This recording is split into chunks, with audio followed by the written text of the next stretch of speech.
Poetry. By John Keats. Imitation of Spenser. Now morning from her orient chamber came, and her first footsteps touched a verdant hill, crowning its lawny crest with amber flame, silvering the untainted gushes of its rill, which, pure from mossy beds, did down distill, and after parting beds of simple flowers, by many streams a little lake did fill, which round its marge reflected woven bowers, and, in its middle space, a sky that never lowers. There the kingfisher saw his plumage bright, vying with fish of brilliant dye below, whose silken fins, and golden scales light, cast upward, through the waves, a ruby glow. There saw the swan his neck of arched snow, and oared himself along with majesty. Sparkled his jetty eyes, his feet did show beneath the waves like Afric's ebony, and on his back a fay reclined voluptuously. Ah! Could I tell the wonders of an isle that in that fairest lake had placed been, I could e'en Dido of her grief beguile, or rob from aged Lear his bitter teen. For sure so fair a place was never seen, of all that ever charmed romantic eye.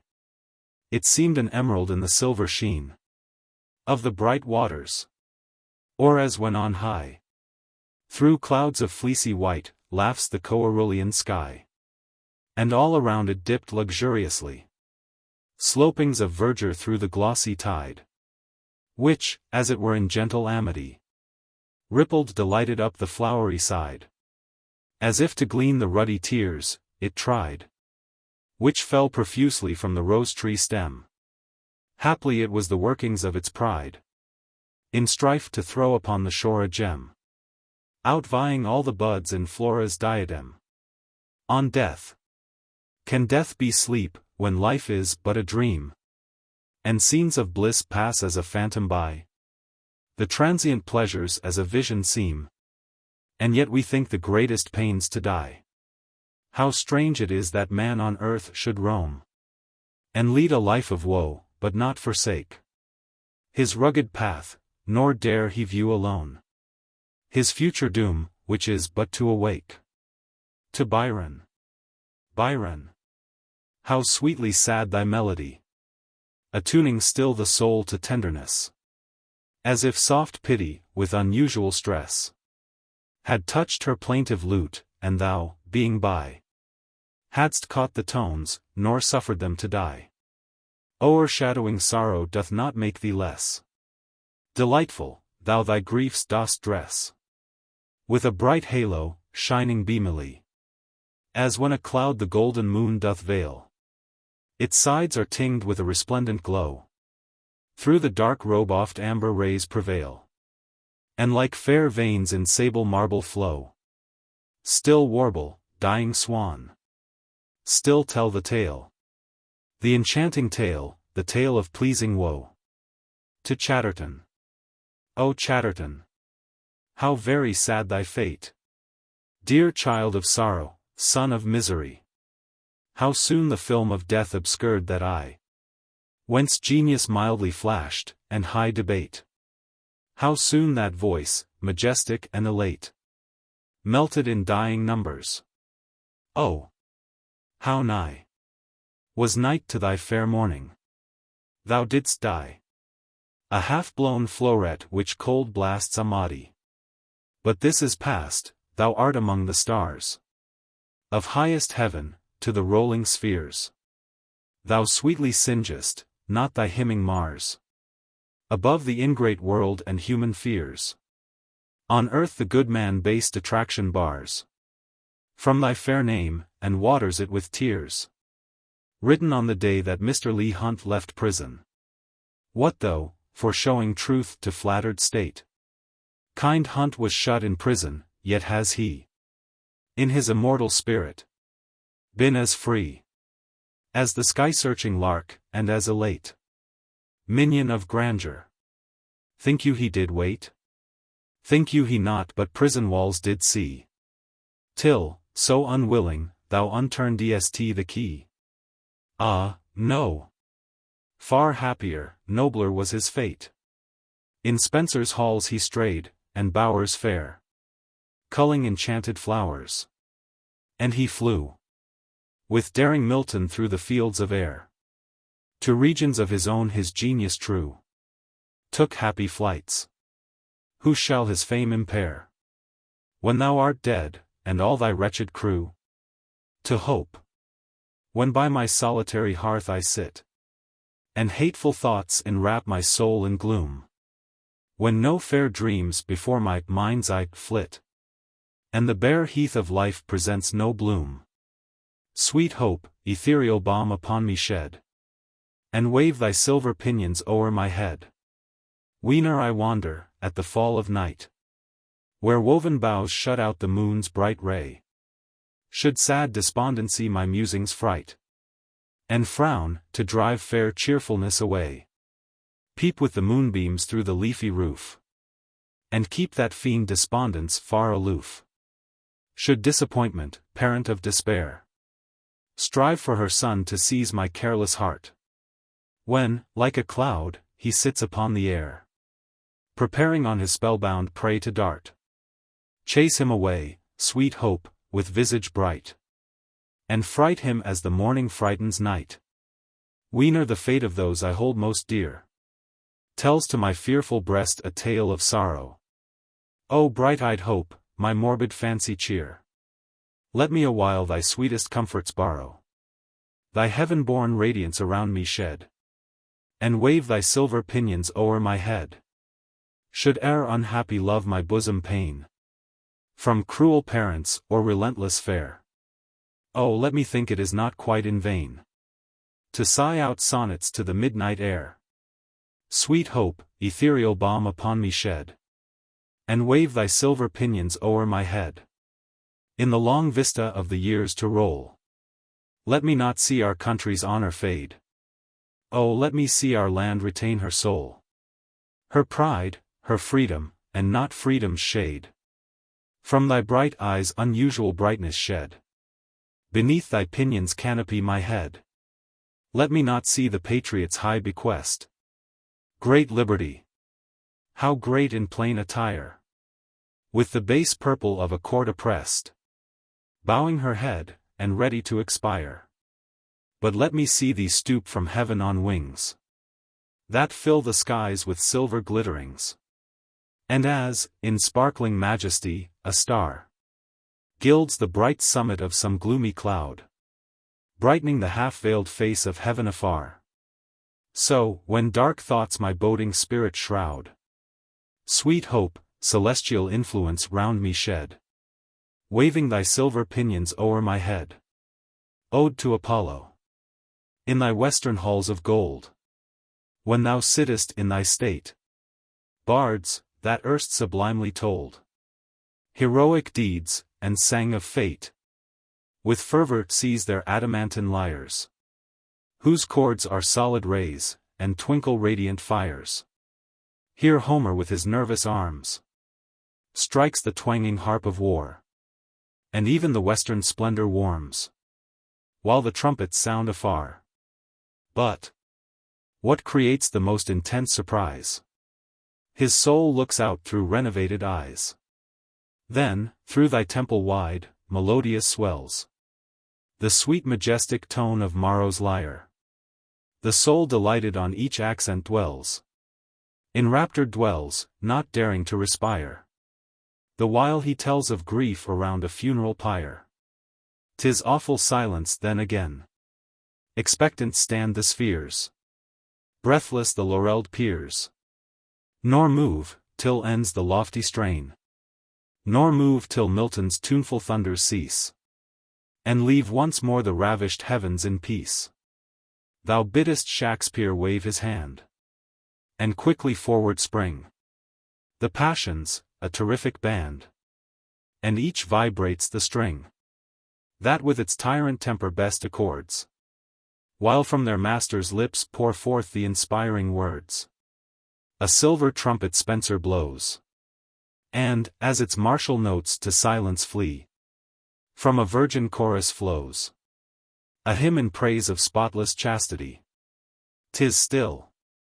Wild warblings from the Aeolian lyre. Enchantment softly breathe, and tremblingly expire. Next thy tasso's ardent numbers float along the pleased air, calling youth from idle slumbers, rousing them from pleasure's lair. Then o'er the strings his fingers gently move, and melt the soul to pity and to love.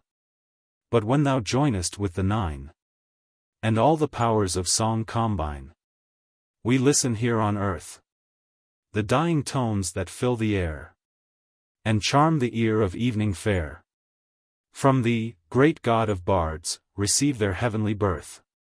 To some ladies, what though, while the wonders of nature exploring, I cannot your light, mazy footsteps attend, nor listen to accents, that almost adoring bless Cynthia's face, the enthusiast's friend. Yet over the steep, whence the mountain stream rushes, with you, kindest friends, in idea I rove. Mark the clear tumbling crystal, its passionate gushes, its spray that the wild flower kindly bedews. Why linger you so, the wild labyrinth strolling? Why breathless, unable your bliss to declare? Ah! You list to the nightingale's tender condoling, responsive to sylphs, in the moonbeamy air. 'Tis morn, and the flowers with dew are yet drooping. I see you are treading the verge of the sea. And now? Ah, I see it, you just now are stooping to pick up the keepsake intended for me. If a cherub, on pinions of silver descending, had brought me a gem from the fretwork of heaven, and smiles, with his star-cheering voice sweetly blending, the blessings of Ty had melodiously given, it had not created a warmer emotion than the present, fair nymphs, I was blessed with from you. Then the shell, from the bright golden sands of the ocean, which the emerald waves at your feet gladly threw. For, indeed, 'tis a sweet and peculiar pleasure, and blissful is he who such happiness finds, to possess but a span of the hour of leisure, in elegant, pure, and aerial minds. On receiving a curious shell and a copy of verses from the same ladies, hast thou from the caves of Golconda, a gem, pure as the ice drop that froze on the mountain, bright as the humming-bird's green diadem, when it flutters in sunbeams that shine through a fountain? Hast thou a goblet for dark sparkling wine? That goblet right heavy, and massy, and gold, and splendidly marked with the story divine of Armida the fair, and Rinaldo the bold? Hast thou a steed with a mane richly flowing? Hast thou a sword that thine enemy's smart is? Hast thou a trumpet rich melodies blowing?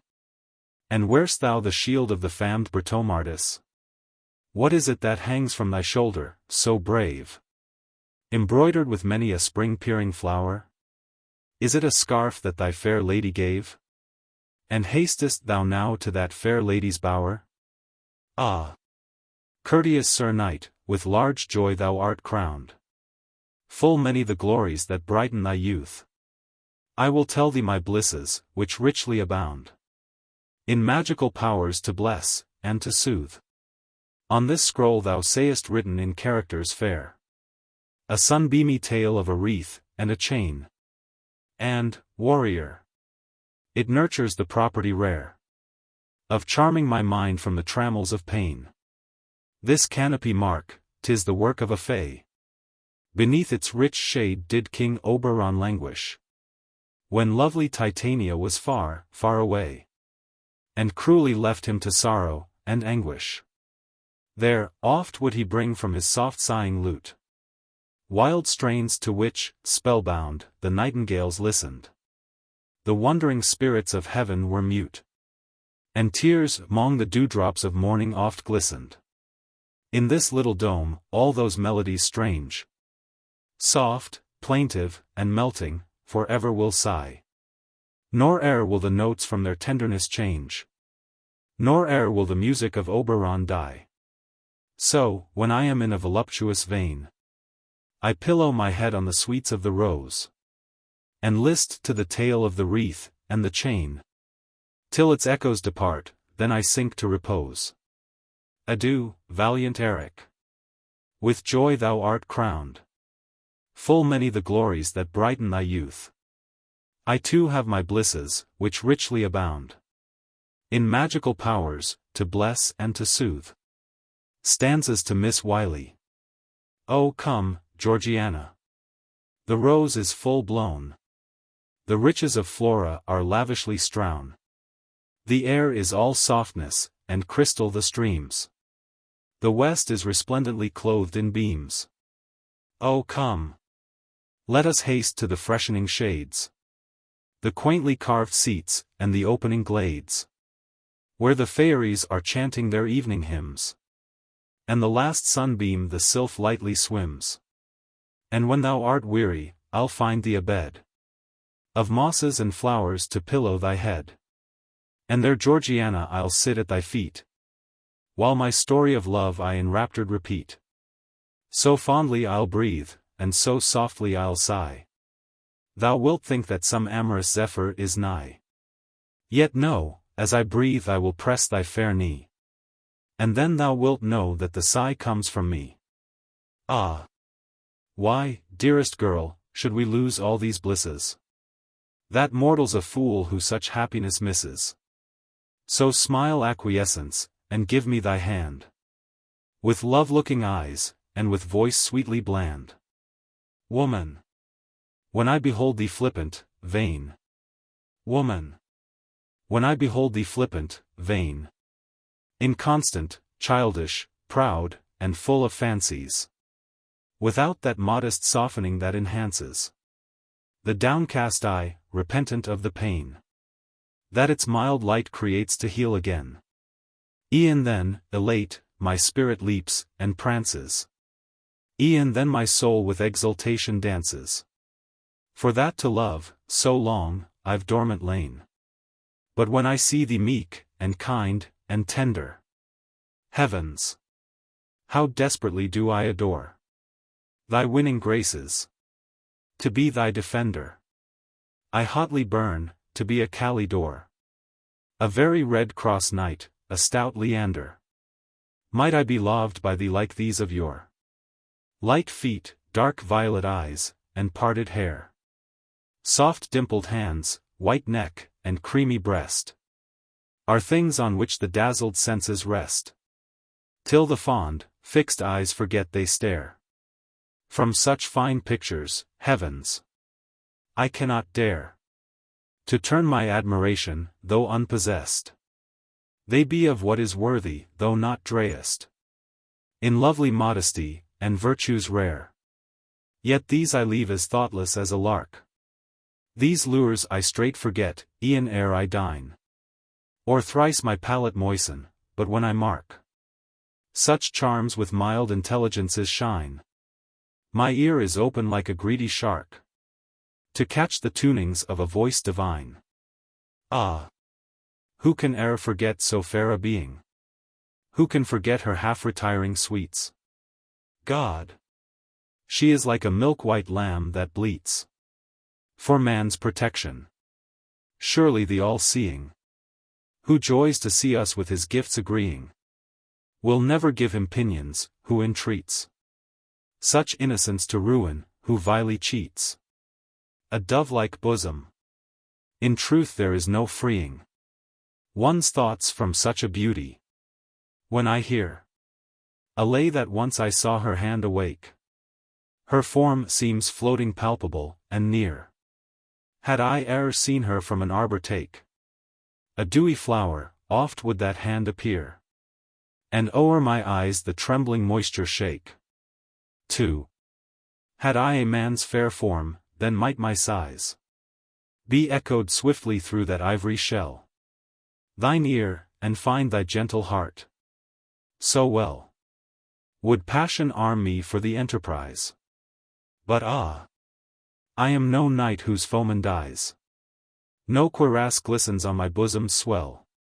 I am no happy shepherd of the dell, whose lips have trembled with a maiden's eyes.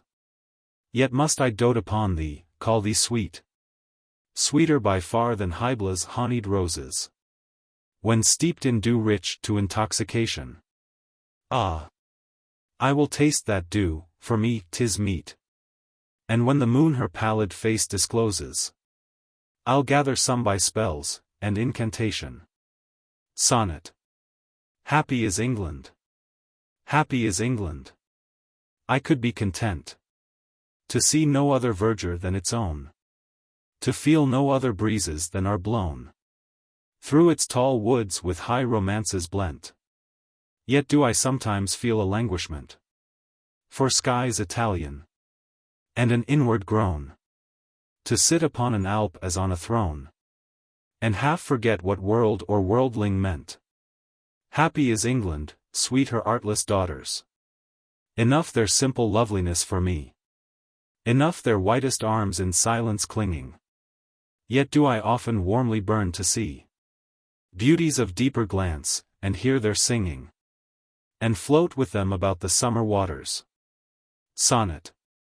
How many bards gild the lapses of time? A few of them have ever been the food of my delighted fancy. I could brood over their beauties, earthly or sublime. And often, when I sit me down to rhyme, these will in throngs before my mind intrude. But no confusion, no disturbance rude do they occasion. 'Tis a pleasing chime. So the unnumbered sounds that evening store the songs of birds, the whispering of the leaves, the voice of waters, the great bell that heaves with solemn sound, and thousand others more, that distance of recognizance bereaves, make pleasing music, and not wild uproar. On first looking into Chapman's Homer, much have I travelled in the realms of gold, and many goodly states and kingdoms seen. Round many western islands have I been, which bards in fealty to Apollo hold. Oft of one wide expanse had I been told, that deep-browed Homer ruled as his domain. Yet did I never breathe its pure serene, till I heard Chapman speak out loud and bold. Then felt I like some watcher of the skies, when a new planet swims into his ken, or like stout Cortez when with eagle eyes he starred at the Pacific, and all his men looked at each other with a wild surmise. Silent, upon a peak in Darien. Epistle to George Felton Matthew. Sweet are the pleasures that to verse belong, and doubly sweet a brotherhood in song. Nor can remembrance, Matthew, bring to view a fate more pleasing, a delight more true, than that in which the brother poets joyed, who, with combined powers, their wit employed to raise a trophy to the drama's muses. The thought of this great partnership diffuses over the genius-loving heart a feeling of all that's high, and great, and good, and healing. Too partial friend, fain would I follow thee past each horizon of fine poesy. Fain would I echo back each pleasant note, as o'er Sicilian seas, clear anthems float 'mong the light skimming gondolas far parted, just when the sun his farewell beam has darted. But 'tis impossible.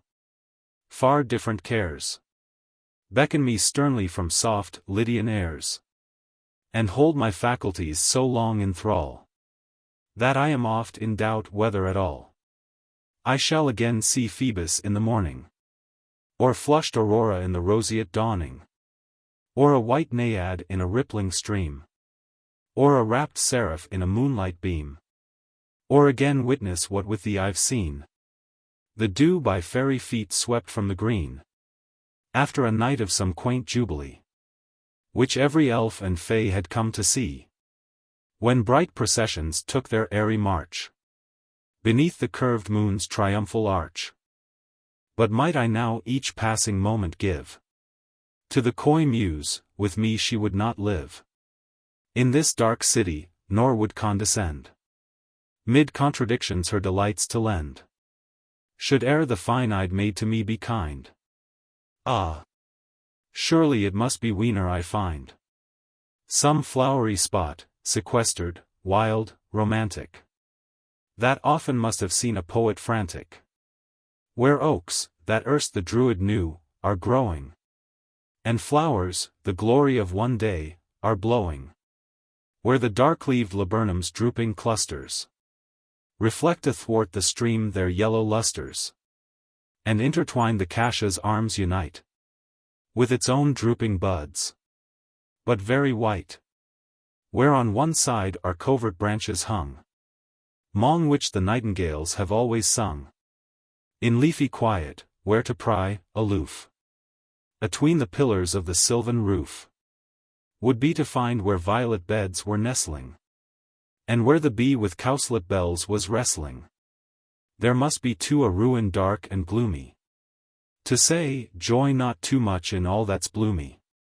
Yet this is vain, O Matthew, lend thy aid, to find a place where I may greet the maid, where we may soft humanity put on, and sit, and rhyme and think on Chatterton, and that warm-hearted Shakespeare sent to meet him, for laurelled spirits, heavenward to entreat him.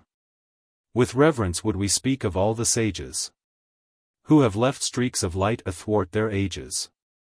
And thou shouldst moralize on Milton's blindness, and mourn the fearful dearth of human kindness to those who strove with the bright golden wing of genius, to flap away each sting thrown by the pitiless world.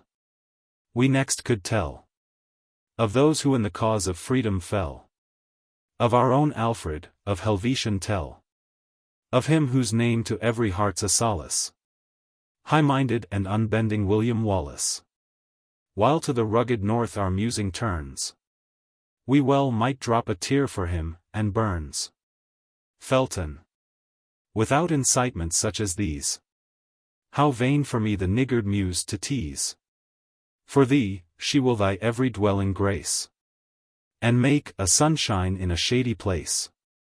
For thou wast once a floweret blooming wild, close to the source, bright, pure, and undefilled, whence gushed the streams of song. In happy hour came chaste Diana from her shady bower, just as the sun was from the east uprising, and, as for him some gift she was devising, beheld thee, plucked thee, cast thee in the stream, to meet her glorious brother's greeting beam. I marvel much that thou hast never told how, from a flower, into a fish of gold, Apollo chonged thee, how thou next didst seem a black-hued swan upon the widening stream, and when thou first didst in that mirror trace the placid features of a human face, that thou hast never told thy travels strange, and all the wonders of the mazy range, o'er pebbly crystal, and o'er golden sands, kissing thy daily food from naiads' pearly hands. Specimen of an induction to a poem. Lo! I must tell a tale of chivalry, for large white plumes are dancing in mine eye, not like the formal crest of latter days, but bending in 1,000 graceful ways, so graceful, that it seems no mortal hand, or e'en the touch of Archimago's wand, could charm them into such an attitude. We must think rather, that in playful mood, some mountain breeze had turned its chief delight, to show this wonder of its gentle might. Lo! I must tell a tale of chivalry, for while I muse, the lance points slantingly athwart the morning air. Some lady sweet, who cannot feel for cold her tender feet, from the worn top of some old battlement, hails it with tears, her stout defender sent, and from her own pure self no joy dissembling, wraps round her ample robe with happy trembling. Sometimes, when the good knight his rest would take, it is reflected, clearly, in a lake, with the young ashen boughs, gainst which it rests, and half seen mossiness of linnets' nests. Ah! Shall I ever tell its cruelty, when the fire flashes from a warrior's eye, and his tremendous hand is grasping it, and his dark brow for very wrath is knit? Or when his spirit, with more calm intent, leaps to the honors of a tournament, and makes the gazers round about the ring stare at the grandeur of the balancing? No, no. This is far off. Then how shall I revive the dying tones of minstrelsy, which linger yet about long Gothic arches, in dark green ivy, and among wild larches? How sing the splendor of the revelries, when butts of wine are drunk off to the lees, and that bright lance, against the fretted wall, beneath the shade of stately bannerel, is slung with shining cuirass, sword, and shield, where ye may see a spur in bloody field. Light-footed damsels move with gentle paces round the wide hall, and show their happy faces, or stand in courtly talk by fives and sevens, like those fair stars that twinkle in the heavens. Yet must I tell a tale of chivalry? Or wherefore comes that knight so proudly by? Wherefore more proudly does the gentle knight reign in the swelling of his ample might? Spenser, thy brows are arched, open, kind, and come like a clear sunrise to my mind. And always does my heart with pleasure dance, when I think on thy noble countenance, where never yet was aught more earthly seen than the pure freshness of thy laurels green. Therefore, great bard, I not so fearfully call on thy gentle spirit to hover nigh my daring steps, or if thy tender care, thus startled unaware, be jealous that the foot of other wight should madly follow that bright path of light, tracked by thy loved libertas. He will speak, and tell thee that my prayer is very meek, that I will follow with due reverence, and start with awe at mine own strange pretense. Him thou wilt hear. So I will rest in hope to see wide plains, fair trees, and lawny slope, the morn, the eve, the light, the shade, the flowers, clear streams, smooth lakes, and overlooking towers. Calidore. A fragment. Young Calidore is paddling o'er the lake, his healthful spirit eager and awake to feel the beauty of a silent eve, which seemed full loath this happy world to leave. The light dwelt o'er the scene so lingeringly, he bares his forehead to the cool blue sky, and smiles at the far clearness all around, until his heart is well nigh overwound, and turns for calmness to the pleasant green of easy slopes, and shadowy trees that lean so elegantly o'er the water's brim, and show their blossoms trim. Scarce can his clear and nimble eyesight follow the freaks and dartings of the black-winged swallow, delighting much, to see it half at rest, dip so refreshingly its wings and breast gainst the smooth surface, and to mark anon the widening circles into nothing gone. And now the sharp keel of his little boat comes up with ripple, and with easy float, and glides into a bed of water lilies. Broad-leaved are they, and their white canopies are upward turned to catch the heaven's dew. Near to a little island's point they grew, whence Calidore might have the goodliest view of this sweet spot of earth. The bowery shore went off in gentle windings to the hoar and light blue mountains, but no breathing man, with a warm heart, and eye prepared to scan nature's clear beauty, could pass lightly by objects that looked out so invitingly on either side.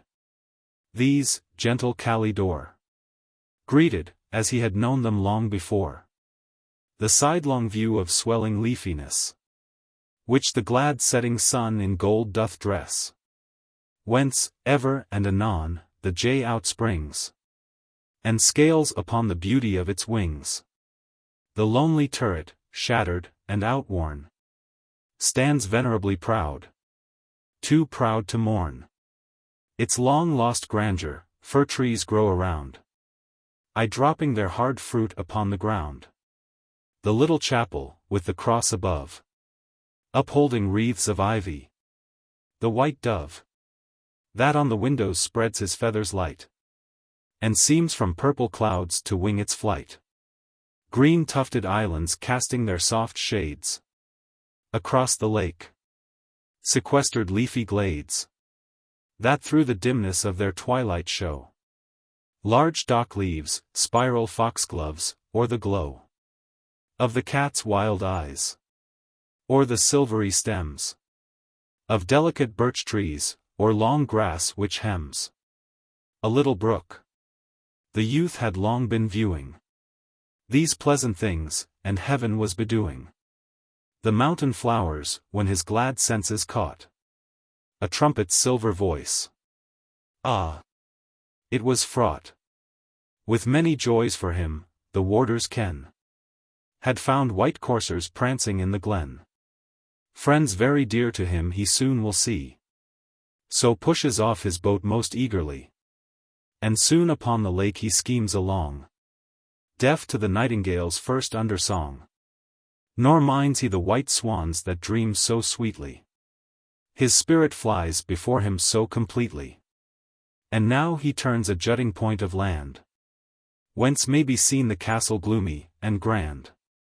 Nor will a bee buzz round two swelling peaches, before the point of his light shallop reaches those marble steps that through the water dip. Now over them he goes with hasty trip, and scarcely stays to ope the folding doors. Anon he leaps along the oaken floors of halls and corridors. Delicious sounds, those little bright-eyed things that float about the air on azure wings, had been less heartfelt by him than the clang of clattering hoofs. Into the court he sprang, just as two noble steeds, and palfreys twain, were slanting out their necks with loosened rein, while from beneath the threatening portcullis they brought their happy burthens. What a kiss!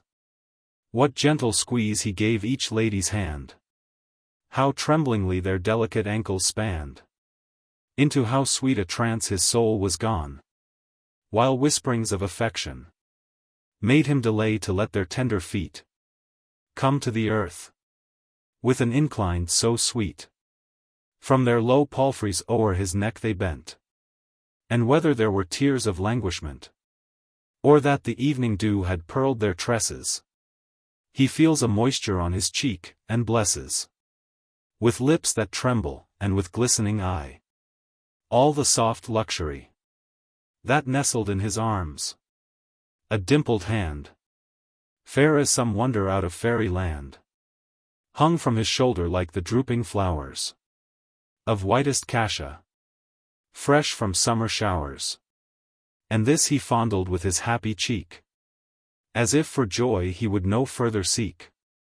When the kind voice of good Sir Clarimond came to his ear, like something from beyond his present being, so he gently drew his warm arms, thrilling now with pulses new, from their sweet thrall, and forward gently bending, thanked heaven that his joy was never ending, while against his forehead he devoutly pressed a hand heaven made to succor the distressed, a hand that from the world's bleak promontory had lifted Calidore for deeds of glory.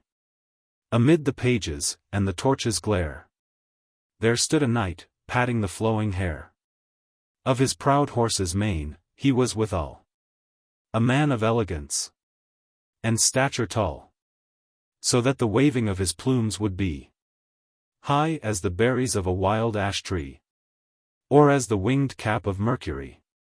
His armor was so dexterously wrought in shape, that sure no living man had thought it hard, and heavy steel, but that indeed it was some glorious form, some splendid weed, in which a spirit new come from the skies might live, and show itself to human eyes.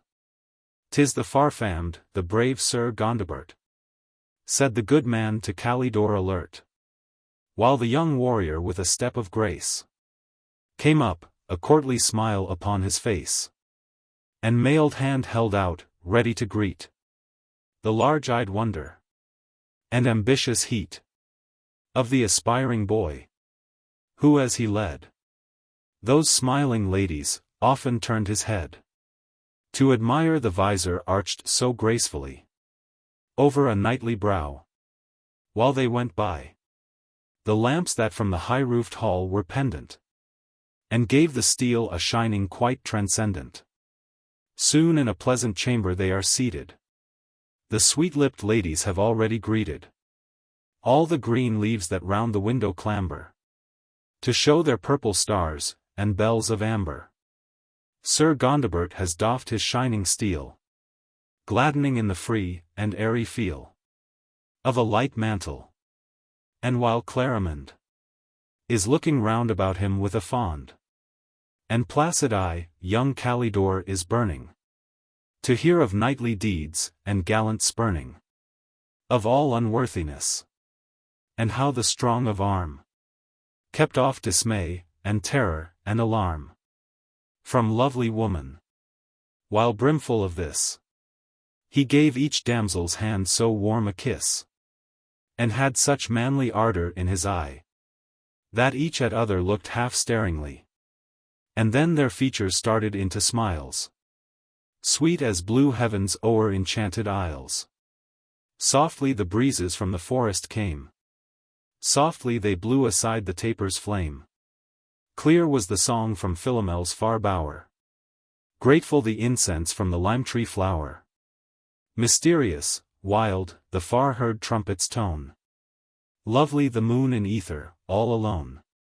Sweet too the converse of these happy mortals, as that of busy spirits when the portals are closing in the west, or that soft humming we hear around when Hesperus is coming. Sweet be their sleep, too.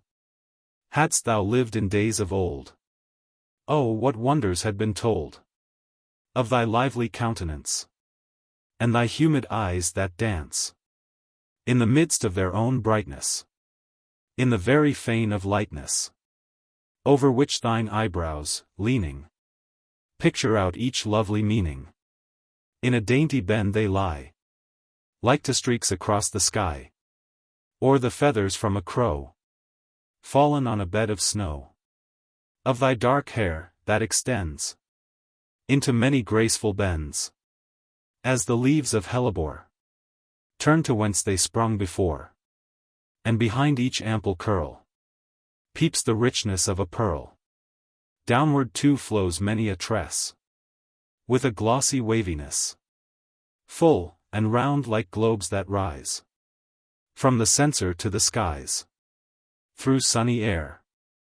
Add, too, the sweetness of thy honeyed voice, the neatness of thine ankle lightly turned, with those beauties scarce discerned, kept with such sweet privacy, that they seldom meet the eye of the little loves that fly round about with eager pry, saving when, with freshening lave, thou dipp'st them in the taintless wave, like twin water lilies, born in the coolness of the morn.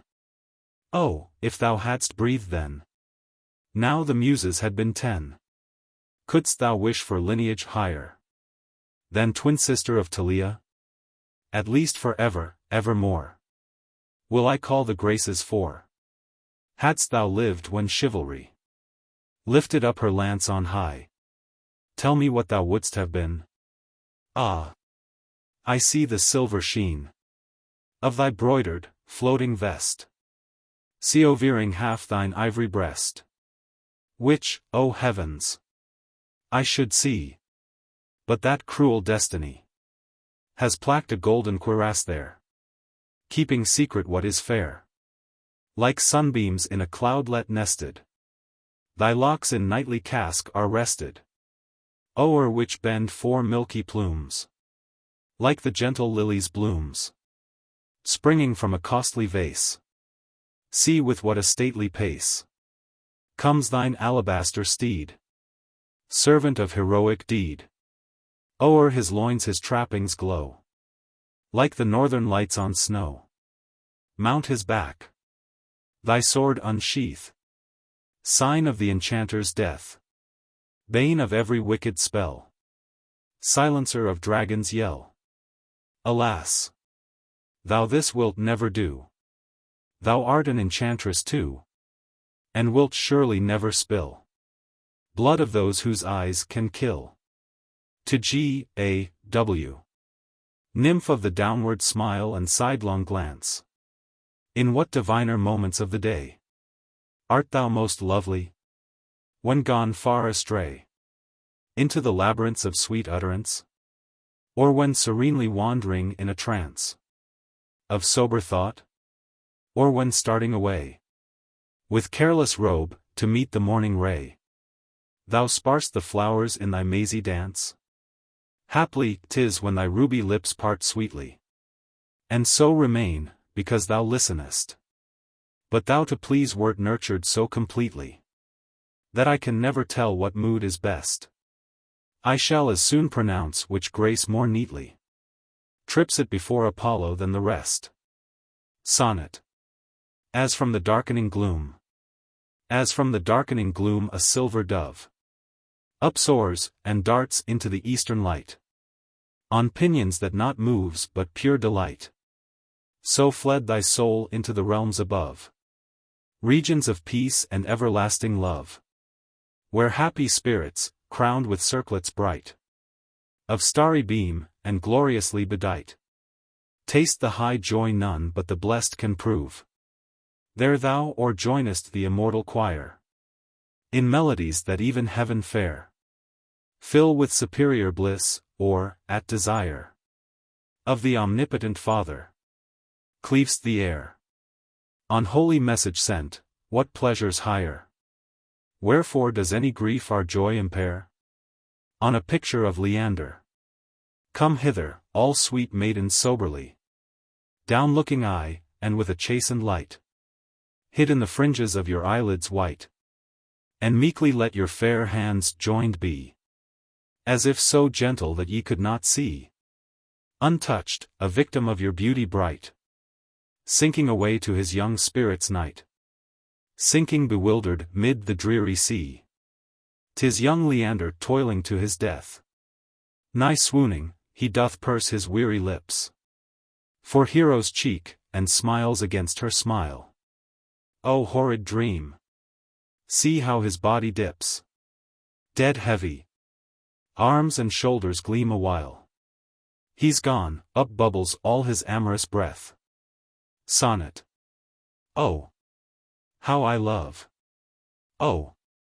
How I love, on a fair summer's eve, when streams of light pour down the golden west, and on the balmy zephyrs tranquil rest the silver clouds, far, far away to leave all meaner thoughts, and take a sweet reprieve from little cares, to find, with easy quest, a fragrant wild, with nature's beauty drayest, and therein to delight my soul deceive. There warm my breast with patriotic lore, musing on Milton's fate, on Sidney's bier, till their stern forms before my mind arise, perhaps on wings of poesy upsoar, full often dropping a delicious tear, when some melodious sorrow spells mine eyes. Sonnet to Solitude. O solitude! If I must with thee dwell, let it not be among the jumbled heap of murky buildings. Climb with me the steep nature's observatory, whence the dell, its flowery slopes, its river's crystal swell, may seem a span. Let me thy vigils keep 'mongst boughs pavilioned, where the deer's swift leap startles the wild bee from the foxglove bell. But though I'll gladly trace these scenes with thee, yet the sweet converse of an innocent mind, whose words are images of thoughts refined, is my soul's pleasure, and it sure must be almost the highest bliss of humankind, when to thy haunts two kindred spirits flee. Sonnet. To one who has long in city pent. To one who has been long in city pent. 'Tis very sweet to look into the fair and open face of heaven, To breathe a prayer. Full in the smile of the blue firmament. Who is more happy, when, with heart's content, fatigued he sinks into some pleasant lair of wavy grass, and reads a debonair and gentle tale of love and languishment? Returning home at evening, with an ear catching the notes of Philomel, an eye watching the sailing cloudlet's bright career, he mourns that day so soon has glided by, e'en like the passage of an angel's tear that falls through the clear ether silently, to a young lady who sent me a laurel crown. Fresh morning gusts have blown away all fear from my glad bosom. Now from gloominess I mount forever, not an atom less. Then the proud laurel shall content my bier. No! By the eternal stars! Or why sit here in the sun's eye, and 'gainst my temples press Apollo's very leaves, woven to bless by thy white fingers and thy spirit clear? Lo! Who dares say, do this? Who dares call down my will from its high purpose? Who say, stand, or go? This mighty moment I would frown on abject Caesars, not the stoutest band of mailed heroes should tear off my crown. Yet would I kneel and kiss thy gentle hand to a friend who sent me some roses, as late I rambled in the happy fields, what time the skylark shakes the tremulous dew from his lush clover covert, when anew adventurous knights take up their dinted shields. I saw the sweetest flower wild nature yields, a fresh-blown musk rose. 'Twas the first that threw its sweets upon the summer, graceful it grew, as is the wand that Queen Titania wields. And, as I feasted on its fragrancy, I thought the garden rose it far excelled. But when, O Wells, thy roses came to me, my sense with their deliciousness was spelled. Soft voices had they, that with tender plea whispered of peace, and truth, and friendliness unquelled. To my brother George, many the wonders I this day have seen. The sun, when first he kissed away the tears that filled the eyes of morn. The laurelled peers, who from the feathery gold of evening lean. The ocean with its vastness, its blue-green, its ships, its rocks, its caves, its hopes, its fears. Its voice mysterious, which whoso hears must think on what will be, and what has been. E'en now, dear George, while this for you I write, Cynthia is from her silken curtains peeping, so scantly, that it seems her bridal night, and she her half-discovered revels keeping. But what, without the social thought of thee, would be the wonders of the sky and sea? Epistle to my brother George. Full many a dreary hour have I passed, my brain bewildered, and my mind o'ercast with heaviness, in seasons when I've thought no sphery strains by me could e'er be caught. From the blue dome, though I to dimness gaze, on the far depth where sheeted lightning plays, or, on the wavy grass outstretched supinely, pry 'mong the stars, to strive to think divinely, that I should never hear Apollo's song, though feathery clouds were floating all along the purple west, and, two bright streaks between, the golden lyre itself were dimly seen. That the still murmur of the honey bee would never teach a rural song to me. That the bright glance from beauty's eyelids slanting would never make a lay of mine enchanting, or warm my breast with ardor to unfold some tale of love and arms in time of old. But there are times, when those that love the bay fly from all sorrowing far, far away. A sudden glow comes on them, not they see in water, earth, or air, but poesy.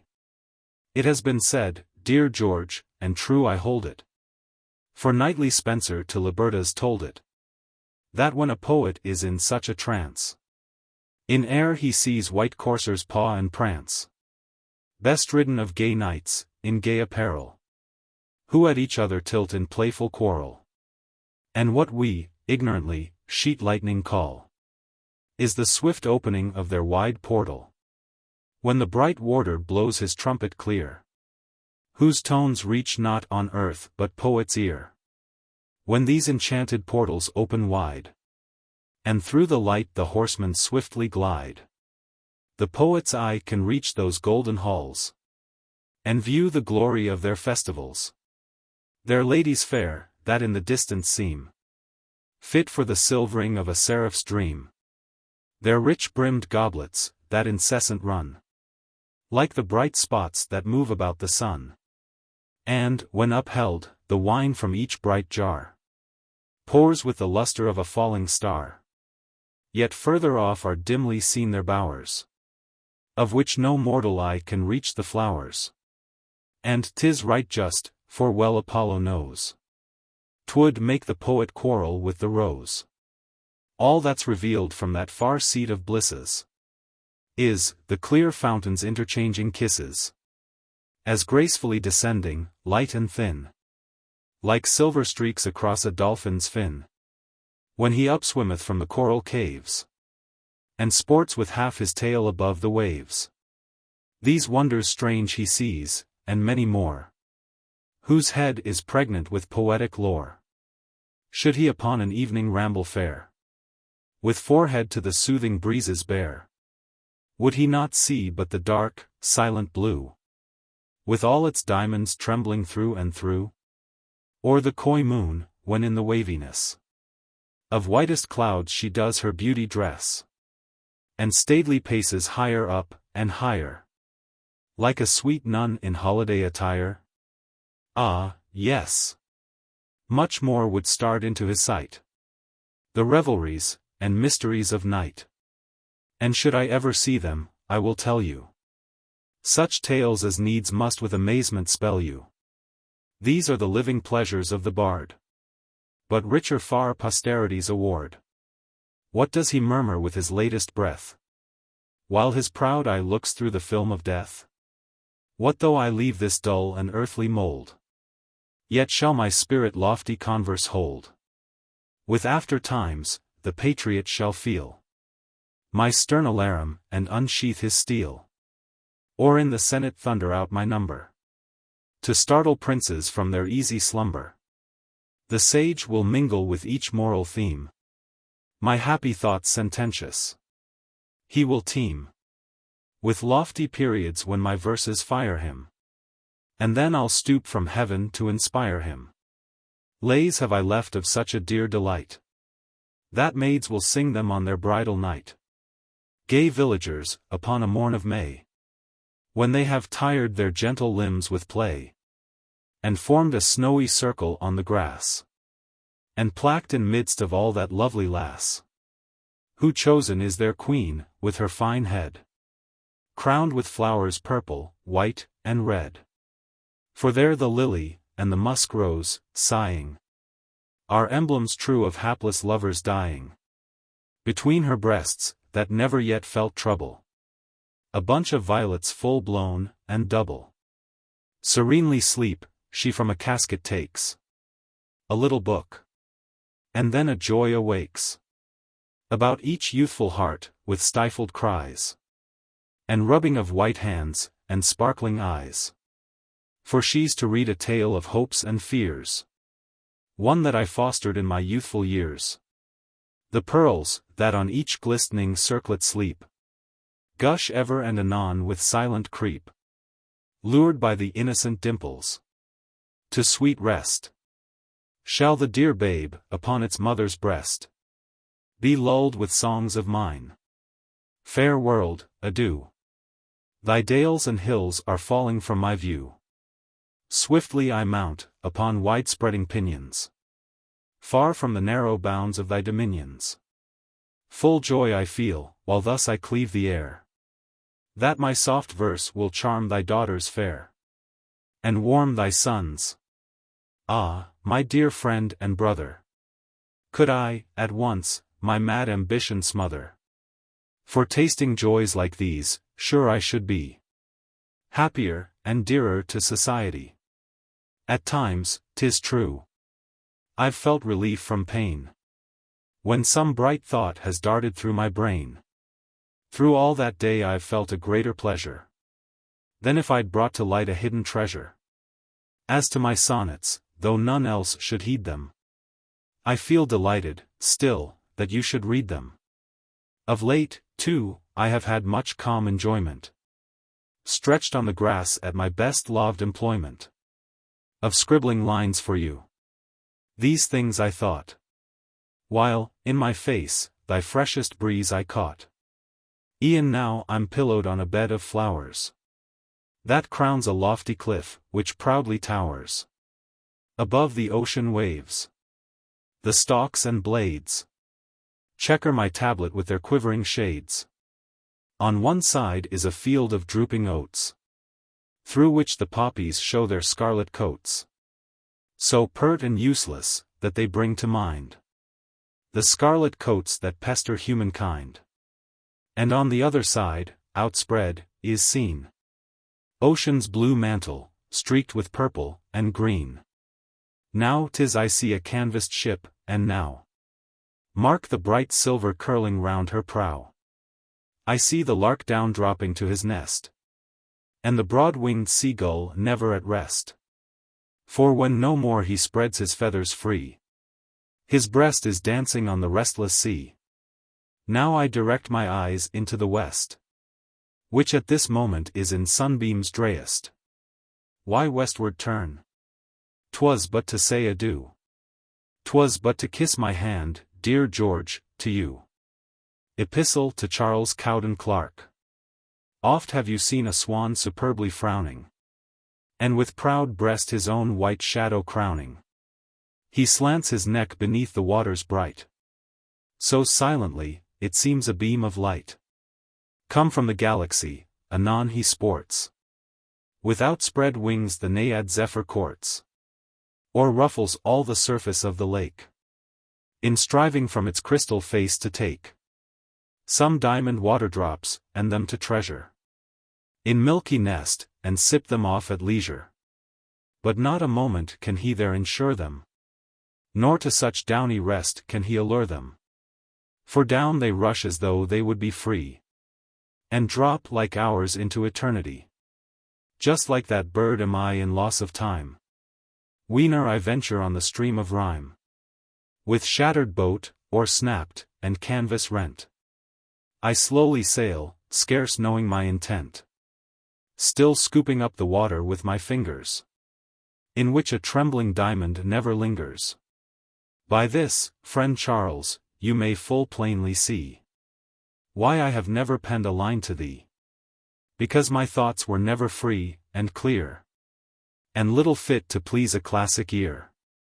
Because my wine was of too poor a savor for one whose palate gladdens in the flavor of sparkling Helicon. Small good it were to take him to a desert rude, and bare, who had on Baiae's shore reclined at ease, while Tasso's page was floating in a breeze that gave soft music from Armida's bowers, mingled with fragrance from her rarest flowers. Small good to one who had by Mulla's stream fondled the maidens with the breasts of cream, who had beheld Belphoebe in a brook, and lovely Una in a leafy nook, and Archimago leaning o'er his book, who had of all that sweet tasted, and seen, from silvery ripple up to beauty's queen, from the sequestered haunts of gay Titania to the blue dwelling of divine Urania. One who of late had ta'en sweet forest walks with him who elegantly chats and talks. The wronged Libertas, who has told you stories of laurel chaplets, and Apollo's glories, of troops chivalrous prancing through a city, and tearful ladies made for love, and pity, with many else which I have never known. Thus have I thought, and days on days have flown, slowly, or rapidly, unwilling stilly, for you to try my dull, unlearned quill. Nor should I now, but that I've known you long. That you first taught me all the sweets of song. The grand, the sweet, the terse, the free, the fine.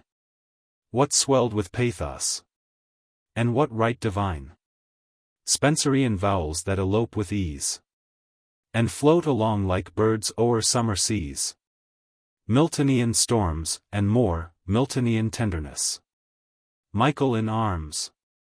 And more, meek Eve's fair slenderness. Who read for me the sonnet swelling loudly up to its climax, and then dying proudly? Who found for me the grandeur of the ode, growing, like Atlas, stronger from its load? Who let me taste that more than cordial dram, the sharp, the rapier-pointed epigram? Showed me that epic was of all the king, round, vast, and spanning all, like Saturn's ring? You too upheld the veil from Clio's beauty, and pointed out the patriot's stern duty, the might of Alfred, and the shaft of Tell, the hand of Brutus, that so grandly fell upon a tyrant's head. Ah! Had I never seen or known your kindness, what might I have been? What my enjoyments in my youthful years, bereft of all that now my life endears? And can I e'er these benefits forget? And can I e'er repay the friendly debt? No, doubly no. Yet should these rhymings please, I shall roll on the grass with twofold ease. For I have long time been my fancy feeding, with hopes that you would one day think the reading of my rough verses not an hour misspent. Should it e'er be so, what a rich content! Some weeks have passed since last I saw the spires, in lucent Thames reflected, warm desires, to see the sun o'erpeep the eastern dimness, and morning shadows streaking into slimness, across the lawny fields, and pebbly water, to mark the time as they grow broad, and shorter, to feel the air that plays about the hills, and sips its freshness from the little rills, to see high, golden corn wave in the light, when Cynthia smiles upon a summer's night, and peers among the cloudlets jet and white, as though she were reclining in a bed of bean blossoms, in heaven freshly shed. No sooner had I stepped into these pleasures, than I began to think of rhymes and measures. The air that floated by me seemed to say, "Write! Thou wilt never have a better day." And so I did. When many lines I'd written, though with their grace I was not oversmitten, yet, as my hand was warm, I thought I'd better trust to my feelings, and write you a letter. Such an attempt required an inspiration of a peculiar sort, a consummation, which, had I felt, these scribblings might have been verses from which the soul would never wean.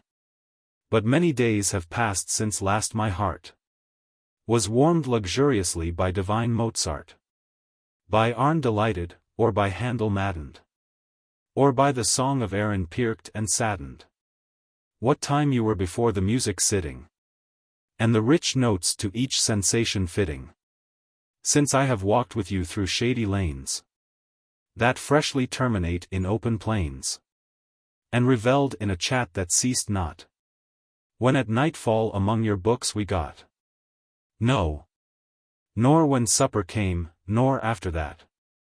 Nor when reluctantly I took my hat. No, nor till cordially you shook my hand. Midway between our homes, your accents bland still sounded in my ears, when I no more could hear your footsteps touch the gravelly floor. Sometimes I lost them, and then found again. You changed the footpath for the grassy plain. In those still moments I have wished you joys, that well you know to honor, life's very toys. With him, said I, will take a pleasant charm. It cannot be that aught will work him harm. These thoughts now come o'er me with all their might. Again I shake your hand, friend Charles, good night. Sonnet. Keen, fitful gusts are whispering. Keen, fitful gusts are whispering here and there, among the bushes half leafless, and dry. The stars look very cold about the sky. And I have many miles on foot to fare. Yet feel I little of the cool bleak air. Or of the dead leaves rustling drearily. Or of those silver lamps that burn on high. Or of the distance from home's pleasant lair. For I am brimful of the friendliness that in a little cottage I have found. Of fair-haired Milton's eloquent distress. And all his love for gentle Lycid drowned. Of lovely Laura in her light green dress. And faithful Petrarch gloriously crowned. On leaving some friends at an early hour. Give me a golden pen, and let me lean on heaped-up flowers, in regions clear and far. Bring me a tablet whiter than a star. Or hand of hymning angel, when 'tis seen the silver strings of heavenly harp atween. And let there glide by many a pearly car. Pink robes, and wavy hair, and diamond jar. And half-discovered wings, and glances keen. The while let music wander round my ears. And as it reaches each delicious ending, let me write down a line of glorious tone. And full of many wonders of the spheres. For what a height my spirit is contending. 'Tis not content so soon to be alone. To my brothers. Small, busy flames play through the fresh-laid coals. And their faint cracklings o'er our silence creep. Like whispers of the household gods that keep a gentle empire o'er fraternal souls. And while, for rhymes, I search around the poles, your eyes are fixed, as in poetic sleep, upon the lore so voluble and deep, that I at fall of night our care condoles. This is your birthday, Tom, and I rejoice that thus it passes smoothly, quietly. Many such eves of gently whispering noise may we together pass, and calmly try what are this world's true joys, ere the great voice from its fair face shall bid our spirits fly. Addressed to Benjamin Robert Hayden. Chapter 1. Great spirits now on earth are sojourning. He of the cloud, the cataract, the lake, who on Helvellyn's summit, wide awake, catches his freshness from archangel's wing. He of the rose, the violet, the spring, the social smile, the chain for freedom's sake. And lo, whose steadfastness would never take a meaner sound than Raphael's whispering. And other spirits there are standing apart upon the forehead of the age to come. These will give the world another heart, and other pulses. Hear ye not the hum of mighty workings in the human mart? Listen awhile, ye nations, and be dumb. Chapter 2. High-mindedness, a jealousy for good, a loving kindness for the great man's fame, dwells here and there with people of no name, in noisome alley, and in pathless wood, and where we think the truth least understood. Oft may be found a singleness of aim that ought to frighten into hooded shame a money-mongering, pitiable brood. How glorious this affection for the cause of steadfast genius, toiling gallantly! What when a stout unbending champion awes envy and malice to their native sty? Unnumbered souls breathe out a still applause, proud to behold him in his country's eye. Written in disgust of vulgar superstition, the church bells toll a melancholy round, calling the people to some other prayers, some other gloominess, more dreadful cares, more hearkening to the sermon's horrid sound. Surely the mind of man is closely bound in some black spell, seeing that each one tears himself from fireside joys, and Lydian airs, and converse high of those with glory crowned. Still they toll, and I should feel a damp, a chill as from a tomb, did I not know that they are dying like an outburnt lamp, that 'tis their sighing, wailing ere they go into oblivion, that fresh flowers will grow, and many glories of immortal stamp to Kosciuszko. Good Kosciuszko, thy great name alone is a full harvest whence to reap high feeling. It comes upon us like the glorious pealing of the wide spheres, an everlasting tone. And now it tells me, that in worlds unknown, the names of heroes, burst from clouds concealing, are changed to harmonies, forever stealing through cloudless blue, and round each silver throne. It tells me too, that on a happy day, when some good spirit walks upon the earth, thy name with Alfred's, and the great of yore, gently commingling, gives tremendous birth to a loud hymn, that sounds far, far away, to where the great God lives forevermore. On the grasshopper and cricket, the poetry of earth is never dead. When all the birds are faint with the hot sun, and hide in cooling trees, a voice will run from hedge to hedge about the new-mown mead. That is the grasshopper's, he takes the lead. In summer luxury, he has never done with his delights. For when tired out with fun, he rests at ease beneath some pleasant weed. The poetry of earth is ceasing never. On a lone winter evening, when the frost has wrought a silence, from the stove there shrills the cricket's song, in warmth increasing ever, and seems to one, in drowsiness half lost. The grasshoppers among some grassy hills hymn to Apollo, God of the golden bow, and of the golden lyre, and of the golden hair, and of the golden fire, charioteer of the patient year.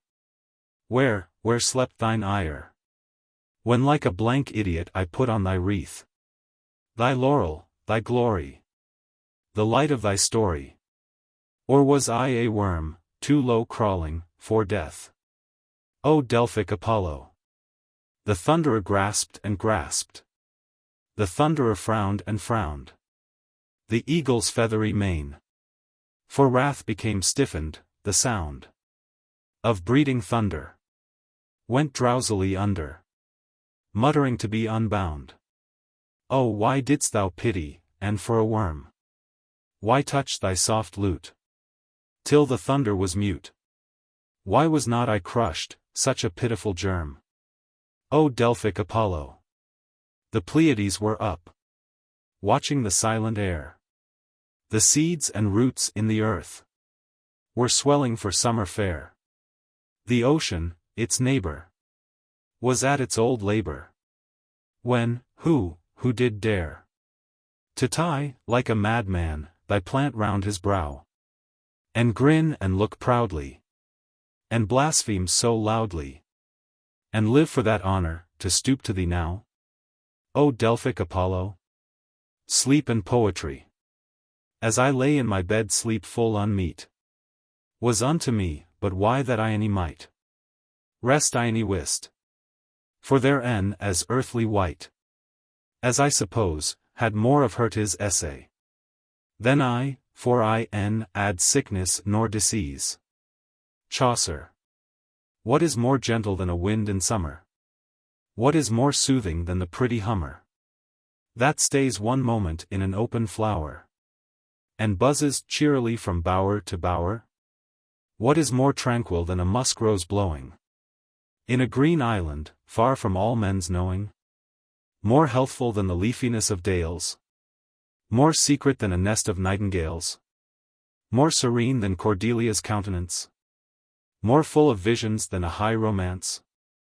What, but thee, sleep, soft closer of our eyes, low murmurer of tender lullabies, light hoverer around our happy pillows, wreather of poppy buds, and weeping willows, silent entangler of a beauty's tresses, most happy listener, when the morning blesses thee for enlivening all the cheerful eyes that glance so brightly at the new sunrise. But what is higher beyond thought than thee? Fresher than berries of a mountain tree? More strange, more beautiful, more smooth, more regal than wings of swans, than doves, than dim-seen eagle? What is it? And to what shall I compare it? It has a glory, and naught else can share it. The thought thereof is awful, sweet, and holy, chasing away all worldliness and folly, coming sometimes like fearful claps of thunder, or the low rumblings earth's regions under, and sometimes like a gentle whispering of all the secrets of some wondrous thing that breathes about us in the vacant air, so that we look around with prying stare, perhaps to see shapes of light, aerial limning, and catch soft floatings from a faint heard hymning, to see the laurel wreath, on high suspended, that is to crown our name when life is ended. Sometimes it gives a glory to the voice, and from the heart upsprings, rejoice. Rejoice. Sounds which will reach the framer of all things, and die away in ardent mutterings. No one who once the glorious sun has seen, and all the clouds, and felt his bosom clean for his great Maker's presence, but must know what 'tis I mean, and feel his being glow. Therefore no insult will I give his spirit, by telling what he sees from native merit. O poesy! For thee I hold my pen, that am not yet a glorious denizen of thy wide heaven. Should I rather kneel upon some mountain top until I feel a growing splendor round about me hung, and echo back the voice of thine own tongue? O poesy! For thee I grasp my pen, that am not yet a glorious denizen of thy wide heaven. Yet, to my ardent prayer, yield from thy sanctuary some clear air, smoothed for intoxication by the breath of flowering bays, that I may die a death of luxury, and my young spirit follow the morning sunbeams to the great Apollo, like a fresh sacrifice. Or, if I can bear the o'erwhelming sweets, 'twill bring to me the fair visions of all places. A bowery nook will be Elysium, an eternal book, whence I may copy many a lovely saying about the leaves and flowers, about the playing of nymphs in woods and fountains, and the shade keeping a silence round a sleeping maid, and many a verse from so strange influence that we must ever wonder how, and whence it came.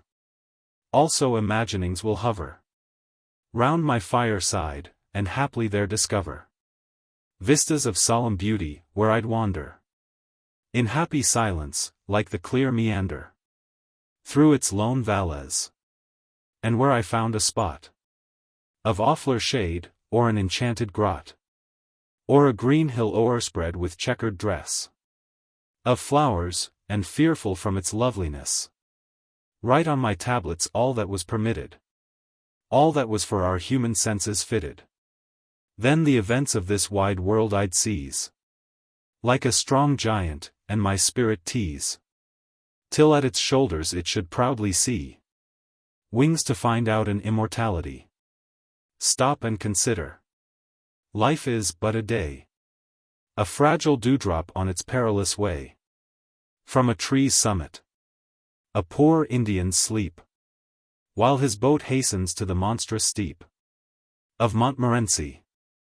Why so sad a moan?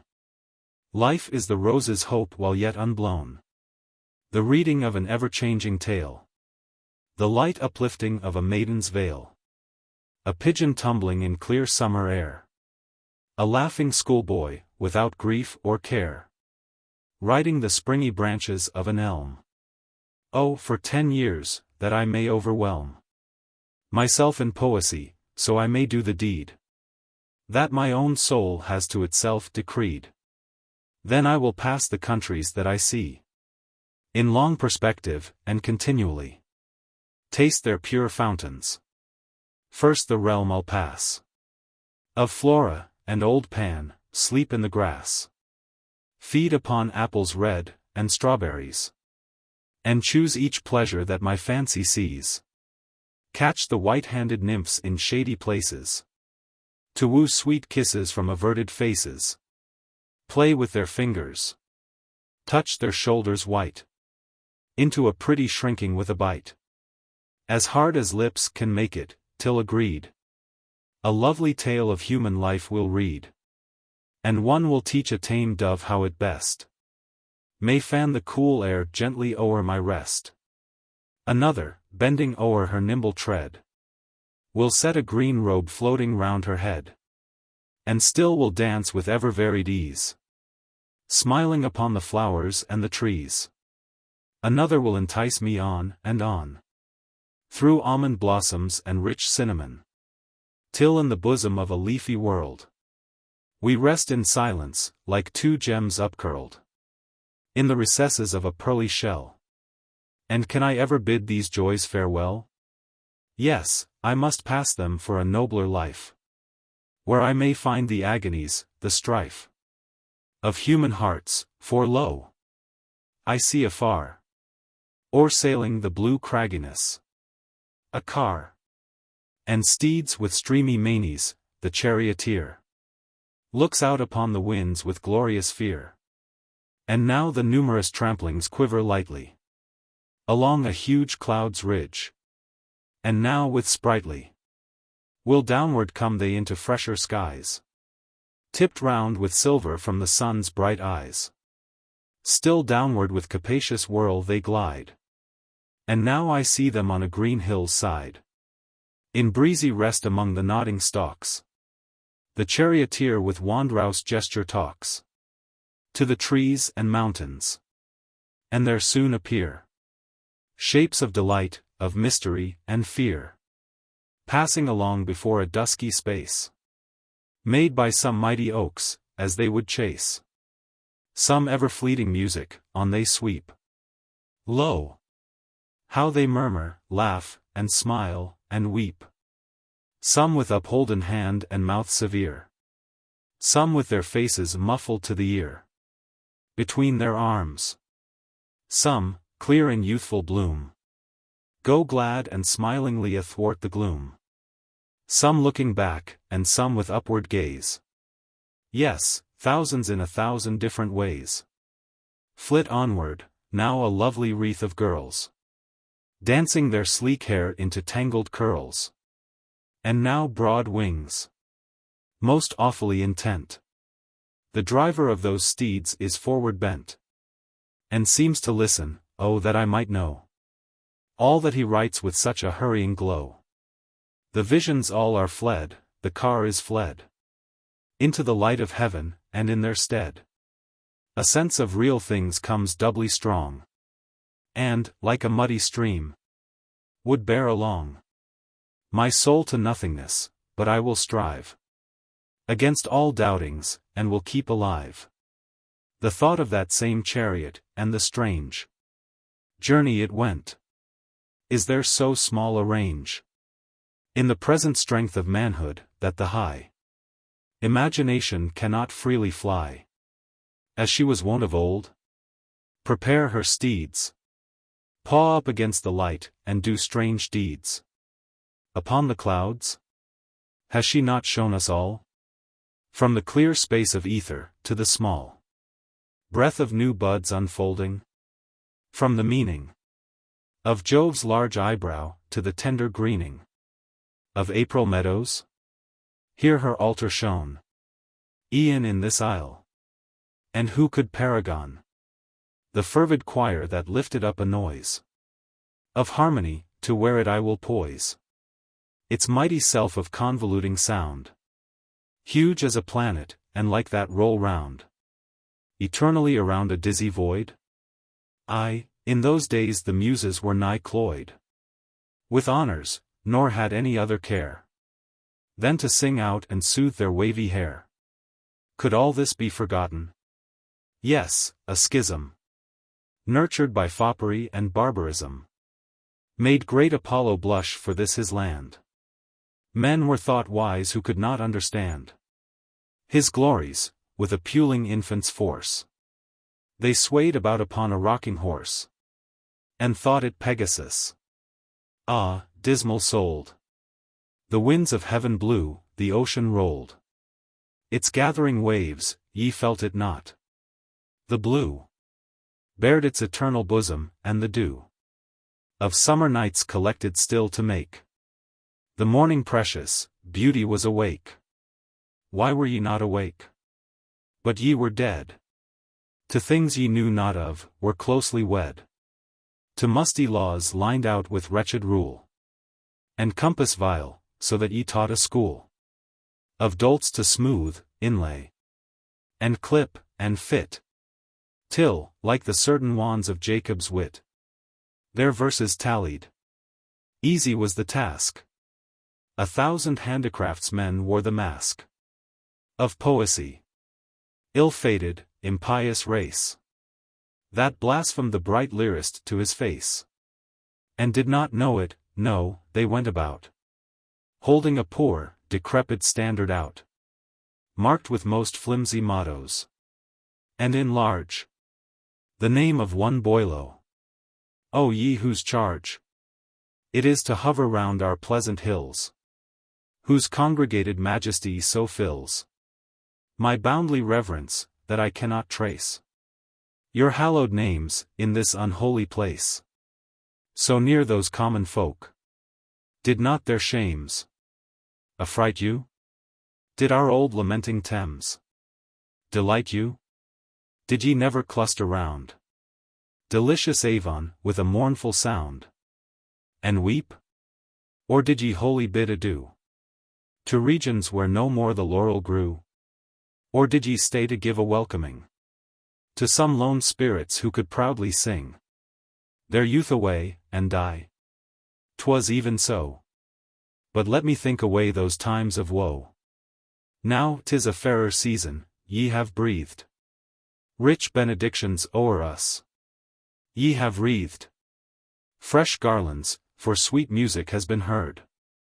In many places, some has been upstirred from out its crystal dwelling in a lake, by a swan's ebon bill, from a thick brake, nested and quiet in a valley mild, bubbles a pipe, fine sounds are floating wild.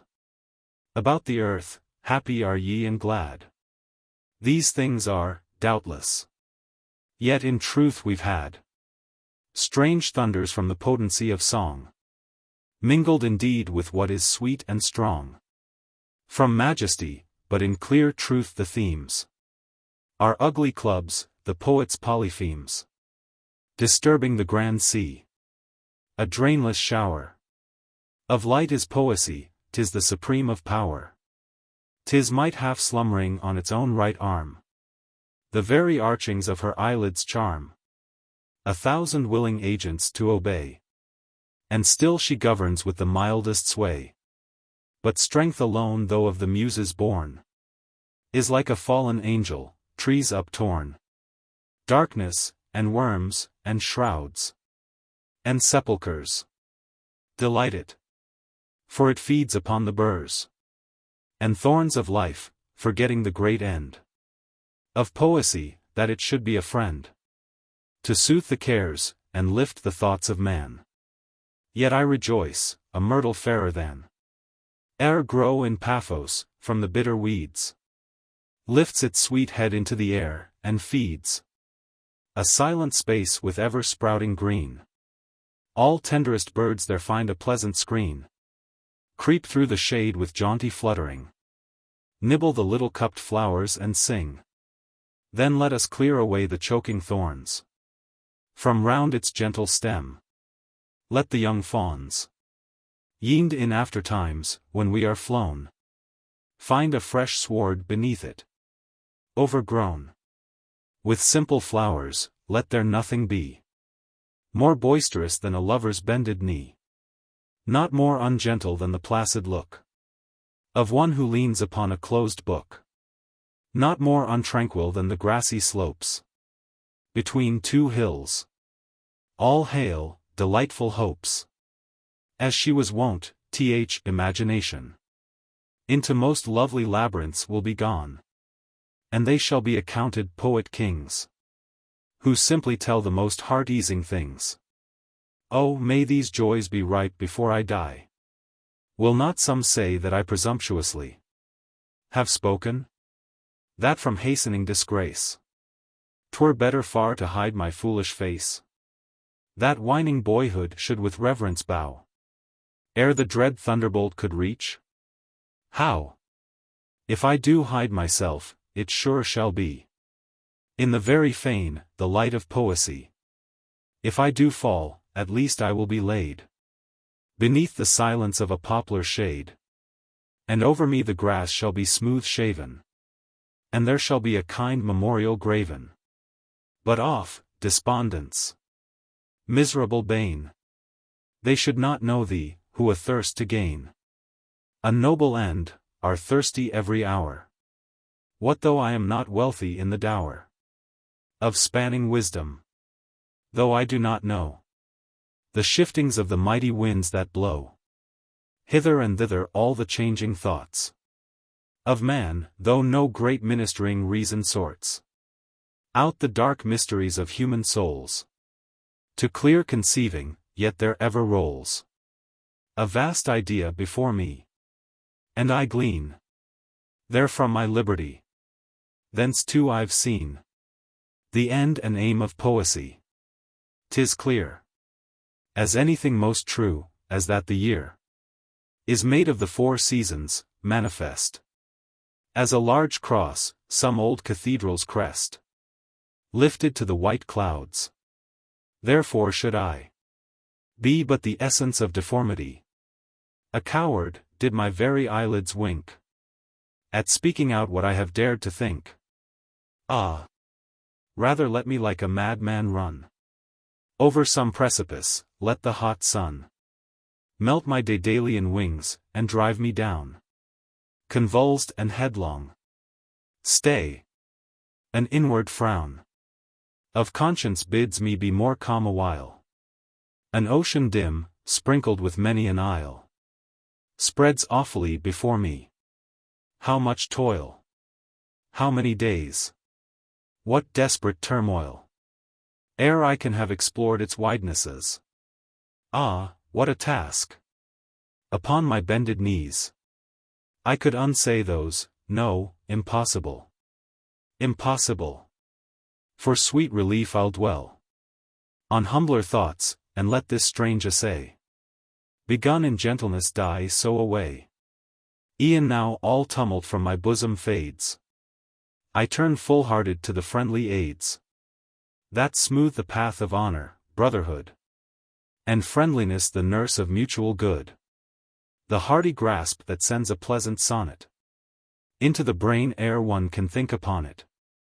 The silence when some rhymes are coming out, and when they're come, the very pleasant rout. The message certain to be done tomorrow. 'Tis perhaps as well that it should be to borrow some precious book from out its snug retreat, to cluster round it when we next shall meet.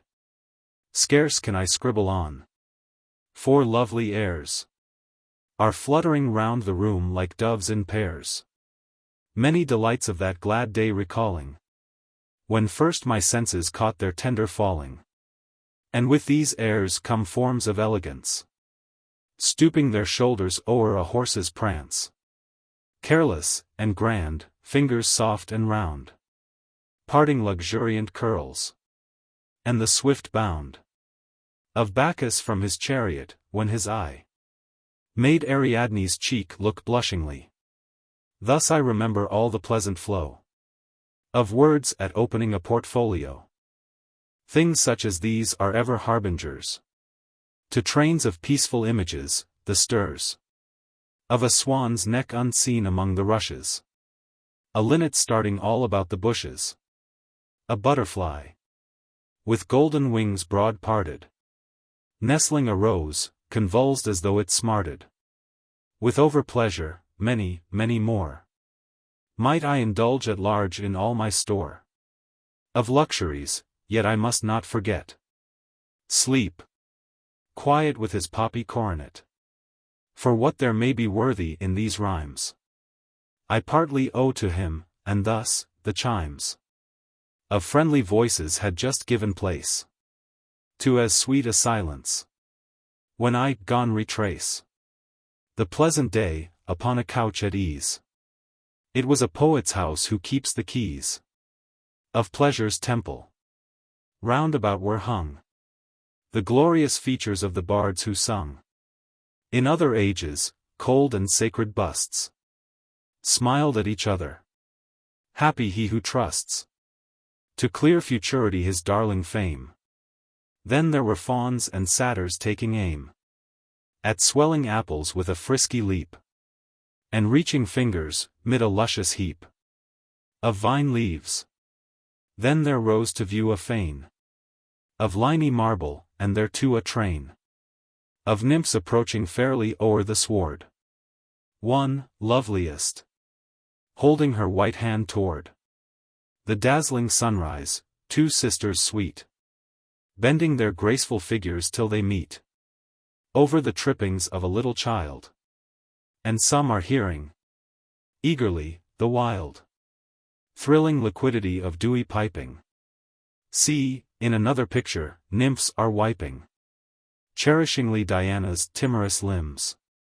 A fold of lawny mantle dabbling swims at the bath's edge, and keeps a gentle motion with the subsiding crystal, as when ocean heaves calmly its broad swelling smoothiness o'er its rocky marge, and balances once more the patient weeds that now unshent by foam feel all about their undulating home. Sappho's meek head was there half-smiling down at nothing, just as though the earnest frown of overthinking had that moment gone from off her brow, and left her all alone. Great Alfred's too, with anxious, pitying eyes, as if he always listened to the sighs of the goaded world, and Kosciuszko's, worn by horrid sufferance, mightily forlorn. Petrarch, outstepping from the shady green, starts at the sight of Laura, nor can wean his eyes from her sweet face. Most happy they, for over them was seen a free display of outspread wings, and from between them shone the face of poesy, from off her throne. She overlooked things that I scarce could tell, the very sense of where I was might well keep sleep aloof, but more than that there came thought after thought to nourish up the flame within my breast, so that the morning light surprised me even from a sleepless night. And up I rose refreshed, and glad, and gay, resolving to begin that very day these lines, and howsoever they be done, I leave them as a father does his son. I stood tiptoe upon a little hill, places of nestling green, for poets made. Leigh Hunt, The Story of Rimini. I stood tiptoe upon a little hill. The air was cooling, and so very still, that the sweet buds which with a modest pride pull droopingly in slanting curve aside their scantly leaved and finely tapering stems, had not yet lost those starry diadems caught from the early sobbing of the morn. The clouds were pure and white as flocks new shorn, and fresh from the clear brook. Sweetly they slept on the blue fields of heaven, and then there crept a little noiseless noise among the leaves, born of the very sigh that silence heaves. For not the faintest motion could be seen of all the shades that slanted o'er the green.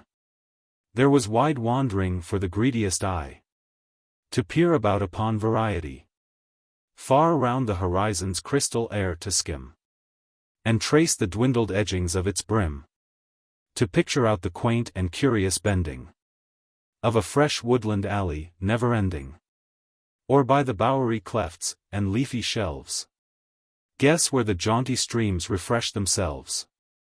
I gazed awhile, and felt as light and free as though the fanning wings of Mercury had played upon my heels. I was light-hearted, and many pleasures to my vision started.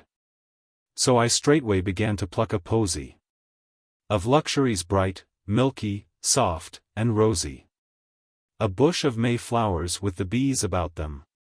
Ah, sure no tasteful nook could be without them, and let a lush laburnum oversweep them. And let long grass grow round the roots to keep them moist, cool, and green, and shade the violets, that they may bind the moss in leafy nets. A filbert hedge with wild briar overtwined, and clumps of woodbine taking the soft wind upon their summer thrones. There too should be the frequent checker of a youngling tree, that with a score of light green brethren shoots from the quaint mossiness of aged roots, round which is heard a springhead of clear waters, babbling so wildly of its lovely daughters. The spreading bluebells, it may haply mourn that such fair clusters should be rudely torn from their fresh beds, and scattered thoughtlessly by infant hands, left on the path to die. Open afresh your round of starry folds, ye ardent marigolds. Dry up the moisture from your golden lids, for great Apollo bids that in these days your praises should be sung on many harps which he has lately strung. And when again your dewiness he kisses, tell him, I have you in my world of blisses. So haply when I rove in some far vale, his mighty voice may come upon the gale. Here are sweet peas, on tiptoe for a flight, with wings of gentle flush o'er delicate white, and taper fingers catching at all things, to bind them all about with tiny rings. Linger a while upon some bending planks, that lean against a streamlet's rushy banks, and watch intently in nature's gentle doings. They will be found softer than ring-doves' cooings. How silent comes the water round that bend! Not the minutest whisper does it send to the o'erhanging sallows, blades of grass. Slowly across the checkered shadows pass. Why, you might read 2 sonnets, ere they reach to where the hurrying freshnesses I preach. A natural sermon o'er their pebbly beds, where swarms of minnows show their little heads, staying their wavy bodies gainst the streams, to taste the luxury of sunny beams, tempered with coolness. How they ever wrestle with their own sweet delight, and ever nestle their silver bellies on the pebbly sand. If you but scantily hold out the hand, that very instant not one will remain. But turn your eye, and they are there again. The ripples seem right glad to reach those cresses, and cool themselves among the emerald tresses. The while they cool themselves, they freshness give, and moisture, that the bowery green may live. So keeping up an interchange of favors, like good men in the truth of their behaviors. Sometimes goldfinches one by one will drop from low-hung branches, little space they stop, but sip, and twitter, and their feathers sleek. Then off at once, as in a wanton freak. Or perhaps, to show their black and golden wings, pausing upon their yellow flutterings. Were I in such a place, I sure should pray that not less sweet might call my thoughts away than the soft rustle of a maiden's gown, fanning away the dandelion's down, than the light music of her nimble toes, patting against the sorrel as she goes. How she would start, and blush, thus to be caught playing in all her innocence of thought. Oh, let me lead her gently o'er the brook, watch her half-smiling lips, and downward look. Oh, let me for one moment touch her wrist, let me one moment to her breathing list. And as she leaves me, may she often turn her fair eyes looking through her locks auburn. What next? A tuft of evening primroses, o'er which the mind may hover till it dozes, o'er which it well might take a pleasant sleep, but that 'tis ever startled by the leap of buds into ripe flowers, or by the flitting of diverse moths, that I their rest are quitting, or by the moon lifting her silver rim above a cloud, and with a gradual swim coming into the blue with all her light. O maker of sweet poets, dear delight of this fair world, and all its gentle livers, spangler of clouds, halo of crystal rivers. Mingler with leaves, and dew, and tumbling streams. Closer of lovely eyes to lovely dreams. Lover of loneliness, and wandering. Of upcast eye, and tender pondering. Thee must I praise above all other glories, that smile us on to tell delightful stories. For what has made the sage or poet write, but the fair paradise of nature's light? In the calm grandeur of a sober line, we see the waving of the mountain pine. And when a tale is beautifully stayed, we feel the safety of a hawthorn glade. When it is moving on luxurious wings, the soul is lost in pleasant smotherings. Fair dewy roses brush against our faces, and flowering laurels spring from diamond vases. O'erhead we see the jasmine and sweetbriar, and bloomy grapes laughing from green attire. While at our feet, the voice of crystal bubbles charms us at once away from all our troubles, so that we feel uplifted from the world, walking upon the white clouds wreathed and curled. So felt he, who first told, how Psyche went on the smooth wind to realms of wonderment. What Psyche felt, and love, when their full lips first touched. What amorous and fondling nips they gave each other's cheeks, with all their sighs. And how they kissed each other's tremulous eyes. The silver lamp, the ravishment, the wonder. The darkness, loneliness, the fearful thunder. Their woes gone by, and both to heaven upflown, to bow for gratitude before Jove's throne. So did he feel, who pulled the boughs aside, that we might look into a forest wide, to catch a glimpse of fauns, and dryads, coming with softest rustle through the trees, and garlands woven of flowers wild, and sweet, upheld on ivory wrists, or sporting feet, telling us how fair, trembling Syrinx fled. Arcadian Pan, with such a fearful dread. Poor nymph, poor Pan, how he did weep to find naught but a lovely sighing of the wind. Along the reedy stream, a half-heard strain, full of sweet desolation, balmy pain. What first inspired a bard of old to sing? Narcissus pining o'er the untainted spring? In some delicious ramble, he had found a little space, with boughs all woven round, and in the midst of all, a clearer pool than air reflected in its pleasant cool. The blue sky here, and there, serenely peeping through tendril wreaths fantastically creeping. And on the bank a lonely flower he spied, a meek and forlorn flower, with naught of pride, drooping its beauty o'er the watery clearness, to woo its own sad image into nearness. Deaf to light Zephyrus it would not move, but still would seem to droop, to pine, to love.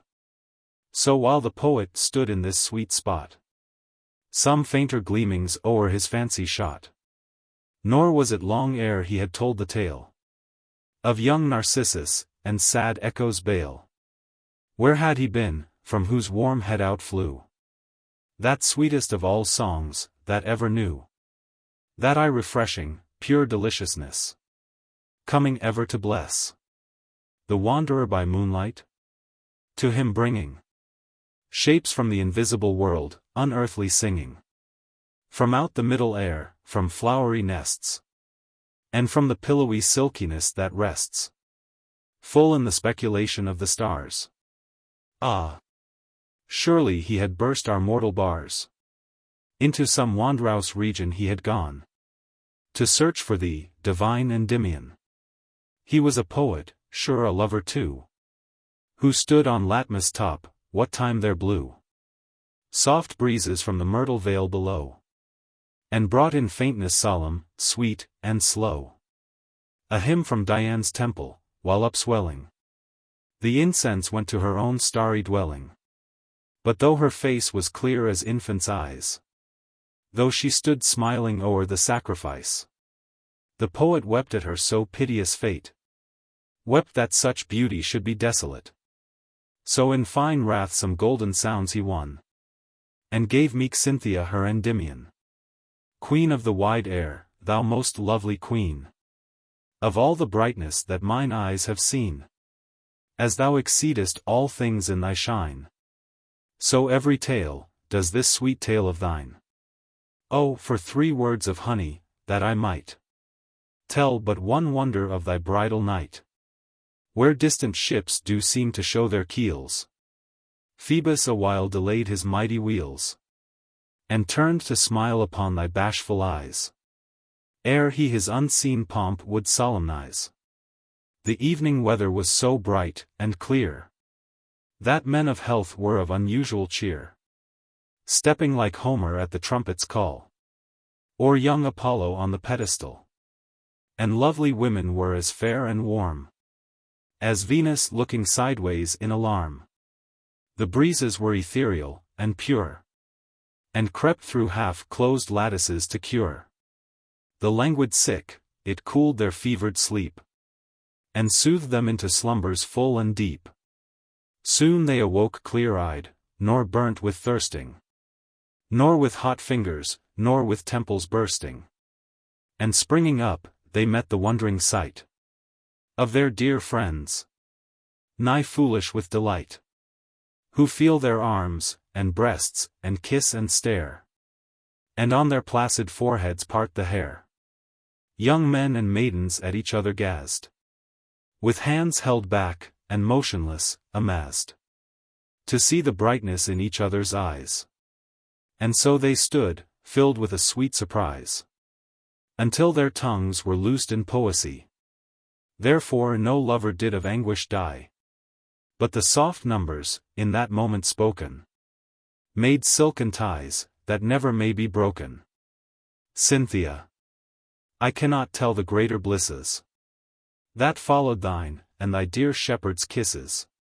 Was there a poet born, but now no more? My wandering spirit must no further soar. Sonnet. After dark vapors.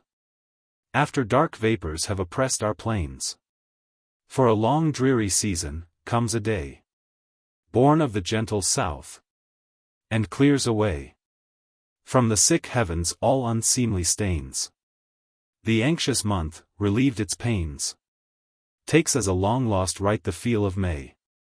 The eyelids with the passing coolness play, like rose leaves with the drip of summer rains. And calmest thoughts come round us, as, of leaves budding, fruit ripening in stillness, autumn suns smiling at eve upon the quiet sheaves. Sweet Sappho's cheek, a sleeping infant's breath, the gradual sand that through an hourglass runs, a woodland rivulet, a poet's death, written on the blank space at the end of Chaucer's tale of the flower and the leaf. This pleasant tale is like a little copse, the honeyed lines so freshly interlace, to keep the reader in so sweet a place, so that he here and there full-hearted stops, and oftentimes he feels the dewy drops come cool and suddenly against his face, and, by the wandering melody, may trace which way the tender-legged linnet hops. Oh, what a power has white simplicity! What mighty power has this gentle story! I, that do ever feel a thirst for glory, could at this moment be content to lie meekly upon the grass, as those whose sobbings were heard of none beside the mournful robins. To Haydn. Haydn, forgive me that I cannot speak definitively of these mighty things. Forgive me, that I have not eagle's wings, that what I want I know not where to seek, and think that I would not be over meek in rolling out up followed thunderings, even to the steep of Heliconian springs. Were I of ample strength for such a freak, think too, that all those numbers should be thine. Whose else? In this who touched thy vesture's hem? For when men starred at what was most divine, with browless idiotism, o'er wise phlegm, thou hadst beheld the Hesperian shine of their star in the east, and gone to worship them, on seeing the Elgin marbles My spirit is too weak, mortality weighs heavily on me like unwilling sleep, and each imagined pinnacle and steep of godlike hardship tells me I must die, like a sick eagle looking at the sky. Yet 'tis a gentle luxury to weep, that I have not the cloudy winds to keep fresh for the opening of the morning's eye. Such dim-conceived glories of the brain bring round the heart an indescribable feud. So do these wonders a most dizzy pain, that mingles Grecian grandeur with the rude wasting of old time, with a billowy main. A sun, a shadow of a magnitude. On Leigh Hunt's poem, The Story of Rimini. Who loves to peer up at the morning sun, with half-shut eyes and comfortable cheek? Let him, with this sweet tale, full often seek for meadows where the little rivers run. Who loves to linger with that brightest one of heaven, Hesperus, let him lowly speak these numbers to the night, and starlight meek, or moon, if that her hunting be begun. He who knows these delights, and too is prone to moralize upon a smile or tear, will find at once a region of his own, a bower for his spirit, and will steer to alleys where the fir tree drops its cone, where robins hop, and fallen leaves are sere. To Leigh Hunt, Esq. A dedication. Glory and loveliness have passed away. For if we wander ONT in early morn, no wreathed incense do we see upborne into the east, to meet the smiling day. No crowd of nymphs soft-voiced and young, and gay, in woven baskets bringing ears of corn, roses, and pinks, and violets, to adorn the shrine of Flora in her early May. But there are left delights as high as these, and I shall ever bless my destiny, that in a time, when under pleasant trees, Pan is no longer sought, I feel a leafy luxury, seeing I could please with these poor offerings, a man like thee. On the sea, it keeps eternal whisperings around desolate shores, and with its mighty swell, gluts twice 10,000 caverns, till the spell of Hecate leaves them their old shadowy sound. Often, 'tis in such gentle temper found, that scarcely will the very smallest shell be moved for days from where it sometime fell, when last the winds of heaven were unbound. O ye, who have your eyeballs vexed and teared, feast them upon the wideness of the sea.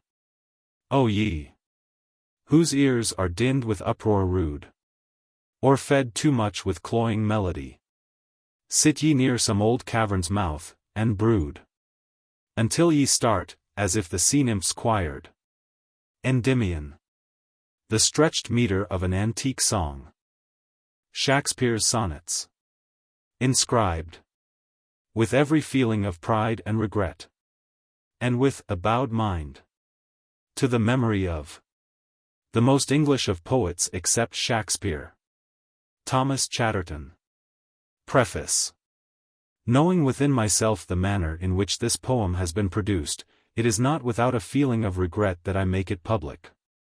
What manner I mean, will be quite clear to the reader, who must soon perceive great inexperience, immaturity, and every error denoting a feverish attempt, rather than a deed accomplished. The two first books, and indeed the two last, I feel sensible are not of such completion as to warrant their passing the press. Nor should they if I thought a year's castigation would do them any good. It will not, the foundations are too sandy. It is just that this youngster should die away, a sad thought for me, if I had not some hope that while it is dwindling I may be plodding, and fitting myself for verses fit to live. This may be speaking too presumptuously, and may deserve a punishment, but no feeling man will be forward to inflict it, he will leave me alone, with the conviction that there is not a fiercer hell than the failure in a great object. This is not written with the least atom of purpose to forestall criticisms of course, but from the desire I have to conciliate men who are competent to look, and who do look with a zealous eye, to the honor of English literature. The imagination of a boy is healthy, and the mature imagination of a man is healthy. But there is a space of life between, in which the soul is in a ferment, the character undecided, the way of life uncertain, the ambition thick-sighted, thence proceeds mawkishness. And all the thousand bitters which those men I speak of must necessarily taste in going over the following pages. I hope I have not in too late a day touched the beautiful mythology of Greece, and dulled its brightness, for I wish to try once more, before I bid it farewell. Teignmouth, April 10, 1818. Chapter 1. A thing of beauty is a joy forever. Its loveliness increases, it will never pass into nothingness, but still will keep a bower quiet for us, and asleep, full of sweet dreams, and health, and quiet breathing. Therefore, on every morrow, are we wreathing a flowery band to bind us to the earth, spite of despondence, of the inhuman dearth of noble natures, of the gloomy days, of all the unhealthy and o'er-darkened ways, made for our searching. Yes, in spite of all, some shape of beauty moves away the pall from our dark spirits, such the sun, the moon, trees old and young, sprouting a shady boon for simple sheep, and such are daffodils, with the green world they live in, and clear rills, that for themselves a cooling covert make, 'gainst the hot season, the mid-forest brake, rich with a sprinkling of fair musk-rose blooms. And such too is the grandeur of the dooms we have imagined for the mighty dead, all lovely tales that we have heard or read, an endless fountain of immortal drink, pouring unto us from the heavens' brink. Nor do we merely feel these essences for one short hour. No, even as the trees that whisper round a temple become soon dear as the temple's self, so does the moon. The passion poesy, glories infinite, haunt us till they become a cheering light unto our souls, and bound to us so fast that, whether there be shine, or gloom o'ercast, they alway must be with us, or we die. Therefore, 'tis with full happiness that I will trace the story of Endymion. The very music of the name has gone into my being, and each pleasant scene is growing fresh before me as the green of our own valleys. So I will begin now while I cannot hear the city's din, now while the early budders are just new, and run in mazes of the youngest hue about old forests, while the willow trails its delicate amber, and the dairy pails bring home increase of milk. And, as the year grows lush in juicy stalks, I'll smoothly steer my little boat, for many quiet hours, with streams that deepen freshly into bowers. Many and many a verse I hope to write, before the daisies, vermeil-rimmed and white, hide in deep herbage, and ere yet the bees hum about globes of clover and sweet peas. I must be near the middle of my story. Oh, may no wintry season, bare and hoary, see it half finished, but let autumn bold, with universal tinge of sober gold, be all about me when I make an end. And now at once, adventuresome, I send my herald thought into a wilderness. There let its trumpet blow, and quickly dress my uncertain path with green, that I may speed easily onward, thorough flowers and weed. Upon the sides of Latmos was outspread a mighty forest, for the moist earth fed so plenteously all weed-hidden roots into o'erhanging boughs, and precious fruits. And it had gloomy shades, sequestered deep, where no man went. And if from shepherds keep a lamb strayed far adown those inmost glens, never again saw he the happy pens, whither his brethren, bleeding with content, over the hills at every nightfall went. Among the shepherds, 'twas believed ever, that not one fleecy lamb which thus did sever from the white flock, but passed unworried by angry wolf, or pard with prying head, until it came to some unfooded plains, where fed the herds of Pan, I great his gains, who thus one lamb did lose. Paths there were many, winding through palmy fern, and rushes fenny, and ivy banks, all leading pleasantly to a wide lawn, whence one could only see stems thronging all around between the swell of turf and slanting branches. Who could tell the freshness of the space of heaven above, edged round with dark treetops, through which a dove would often beat its wings, and often too a little cloud would move across the blue. Full in the middle of this pleasantness there stood a marble altar, with a tress of flowers budded newly, and the dew had taken fairy fantasies to strew daisies upon the sacred sward last eve, and so the dawned light in pomp receive. For 'twas the morn, Apollo's upward fire made every eastern cloud a silvery pyre of brightness so unsullied, that therein a melancholy spirit well might win oblivion, and melt out his essence fine into the winds. Rain-scented eglantine gave temperate sweets to that well-wooing sun.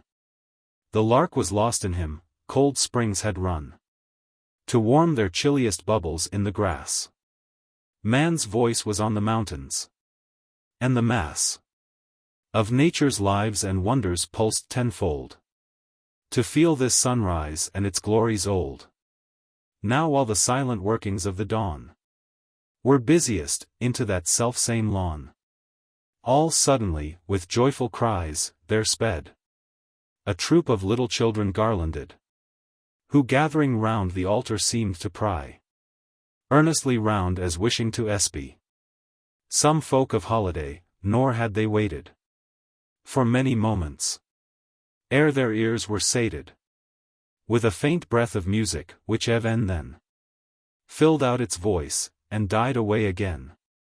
Within a little space again it gave its airy swellings, with a gentle wave, to light-hung leaves, in smoothest echoes breaking through copse-clad valleys, ere their death o'ertaking the surgy murmurs of the lonely sea. And now, as deep into the wood as we might mark a lynx's eye, there glimmered light, fair faces and a rush of garments white, plainer and plainer showing, till at last into the widest alley they all passed, making directly for the woodland altar. O kindly Muse, let not my weak tongue falter in telling of this goodly company, of their old piety, and of their glee, but let a portion of ethereal dew fall on my head, and presently unmew my soul, that I may dare, in wayfaring, to stammer where old Chaucer used to sing. Leading the way, young damsels danced along, bearing the burden of a shepherd's song, each having a white wicker, overbrimmed with April's tender younglings. Next, well trimmed, a crowd of shepherds with as sunburnt looks as may be read of in Arcadian books, such as sat listening round Apollo's pipe, when the great deity, for earth too ripe, let his divinity o'erflowing die in music. Through the valleys of Thessaly, some idly trailed their sheep-hooks on the ground, and some kept up a shrilly mellow sound, with ebon-tipped flutes, close after these. Now coming from beneath the forest trees, a venerable priest full soberly, begirt with ministering looks, alway his eye steadfast upon the matted turf he kept, and after him his sacred vestments swept. From his right hand there swung a vase, milk-white, of mingled wine, outsparkling generous light, and in his left he held a basket full of all sweet herbs that searching eye could cull, wild thyme, and valley lilies whiter still, Then Leda's love, and cresses from the rill. His aged head, crowned with beechen wreath, seemed like a pole of ivy in the teeth of winter hoar. Then came another crowd of shepherds, lifting in due time aloud their share of the ditty. After them appeared, up followed by a multitude that reared their voices to the clouds, a fair-wrought car, easily rolling so as scarce to mar the freedom of 3 steeds of dapple brown, who stood therein did seem of great renown. Among the throng, his youth was fully blown, showing like Ganymede to manhood grown. And, for those simple times, his garments were a chieftain king's. Beneath his breast, half bare, was hung a silver bugle, and between his nervy knees there lay a boar-spear keen. A smile was on his countenance. He seemed, to common lookers-on, like one who dreamed of idleness in groves Elysian. But there were some who feelingly could scan a lurking trouble in his nether lip, and see that oftentimes the reins would slip through his forgotten hands. Then would they sigh, and think of yellow leaves, of owlets' cry, of logs piled solemnly. Ah, well-a-day! Why should our young Endymion pine away? Soon the assembly, in a circle ranged, stood silent round the shrine. Each look was changed to sudden veneration. Women meek beckoned their sons to silence, while each cheek of virgin bloom paled gently for slight fear. Endymion too, without a forest peer, stood, wan and pale, and with an odd face, among his brothers of the mountain chase.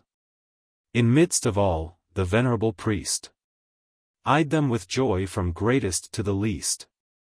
And, after lifting up his aged hands, thus spake he, Men of Latmos, shepherd bands, whose care it is to guard 1,000 flocks, whether descended from beneath the rocks that overtop your mountains, whether come from valleys where the pipe is never dumb, or from your swelling downs, where sweet air stirs blue harebells lightly, and where prickly firs buds lavish gold, or ye, whose precious charge nibble their fill at ocean's very marge, whose mellow reeds are touched with sounds forlorn by the dim echoes of old Triton's horn.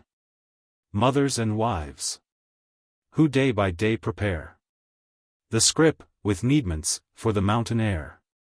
And all ye gentle girls who foster up udderless lambs, and in a little cup will put choice honey for a favored youth. Yea, every one attend. For in good truth, our vows are wanting to our great God Pan. Are not our lowing heifers sleeker than night-swollen mushrooms? Are not our wide plains speckled with countless fleeces? Have not rains greened over April's lap? No howling sad sickens our fearful ewes, and we have had great bounty from Endymion our Lord. The earth is glad, the merry lark has poured his early song against yon breezy sky that spread so clear o'er our solemnity. Thus ending, on the shrine he heaped a spire of teeming sweets, enkindling sacred fire. Anon he stained the thick and spongy sod with wine, in honor of the shepherd god. Now while the earth was drinking it, and while bay leaves were crackling in the fragrant pile, and gummy frankincense was sparkling bright 'neath smothering parsley, and a hazy light spread grayly eastward, thus a chorus sang. O thou, whose mighty palace roof doth hang from jagged trunks, and overshadoweth eternal whispers, glooms, the birth, life, death of unseen flowers in heavy peacefulness, who lovest to see the hamadryads dress their ruffled locks where meeting hazels darken, and through whole solemn hours dost sit, and hearken the dreary melody of bedded reeds In desolate places, where dank moisture breeds, the pipy hemlock to strange overgrowth, bethinking thee, how melancholy loath thou wast to lose fair Syrinx, do thou now, by thy love's milky brow, by all the trembling mazes that she ran, hear us, great Pan. O thou, for whose soul-soothing quiet, turtles passion their voices cooingly 'mong myrtles, what time thou wanderest at eventide through sunny meadows that outskirt the side of thine enmossed realms, O thou, to whom broad-leaved fig trees even now foredoom their ripened fruitage, yellow-girded bees, their golden honeycombs, our village lees, their fairest blossomed beans and poppied corn, the chuckling linnet its 5 young unborn, to sing for thee, low-creeping strawberries, their summer coolness, pent-up butterflies, their freckled wings, yeah, the fresh budding year, all its completions, be quickly near, by every wind that nods the mountain pine, O forester divine, thou, to whom every fawn and satyr flies for willing service, whether to surprise the squatted hare while in half-sleeping fit, or upward ragged precipices flit, to save poor lambkins from the eagle's maw, or by mysterious enticement draw bewildered shepherds to their path again, or to tread breathless round the frothy main, and gather up all fancifullest shells, for thee to tumble into naiad cells, and, being hidden, laugh at their out-peeping, or to delight thee with fantastic leaping, the while they pelt each other on the crown, with silvery oak apples, and fir cones brown, by all the echoes that about thee ring. Hear us, O satyr king! O hearkener to the loud clapping shears, while ever and anon to his shorn peers a ram goes bleating, winder of the horn, when snout wild boars routing tender corn, anger our huntsmen, breather round our farms, to keep off mildews, and all weather harms, strange ministrant of undescribed sounds, that come a-swooning over hollow grounds, and wither drearily on barren moors, dread opener of the mysterious doors, leading to universal knowledge, see, great son of Dryope, the many that are come to pay their vows, with leaves about their brows, be still the unimaginable lodge, for solitary thinkings, such as dodge conception to the very bourne of heaven, then leave the naked brain, be still the leaven, that spreading in this dull and clogged earth, gives it a touch ethereal, a new birth, be still a symbol of immensity, a firmament reflected in a sea, an element filling the space between, an unknown, but no more, we humbly screen, with uplift hands our foreheads, lowly bending, and giving out a shout most heaven-rending, conjure thee to receive our humble paean, upon thy Mount Lycaean. Even while they brought the burden to a close, a shout from the whole multitude arose, that lingered in the air like dying rolls of abrupt thunder, when Ionian shoals of dolphins bob their noses through the brine. Meantime, on shady levels, mossy fine, young companies nimbly began dancing to the swift treble pipe and humming string. Aye, those fair living forms swam heavenly to tunes forgotten, out of memory. Fair creatures, whose young children's children bred Thermopylae its heroes, not yet dead, but in old marbles ever beautiful.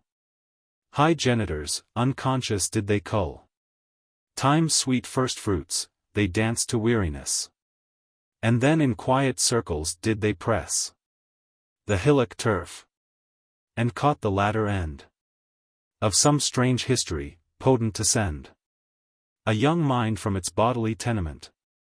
Or they might watch the quoit pitchers, intent on either side, pitying the sad death of Hyacinthus, when the cruel breath of Zephyr slew him, Zephyr penitent, who now, ere Phoebus mounts the firmament, fondles the flower amid the sobbing rain.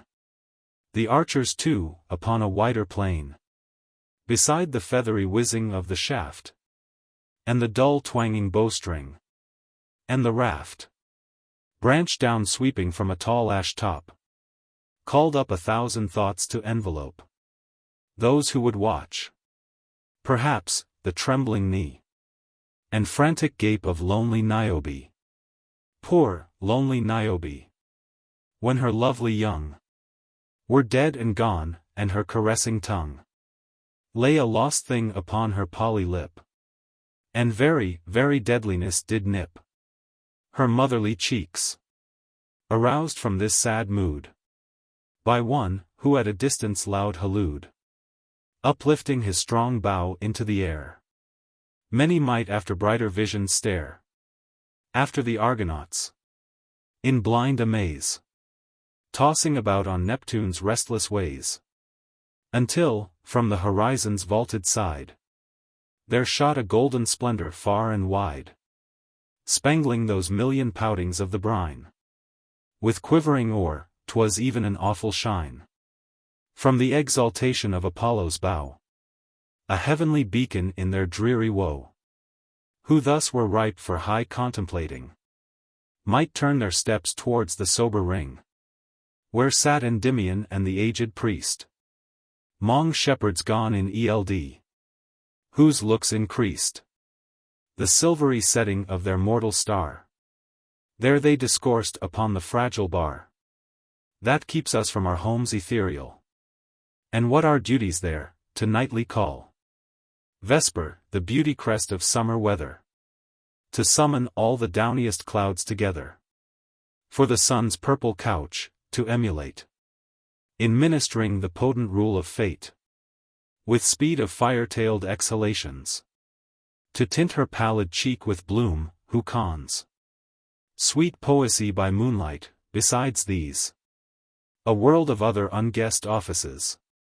Anon they wandered, by divine converse, into Elysium, vying to rehearse, each one his own anticipated bliss. One felt heart-certain that he could not miss his quick-gone love, among fair blossomed boughs, where every zephyr sigh pouts, and endows her lips with music for the welcoming.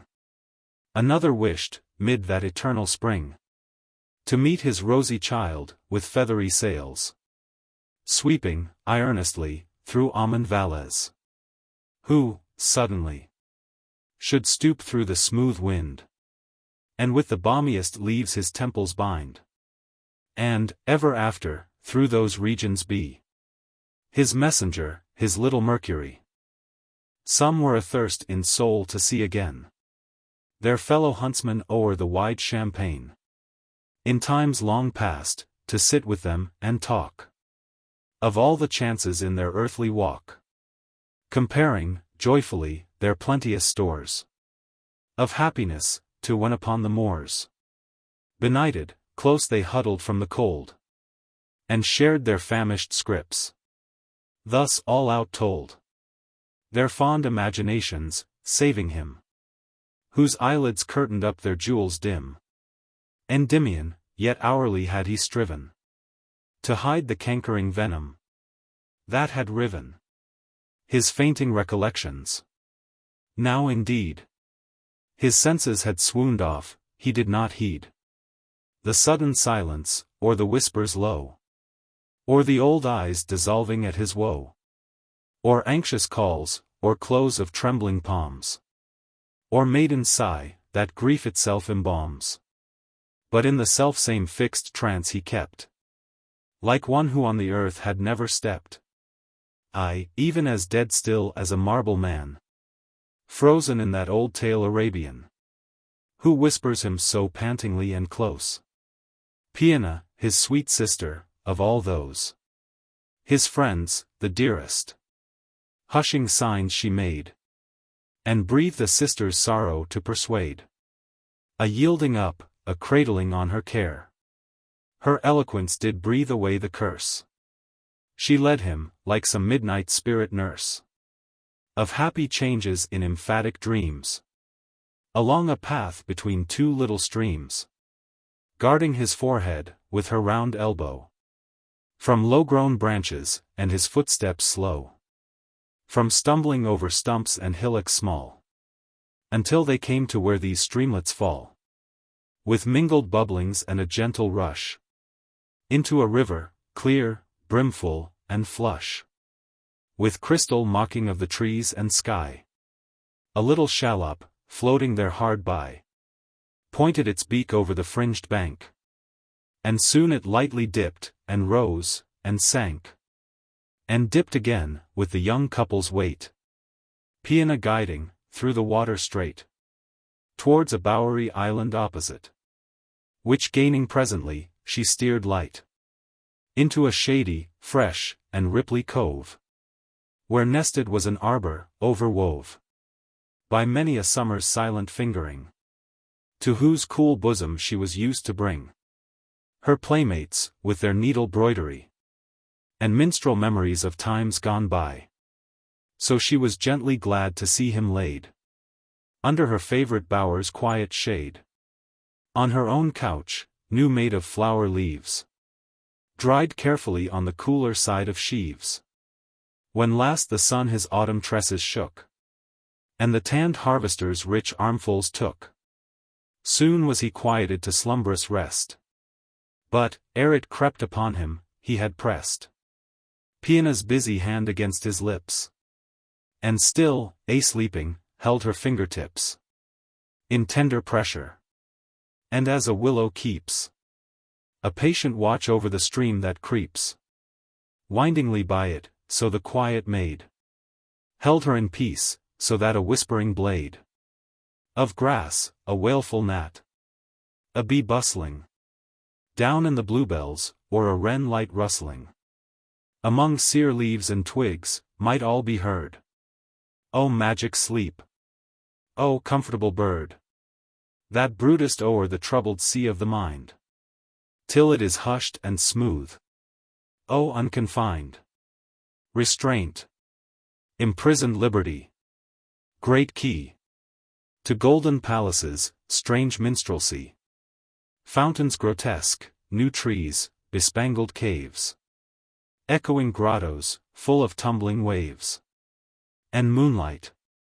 Aye, to all the mazy world of silvery enchantment, who, upfurled beneath thy drowsy wing a triple hour, but renovates and lives thus, in the bower. Endymion was calm to life again, opening his eyelids with a healthier brain. He said, I feel this thine endearing love all through my bosom, thou art as a dove, trembling its closed eyes and sleeked wings about me, and the pearliest dew not brings such morning incense from the fields of May, as do those brighter drops that twinkling stray from those kind eyes, the very home and haunt of sisterly affection. Can I want aught else, aught nearer heaven, than such tears? Yet dry them up, in bidding hence all fears, that, any longer, I will pass my days alone and sad. No, I will once more raise my voice upon the mountain heights, once more make my horn parley from their foreheads hoar. Again my trooping hounds their tongues shall loll around the breathed boar, again I'll pull the fair-grown yew tree for a chosen bough, and, when the pleasant sun is getting low, again I'll linger in a sloping mead, to hear the speckled thrushes, and see feed our idle sheep. So be thou cheered, sweet, and, if thy lute is here, softly entreat my soul to keep in its resolved course. Hurried Piana, in their silver source, shut her pure sorrow drops with glad exclaim, and took a lute, from which their pulsing came a lively prelude, fashioning the way in which her voice should wander. 'Twas a lay more subtle cadenced, more forest wild, Then Dryope's lone lulling of her child. And nothing since has floated in the air. So mournful strange.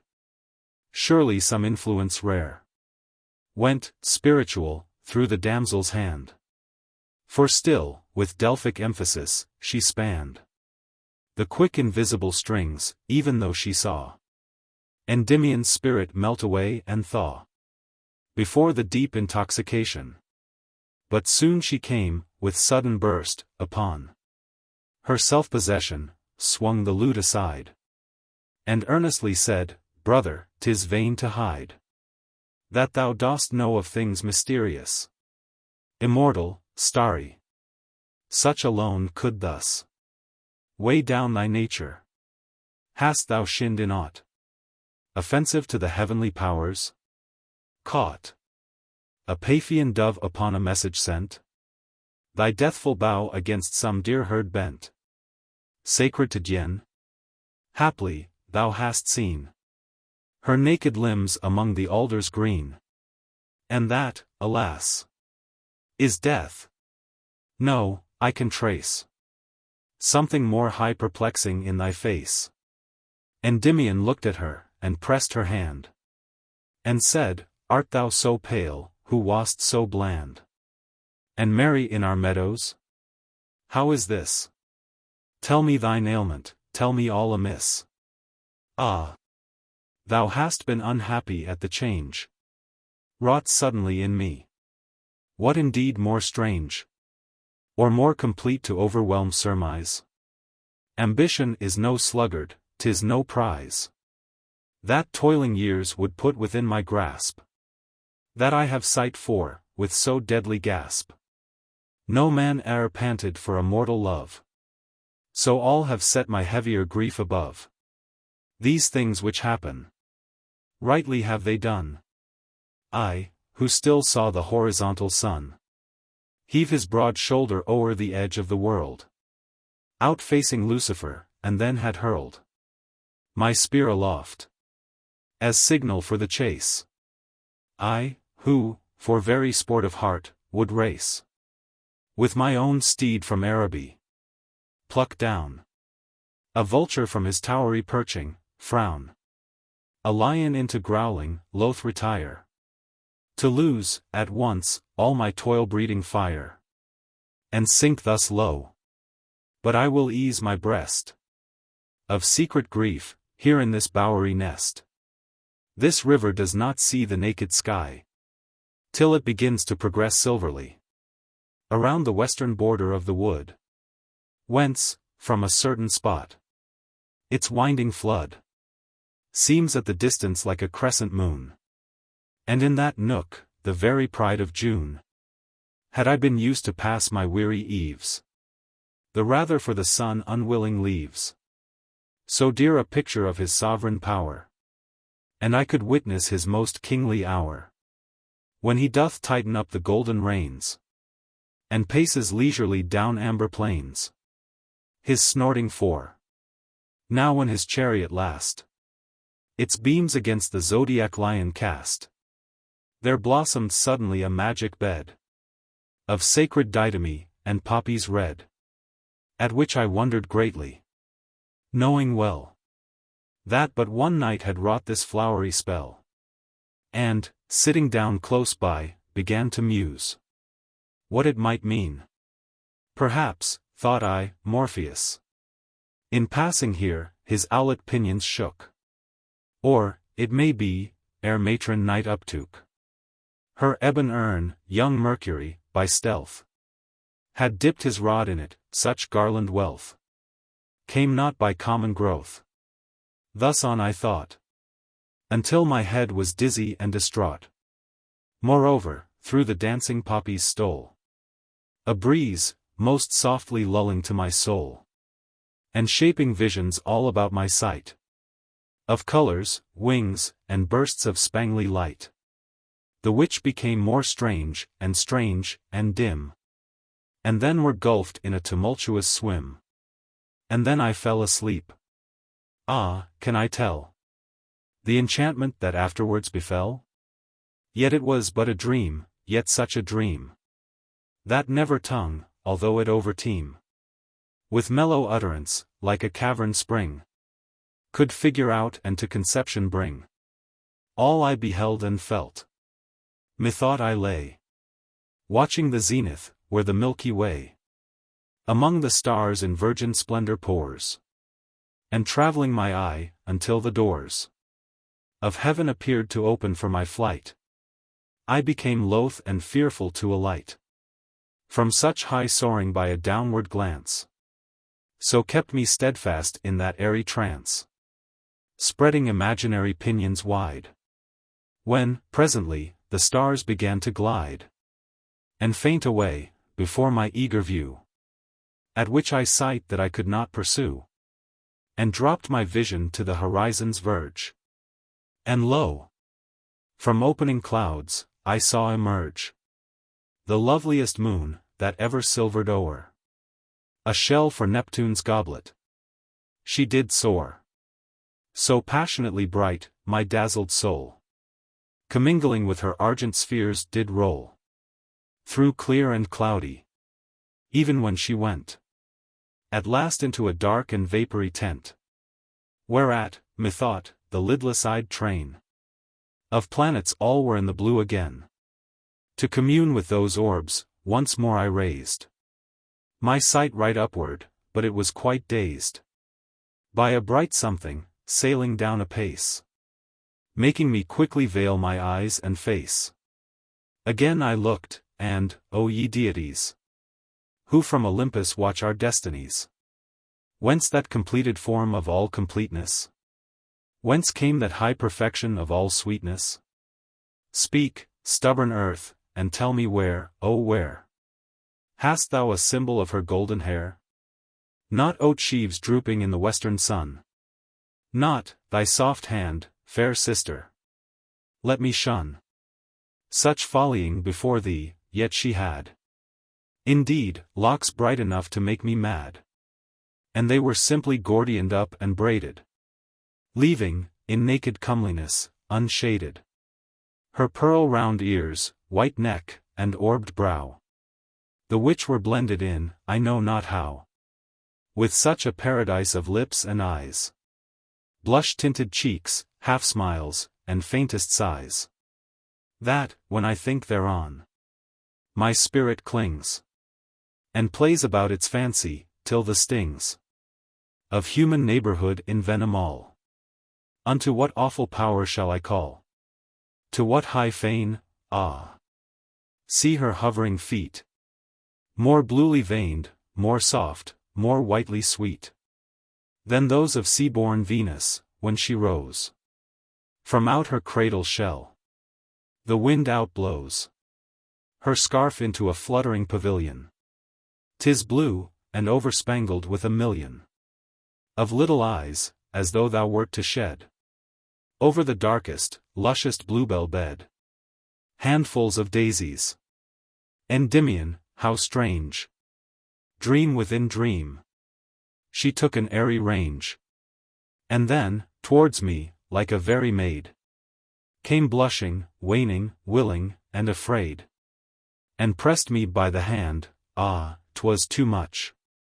Methought I fainted at the charmed touch, yet held my recollection, even as one who dives 3 fathoms where the waters run, gurgling in beds of coral, for anon I felt upmounted in that region where falling stars dart their artillery forth, and eagles struggle with the buffeting north, that balances the heavy meteor stone. Felt too, I was not fearful, nor alone, but lapped and lulled along the dangerous sky. Soon, as it seemed, we left our journeying high, and straightway into frightful eddies swooped, such as I muster where grey time has scooped huge dens and caverns in a mountain's side. Their hollow sounds aroused me, and I sighed to faint once more by looking on my bliss. I was distracted. Madly did I kiss the wooing arms which held me, and did give my eyes at once to death, but 'twas to live, to take in draughts of life from the gold fount, of kind and passionate looks. To count, and count the moments, by some greedy help that seemed a second self, that each might be redeemed, and plundered of its load of blessedness. Ah, desperate mortal! I even dared to press her very cheek against my crowned lip, and, at that moment, felt my body dip into a warmer air, a moment more. Our feet were soft in flowers.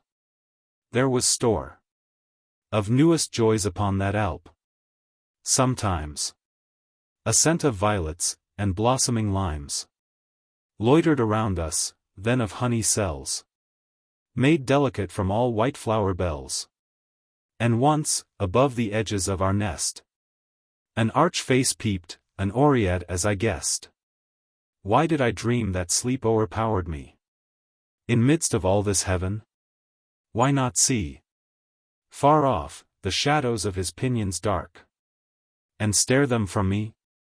But no, like a spark that needs must die, although its little beam reflects upon a diamond, my sweet dream fell into nothing, into stupid sleep. And so it was, until a gentle creep, a careful moving caught my waking ears. And up I started, ah! My sighs, my tears, my clenched hands, for lo! The poppies hung. Dew dabbled on their stalks, the ouzel sung a heavy ditty, and the sullen day had chidden herald Hesperus away. With leaden looks, the solitary breeze blustered and slept, and its wild self did tease with wayward melancholy. And I thought, mark me, Piana, that sometimes it brought faint fare thee wells, and sigh shrilked adieus. Away I wandered, all the pleasant hues of heaven and earth had faded, deepest shades were deepest dungeons, heaths and sunny glades were full of pestilent light. Our taintless rills seemed sooty, and o'erspread with upturned gills of dying fish, the vermeil rose had blown in frightful scarlet, and its thorns outgrown like spiked aloe.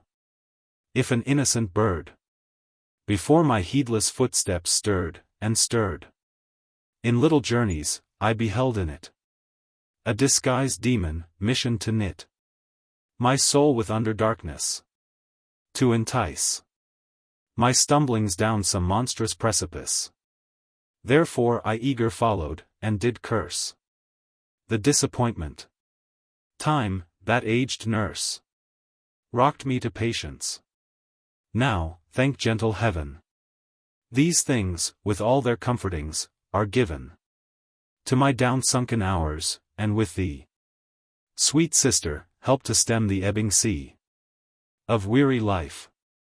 Thus ended he, and both sat silent, for the maid was very loath to answer, feeling well that breathed words would all be lost, unheard, and vain as swords against the enchased crocodile, or leaps of grasshoppers against the sun.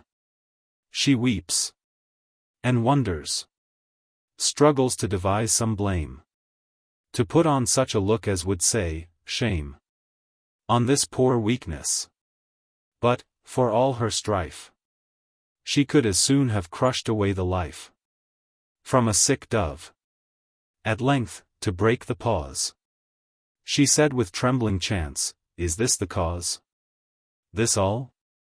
Yet it is strange, and sad, alas, that one who through this middle earth should pass, most like a sojourning demigod, and leave his name upon the harp string, should achieve no higher bard than simple maidenhood, singing alone, and fearfully, how the blood left his young cheek, and how he used to stray, he knew not where, and how he would say, nay, if any said, 'twas love, and yet, 'twas love, what could it be but love? How a ring-dove let fall a sprig of yew tree in his path, and how he died, and then, that love doth scathe The gentle heart, as northern blasts do roses. And then the ballad of his sad life closes. With sighs, and an alas, Endymion. Be rather in the trumpet's mouth, anon. Among the winds at large, that all may hearken. Although, before the crystal heavens darken, I watch and dote upon the silver lakes, pictured in western cloudiness, that takes the semblance of gold rocks and bright gold sands, islands, and creeks, and amber-fretted strands, with horses prancing o'er them, palaces, and towers of amethyst, would I so tease my pleasant days, because I could not mount into those regions, the Morphean fount of that fine element that visions, dreams, and fitful whims of sleep are made of, streams into its airy channels with so subtle, so thin a breathing, not the spider's shuttle, circled a million times within the space of a swallow's nest door, could delay a trace, a tinting of its quality. How light must dreams themselves be, seeing they're more slight than the mere nothing that engenders them. Then wherefore sully the entrusted gem of high and noble life with thoughts so sick? Why pierce high-fronted honor to the quick? For nothing but a dream? Hurried the youth. Looked up, a conflicting of shame and ruth was in his plated brow, yet his eyelids widened a little, as when Zephyr bids a little breeze to creep between the fans of careless butterflies. Amid his pains he seemed to taste a drop of manna-dew, full palatable, and a color grew upon his cheek, while thus he lifeful spake.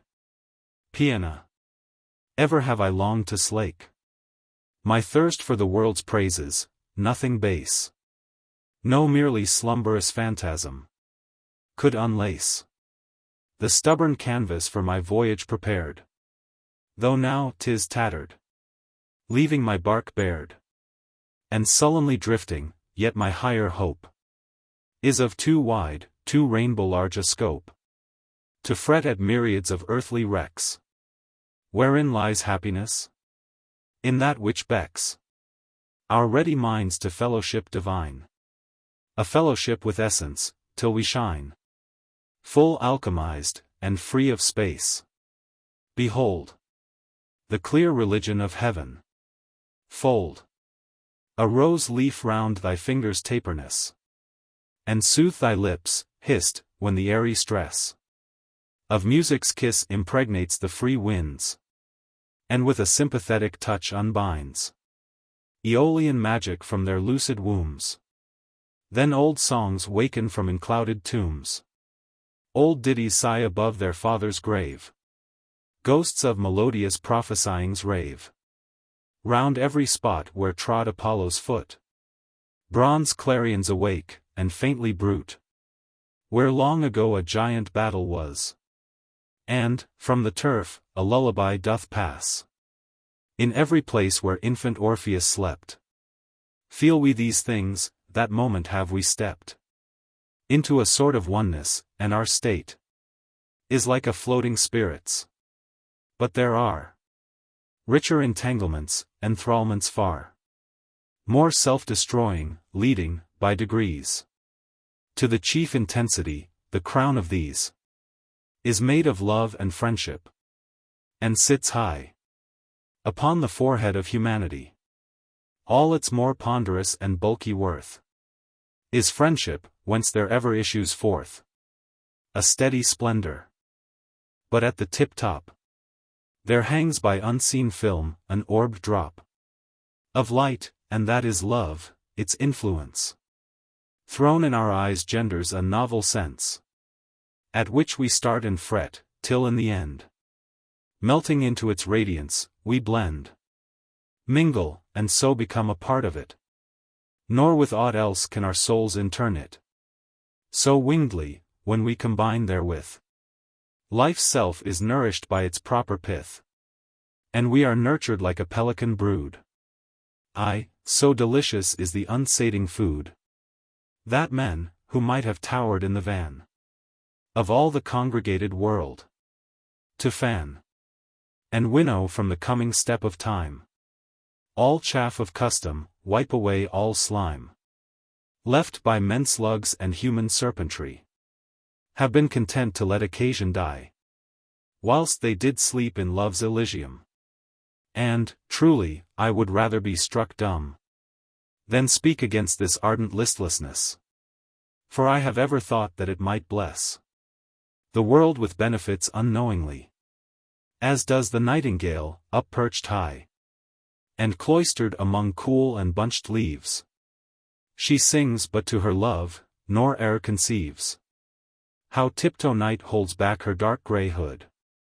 Just so may love, although 'tis understood, the mere commingling of passionate breath, produce more than our searching witnesseth. What I know not, but who, of men, can tell that flowers would bloom, or that green fruit would swell to melting pulp, that fish would have bright mail, the earth its dower of river, wood, and vale, the meadows runnels pebble stones, the seed its harvest, or the lute its tones, tones ravishment, or ravishment its sweet, if human souls did never kiss and greet. Now, if this earthly love has power to make men's being mortal, immortal, to shake ambition from their memories, and brim their measure of content, what merest whim seems all this poor endeavor after fame to one who keeps within his steadfast aim a love immortal, an immortal too? Look not so wildered, for these things are true, and never can be born of atomies that buzz about our slumbers, like brain flies, leaving us fancy sick. No, no, I'm sure my restless spirit never could endure to brood so long upon one luxury, unless it did, though fearfully, espy a hope beyond the shadow of a dream. My sayings will the less obscured seem when I have told thee how my waking sight has made me scruple whether that same night was passed in dreaming. Hearken, sweet Piana, beyond the matron temple of Latona, which we should see but for these darkening boughs, lies a deep hollow, from whose ragged brows bushes and trees do lean all round athwart, and meet so nearly, that with wings outwrought and spreaded tail, a vulture could not glide past them, but he must brush on every side. Some mouldered steps lead into this cool cell, far as the slabbed margin of a well, whose patient level peeps its crystal eye right upward, through the bushes, to the sky. Oft have I brought thee flowers, on their stalk set like vestal primroses, but dark velvet edges them round, and they have golden pits. 'Twas there I got them, from the gaps and slits in a mossy stone, that sometimes was my seat, when all above was faint with midday heat, and there in strife no burning thoughts to heed. I'd bubble up the water through a reed, so reaching back to boyhood, make me ships of molted feathers, touchwood, alder chips, with leaves stuck in them, and the Neptune be of their petty ocean. Oftener, heavily, when lovelorn hours had left me less a child, I sat contemplating the figures wild of o'erhead clouds melting the mirror through. Upon a day, while thus I watched, by flew a cloudy Cupid, with his bow and quiver so plainly charactered, no breeze would shiver. The happy chance, so happy, I was fain to follow it upon the open plain, and, therefore, was just going, when, behold, a wonder, fair as any I have told, the same bright face I tasted in my sleep, smiling in the clear well. My heart did leap through the cool depth, it moved as if to flee. I started up, when lo, refreshfully, there came upon my face, in plenteous showers. Dewdrops, and dewy buds, and leaves, and flowers. Wrapping all objects from my smothered sight. Bathing my spirit in a new delight. Aye, such a breathless honey feel of bliss. Alone preserved me from the drear abyss of death, for the fair form had gone again. Pleasure is oft a visitant. But pain clings cruelly to us, like the gnawing sloth. On the deer's tender haunches, late and loath. 'Tis scared away by slow returning pleasure. How sickening, how dark the dreadful leisure of weary days, made deeper exquisite by a foreknowledge of unslumberous night. Like sorrow came upon me, heavier still than when I wandered from the poppy hill. And a whole age of lingering moments crept sluggishly by, ere more contentment swept away at once the deadly yellow spleen. Yes, thrice have I this fair enchantment seen, once more been tortured with renewed life, when last the wintry gusts gave over strife with the conquering sun of spring, and left the skies warm and serene, but yet with moistened eyes, in pity of the shattered infant buds. That time thou didst adorn, with amber studs, my hunting cap, because I laughed and smiled, chatted with thee, and many days exiled all torment from my breast. 'Twas even then, straying about, yet cooped up in the den of helpless discontent, hurling my lance from place to place, and following at chance. At last, by hap, through some young trees it struck, and, plashing among bedded pebbles, stuck in the middle of a brook, whose silver ramble down 20 little falls through reeds and bramble. Tracing along, it brought me to a cave, whence it ran brightly forth, and white did lave the nether sides of mossy stones and rock, 'mong which it gurgled blithe dews, to mock its own sweet grief at parting. Overhead hung a lush screen of drooping weeds, and spread thick, as to curtain up some wood nymph's home. Ah! Impious mortal, whither do I roam? Said I, low-voiced, ah, whither? 'Tis the grot of Proserpine, when hell, obscure and hot, doth her resign, and where her tender hands she dabbles, on the cool and sluicy sands. Or, 'tis the cell of Echo, where she sits, and babbles thorough silence, till her wits are gone in tender madness, and anon faints into sleep, with many a dying tone of sadness. Oh, that she would take my vows, and breathe them sighingly among the boughs, to soothe her gentle ears, for whose fair head daily I pluck sweet flowerets from their bed, and weave them dyingly, send honey whispers round every leaf, that all those gentle lispers may sigh my love unto her pitying.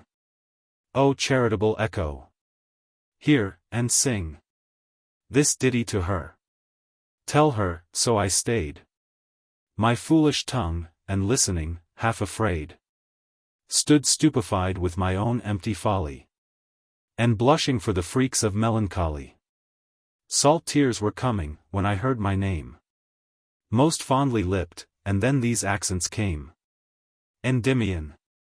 The cave is secreter than the Isle of Delos. Echo hence shall stir no sighs, but sigh-warm kisses, or light noise of thy combing hand, the while it travelling cloys, and trembles through my labyrinthine hair. At that oppressed, I hurried in. Ah! Where are those swift moments? Whither are they fled? I'll smile no more, Piana, nor will wed sorrow, the way to death. But patiently bear up against it, so farewell, sad sigh. And come instead demurest meditation, to occupy me wholly, and to fashion my pilgrimage for the world's dusky brink. No more will I count over, link by link, My chain of grief, no longer strive to find a half-forgetfulness in mountain wind, blustering about my ears. Thou shalt see, dearest of sisters, what my life shall be. What a calm round of hours shall make my days. There is a poly flame of hope that plays where'er I look, but yet, I'll say, 'tis not. And here I bid it die. Have not I caught already a more healthy countenance? By this the sun is setting, we may chance meet some of our near-dwellers with my car. This said, he rose, faint smiling like a star, through autumn mists, and took Piana's hand. They stepped into the boat, and launched from land. Chapter 2. O sovereign power of love! O grief! O balm! All records, saving thine, come cool, and calm, and shadowy, through the mist of past years. For others, good or bad, hatred and tears, have become indolent. But touching thine, one sigh doth echo, one poor sob doth pine. One kiss brings honey-dew from buried days. The woes of Troy, towers smothering o'er their blaze. Stiff-holden shields, far-piercing spears, keen blades, struggling, and blood, and shrieks, all dimly fades into some backward corner of the brain. Yet, in our very souls, we feel amain the close of Troilus and Cressid sweet. Hence, pageant history. Hence, gilded cheat, swart planet in the universe of deeds. Wide sea, that one continuous murmur breeds along the pebbled shore of memory. Many old rotten-timbered boats there be, upon thy vaporous bosom, magnified to goodly vessels. Many a sail of pride, and golden-keeled, is left unlaunched and dry. But wherefore this? What care, though owl did fly about the great Athenian admiral's mast? What care, though striding Alexander passed the Indus with his Macedonian numbers?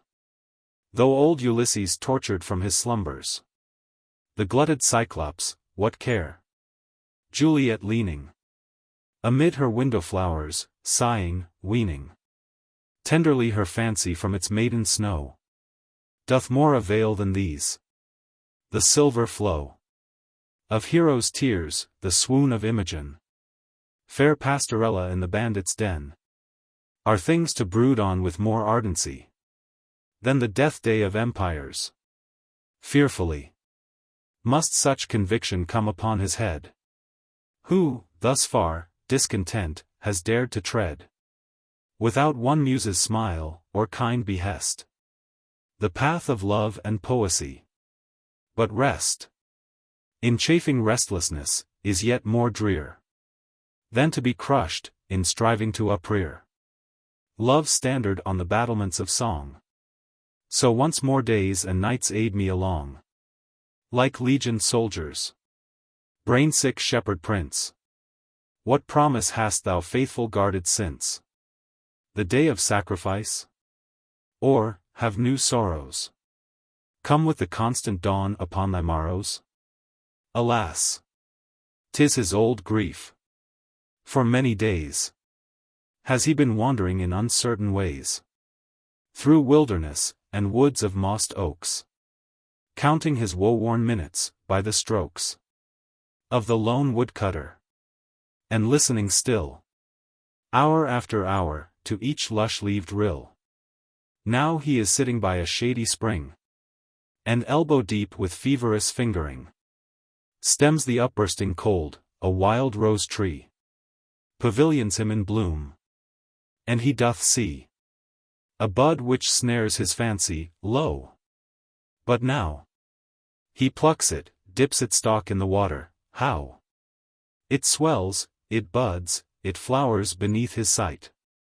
And, in the middle, there is softly pight a golden butterfly, upon whose wings there must be surely charactered strange things. For with wide eye he wonders, and smiles oft, Lightly this little herald flew aloft, followed by glad Endymion's clasped hands. Onward it flies, from languor's sullen bands. His limbs are loosed, and eager, on he hies, dazzled to trace it in the sunny skies. It seemed lie flew, the way so easy was, and like a newborn spirit did he pass, through the green evening quiet in the sun, o'er many a heath, through many a woodland dun, through buried paths, where sleepy twilight dreams the summer time away. One track unseems a wooded cleft, and, far away, the blue of ocean fades upon him. Then, anew, he sinks adown a solitary glen, where there was never sound of mortal men, saving, perhaps, some snow-light cadences, melting to silence, when upon the breeze some holy bark let forth an anthem sweet, to cheer itself to Delphi.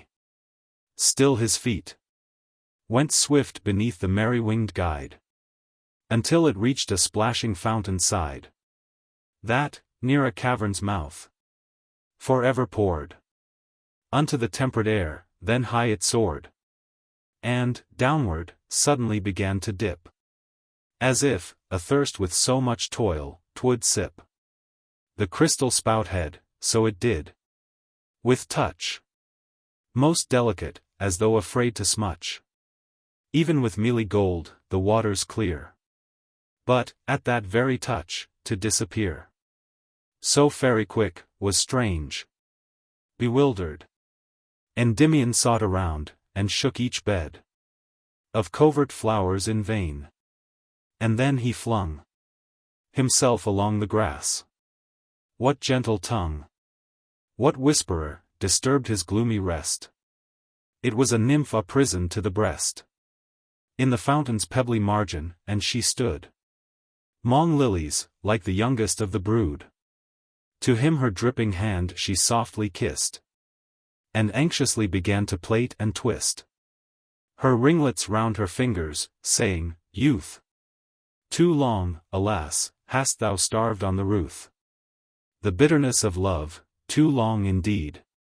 Seeing thou art so gentle, could I weed the soul of care, by heavens, I would offer all the bright riches of my crystal coffer to Amphitrite, all my clear-eyed fish, golden, or rainbow-sided, or purplish, vermilion-tailed, or finned with silvery gauze.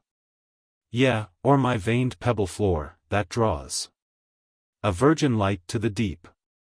My grotto sands, tawny and gold, oozed slowly from far lands. By my diligent springs, my level lilies, shells. My charming rod, my potent river spells. Yes, everything, even to the pearly cup, Meander gave me, for I bubbled up to fainting creatures in a desert wild.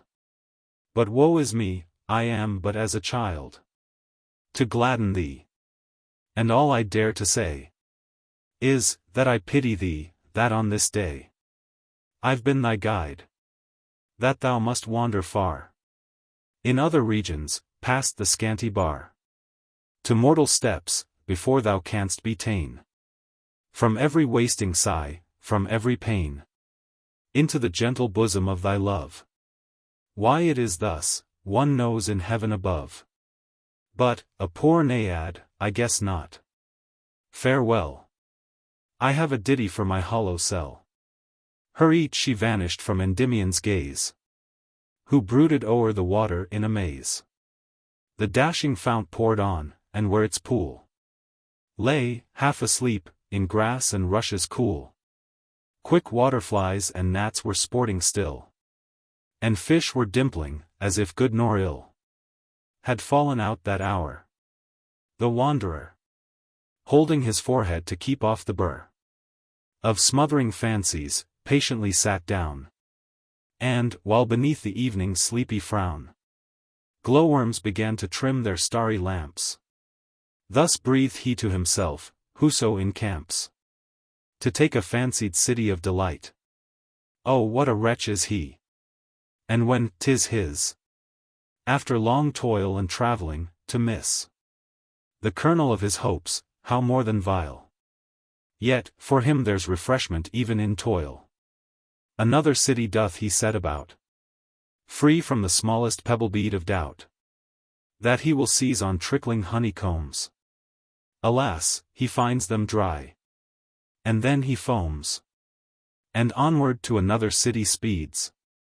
But this is human life, the war, the deeds, the disappointment, the anxiety. Imagination struggles, far and nigh.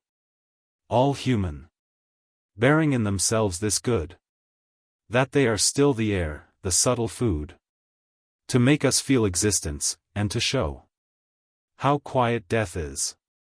Where soil is, men grow, whether to weeds or flowers, but for me, there is no depth to strike in, I can see naught earthly worth my compassing. So stand upon a misty, jutting head of land. Alone? No, no. And by the Orphean lute, when mad Eurydice is listening to tea, I'd rather stand upon this misty peak, with not a thing to sigh for, or to seek, but the soft shadow of my thrice-seen love. Then be, I care not what. O meekest dove of heaven! O Cynthia, 10 times bright and fair, from thy blue throne, now filling all the air, glance but one little beam of tempered light into my bosom, that the dreadful night and tyranny of love be somewhat scared. Yet do not so, sweet queen.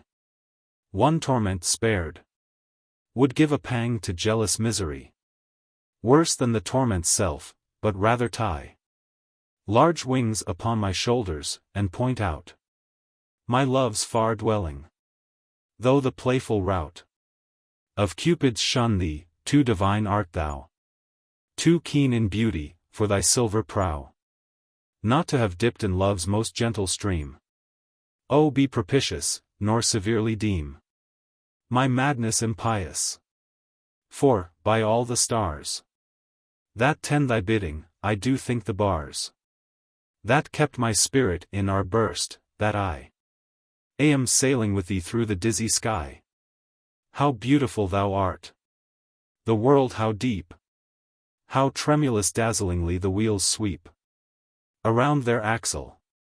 Then these gleaming reins, how lithe, when this thy chariot attains its airy goal, haply some bower veils. Those twilight eyes?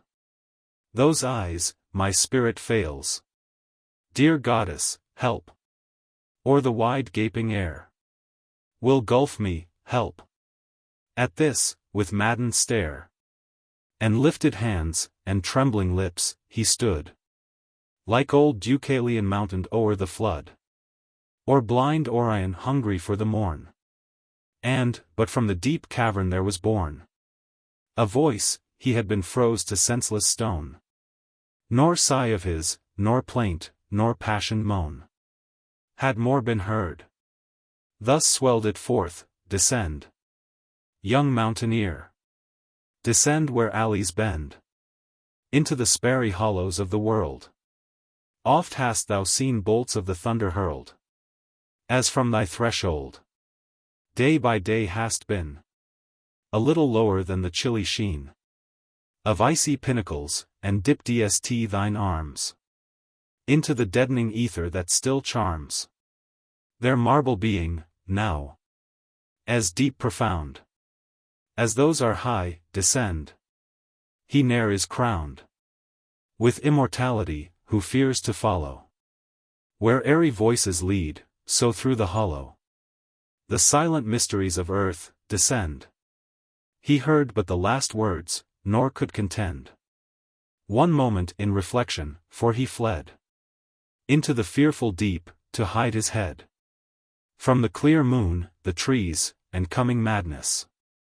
'Twas far too strange, and wonderful for sadness, sharpening, by degrees, his appetite to dive into the deepest dark, nor light.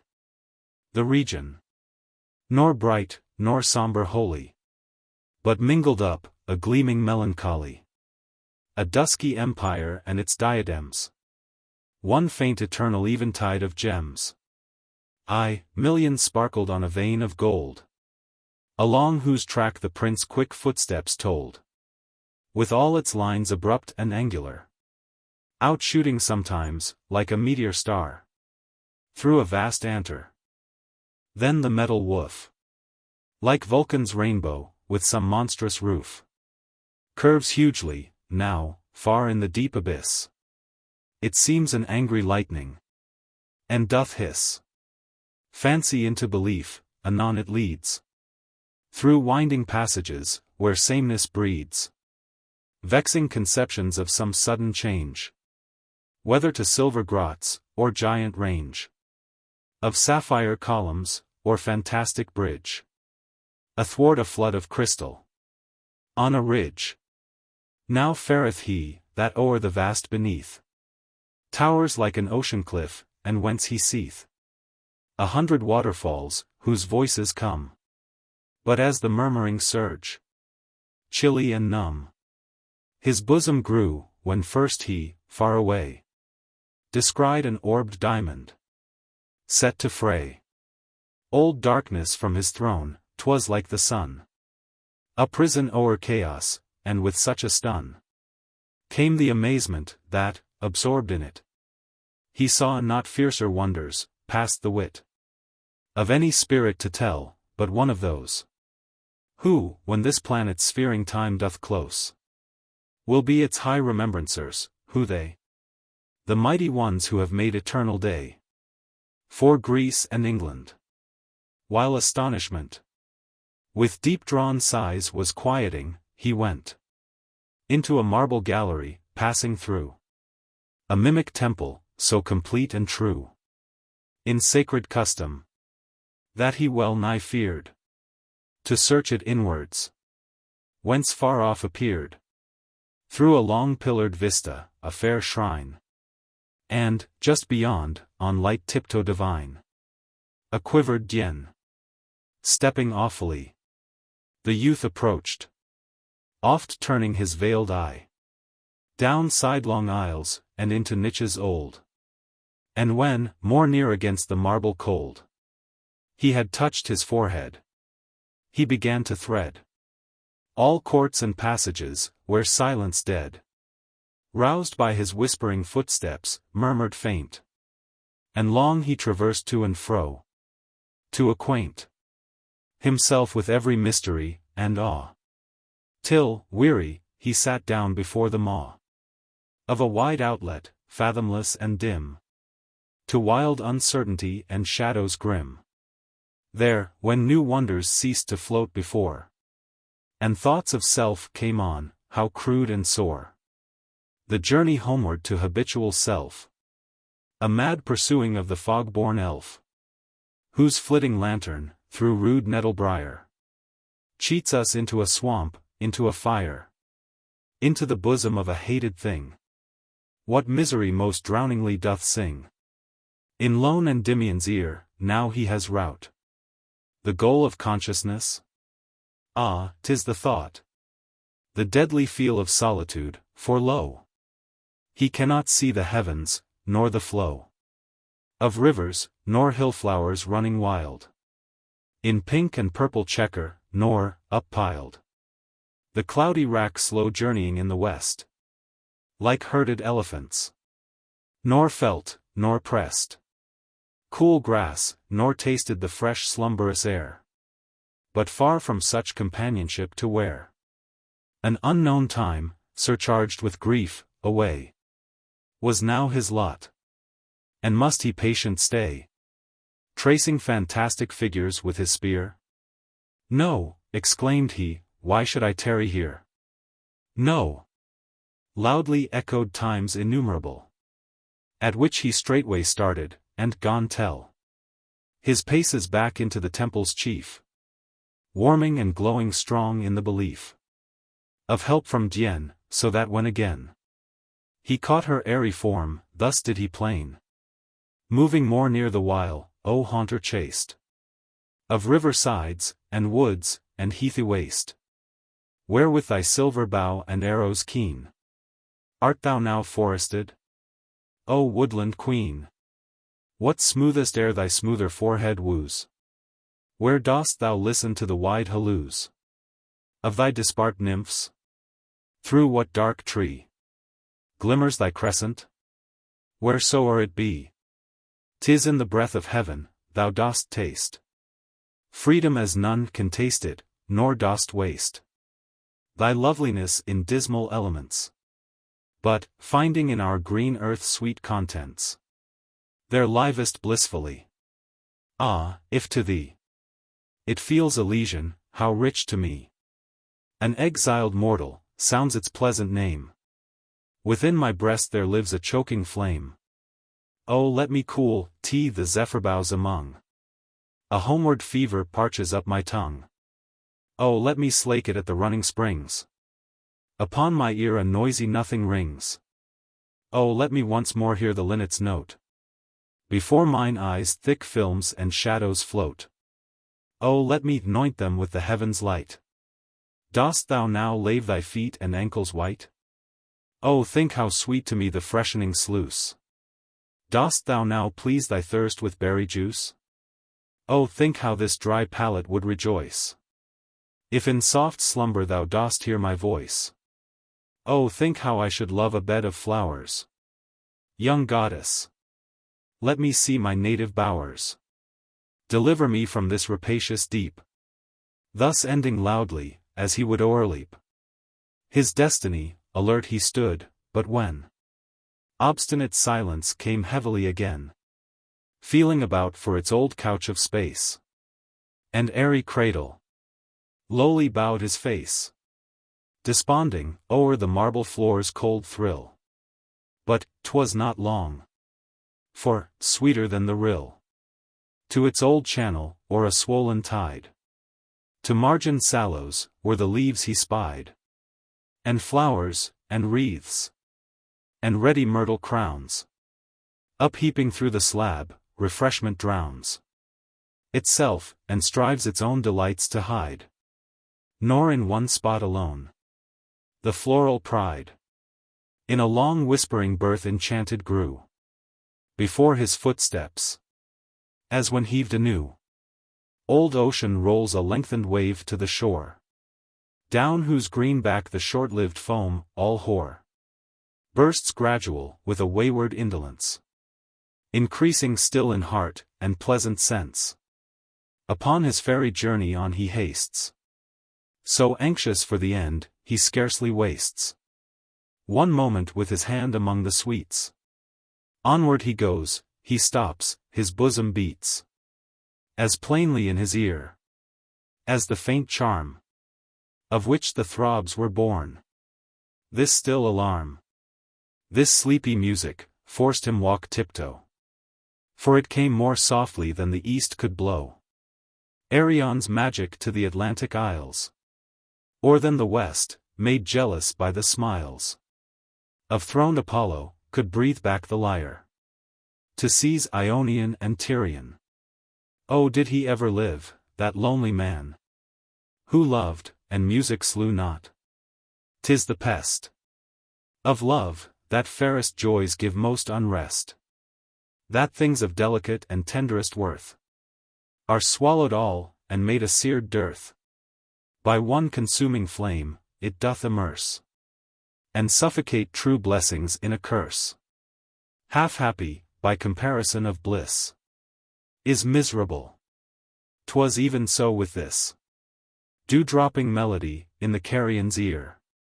First heaven, then hell, and then forgotten clear, vanished in elemental passion, and down some swart abysm he had gone, had not a heavenly guide benignant led, to where thick myrtle branches, gainst his head, brushing, awakened, then the sounds again went noiseless as a passing noontide rain, over a bower, where little space he stood. For as the sunset peeps into a wood, so saw he panting light, and towards it went, through winding alleys, and lo, wonderment! Upon soft verdure saw, one here, one there, Cupids slumbering on their pinions fair. After 1,000 mazes overgone, at last, with sudden step, he came upon a chamber, myrtle-walled, embowered high, full of light, incense, tender minstrelsy, and more of beautiful and strange beside. For on a silken couch of rosy pride, in midst of all, there lay a sleeping youth, of fondest beauty, fonder, in fair sooth, than sighs could fathom, or contentment reach, and coverlids gold-tinted like the peach, or ripe October's faded marigolds, fell sleek about him in 1,000 folds, not hiding up an Apollonian curve of neck and shoulder, nor the tenting swerve of knee from knee, nor ankles pointing light, but rather, giving them to the filled sight, officiously. Sideway his face reposed on one white arm, and tenderly unclosed, by tenderest pressure, a faint damask mouth, to slumbery pout, just as the morning south disparts a dew-lipped rose above his head.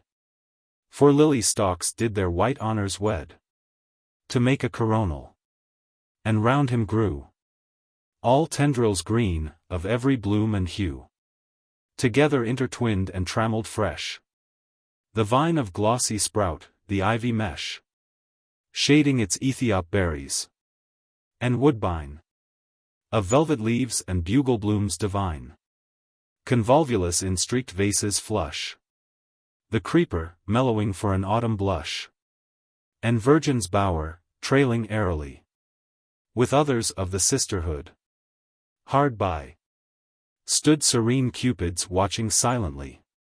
One, kneeling to a lyre, touched the strings, muffling to death the pathos with his wings, and, ever and anon, uprose to look at the youth's slumber, while another took a willow bough, distilling odorous dew, and shook it on his hair.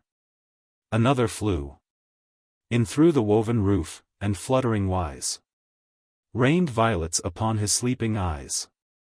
At these enchantments, and yet many more, the breathless Latmian wondered o'er and o'er, until impatient in embarrassment, he forthright passed, and lightly treading went to that same feathered lyrist, who straightway, smiling, thus whispered, though from upper day, thou art a wanderer, and thy presence here might seem unholy, be of happy cheer.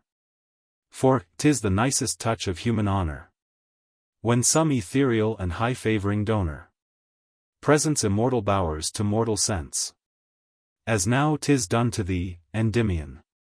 Hence was I in no wise startled. So recline upon these living flowers. Here is wine, alive with sparkles, never, I aver, since Ariadne was a vintager.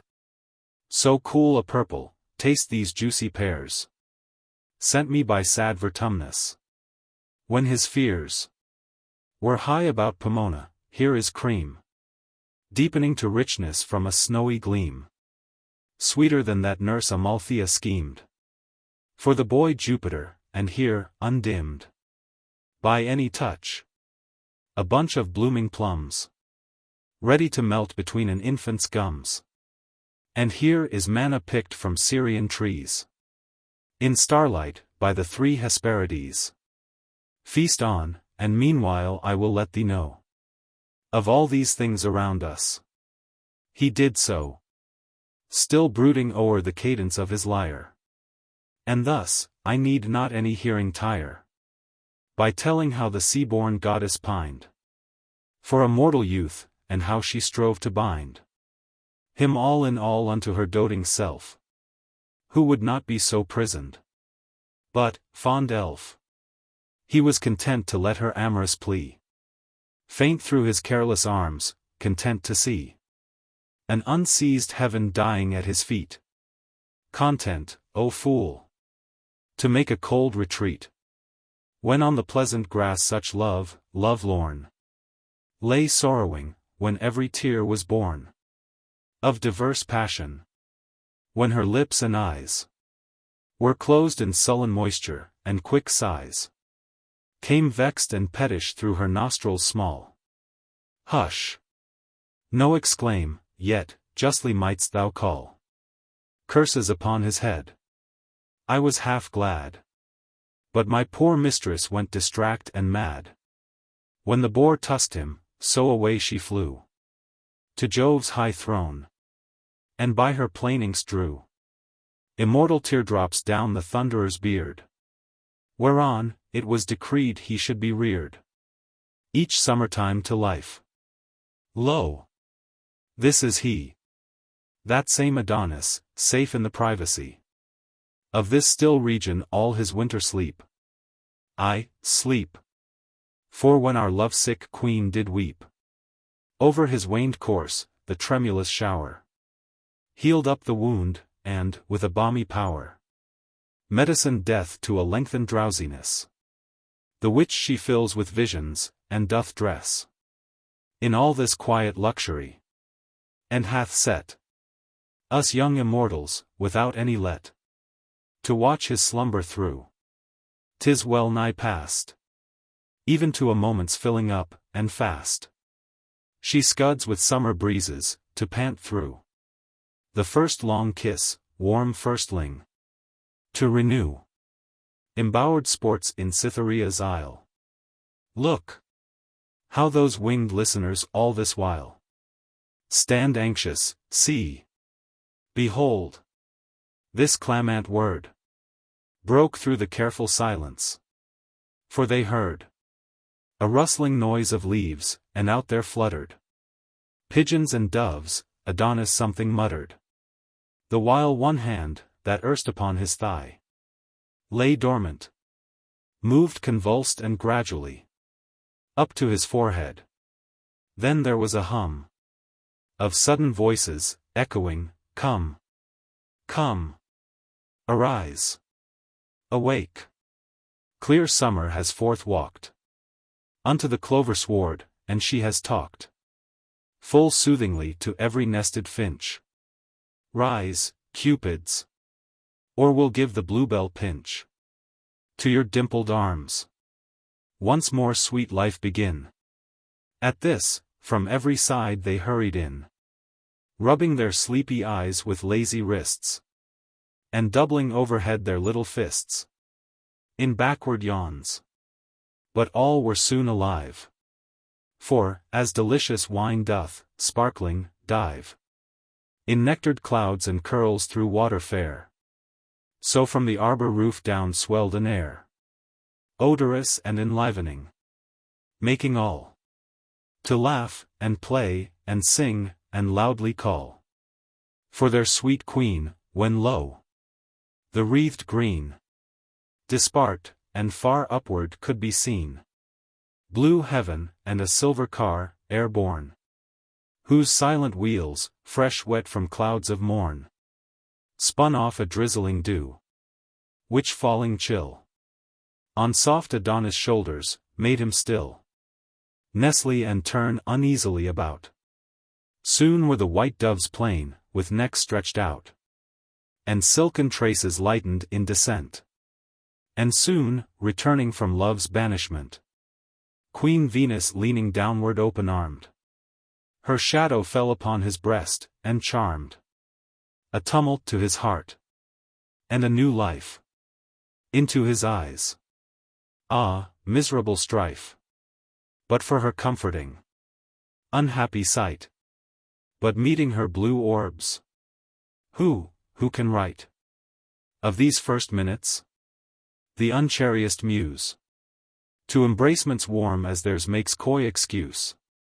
Oh, it has ruffled every spirit there, saving love's self, who stands superb to share the general gladness. Awfully he stands, a sovereign quell is in his waving hands. No sight can bear the lightning of his bow. His quiver is mysterious, none can know what themselves think of it. From forth his eyes there darts strange light of varied hues and dyes. A scowl is sometimes on his brow. But who look full upon it feel anon the blue of his fair eyes run liquid through their souls. Endymion feels it, and no more controls the burning prayer within him, so, bent low, he had begun a plaining of his woe. But Venus, bending forward, said, My child, favor this gentle youth, his days are wild. With love, but alas, too well I see, thou know'st the deepness of his misery. Ah, smile not so, my son, I tell thee true, that when through heavy hours I used to rue the endless sleep of this newborn Adon, this stranger I pitied. For upon a dreary morning once I fled away into the breezy clouds, to weep and pray. For this my love, for vexing Mars had teased me even to tears. Thence, when a little eased down looking, vacant, through a hazy wood, I saw this youth as he despairing stood. Those same dark curls blown vagrant in the wind. Those same full-fringed lids a constant blind. Over his sullen eyes, I saw him throw himself on withered leaves, even as though death had come sudden. For no jot he moved, yet muttered wildly, I could hear he loved some fair immortal, and that his embrace had zoned her through the night. There is no trace of this in heaven, I have marked each cheek, and find it is the vainest thing to seek. And that of all things, 'tis kept secretest. Endymion, one day thou wilt be blessed. So still obey the guiding hand that fends thee safely through these wonders for sweet ends. 'Tis a concealment needful in extreme. And if I guessed not so, the sunny beam, thou shouldst mount up with me. Now adieu. Here must we leave thee. At these words up flew the impatient doves, uprose the floating car. Up went the hum celestial. High afar, the Latmian saw them minish into naught. And, when all were clear vanished, still he caught a vivid lightning from that dreadful bough. When all was darkened, with Endymion throe, the earth closed, gave a solitary moan, and left him once again in twilight lone. He did not rave, he did not stare aghast, for all those visions were o'ergone and past. And he in loneliness, he felt assured of happy times, when all he had endured would seem a feather to the mighty prize. So, with unusual gladness, on he hies, through caves, and palaces of mottled ore, gold dome, and crystal wall, and turquoise floor, black polished porticos of awful shade, and, at the last, a diamond balustrade, leading afar past wild magnificence, spiral through ruggedest loopholes, and thence stretching across a void, then guiding o'er enormous chasms, where, all foam and roar, streams subterranean tease their granite beds, then heighten just above the silvery heads of 1,000 fountains, so that he could dash the waters with his spear. But at the splash, done heedlessly, those spouting columns rose sudden a poplar's height, and gone to enclose his diamond path with fretwork, streaming round, alive, and dazzling cool, and with a sound, haply, like dolphin tumults, when sweet shells welcome the float of Thetis. Long he dwells on this delight, for, every minute space, the streams with changed magic interlace, sometimes like delicatest lattices, covered with crystal vines, then weeping trees, moving about as in a gentle wind, which, in a wink, to watery gauze refined, poured into shapes of curtained canopies, spangled and rich with liquid broideries of flowers, peacocks, swans, and naiads fair. swifter than lightning went these wonders rare. And then the water, into stubborn streams, collecting, mimicked the wrought oaken beams, pillars, and frieze, and high fantastic roof of those dusk places in times far aloof. Cathedrals called. He bade a loath farewell to these founts Protean, passing gulf, and dell, and torrent, and 10,000 jutting shapes, half seen through deepest gloom, and greasely gapes, blackening on every side, and overhead. A vaulted dome like heavens, far bespread with starlight gems, aye, all so huge and strange. The solitary felt a hurried change working within him into something dreary, vexed like a morning eagle, lost, and weary, and purblind amid foggy, midnight wolds. But he revives at once, for who beholds new sudden things, nor casts his mental slough forth from a rugged arch, in the dusk below, came Mother Cybele.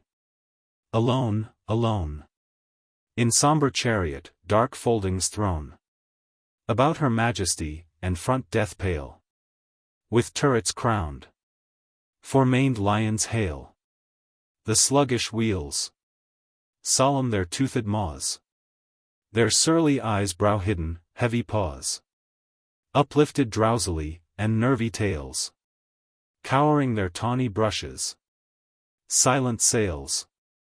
This shadowy queen athwart, and faints away in another gloomy arch.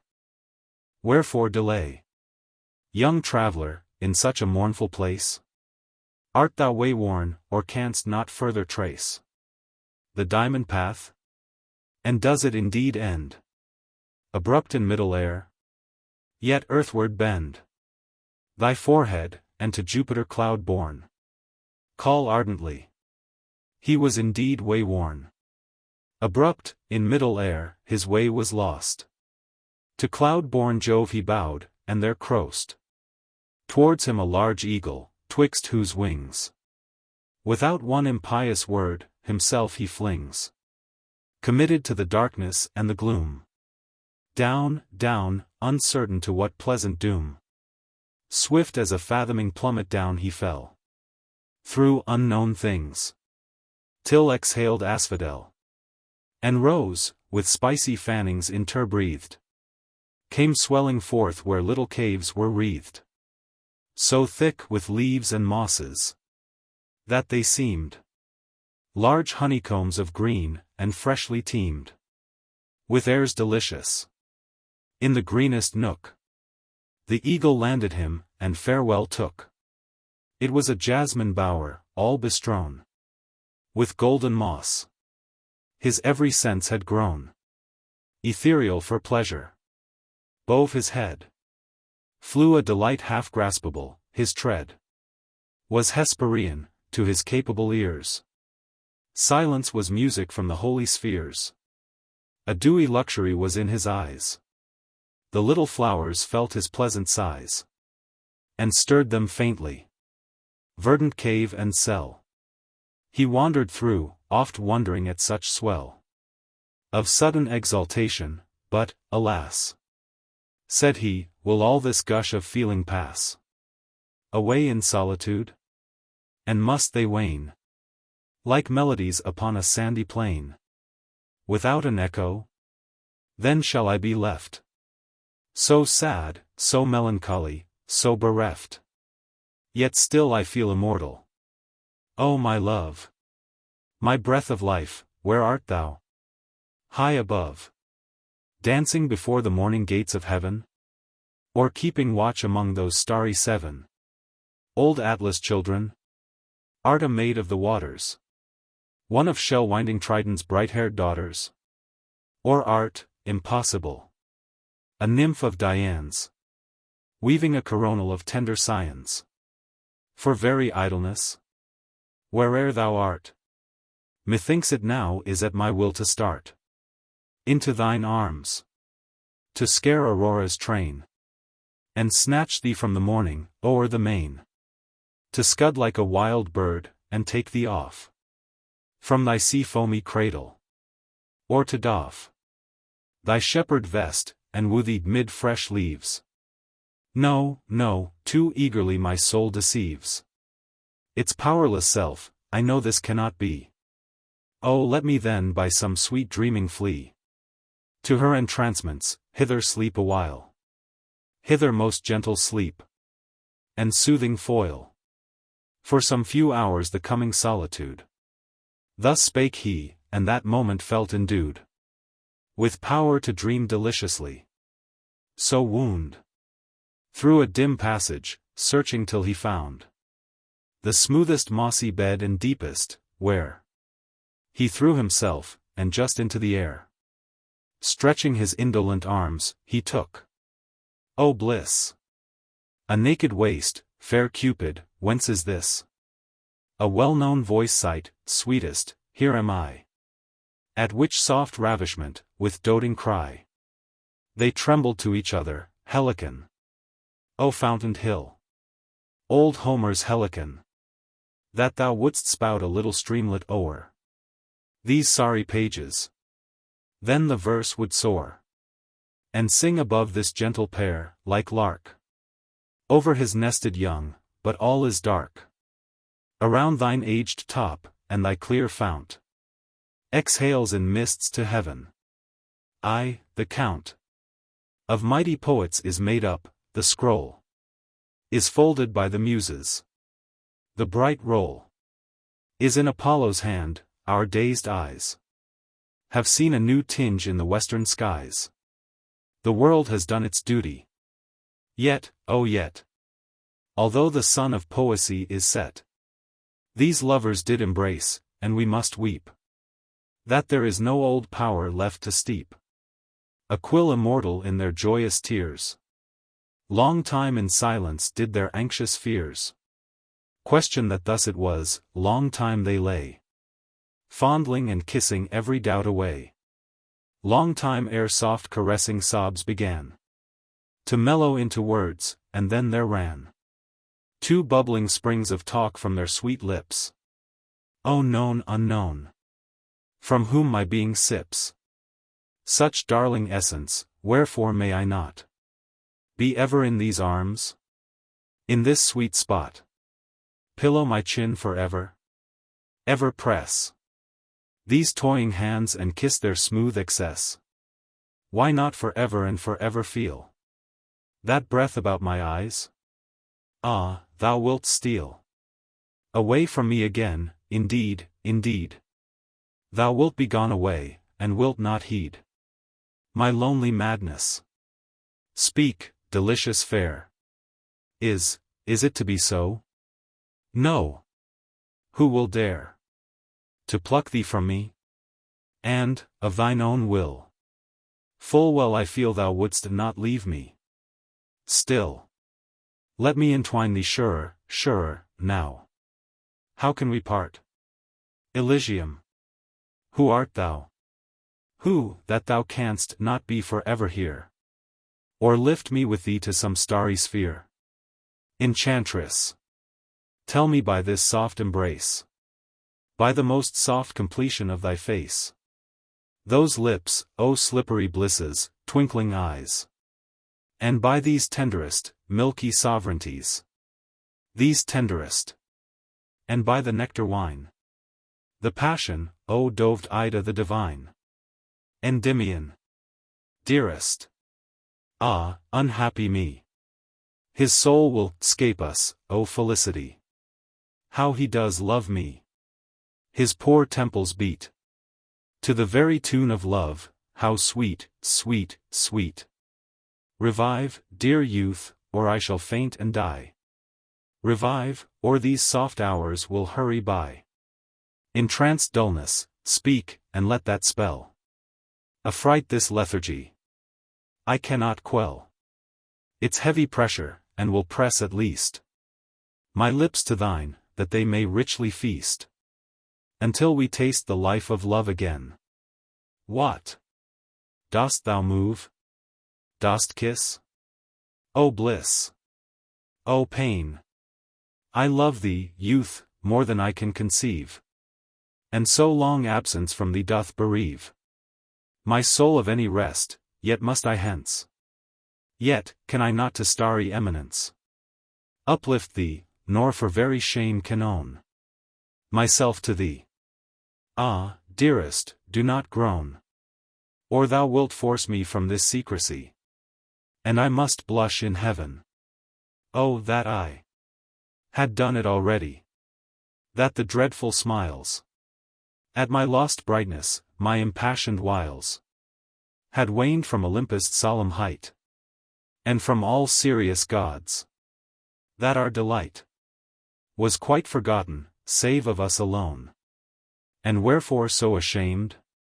'Tis but to atone for endless pleasure, by some coward blushes. Yet must I be a coward? Honor rushes too palpable before me, the sad look of Jove, Minerva's start, no bosom shook with awe of purity, no Cupid pinion in reverence veiled, my crystalline dominion half lost, and all old hymns made nullity.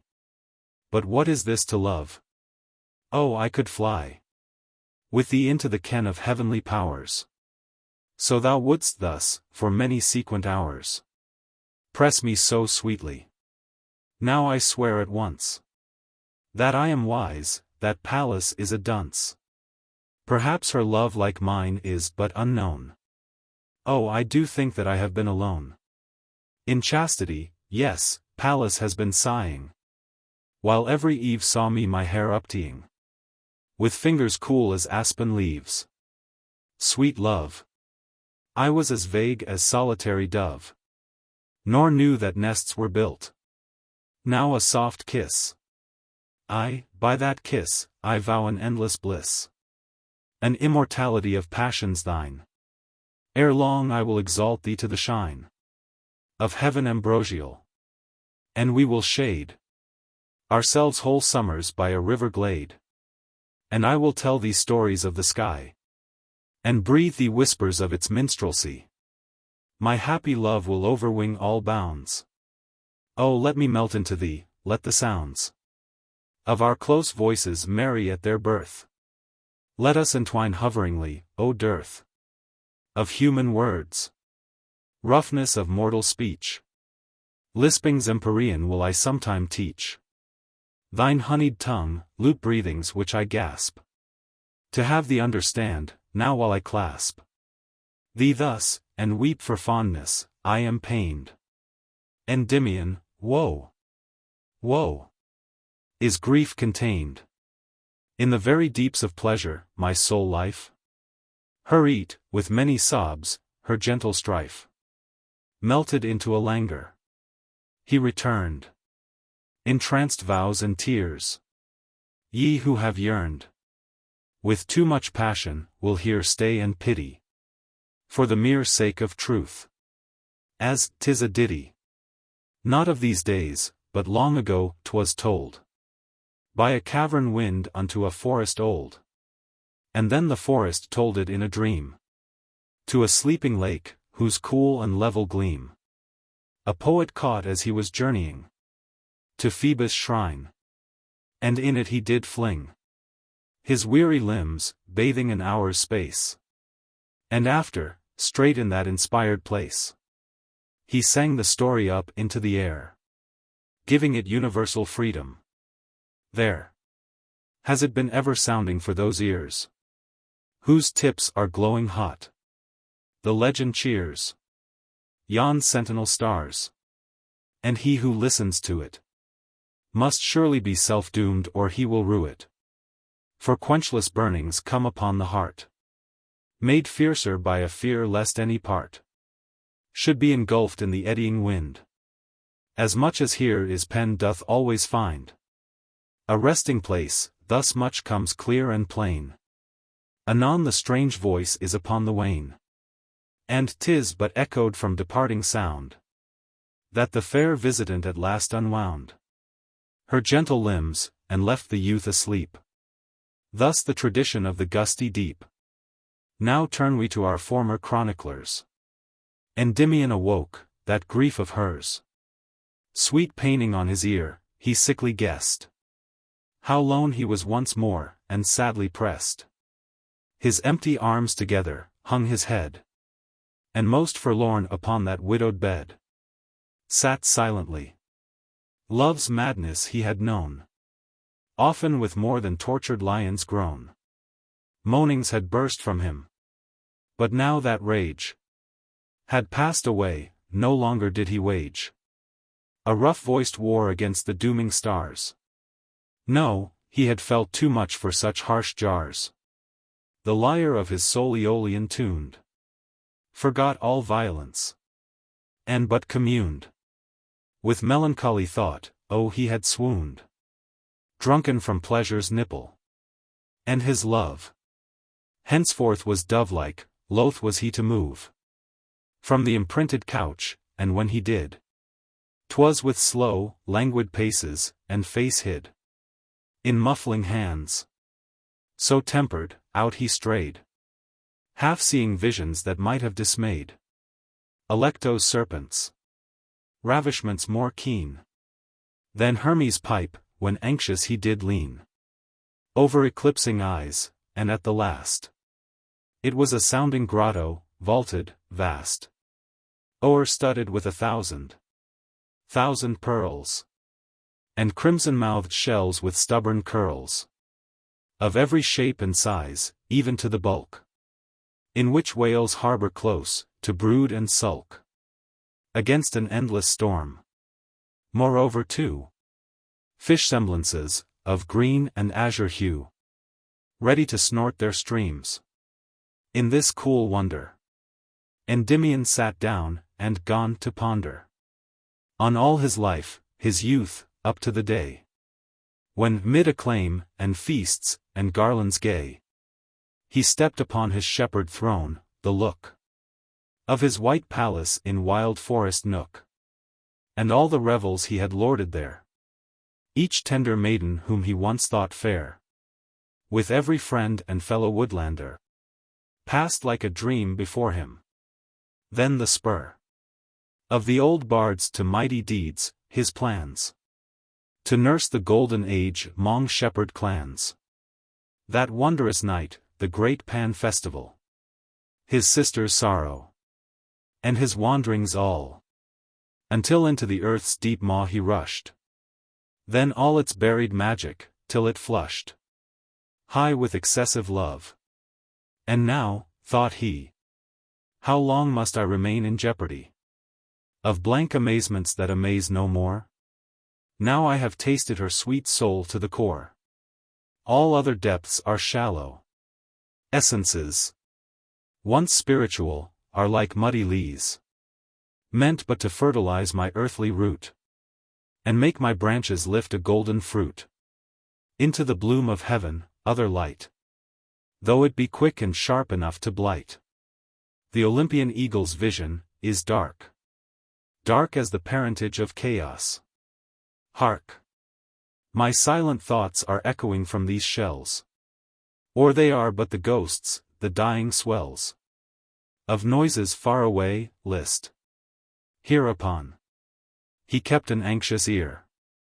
The humming tone came louder, and behold, there as he lay, on either side outgushed, with misty spray, a copious spring, and both together dashed, swift, mad, fantastic round the rocks, and lashed among the conchs and shells of the lofty grot, leaving a trickling dew. At last they shot down from the ceiling's height, pouring a noise as of some breathless racers whose hopes poise upon the last few steps, and with spent force along the ground they took a winding course. Endymion followed, for it seemed that one ever pursued, the other strove to shun, followed their languid mazes, till well nigh he had left thinking of the mystery, and was now wrapped in tender hoverings over the vanished bliss. Ah! What is it sings his dream away? What melodies are these? They sound as through the whispering of trees, not native in such barren vaults. Give ear, O Arethusa, peerless nymph! Why fear such tenderness as mine? Great Tien, why? Why didst thou hear her prayer? Oh, that I were rippling round her dainty fairness now, circling about her waist, and striving how to entice her to a dive, then stealing in between her luscious lips and eyelids thin.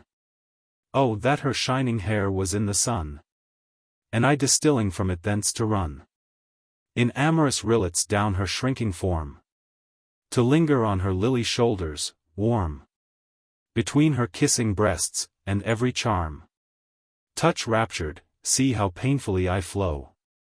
Fair maid, be pitiful to my great woe. Stay, stay thy weary course, and let me lead a happy wooer to the flowery mead, where all that beauty snared me. Cruel God, desist, or my offended mistress nod will stagnate all thy fountains. Tease me not with siren words. Ah, have I really got such power to madden thee? And is it true? Away, away, or I shall dearly rue my very thoughts. In mercy then away, kindest Alpheus, for should I obey my own dear will, 'twould be a deadly bane. Oh, Oread Queen, would that thou hadst a pain like this of mine, then would I fearless turn and be a criminal. Alas, I burn, I shudder. Gentle river, get thee hence. Alpheus, thou enchanter, every sense of mine was once made perfect in these woods. Fresh breezes, bowery lawns, and innocent floods, ripe fruits, and lonely couch, contentment gave. But ever since I heedlessly did lave in thy deceitful stream, a panting glow grew strong within me. Wherefore serve me so, and call it love? Alas, 'twas cruelty. Not once more did I close my happy eye amid the thrush's song. Away! Avaunt! Oh, 'twas a cruel thing. Now thou dost taunt so softly, Arethusa, that I think if thou wast playing on my shady brink, thou wouldst bathe once again. Innocent maid, stifle thine heart no more, nor be afraid of angry powers. There are deities will shade us with their wings. Those fitful sighs, 'tis almost death to hear. Oh, let me pour a dewy balm upon them. Fear no more, sweet Arethusa. Dian's self must feel sometimes these very pangs. Dear maiden, steal blushing into my soul, and let us fly these dreary caverns for the open sky.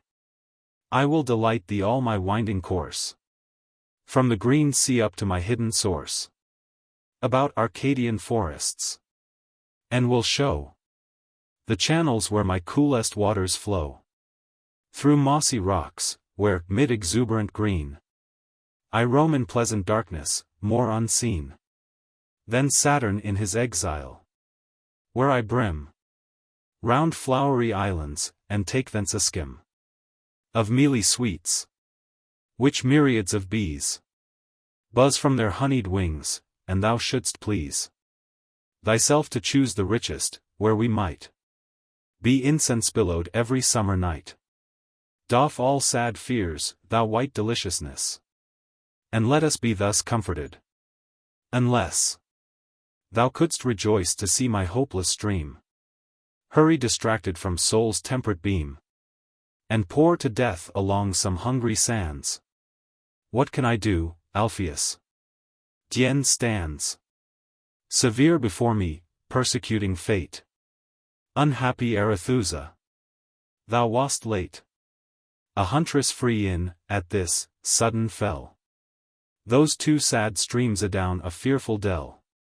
The Latmian listened, but he heard no more, save echo, faint repeating o'er and o'er the name of Arethusa. On the verge of that dark gulf he wept, and said, I urge Thee, gentle goddess of my pilgrimage, by our eternal hopes, to soothe, to assuage, if thou art powerful, these lovers' pains, and make them happy in some happy plains. He turned, there was a whelming sound, he stepped. There was a cooler light, and so he kept towards it by a sandy path, and lo! More suddenly than doth a moment go, the visions of the earth were gone and fled. He saw the giant sea above his head. Chapter 3. There are who lord it o'er their fellow men, with most prevailing tinsel, who unpen their buying vanities, to browse away the comfortable green and juicy hay from human pastures. Or, O torturing fact, who, through an idiot blink, will see unpacked fire-branded foxes to sear up and singe our gold and ripe-eared hopes, with not one tinge of sanctuary splendor, not a sight able to face an owl's, they still are dight by the blear-eyed nations in empurpled vests, and crowns, and turbans, with unladen breasts. Save of blown self-applause, they proudly mount to their spirits' perch, their being's high account, their tip-top nothings, their dull skies, their thrones, amid the fierce intoxicating tones of trumpets, shoutings, and belabored drums, and sudden cannon. Ah! How all this hums in wakeful ears, like uproar past and gone, like thunderclouds that spake to Babylon, and set those old Chaldeans to their tasks.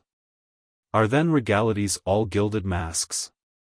No, there are throned seats unscalable, but by a patient wing, a constant spell, or by ethereal things that, unconfined, can make a ladder of the eternal wind, and poise about in cloudy thunder tents, to watch the abysm birth of elements. I, bove the withering of old-lipped fate. 1,000 powers keep religious state. In water, fiery realm, and airy born, and, silent as a consecrated urn, hold sphery sessions for a season due. Yet few of these far majesties, few, have bared their operations to this globe. Few, who with gorgeous pageantry enrobe our piece of heaven, whose benevolence shakes hand with our own series. Every sense filling with spiritual sweets to plenitude, as bees gorge full their cells. And, by the feud twixt nothing and creation, I here swear, etern Apollo, that thy sister fair is of all these the gentlier mightiest. When thy gold breath is misting in the west, she unobserved steals unto her throne, and there she sits most meek and most alone, as if she had not pomp subservient, as if thine eye, high poet, was not bent towards her with the muses in thine heart, as if the ministering stars kept not apart, waiting for silver-footed messages. O moon! The oldest shades 'mong oldest trees feel palpitations when thou lookest in. O moon! Old boughs lisp forth a holier din, the while they feel thine airy fellowship. Thou dost bless everywhere, with silver lip, kissing dead things to life. The sleeping kine, couched in thy brightness, dream of fields divine. Innumerable mountains rise, and rise, ambitious for the hallowing of thine eyes.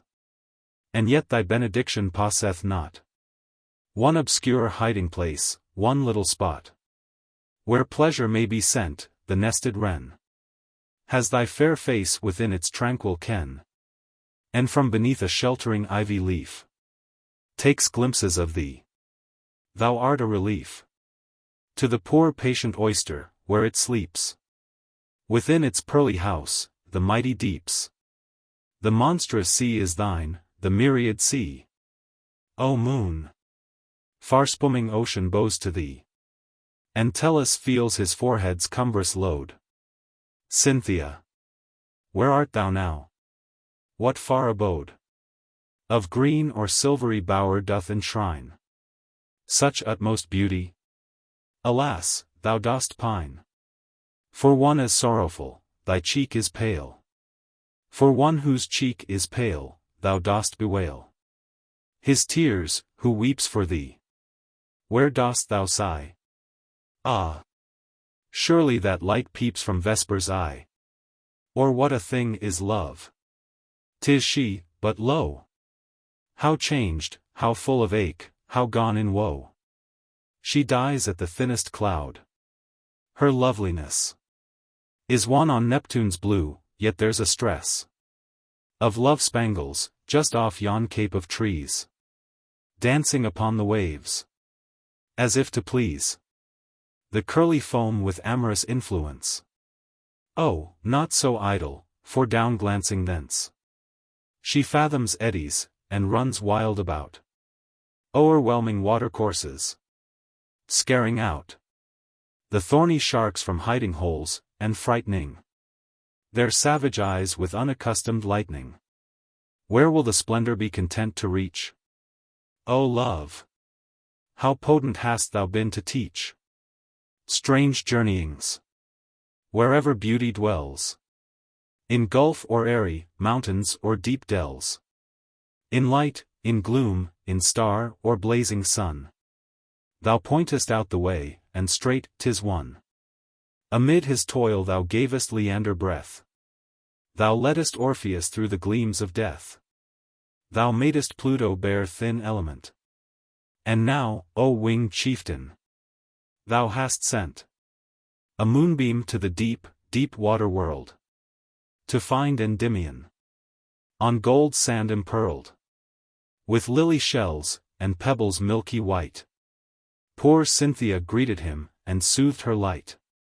Against his pallid face, he felt the charm to breathlessness, and suddenly a warm of his heart's blood, 'twas very sweet.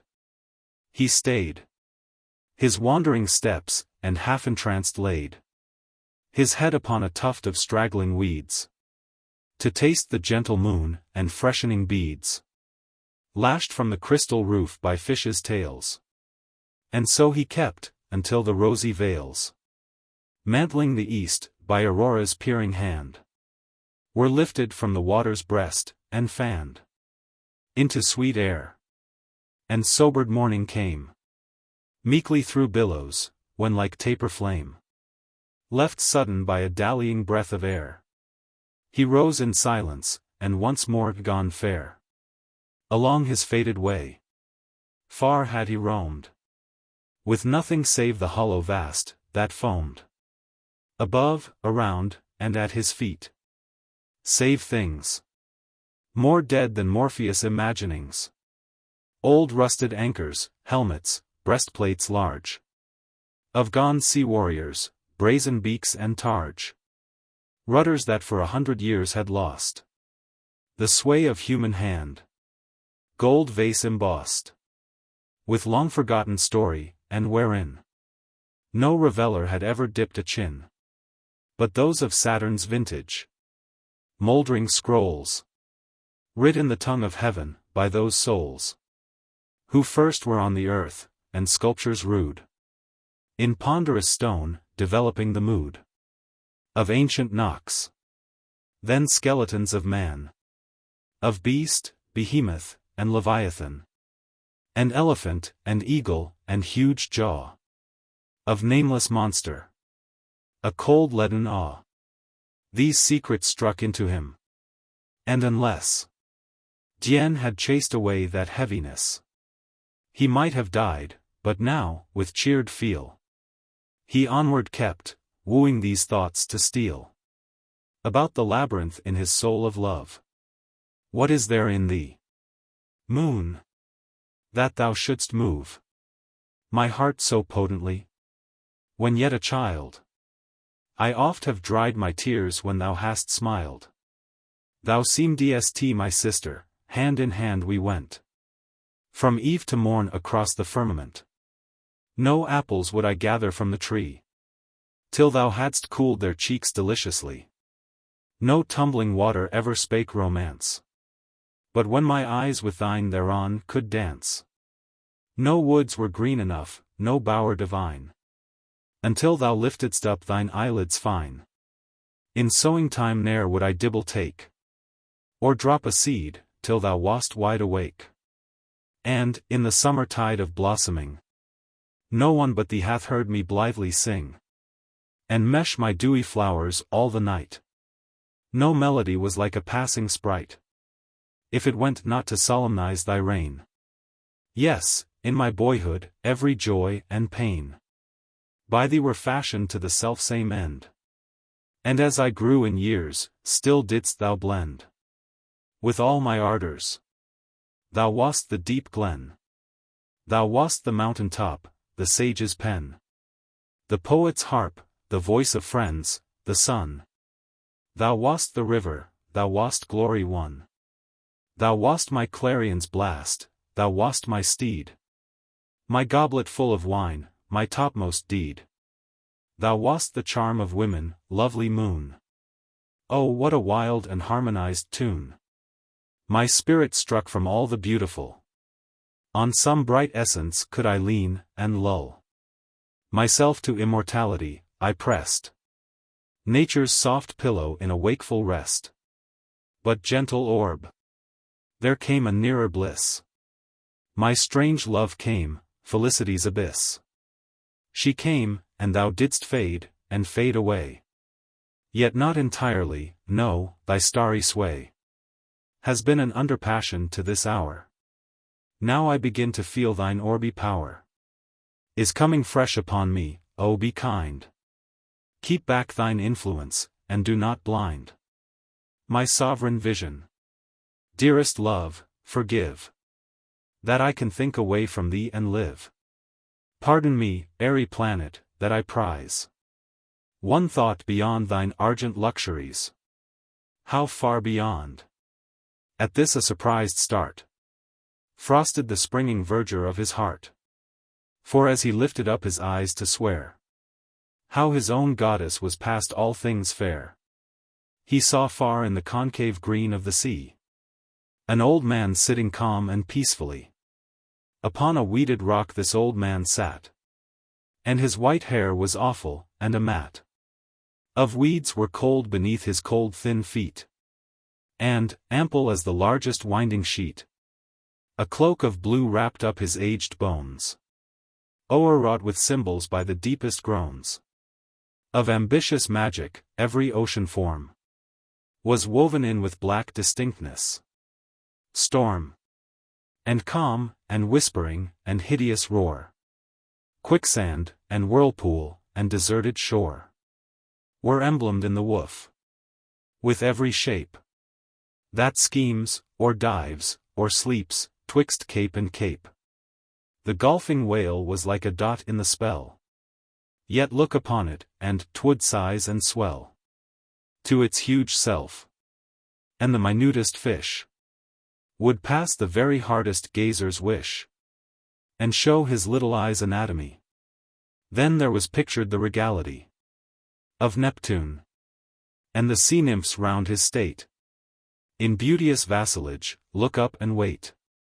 Beside this old man lay a pearly wand, and in his lap a book, the which he conned so steadfastly, that the new denizen had time to keep him in amazed ken, to mark these shadowings, and stand in awe. The old man raised his hoary head and saw the wildered stranger, seeming not to see. His features were so lifeless.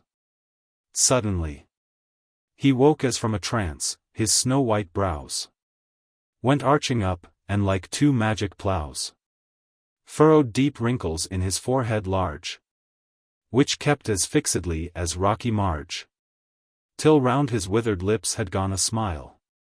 Then up he rose, like one whose tedious toil had watched for years in forlorn hermitage, who had not from midlife to utmost age eased in one accent his o'erburdened soul, even to the trees.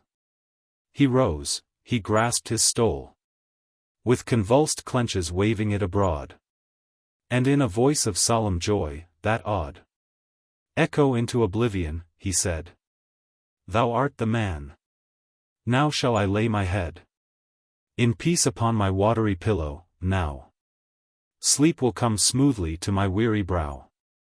O Jove! I shall be young again, be young. O shell-born Neptune, I am pierced and stung with new-born life. What shall I do? Where go? When I have cast this serpent skin of woe? I'll swim to the sirens, and one moment listen their melodies, and see their long hair glisten.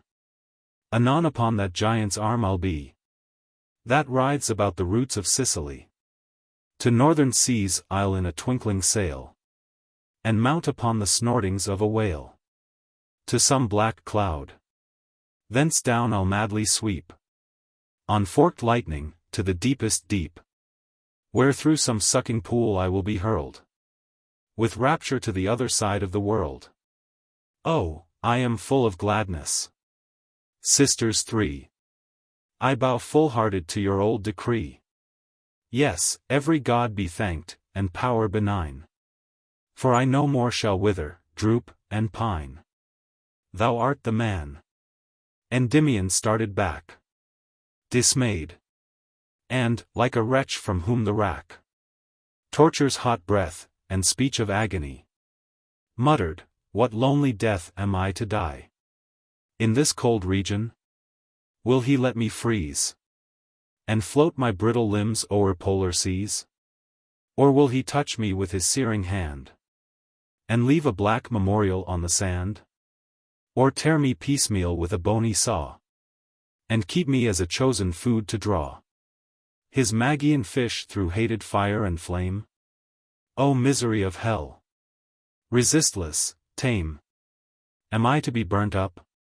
No, I will shout, until the gods through heaven's blue look out. O Tartarus! But some few days agone, her soft arms were entwining me, and on her voice I hung like fruit among green leaves. Her lips were all my own, and, ripe sheaves of happiness. Ye on the stubble droop, but never may be garnered. I must stoop my head, and kiss death's foot.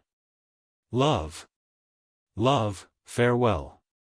Is there no hope from thee?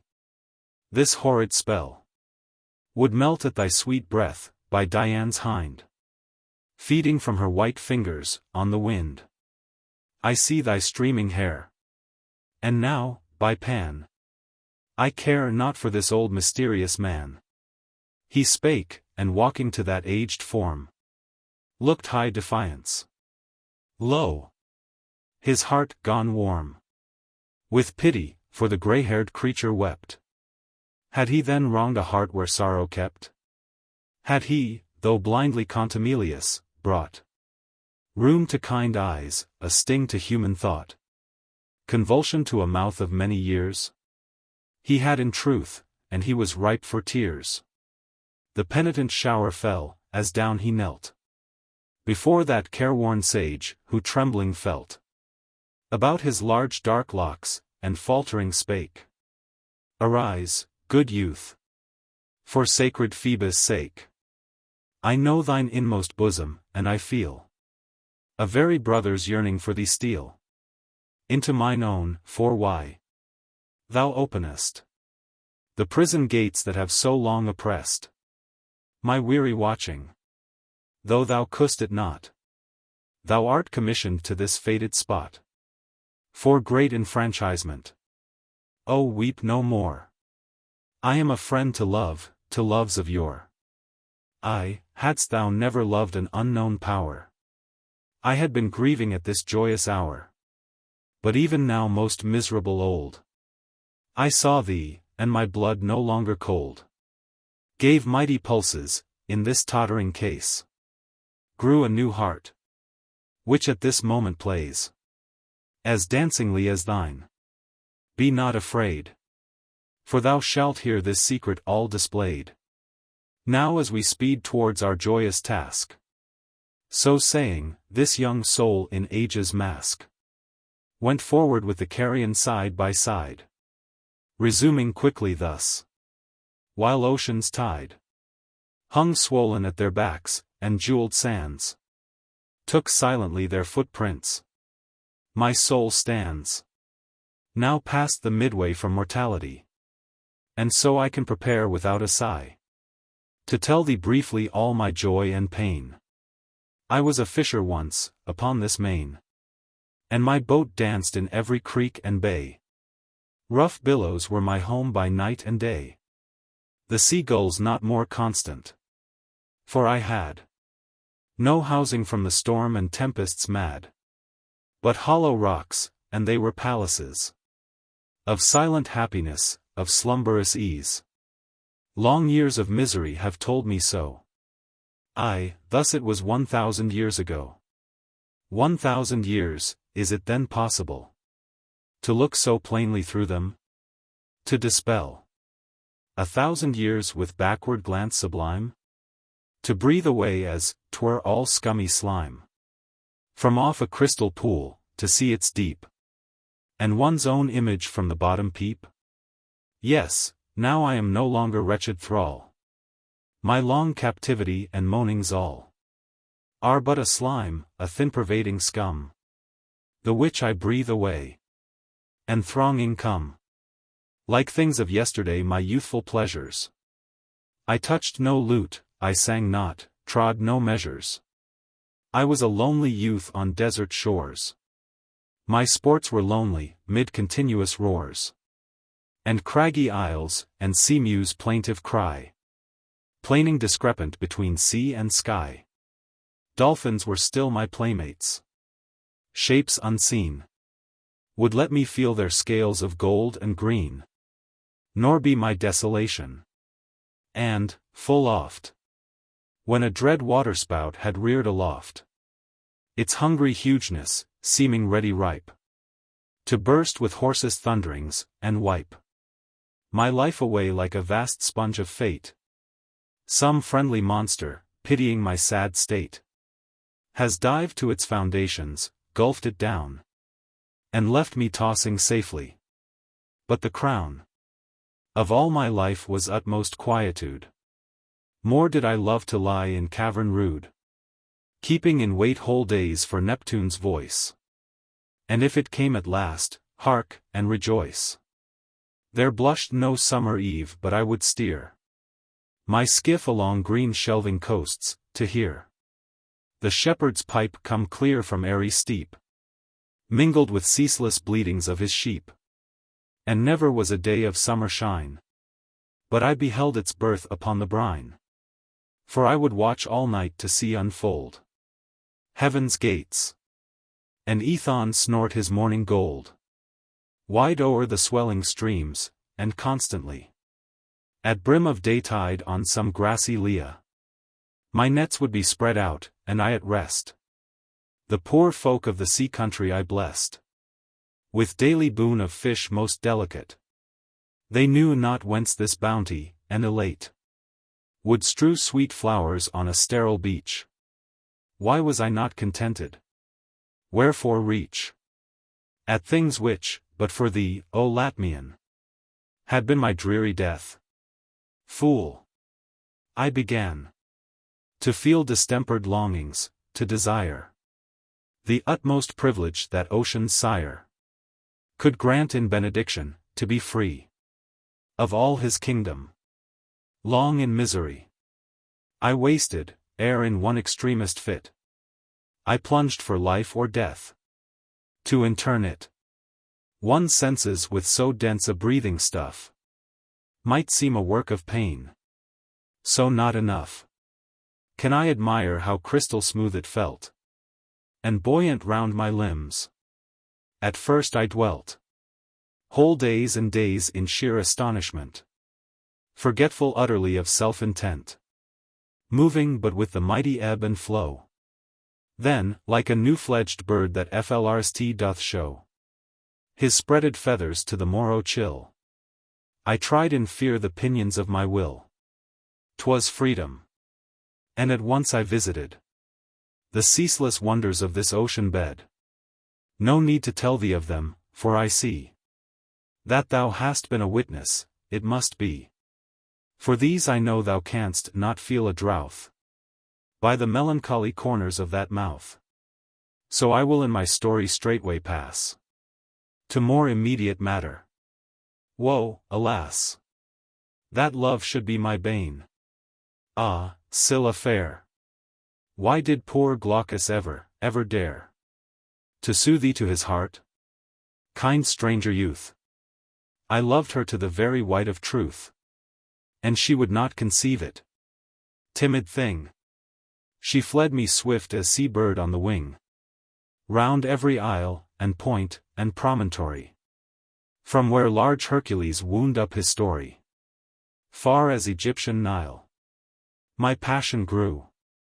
The more I saw her dainty hue gleam delicately through the azure clear, until 'twas too fierce agony to bear. And in that agony, across my grief, it flashed, that Circe might find some relief. Cruel enchantress! So above the water, I reared my head, and looked for Phoebus' daughter. Aeaea's isle was wondering at the moon. It seemed to whirl around me, and a swoon left me dead drifting to that fatal power. When I awoke, 'twas in a twilight bower, just when the light of morn, with hum of bees, stole through its verdurous matting of fresh trees. How sweet, and sweeter! For I heard a lyre, and over it a sighing voice expire. It ceased, I caught light footsteps, and anon the fairest face that morn e'er looked upon pushed through a screen of roses. Starry Jove! With tears, and smiles, and honey words she wove a net whose thraldom was more bliss than all the range of flowered Elysium. Thus did fall the dew of her rich speech. Ah! Art awake? Oh, let me hear thee speak, for Cupid's sake. I am so oppressed with joy. Why, I have shed an urn of tears, as though thou wert cold dead. And now I find thee living, I will pour from these devoted eyes their silver store, until exhausted of the latest drop. So it will pleasure thee, and force thee stop here, that I too may live. But if beyond such cool and sorrowful offerings, thou art fond of soothing warmth, of dalliance supreme, if thou art ripe to taste a long love dream, if smiles, if dimples, tongues for ardor mute, hang in thy vision like a tempting fruit, oh, let me pluck it for thee. Thus she linked her charming syllables, till indistinct their music came to my o'er-sweetened soul. And then she hovered over me, and stole so near, that if no nearer it had been, this furrowed visage thou hadst never seen. Young man of Latmos! Thus particular am I, that thou mayst plainly see how far this fierce temptation went, and thou mayst not exclaim, how, then, was Scylla quite forgot? Who could resist? Who in this universe? She did so breathe ambrosia, so immerse my fine existence in a golden clime. She took me like a child of suckling time, and cradled me in roses. Thus condemned, the current of my former life was stemmed, and to this arbitrary queen of sense I bowed a tranced vassal, nor would thence have moved, even though Amphion's harp had wooed me back to Scylla o'er the billows rude. For as Apollo each eve doth devise a new appareling for western skies, so every eve, nay, every spendthrift hour, shed balmy consciousness within that bower. And I was free of haunts umbrageous, could wander in the mazy forest house of squirrels, foxes shy, and antlered deer, and birds from coverts innermost and drear, warbling for very joy mellifluous sorrow, to me new-born delights. Now let me borrow, for moments few, a temperament as stern as Pluto's scepter, that my words not burn these uttering lips, while I in calm speech tell how specious heaven was changed to real hell. One morn she left me sleeping, half awake. I sought for her smooth arms and lips, to slake my greedy thirst with nectarous camel draughts. But she was gone. Whereat the barbed shafts of disappointment stuck in me so sore, that out I ran and searched the forest o'er, wandering about in pine and cedar gloom. Damp awe assailed me, for there, gone to boom, a sound of moan, an agony of sound, sepulchral from the distance all around.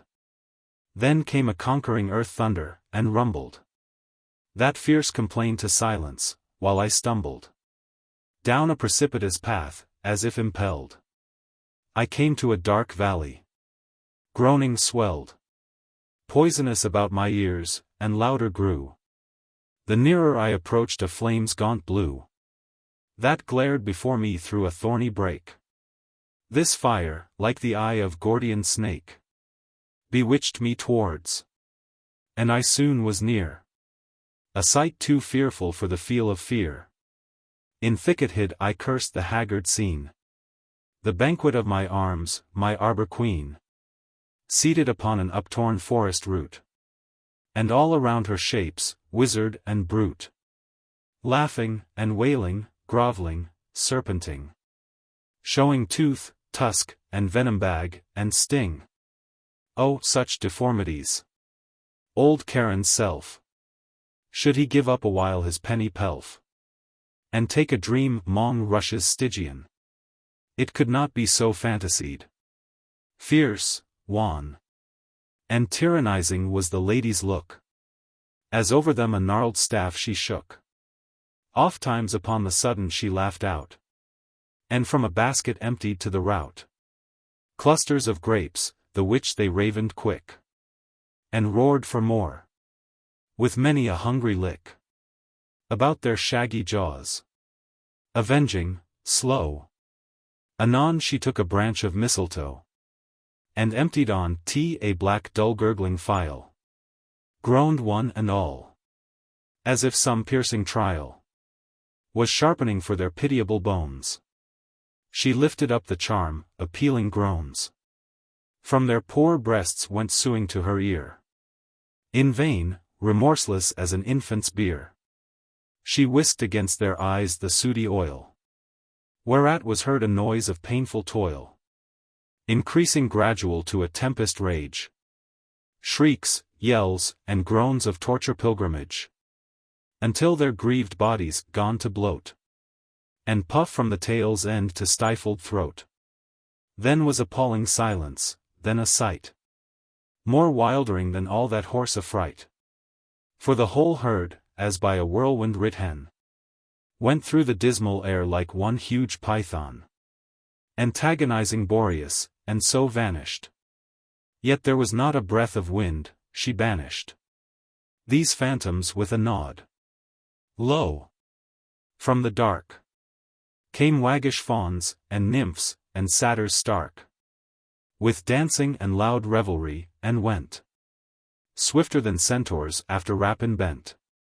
Sighing an elephant appeared and bowed before the fierce witch, speaking thus aloud, in human accent, potent goddess, chief of pains resistless, make my being brief, or let me from this heavy prison fly, or give me to the air, or let me die. I sue not for my happy crown again, I sue not for my phalanx on the plain, I sue not for my lone, my widowed wife, I sue not for my ruddy drops of life, my children fair, my lovely girls and boys. I will forget them, I will pass these joys. Ask not so heavenward, so too high. Only I pray, as fairest boon, to die, or be delivered from this cumbrous flesh, from this gross, detestable, filthy mesh, and merely given to the cold bleak air. Have mercy, Goddess. Circe, feel my prayer. That cursed magician's name fell icy numb. Upon my wild conjecturing, truth had come. Naked and saber-like against my heart. I saw a fury whetting a death dart. And my slain spirit, overwrought with fright, fainted away in that dark lair of night. Think, my deliverer, how desolate my waking must have been. Disgust, and hate, and terrors manifold divided me. A spoil amongst them, I prepared to flee into the dungeon core of that wild wood. I fled 3 days, when lo! before me stood, glaring the angry witch. Oh even now, a clammy dew is beating on my brow, at mere remembering her pale laugh, and curse. Ha! Ha! Sir Dainty! There must be a nurse, made of rose leaves and thistledown, express, to cradle thee my sweet, and lull thee, yes. I am too flinty hard for thy nice touch. My tenderest squeeze is but a giant's clutch.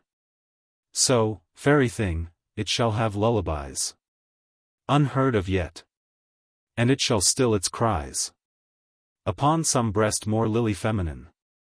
Oh, no, it shall not pine, and pine, and pine, more than one pretty, trifling 1,000 years. And then, 'twere pity, but fate's gentle shears cut short its immortality. Sea flirt, young dove of the waters, truly I'll not hurt one hair of thine. See how I weep and sigh, that our heart-broken parting is so nigh. And must we part? Ah, yes, it must be so. Yet ere thou leavest me in utter woe, let me sob over thee my last adieus, and speak a blessing. Mark me, thou hast thews immortal, for thou art of heavenly race. But such a love is mine, that here I chase eternally away from the all bloom of youth, and destine thee towards a tomb. Hence shalt thou quickly to the watery vast, and there, ere many days be overpast, disabled age shall seize thee, and even then thou shalt not go the way of aged men, but live and wither, cripple and still breathe 100 years, which gone, I then bequeath thy fragile bones to unknown burial. Adieu, sweet love, adieu. As shot stars fall, she fled ere I could groan for mercy. Stung and poisoned was my spirit, despair sung a war song of defiance gainst all hell. A hand was at my shoulder to compel my sullen steps, another, for my eyes, moved on with pointed finger. In this guise, enforced, at the last by ocean's foam, I found me, by my fresh, my native home. Its tempering coolness, to my life akin, came salutary as I waded in, and with a blind voluptuous rage, I gave battle to the swollen billow ridge, and drave large froth before me, while yet there remained hale strength, nor from my bones all marrow drained. Young lover, I must weep, such hellish spite. With dry cheek who can tell? While thus my might, proving upon this element, dismayed, upon a dead thing's face my hand I laid. I looked, 'twas Scylla. Cursed, cursed Circe. O vulture witch, hast never heard of mercy? Could not thy harshest vengeance be content? But thou must nip this tender innocent, because I loved her? Cold, oh cold indeed, were her fair limbs, and like a common weed the sea swell took her hair. Dead as she was, I clung about her waist, nor ceased to pass, fleet as an arrow through unfathomed brine, until there shone a fabric crystalline, ribbed and inlaid with coral, pebble, and pearl. Headlong I darted, at one eager swirl, gained its bright portal, entered, and behold, 'twas vast, and desolate, and icy cold. And all around, but wherefore this to thee? Who in few minutes more thyself shalt see? I left poor Scylla in a niche and fled. My fevered parchings up, my scathing dread. Met palsy halfway, soon these limbs became gaunt, withered, sapless, feeble, cramped, and lame. Now let me pass a cruel, cruel space.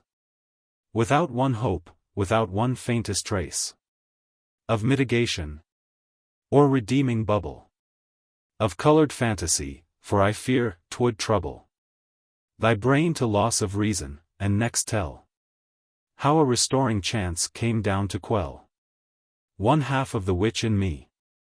On a day, sitting upon a rock above the spray, I saw grow up from the horizon's brink a gallant vessel. Soon she seemed to sink away from me again, as though her course had been resumed in spite of hindering force. So vanished, and not long before arose dark clouds, and muttering of winds morose. Old Aeolus would stifle his mad spleen, but could not, therefore, all the billows green tossed up the silver spume against the clouds. The tempest came, I saw that vessel's shrouds in perilous bustle, while upon the deck stood trembling creatures. I beheld the wreck, the final gulfing, the poor struggling souls. I heard their cries amid loud thunder rolls. Oh, they had all been saved, but crazed eld annulled my vigorous cravings, and thus quelled and curbed, think on, O Latmian, did I sit, writhing with pity, and a cursing fit against that hell-born Circe. The crew had gone by one and one, to pale oblivion, and I was gazing on the surges prone, with many a scalding tear, and many a groan, when at my feet emerged an old man's hand, grasping this scroll, and this same slender wand. I knelt with pain, reached out my hand, had grasped these treasures, touched the knuckles, they unclasped. I caught a finger, but the downward weight o'erpowered me, it sank. Then gone abate the storm, and through chill aguish gloom outburst the comfortable sun. I was athirst to search the book, and in the warming air parted its dripping leaves with eager care. Strange matters did it treat of, and drew on my soul page after page, till well nigh won into forgetfulness. When, stupefied, I read these words, and read again, and tried my eyes against the heavens, and read again. Oh, what a load of misery and pain each atlas line bore off! A shine of hope came gold around me, cheering me to cope, strenuous with hellish tyranny. Attend, for thou hast brought their promise to an end. In the wide sea there lives a forlorn wretch, doomed with enfeebled carcass to outstretch his loathed existence through 10 centuries, and then to die alone. Who can devise a total opposition? No one. So 1,000,000 times ocean must ebb and flow, and he oppressed, yet he shall not die. These things accomplished, if he utterly scans all the depths of magic, and expounds the meanings of all motions, shapes, and sounds. If he explores all forms and substances, straight homeward to their symbol essences, he shall not die. Moreover, and in chief, he must pursue this task of joy and grief most piously, all lovers tempest-tossed, and in the savage overwhelming lost, he shall deposit side by side, until time's creeping shall the dreary space fulfill. Which done, and all these labors ripened, a youth, by heavenly power loved and led, shall stand before him, whom he shall direct how to consummate all. The youth elect must do the thing, or both will be destroyed. Then, cried the young Endymion, overjoyed. We are twin brothers in this destiny. Say, I entreat thee, what achievement high is, in this restless world, for me reserved? What if from thee my wandering feet had swerved? Had we both perished? Look, the sage replied. Dost thou not mark a gleaming through the tide of divers brilliances? 'Tis the edifice I told thee of, where lovely Scylla lies, and where I have enshrined piously all lovers, whom fell storms have doomed to die. Throughout my bondage, thus discoursing, on they went till unobscured the porches shone, which hurryingly they gained, and entered straight. Sure never since King Neptune held his state was seen such wonder underneath the stars. Turn to some level plain where haughty Mars has legioned all his battle, and behold how every soldier, with firm foot, doth hold his even breast. See, many steeled squares, and rigid ranks of iron, whence who dares one step imagine further, line by line, these warrior thousands on the field supine. So in that crystal place, in silent rows, poor lovers lay at rest from joys and woes. The stranger from the mountains, breathless, traced such thousands of shut eyes in order placed, such ranges of white feet, and patient lips, all ruddy, for here death no blossom nips. He marked their brows and foreheads, saw their hair put sleekly on one side with nicest care, and each one's gentle wrists, with reverence, put crosswise to its heart. Let us commence, whispered the guide, stuttering with joy, even now. He spake, and, trembling like an aspen bough, began to tear his scroll in pieces small, uttering the while some mumblings funeral. He tore it into pieces small as snow that drifts unfeathered when bleak northerns blow. And having done it, took his dark blue cloak, and bound it round Endymion, then struck his wand against the empty air times 9. What more there is to do, young man, is thine. But first a little patience, first undo this tangled thread, and wind it to a clue. Ah, gentle, 'tis as weak as spider's skein. And shouldst thou break it, what, is it done so clean? A power overshadows thee. Oh, brave! The spite of hell is tumbling to its grave. Here is a shell. 'Tis pearly blank to me, nor marked with any sign or charactery. Canst thou read aught? Oh, read for pity's sake. Olympus, we are safe. Now, carrion, break this wand against yon lyre on the pedestal. 'Twas done, and straight with sudden swell and fall, sweet music breathed her soul away, and sight a lullaby to silence. Youth, now strew these minced leaves on me, and passing through those files of dead, scatter the same around, and thou wilt see the issue. Mid the sound of flutes and viols, ravishing his heart, Endymion from Glaucus stood apart, and scattered in his face some fragments light. How lightning swift the change! A youthful wight, smiling beneath a coral diadem, outsparkling sudden like an upturned gem, appeared, and, stepping to a beauteous corse, kneeled down beside it, and with tenderest force pressed its cold hand, and wept, and Scylla sight. Endymion, with quick hand, the charm applied. The nymph arose, he left them to their joy, and onward went upon his high employ, showering those powerful fragments on the dead.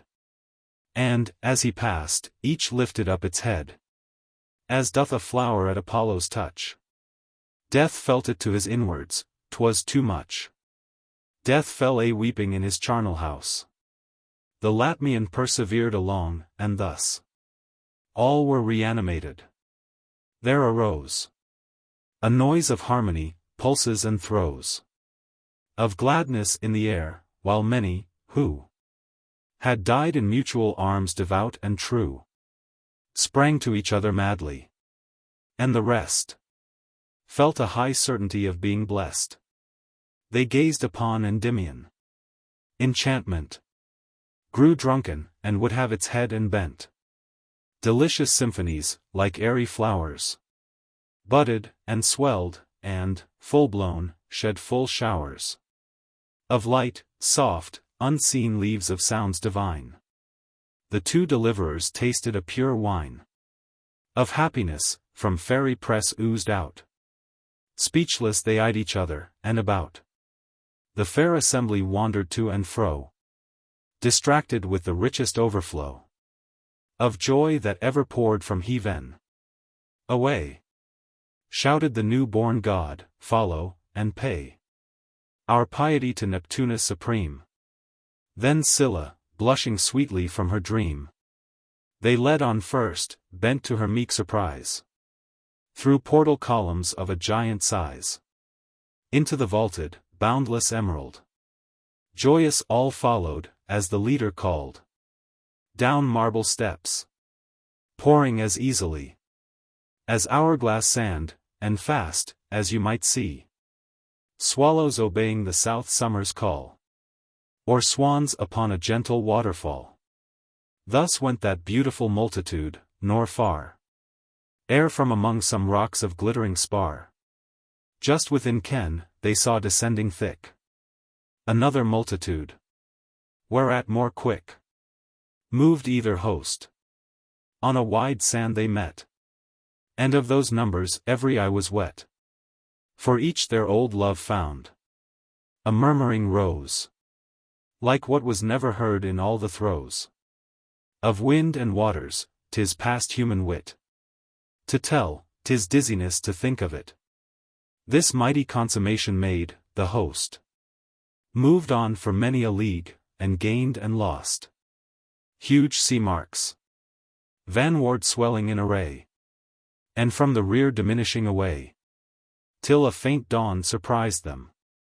Glaucus cried, Behold! Behold, the palace of his pride! God Neptune's palaces! With noise increased, they shouldered on towards that brightening east.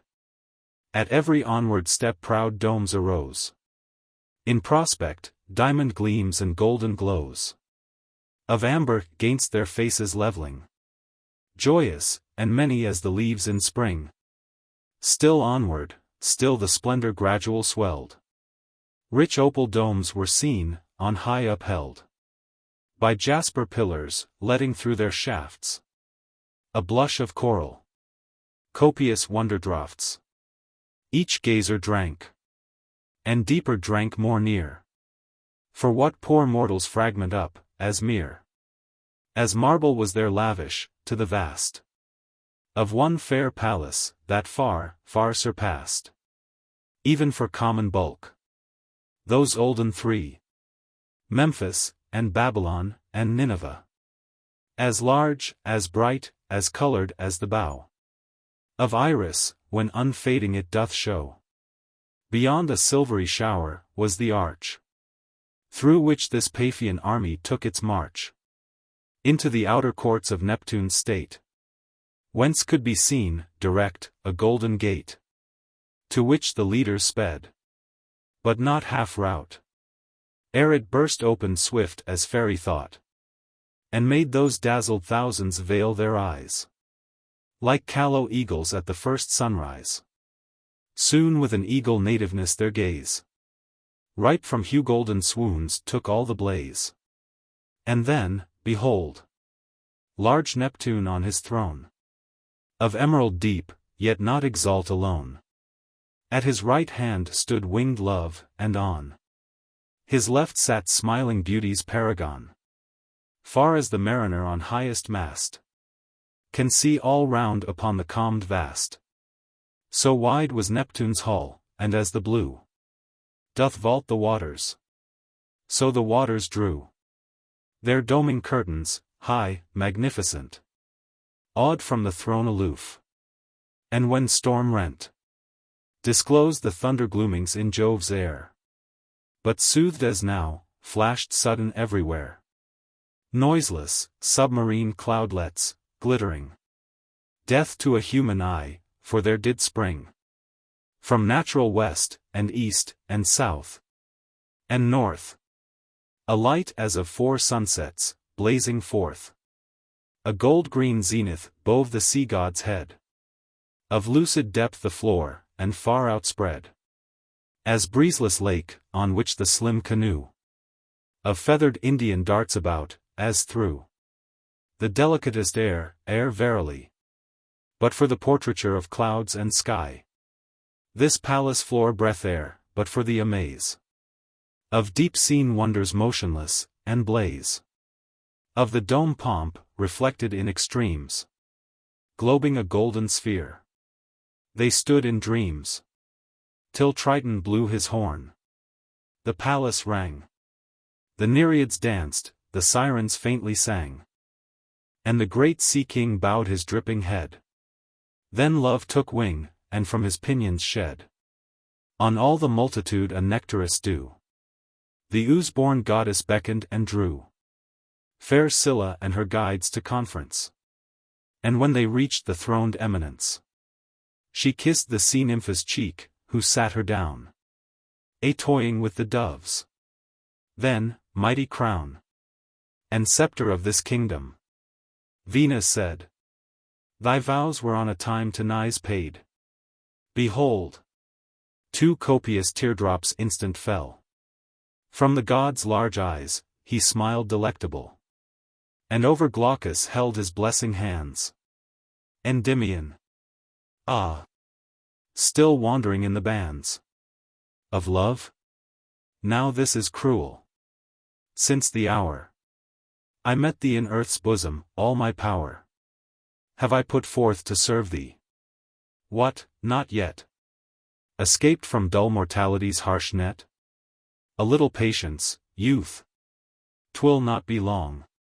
Or I am skillless quite, an idle tongue, a humid eye, and steps luxurious.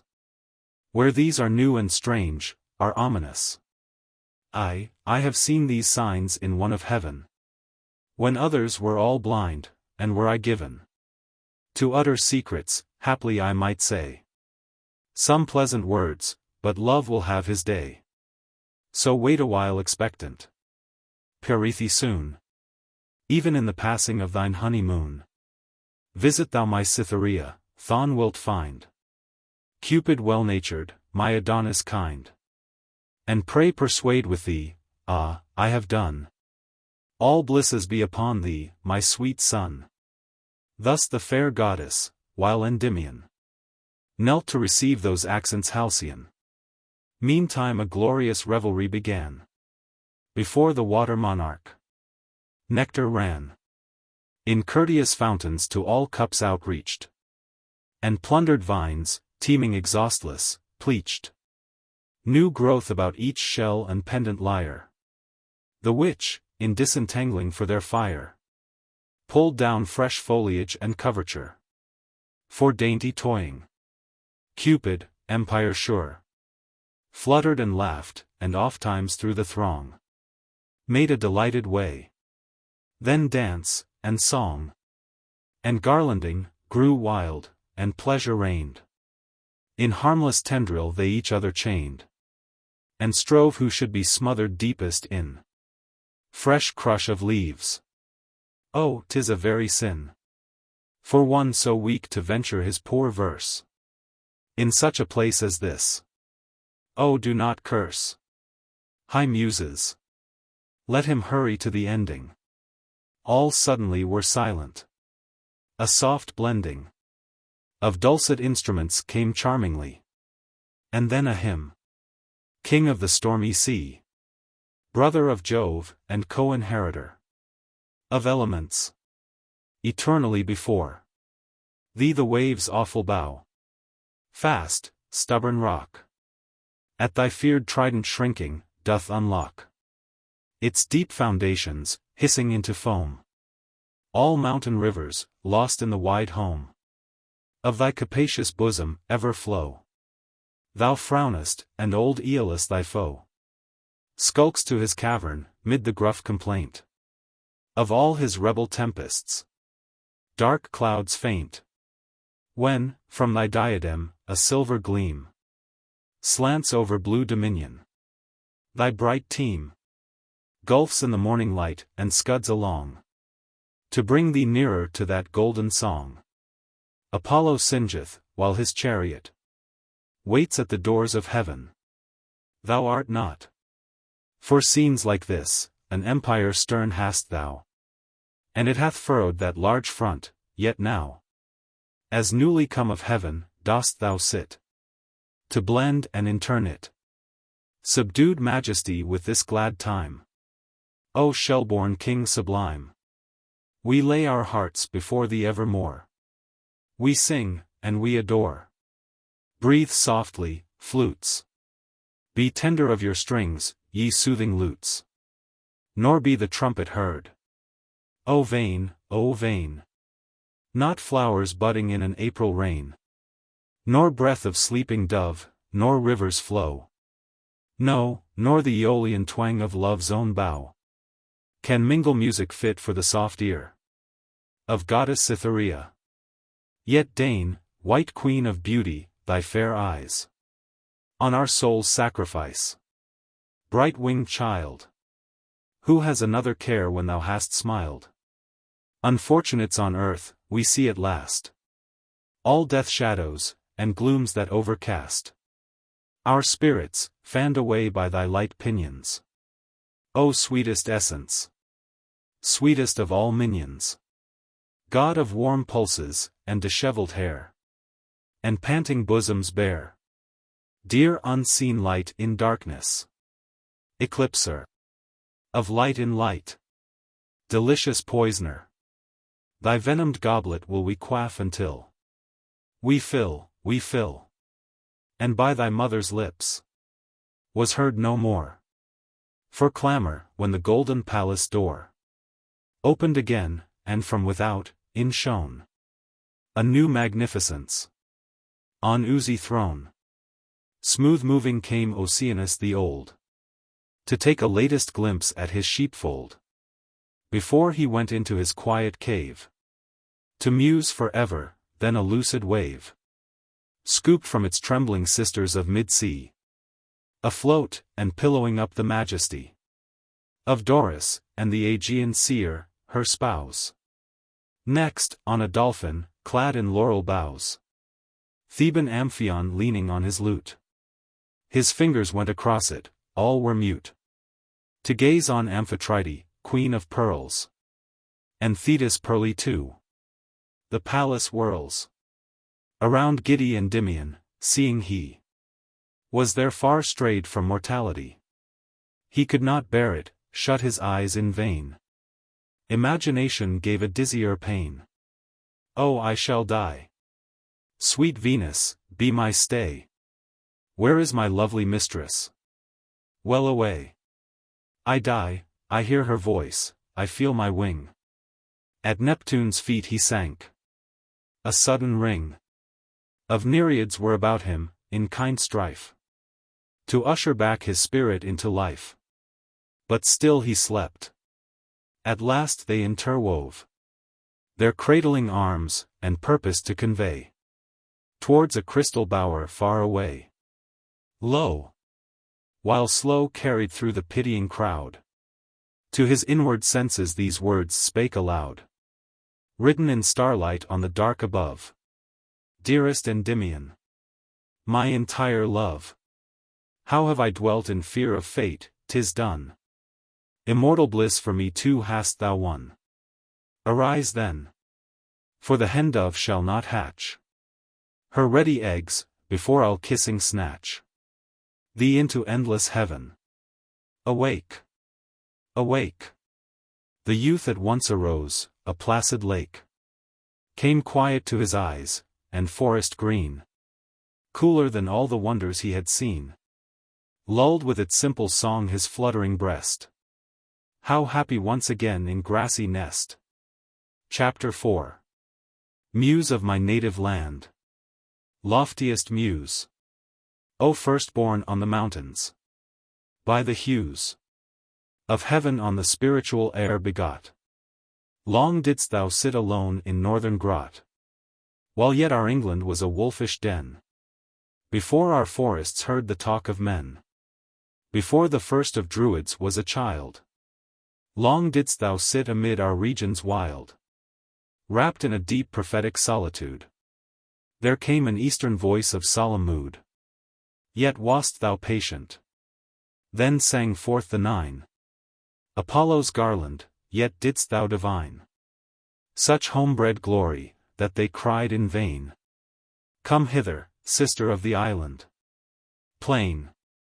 Spake fair Ausonia, and once more she spake.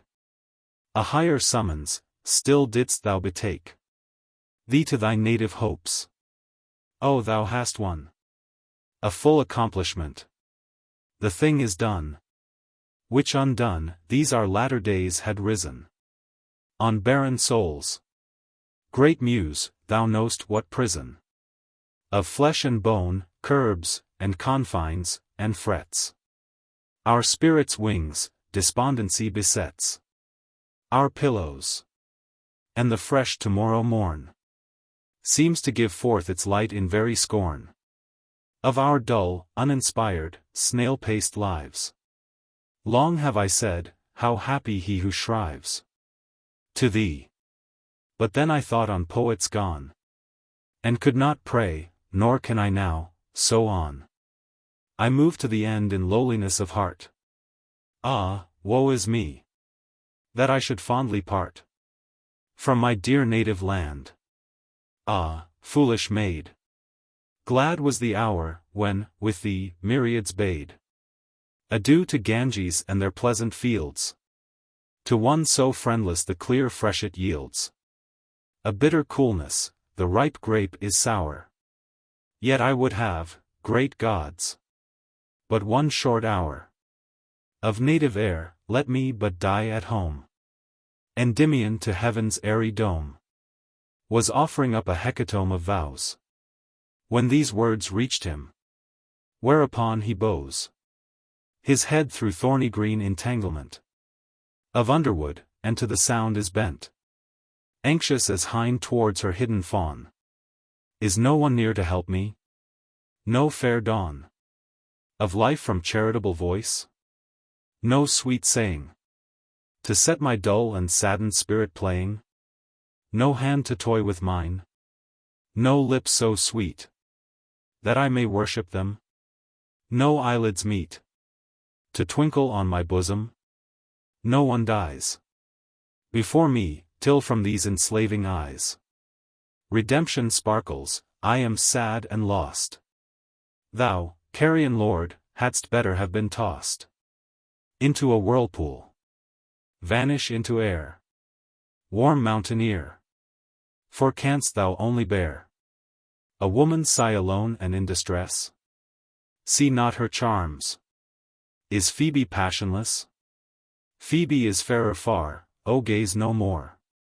Yet if thou wilt behold all beauty's store, behold her panting in the forest grass. Do not those curls of glossy jet surpass for tenderness the arms so idly lain amongst them? Feelest not a kindred pain to see such lovely eyes in swimming search after some warm delight that seems to perch dove-like in the dim cell lying beyond their upper lids, hissed? Oh, for Hermes' wand to touch this flower into human shape, that woodland hyacinthus could escape from his green prison, and here kneeling down call me his queen, his second life's fair crown. Ah me, how I could love! My soul doth melt for the unhappy youth, love I have felt. So faint a kindness, such a meek surrender to what my own full thoughts had made too tender, that but for tears my life had fled away. Ye deaf and senseless minutes of the day!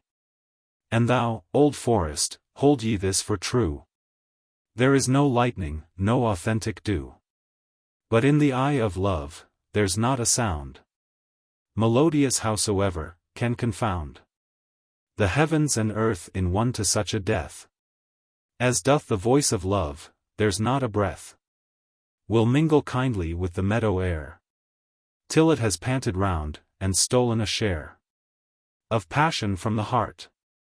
Upon a bough he leant, wretched.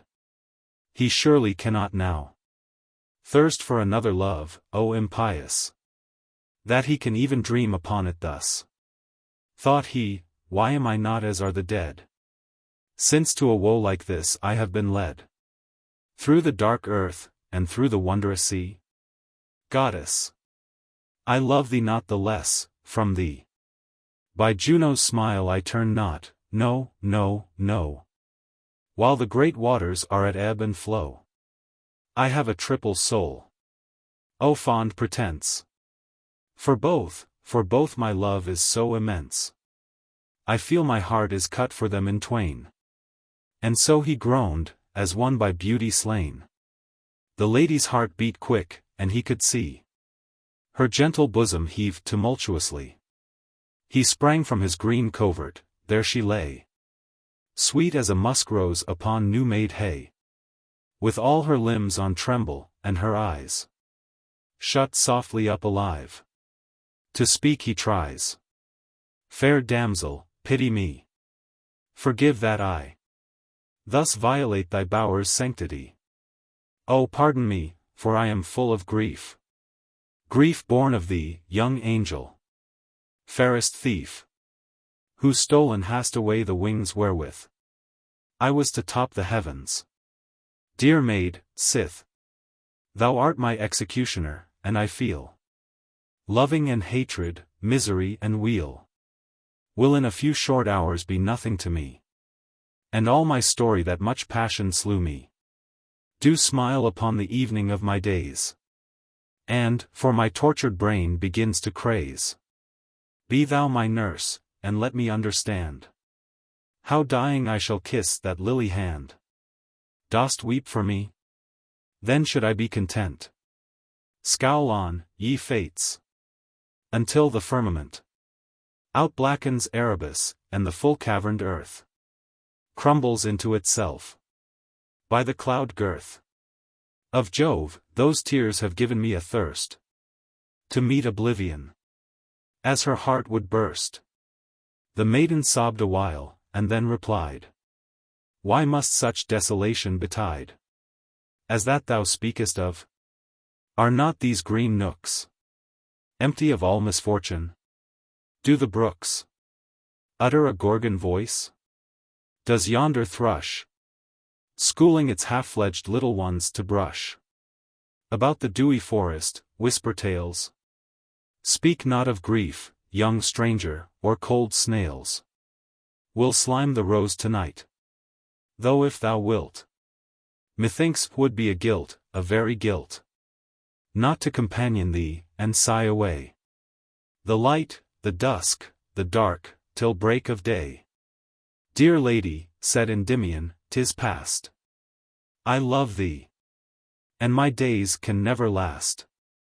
That I may pass in patience still speak, let me have music dying, and I seek no more delight. I bid adieu to all. Didst thou not after other climates call, and murmur about Indian streams? Then she, sitting beneath the midmost forest tree, for pity sang this roundelay.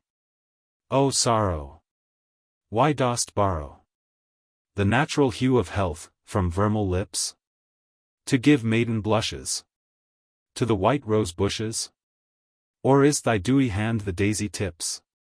O sorrow, why dost borrow the lustrous passion from a falcon eye, to give the glowworm light?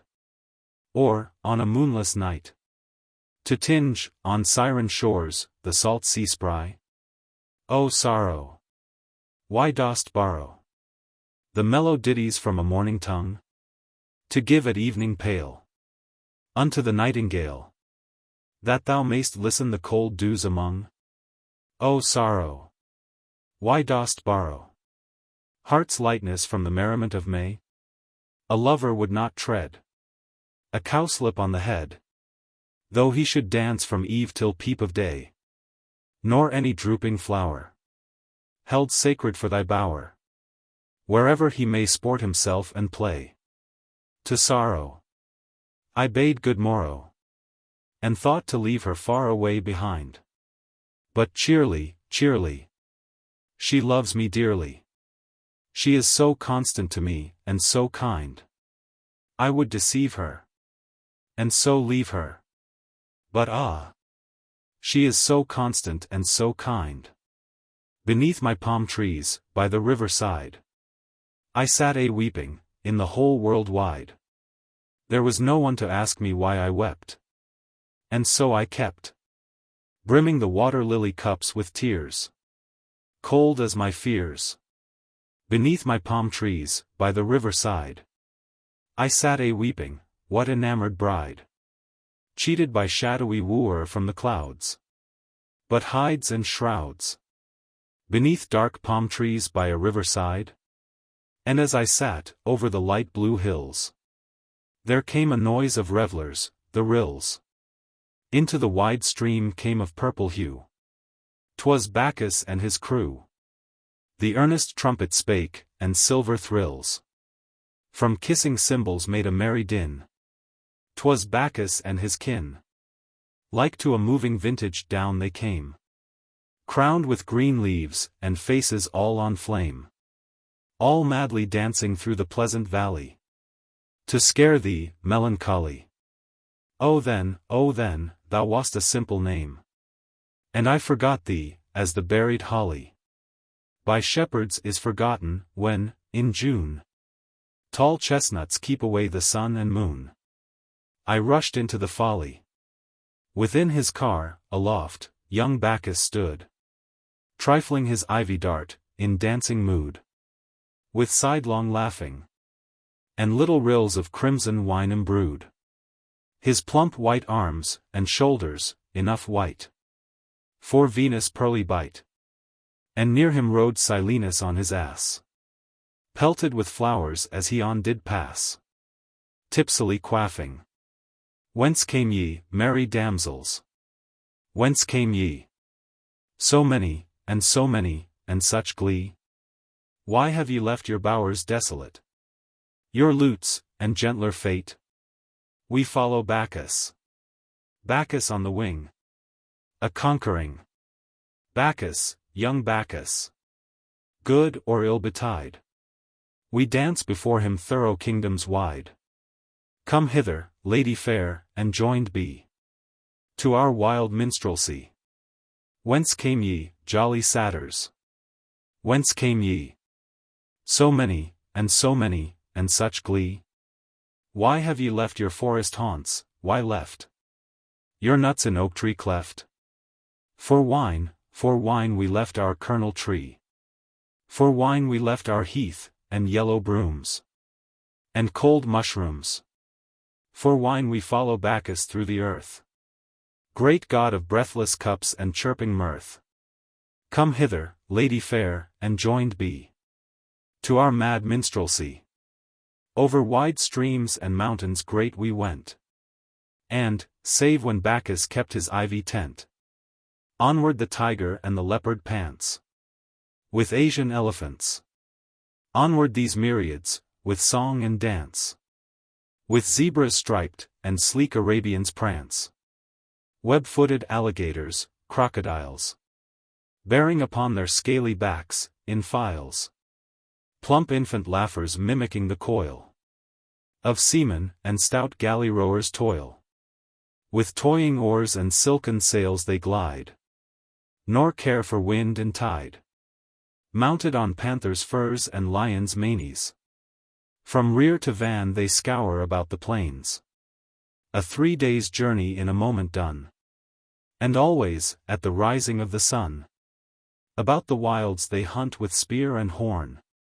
On spleenful unicorn, I saw Osirian Egypt kneel adown before the vine-wreath crown.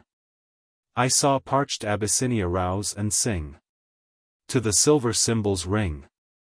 I saw the whelming vintage hotly pierce old Tartary the fierce.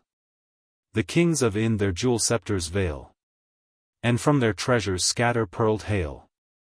Great Brahma from his mystic heaven groans, and all his priesthood moans.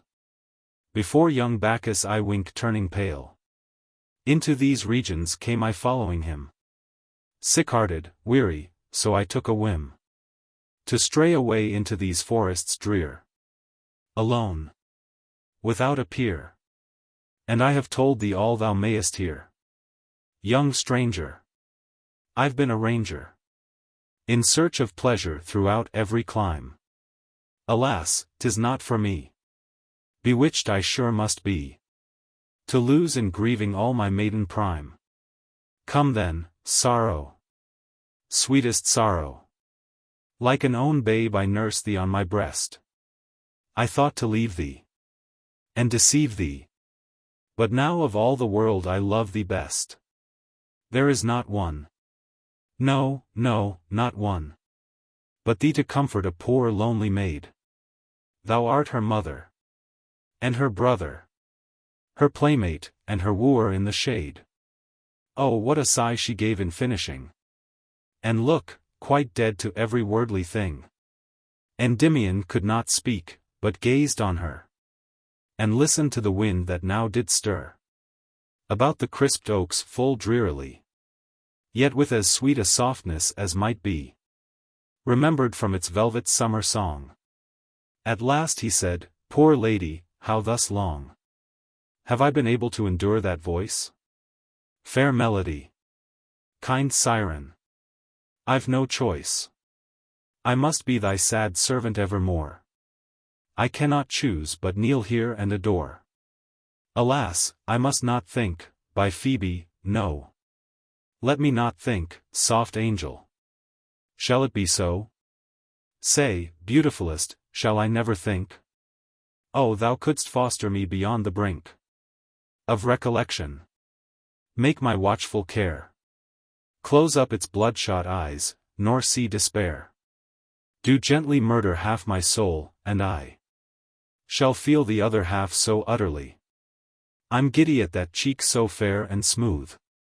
Oh, let it blush so ever. Let it soothe my madness. Let it mantle rosy warm with the tinge of love, panting in safe alarm. This cannot be thy hand, and yet it is.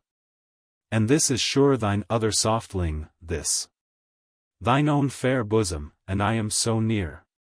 Wilt fall asleep? Oh, let me sip that tear, and whisper one sweet word that I may know.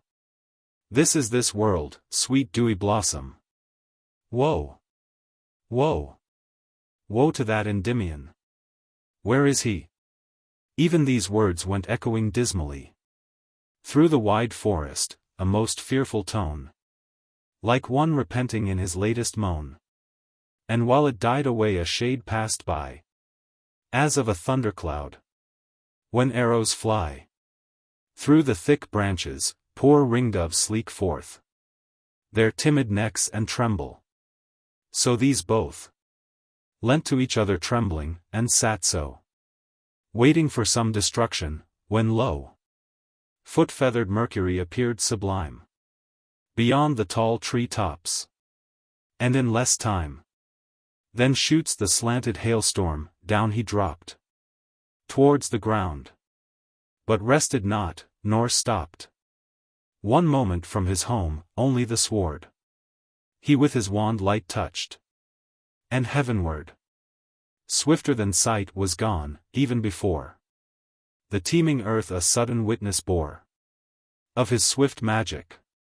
Diving swans appear above the crystal circlings white and clear, and catch the cheated eye in wild surprise. How they can dive in sight and unseen rise. So from the turf outsprang two steeds jet black, each with large dark blue wings upon his back. The youth of Curia placed the lovely dame on one, and felt himself in spleen to tame the other's fierceness. Through the air they flew, high as the eagles, like two drops of dew exhaled to Phoebus' lips. Away they are gone Far from the earth away, unseen, alone. Among cool clouds and winds, but that the free, the buoyant life of song can floating be. Above their heads, and follow them untired. Muse of my native land, am I inspired? This is the giddy air, and I must spread wide pinions to keep here. Nor do I dread or height, or depth, or width, or any chance precipitous, I have beneath my glance those towering horses and their mournful freight. Could I thus sail, and see, and thus await, fearless for power of thought, without thine aid?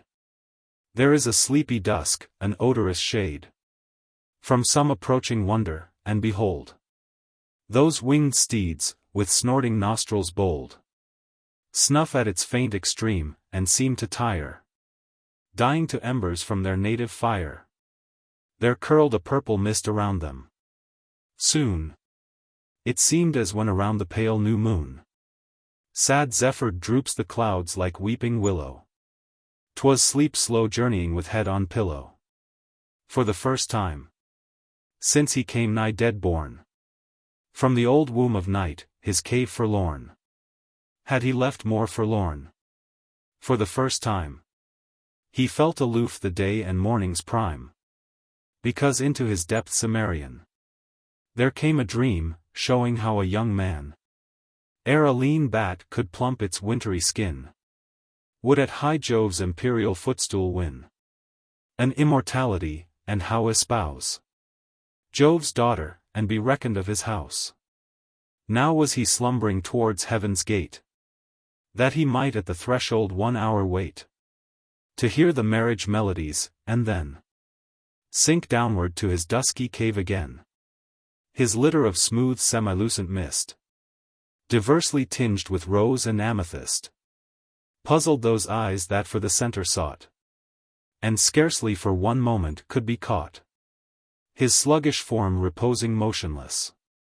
Those two on winged steeds, with all the stress of vision searched for him, as one would look athwart the sallows of a river nook, to catch a glance at silver-throated eels, or from old Skidaw's top, when fog conceals his rugged forehead in a mantle pale, with an eye guess toward some pleasant vale, descry a favorite hamlet faint and far. These raven horses, though they fostered are of earth's splenetic fire, dully drop their full-veined ears, nostrils blood wide, and stop. Upon the spiritless mist have they outspread their ample feathers, are in slumber dead, and on those pinions, level in mid-air, Endymion sleepeth and the lady fair. Slowly they sail, slowly as icy isle, upon a calm sea drifting, and meanwhile the mournful wanderer dreams. Behold, he walks on heaven's pavement. Brotherly he talks to divine powers, from his hand full fain Juno's proud birds are pecking pearly grain. He tries the nerve of Phoebus' golden bough, and asketh where the golden apples grow. Upon his arm he braces Pallas' shield, and strives in vain to unsettle and to wield. A Jovian thunderbolt, arch Hebe brings. A full-brimmed goblet, dances lightly, sings, and tantalizes long. At last he drinks, and lost in pleasure, at her feet he sinks, touching with dazzled lips her starlight hand. He blows a bugle, an ethereal band are visible above, the seasons four. Green-kirtled spring, flush summer, golden store. In autumn's sickle, winter frosty hoar. Join dance with shadowy hours, while still the blast, in swells unmitigated, still doth last, to sway their floating morris. Whose is this? Whose bugle, he inquires, they smile, O Dis. Why is this mortal here? Dost thou not know its mistress' lips? Not thou, 'tis Dian's, lo! She rises crescentade. He looks, 'tis she, his very goddess, goodbye earth, and sea. And air, and pains, and care, and suffering. Goodbye to all but love. Then doth he spring towards her, and awakes, and, strange, o'erhead of those same fragrant exhalations bred, beheld awake his very dream, the gods stood smiling.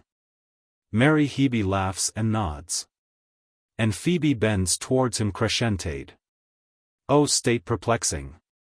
On the pinion bed, too well awake, he feels the panting side of his delicious lady, he who died for soaring too audacious in the sun, when that same treacherous wax began to run, felt not more tongue-tied than Endymion. His heart leapt up as to its rightful throne, to that fair-shadowed passion pulsed its way. Ah, what perplexity! Ah, well a day! So fond, so beauteous was his bedfellow. He could not help but kiss her, then he grew a while forgetful of all beauty save young Phoebe's, golden-haired, and so gone crave forgiveness, yet he turned once more to look at the sweet sleeper, all his soul was shook. She pressed his hand in slumber. So once more he could not help but kiss her and adore. At this the shadow wept, melting away. The Latmian started up, bright goddess, stay. Search my most hidden breast. By truth's own tongue. I have no detail heart, why is it wrung to desperation? Is there not for me upon the bourne of bliss, but misery? These words awoke the stranger of dark tresses. Her dawning love look rapt Endymion blesses. With, have your soft sleep yawned from underneath. Thou swan of Ganges, let us no more breathe this murky phantasm. Thou contented seem'st, pillowed in lovely idleness, nor dream'st what horrors may discomfort thee and me. Ah, shouldst thou die from my heart treachery! Yet did she merely weep, her gentle soul hath no revenge in it, as it is whole in tenderness. Would I were whole in love. Can I prize thee, fair maid, all price above? Even when I feel as true as innocence? I do, what is this soul then? Whence came it? It does not seem my own, and I have no self-passion or identity. Some fearful end must be, where is it? By Nemesis, I see my spirit flit alone about the dark, forgive me, sweet. Shall we away? He roused the steeds. They beat their wings chivalrous into the clear air, leaving old sleep within his vapory lair. The good night blush of eve was waning slow, and vesper, risen star, began to throw in the dusk heaven silvery, when they thus sprang direct towards the galaxy. Nor did speed hinder converse soft and strange. Eternal oaths and vows they interchange. In such wise, in such temper, so aloof. Up in the winds, beneath a starry roof. So witless of their doom, that verily 'tis well nigh past man's search their hearts to see. Whether they wept, or laughed or grieved or toyed. Most like with joy gone mad. With sorrow cloyed. Full facing their swift flight, from ebon streak. The moon put forth a little diamond peak. No bigger than an unobserved star. On tiny point of fairy cimeter. Bright signal that she only stooped to tie her silver sandals, ere deliciously she bowed into the heavens her timid head. Slowly she rose, as though she would have fled. While to his lady meek the carrion turned, to mark if her dark eyes had yet discerned this beauty in its birth, despair. Despair. He saw her body fading gaunt and spare in the cold moonshine. Straight he seized her wrist. It melted from his grasp, her hand he kissed. And, horror, kissed his own, he was alone. Her steed a little higher soared and then dropped hawkwise to the earth. There lies a den beyond the seeming confines of the space, made for the soul to wander in and trace its own existence, of remotest glooms.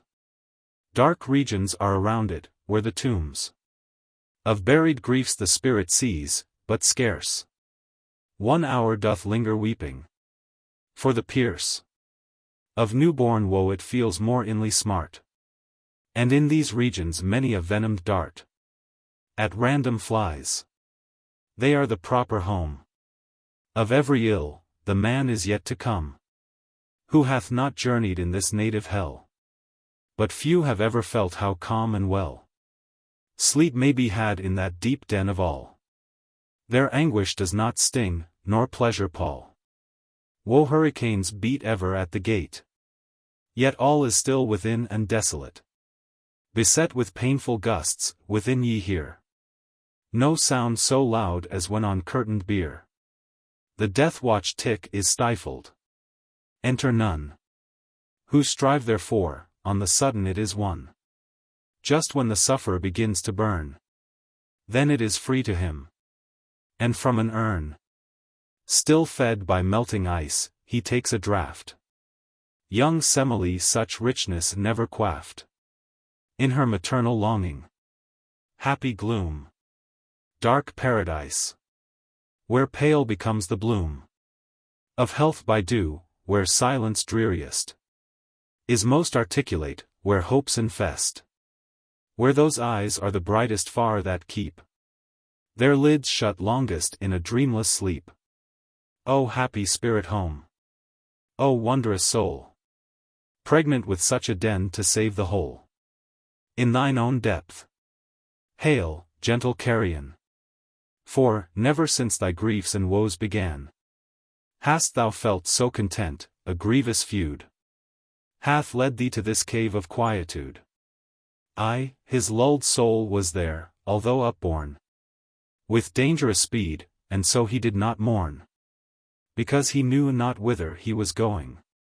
So happy was he, not the aerial blowing of trumpets at clear parley from the east could rouse from that fine relish, that high feast. They stung the feathered horse with fierce alarm. He flapped towards the sound. Alas, no charm could lift Endymion's head, or he had viewed a skyey mask, a pinioned multitude. And silvery was its passing, voices sweet, warbling the while as if to lull and greet the wanderer in his path. Thus warbled they, while past the vision went in bright array. Who from Dian's feast would be away? For all the golden bowers of the day are empty left? Who away would be from Cynthia's wedding and festivity? Not Hesperus, lo!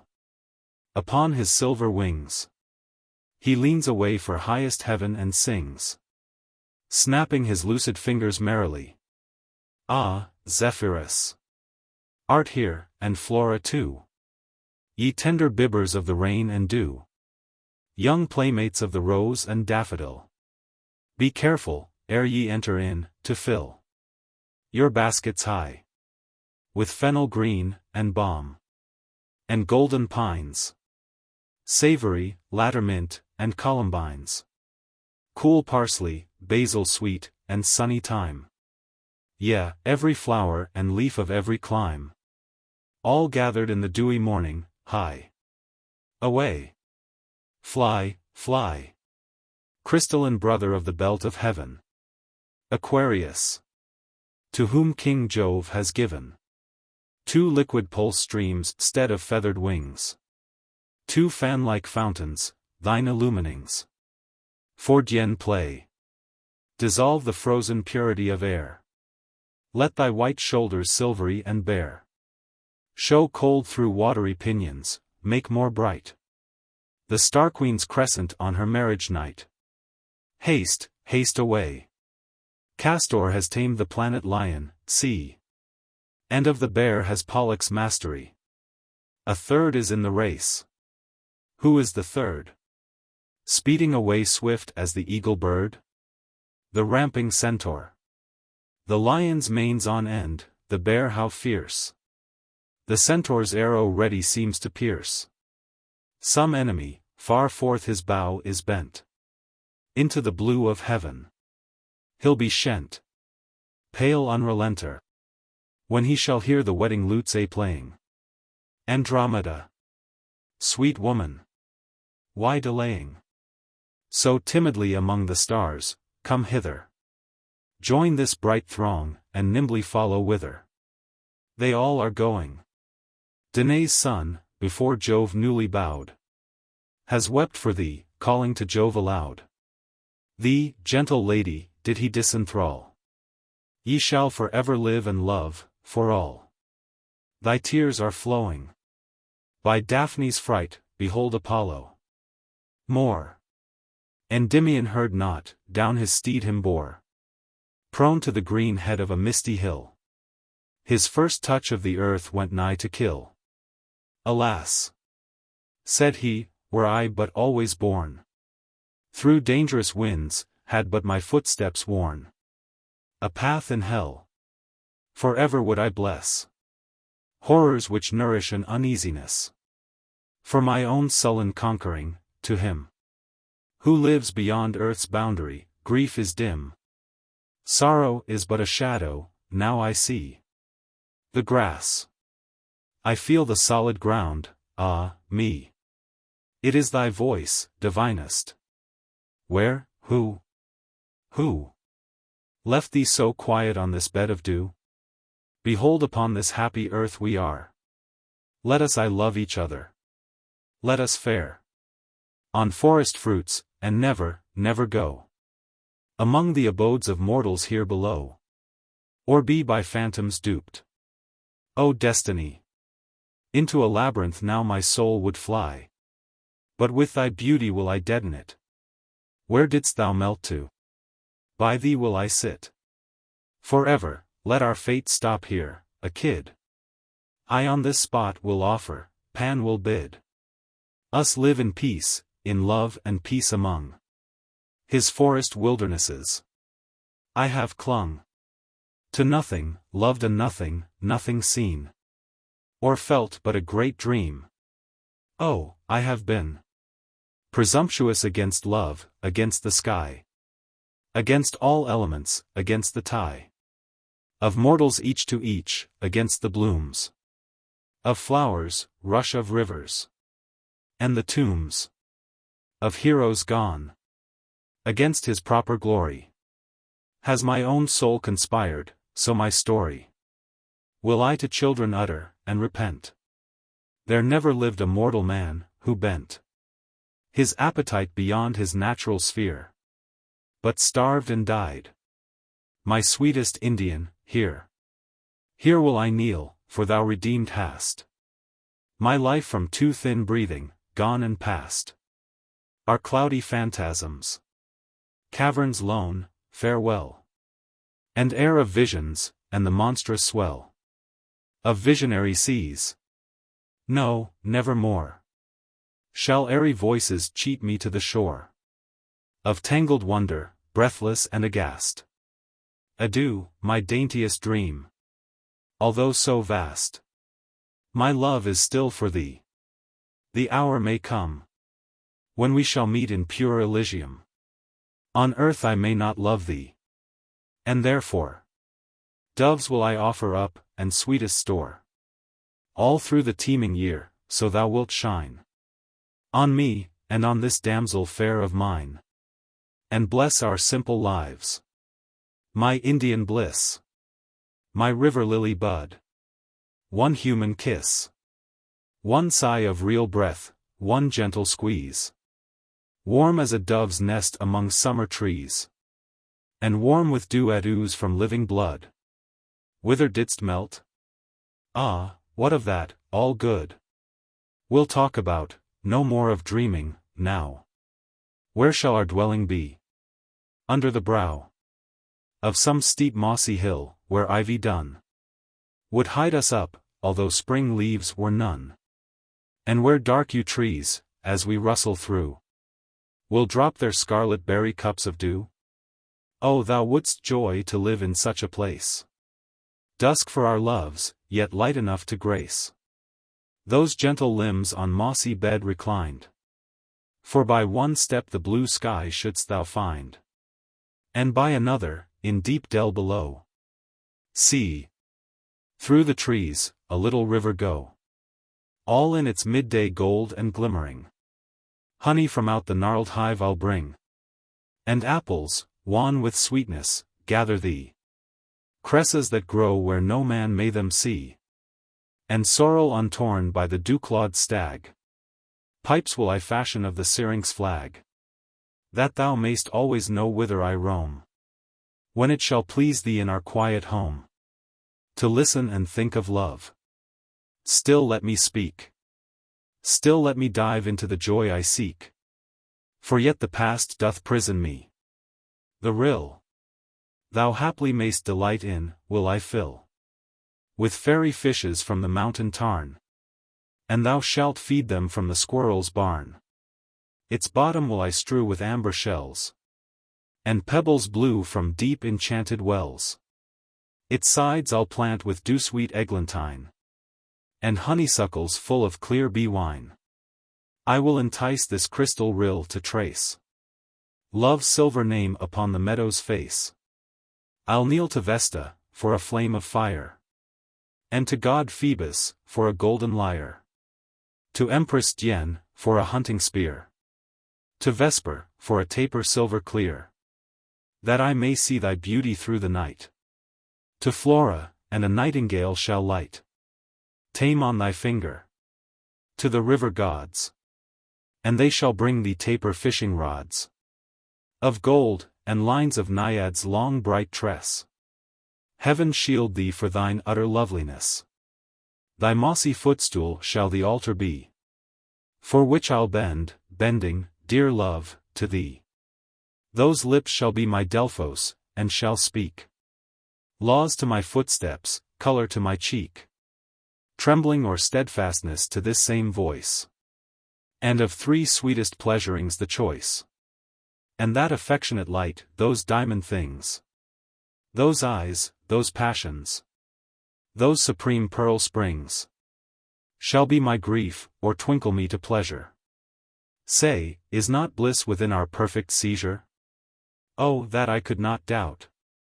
The mountaineer thus strove by fancies vain and crude to clear his briared path to some tranquility. It gave bright gladness to his lady's eye, and yet the tears she wept were tears of sorrow, answering thus, just as the golden morrow beamed upward from the valleys of the east. Oh, that the flutter of his heart had ceased, or the sweet name of love had passed away. Young feathered tyrant, by a swift decay, wilt thou devote this body to the earth? And I do think that at my very birth I lisped thy blooming titles inwardly, for at the first dawn and thought of thee, with uplift hands I blessed the stars of heaven. Art thou not cruel? Ever have I striven to think thee kind, but ah, it will not do. When yet a child, I heard that kisses drew favor from thee, and so I gave and gave to the void air, bidding them find out love. But when I came to feel how far above all fancy, pride, and fickle maidenhood, all earthly pleasure, all imagined good, was the warm tremble of a devout kiss. Even then, that moment, at the thought of this, fainting I fell into a bed of flowers, and languished there 3 days. Ye milder powers, am I not cruelly wronged?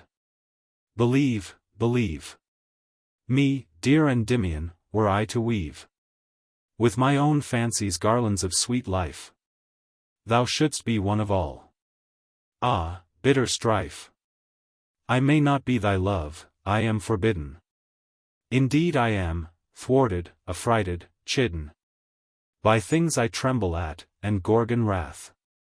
Twice hast thou asked whither I went, henceforth ask me no more. I may not utter it. Nor may I be thy love. We might commit ourselves at once to vengeance, we might die. We might embrace and die, voluptuous thought. Enlarge not to my hunger, or I'm caught in trammels of perverse deliciousness. No, no, that shall not be, thee will I bless, and bid a long adieu. The carrion. No word returned, both lovelorn, silent, wan. Into the valleys green together went.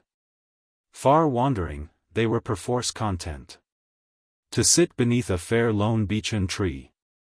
Nor at each other gazed, but heavily poured on its hazel cirque of shed leaves. Endymion. Unhappy. It nigh grieves me to behold thee thus in last extreme. Enskied ere this, but truly that I deem truth the best music in a firstborn song. Thy lute-voiced brother will I sing ere long. And thou shalt aid, hast thou not aided me? Yes, moonlight emperor. Felicity has been thy meed for many thousand years. Yet often have I, on the brink of tears, mourned as if yet thou wert a forester. Forgetting the old tale. He did not stir his eyes from the dead leaves, or one small pulse of joy he might have felt.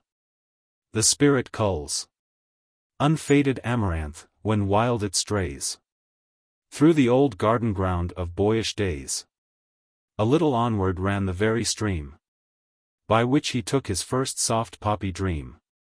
And on the very bark gainst which he leant, a crescent he had carved, and round it spent his skill in little stars.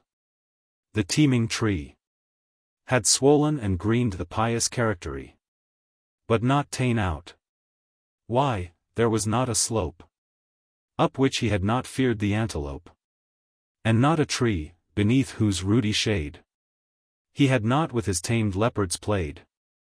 Nor could an arrow light, or javelin, fly in the air where his had never been. And yet he knew it not. O treachery!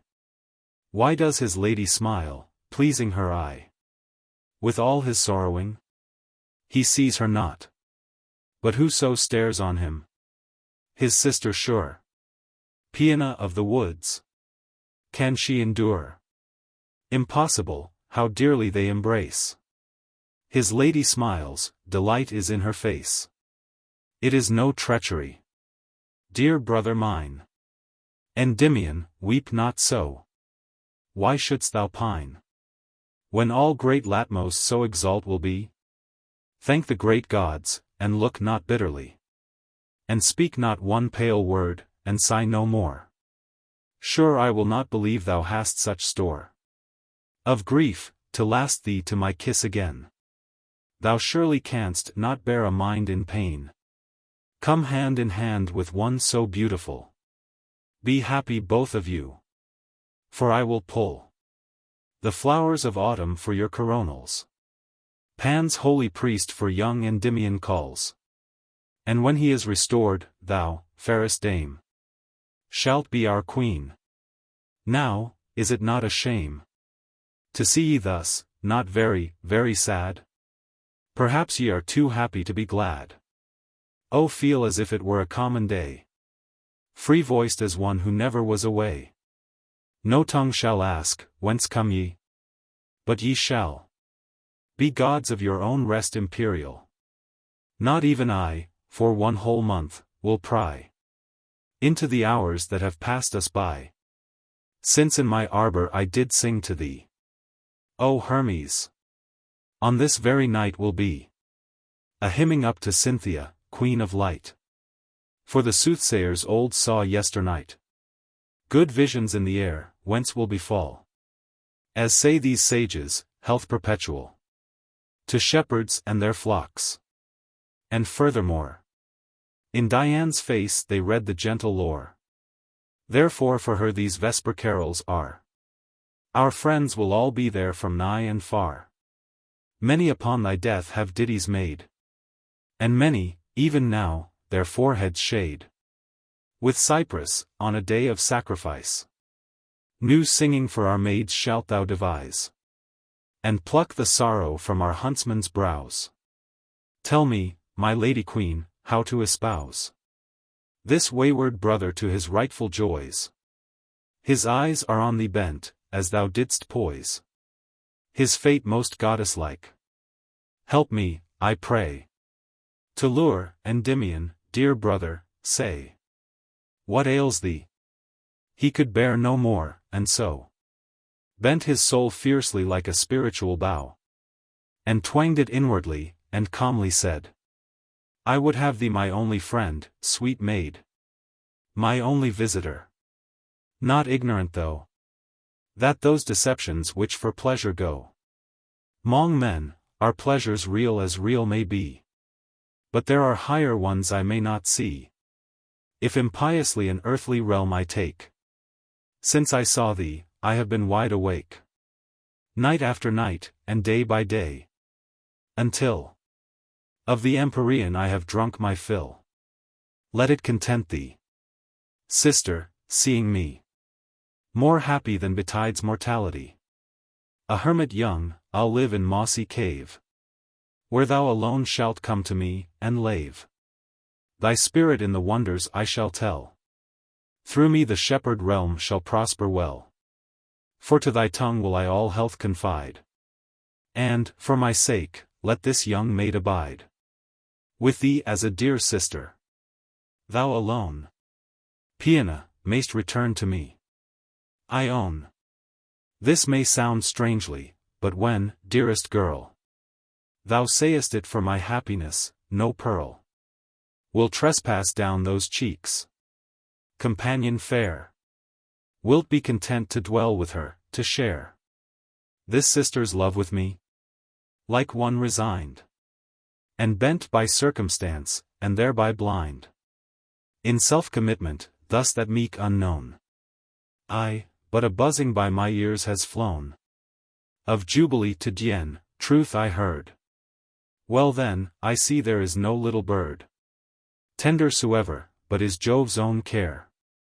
Long have I sought for rest, and, unaware, behold I find it. So exalted too. So after my own heart. I knew, there was a place untenanted in it. In that same void white chastity shall sit, and monitor me nightly to lone slumber. With sanest lips I vow me to the number of Dian's sisterhood, and, kind lady, with thy good help, this very night shall see my future days to her fane consecrate. As feels a dreamer what doth most create his own particular fright, so these three felt. Or like one who, in after ages, knelt to Lucifer or Baal, when he'd pine after a little sleep, or when in mine far underground, a sleeper meets his friends who know him not. Each diligently bends towards common thoughts and things for very fear, striving their ghastly malady to cheer by thinking it a thing of yes and no, that housewives talk of. But the spirit blow was struck, and all were dreamers. At the last, Endymion said, are not our fates all cast? Why stand we here? Adieu, ye tender pair. Adieu. Whereat those maidens, with wild stare, walked dizzily away, pained and hot. His eyes went after them, until they got near to a cypress grove, whose deadly maw, in one swift moment, would what then he saw engulf forever. Stay, he cried, ah, stay. Turn, damsels. Hist. One word I have to say. Sweet Indian, would see thee once again. It is a thing I dote on, so I'd fain, Piana, ye should hand in hand repair into those holy groves that silent are behind great Dian's temple. I'll be yon. At vesper's earliest twinkle, they are gone. But once again, at this he pressed his hands against his face, and then did rest his head upon a mossy hillock green. And so remained as he a corpse had been. All the long day. Save when he scantly lifted his eyes abroad, to see how shadows shifted. With the slow move of time, sluggish and weary. Until the poplar tops, in journey dreary, had reached the river's brim. Then up he rose. And, slowly as that very river flows, walked towards the temple grove with this lament. Why such a golden eve? The breeze is sent, careful and soft, that not a leaf may fall. Before the serene Father of them all bows down his summer head below the west. Now am I of breath, speech, and speed pauciest. But at the setting I must bid adieu to her for the last time. Night will strew on the damp grass myriads of lingering leaves, and with them shall I die, nor much it grieves to die, when summer dies on the cold sward. Why, I have been a butterfly, a lord of flowers, garlands, love knots, silly posies, groves, meadows, melodies, and arbor roses. My kingdom's at its death, and just it is that I should die with it. So in all this we miscall grief, bale, sorrow, heartbreak, woe. Where is there to plain of? By Titan's foe I am but rightly served. So saying, he tripped lightly on, in sort of deathful glee, laughing at the clear stream and setting sun, as though they jests had been, nor had he done his laugh at nature's holy countenance, until that grove appeared, as if perchance. And then his tongue with sober seemlihead gave utterance as he entered. Ha! I said, King of the butterflies, but by this gloom, and by old Rhadamanthus' tongue of doom, this dusk religion, pomp of solitude, and the Promethean clay by thief endued, by old Saturnus' forelock, by his head shook with eternal palsy, I did wed myself to things of light from infancy. And thus to be cast out, thus lorn to die, is sure enough to make a mortal man grow impious. So he inwardly began on things for which no wording can be found, deeper and deeper sinking, until drowned beyond the reach of music, for the choir of Cynthia he heard not, though rough briar nor muffling thicket interposed to dull the vesper hymn, far swollen, soft and full, through the dark pillars of those sylvan aisles. He saw not the two maidens, nor their smiles, wan as primroses gathered at midnight by chilly-fingered spring. Unhappy wight! Endymion, said Piana, we are here. What wouldst thou ere we all are laid on bier? Then he embraced her, and his lady's hand pressed, saying, Sister, would have command, if it were heaven's will, on our sad fate. At which that dark-eyed stranger stood elate, and said, in a new voice, but sweet as love, to Endymion's amaze, by Cupid's dove. And so thou shalt, and by the lily truth of my own breast thou shalt, beloved youth. And as she spake, into her face there came light, as reflected from a silver flame. Her long black hair swelled ampler, in display, full golden. In her eyes a brighter day dawned, blue, and full of love. He beheld Phoebe, his passion. Joyous she upheld her lucid bow, continuing thus, drear, drear, has our delaying been. But foolish fear withheld me first, and then decrees of fate. And then 'twas fit that from this mortal state thou shouldst, my love, by some unlooked-for change, be spiritualized. Piana, we shall range these forests, and to thee they safe shall be. As was thy cradle, hither shalt thou flee, to meet us many a time. Next Cynthia bright Piana kissed, and blessed with fair good night. Her brother kissed her too, and knelt adown before his goddess, in a blissful swoon. She gave her fair hands to him, and behold, before 3 swiftest kisses he had told, they vanished far away. Piana went home through the gloomy wood in wonderment. On Oxford, the Gothic looks solemn.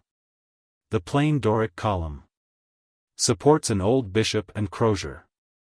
The mouldering arch, shaded o'er by a larch, stands next door to Wilson the hosier. Vice, that is, by turns, o'er pale faces mourns. The black tasseled trencher and common hat. The charity boy sings. The steeple bell rings. And as for the chancellor, dominat, there are plenty of trees, and plenty of ease, and plenty of fat deer for parsons. And when it is venison, short is the benison. Then each on a leg or thigh fastens on. Think not of it, sweet one, so. Give it not a tear.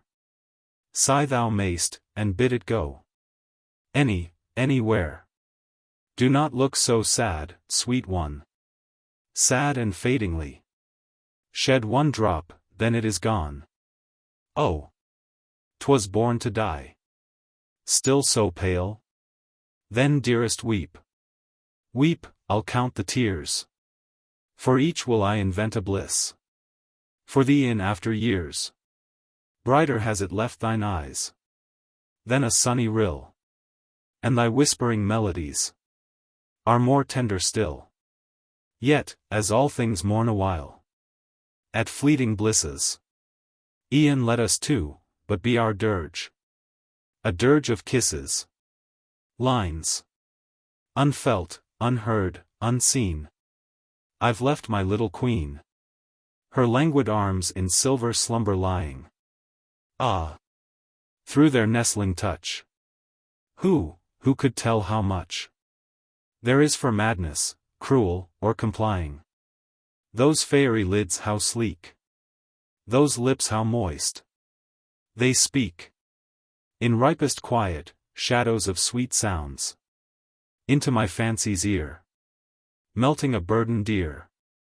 How, love doth know no fullness, and no bounds. True, tender monitors. I bend unto your laws. This sweetest day for dalliance was born. So, without more ado, I'll feel my heaven anew. For all the blushing of the hasty morn. Stanzas. In a drear-night December. Too happy, happy tree. Thy branches ne'er remember their green felicity.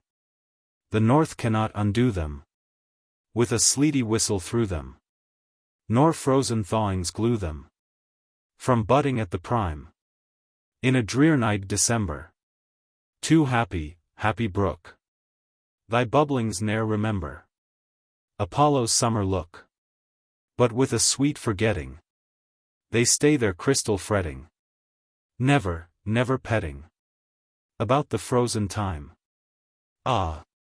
Would 'twere so with many, a gentle girl and boy. But were there ever any? Writhed not at past joy? To know the change and feel it, when there is none to heal it, nor numbed sense to steal it, was never said in rhyme. To a cat. Cat! Who hast passed thy grand climacteric? How many mice and rats hast in thy days destroyed, how many titbits stolen? Gaze. With those bright languid segments green, and prick those velvet ears, but Piarithi do not stick thy latent talons in me, and upraise thy gentle mew, and tell me all thy phrase of fish and mice, and rats and tender chick. Nay, look not down, nor lick thy dainty wrists, for all the wheezy asthma, and for all thy tail's tip is nicked off, and though the fists of many a maid has given thee many a maul, still is that fur as soft as when the lists In youth thou enterdst on glass-bottled wall, sharing Eve's apple. Oh blush not so. Oh blush not so. Or I shall think you knowing. And if you smile the blushing while, then maidenheads are going. There's a blush for won't, and a blush for shan't, and a blush for having done it. There's a blush for thought and a blush for not, and a blush for just begun it. Oh sigh not so. Oh sigh not so. For it sounds of Eve's sweet pippin. By these loosened lips you have tasted the pips, and fought in an amorous nipping. Will you play once more at nice cut core? For it only will last our youth out, and we have the prime of the kissing time. We have not one sweet tooth out. There's a sigh for yes, and a sigh for no, and a sigh for I can't bear it. Oh what can be done, shall we stay or run? Oh cut the sweet apple and share it. What the thrush said. Oh thou whose face hath felt the winter's wind, whose eye has seen the snow clouds hung in mist, and the black elm tops 'mong the freezing stars. To thee the spring will be a harvest time. O thou, whose only book has been the light of supreme darkness which thou feddest on, night after night when Phoebus was away. To thee the spring shall be a triple morn. O fret not after knowledge, I have none, and yet my song comes native with the warmth. O fret not after knowledge, I have none, and yet the evening listens. He who saddens at thought of idleness cannot be idle, and he's awake who thinks himself asleep. Robin Hood. To a friend. No. Those days are gone away, and their hours are old and grey, and their minutes buried all under the downtrodden pall of the leaves of many years. Many times have winter's shears, frozen north, and chilling east, sounded tempests to the feast of the forest's whispering fleeces, since men knew nor rent nor leases. No, the bugle sounds no more, and the twanging bow no more. Silent is the ivory shrill, past the heath and up the hill. There is no mid-forest laugh, where lone echo gives the half to some wight, a mass to hear, jesting, deep in forest drear. On the fairest time of June, you may go, with sun or moon, or the 7 stars to light you, or the polar ray to right you. But you never may behold Little John, or Robin bold, never one, of all the clan, thrumming on an empty can some old hunting ditty, while he doth his green way beguile to fair hostess merriment, down beside the pasture Trent. For he left the merry tale, messenger for spicy ale. Gone, the merry morris din. Gone, the song of gamelin. Gone, the tough-belted outlaw, idling in the green shaw. All are gone away and past. And if Robin should be cast sudden from his turfed grave, and if Marian should have once again her forest days, she would weep, and he would craze. He would swear, for all his oaks, fallen beneath the dockyard strokes, have rotted on the briny seas. She would weep that her wild bees sang not to her, strange, that honey can't be got without hard money. So it is, yet let us sing honor to the old bowstring, honor to the bugle horn, honor to the woods unshorn, honor to the Lincoln green, honor to the archer keen, honor to tight Little John, and the horse he rode upon, honor to bold Robin Hood, sleeping in the underwood, honor to Maid Marian, and to all the Sherwood clan. Though their days have hurried by, let us to a burden try. Lines on the Mermaid Tavern. Souls of poets dead and gone, what Elysium have ye known? Happy field or mossy cavern? choicer than the mermaid tavern? Have ye tippled drink more fine than mine host's canary wine? Or are fruits of paradise sweeter than those dainty pies of venison? O generous food, drayest as though bold Robin Hood would, with his maid Marian, sup and bowse from horn and can.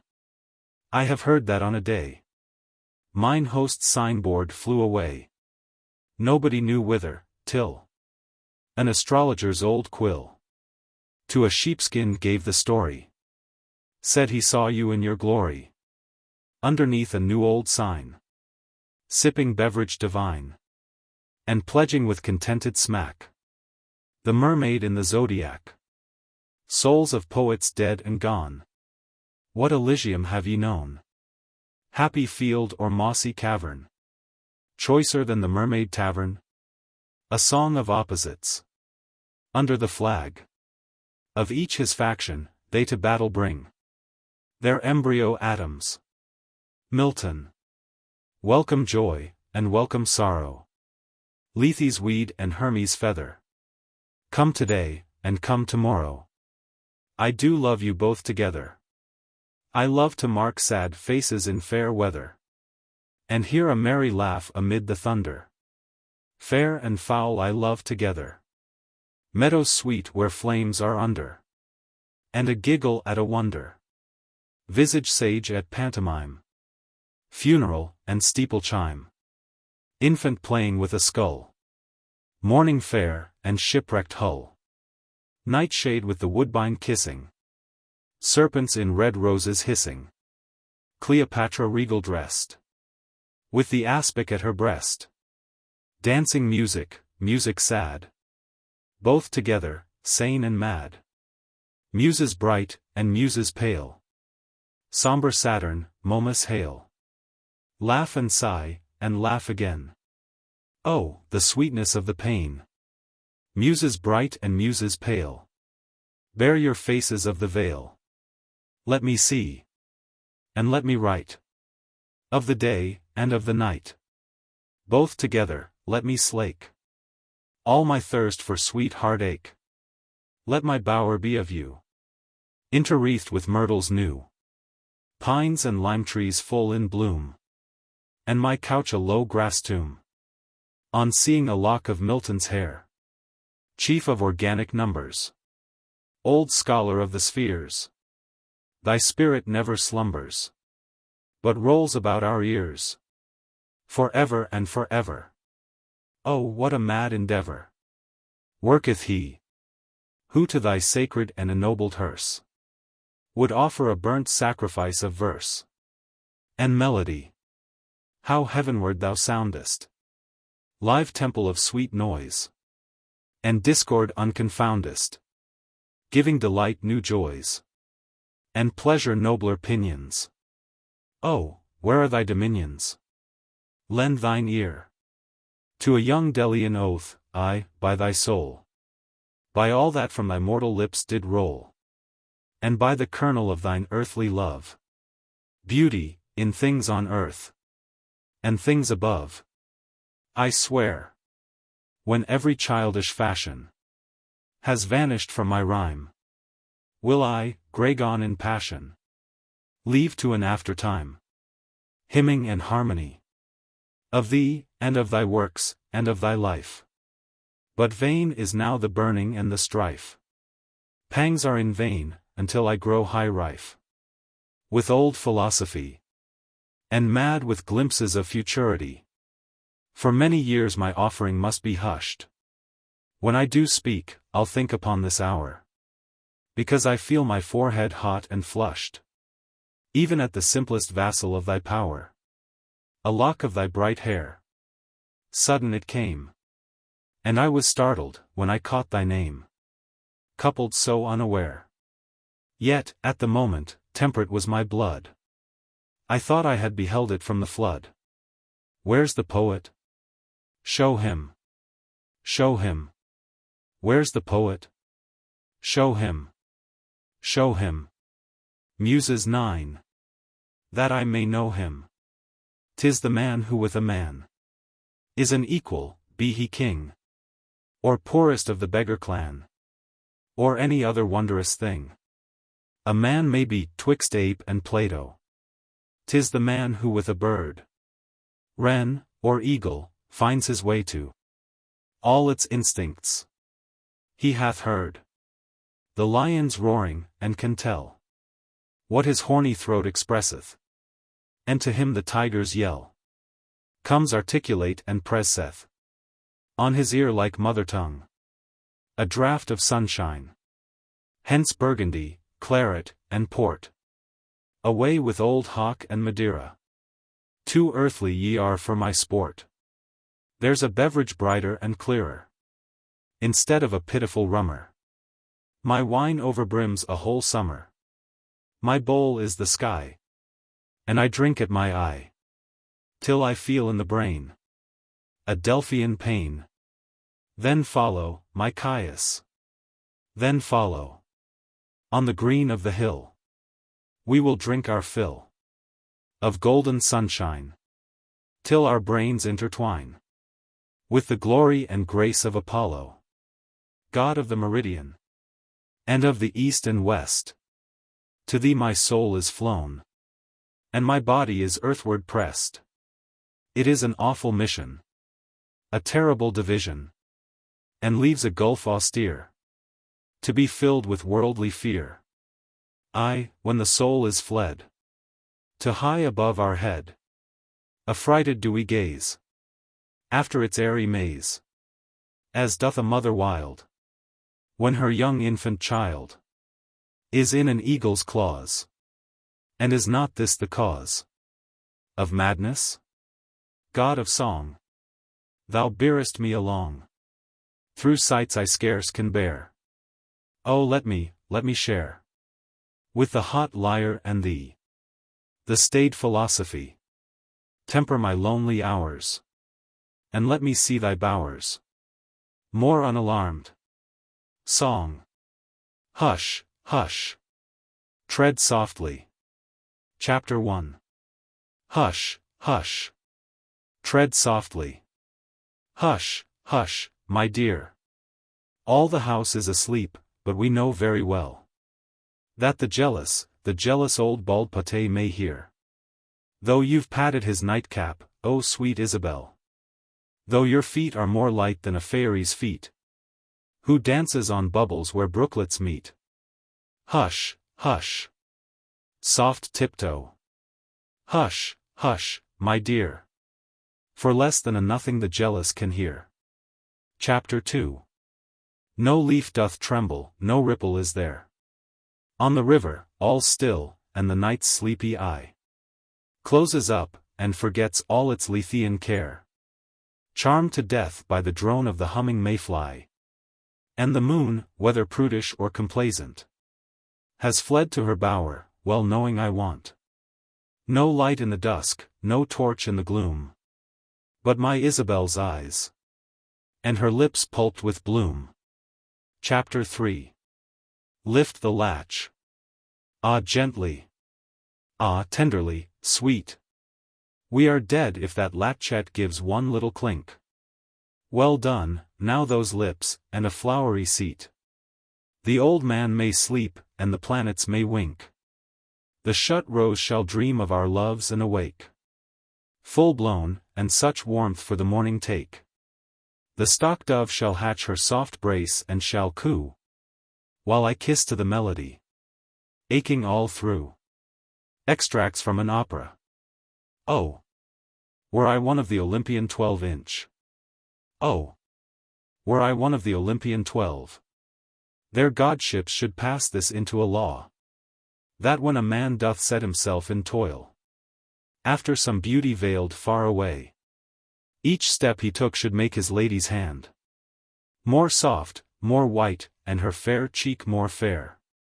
And for each briar berry he might eat, a kiss should bud upon the tree of love, and pulp and ripen richer every hour, to melt away upon the traveler's lips.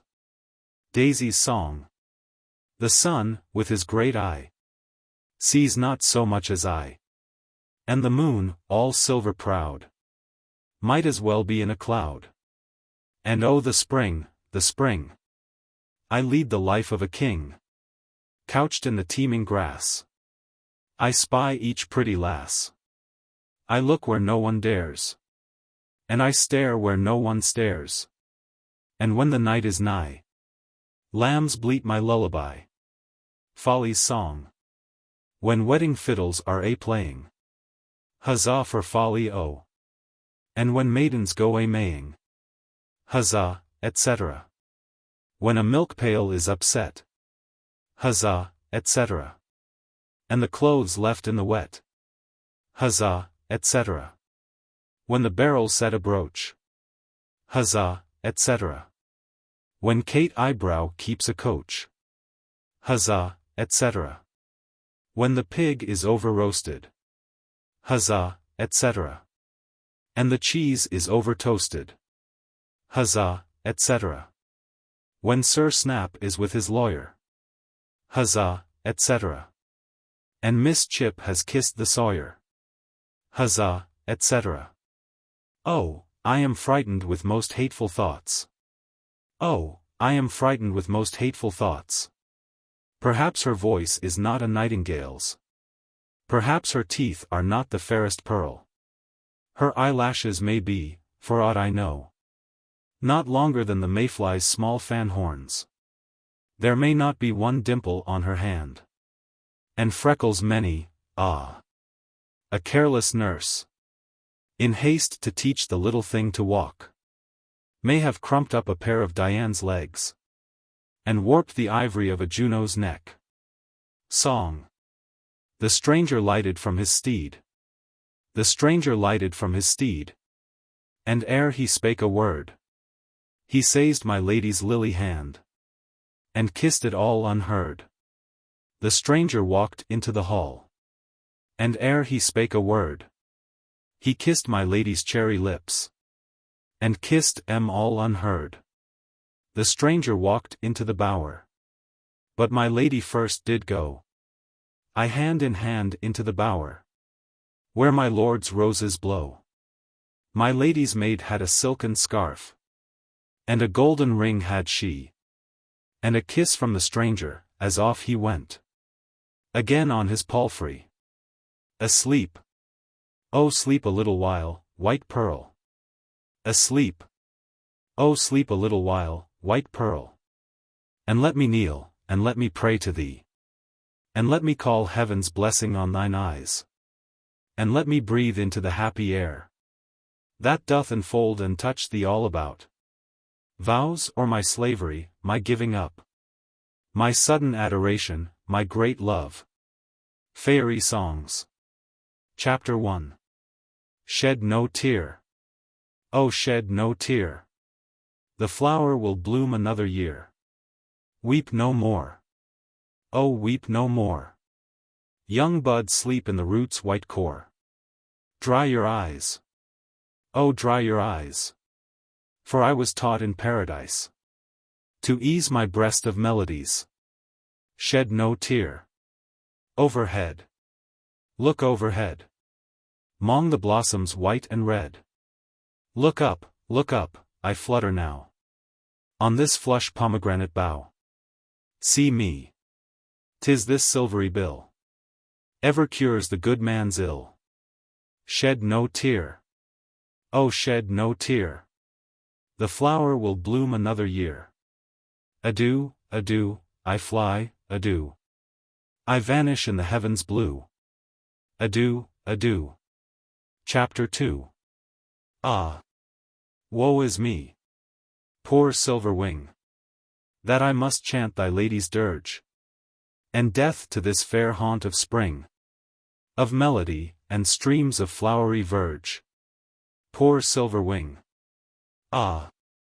Woe is me, that I must see these blossoms snow upon thy lady's pall. Go, pretty page, and in her ear whisper that the hour is near. Softly tell her not to fear such calm Favonian burial. Go, pretty page, and soothly tell the blossoms hang by a melting spell, And fall they must, ere a star wink thrice upon her closed eyes, that now in vain are weeping their last tears, at sweet life leaving, and those arbours green, rich dowry from the spirit of the spheres. Alas! Poor Queen! On sitting down to read King Lear once again. O golden-tongued romance, with serene lute, fair-plumed siren, queen of far away, leave melodizing on this wintry day. Shut up thine olden pages, and be mute. Adieu. For once again the fierce dispute betwixt damnation and impassioned clay must I burn through. Once more humbly essay the bitter sweet of this Shakespearean fruit.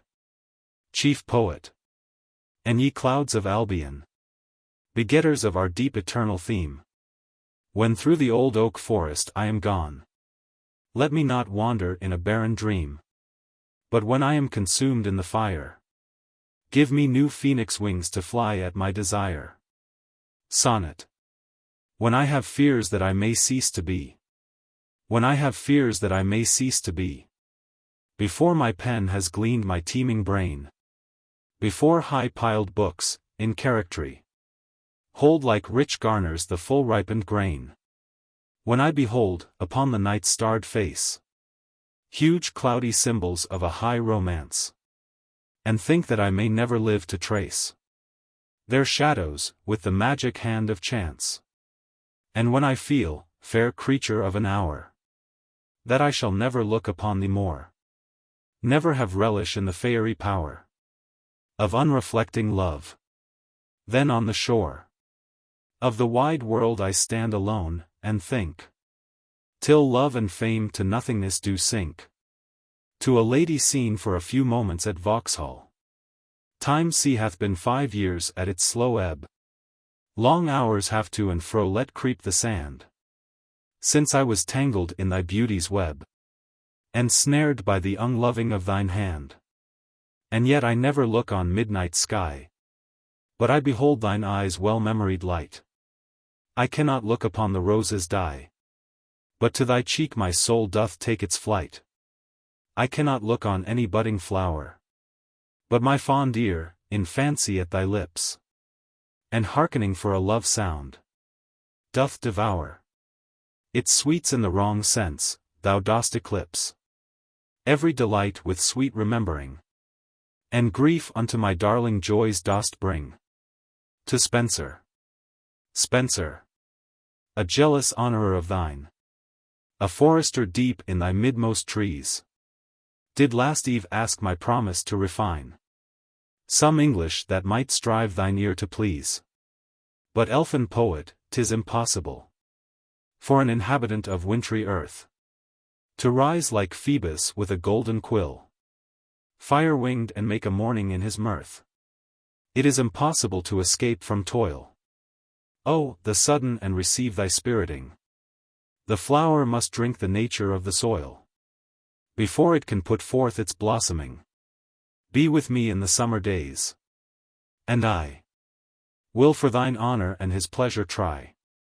To the Nile, son of the old moon mountains African, chief of the pyramid and crocodile, we call thee fruitful, and that very while a desert fills our seeing's inward span.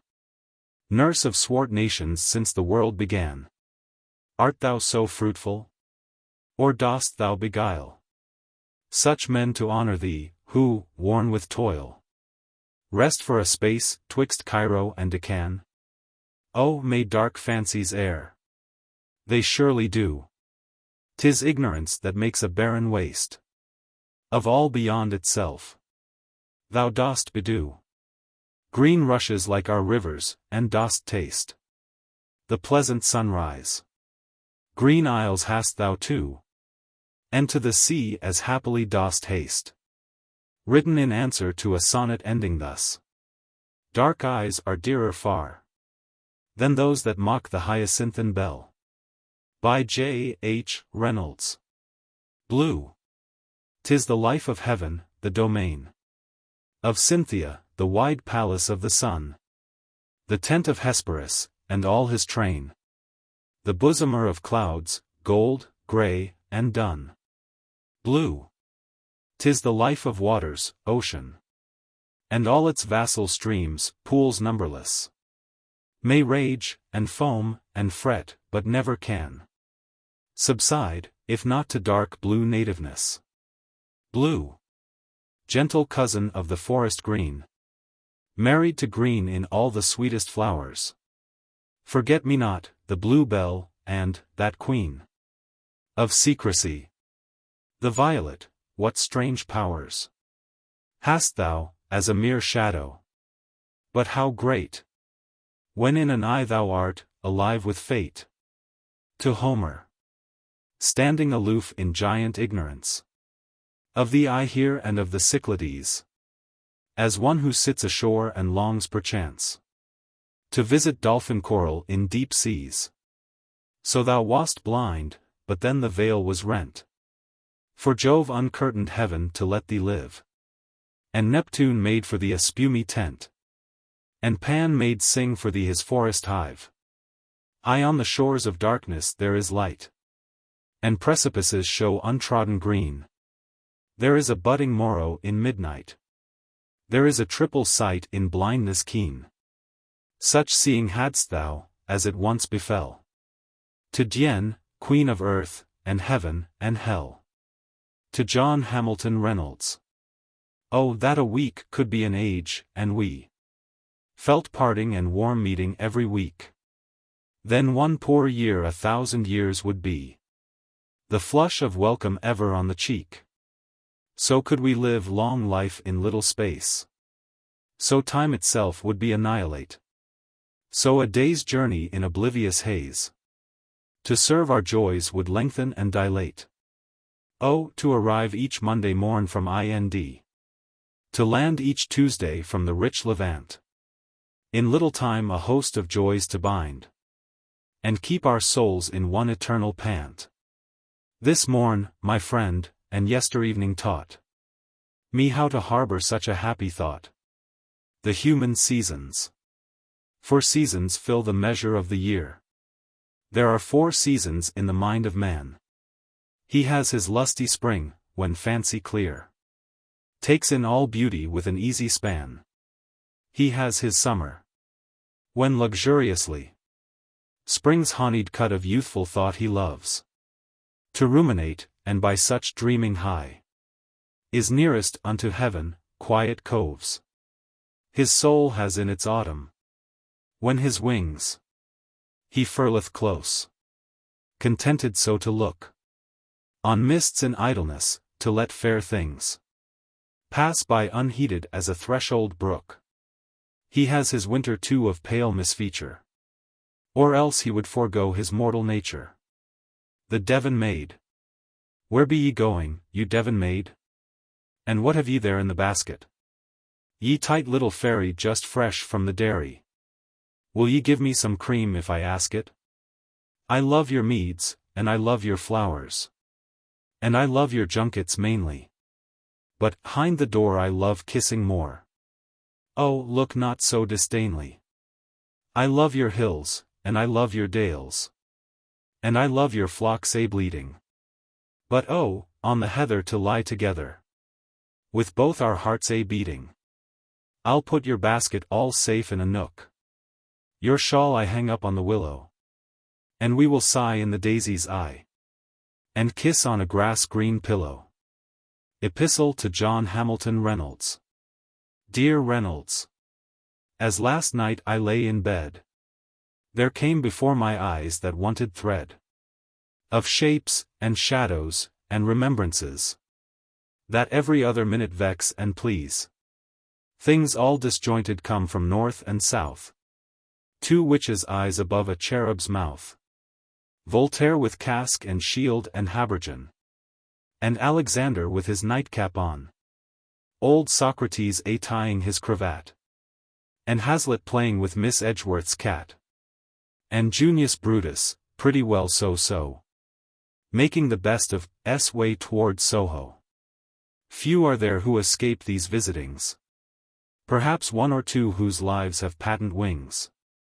and through whose curtains peeps no hellish nose, no wild boar tushes, and no mermaid's toes, but flowers bursting out with lusty pride, and young Aeolian harps personified. Some Titian colors touched into real life. The sacrifice goes on. The pontiff knife gleams in the sun, the milk-white heifer lows. The pipes go shrilly, the libation flows. A white sail shows above the green-head cliff, moves round the point, and throws her anchor stiff. The mariners join him with those on land.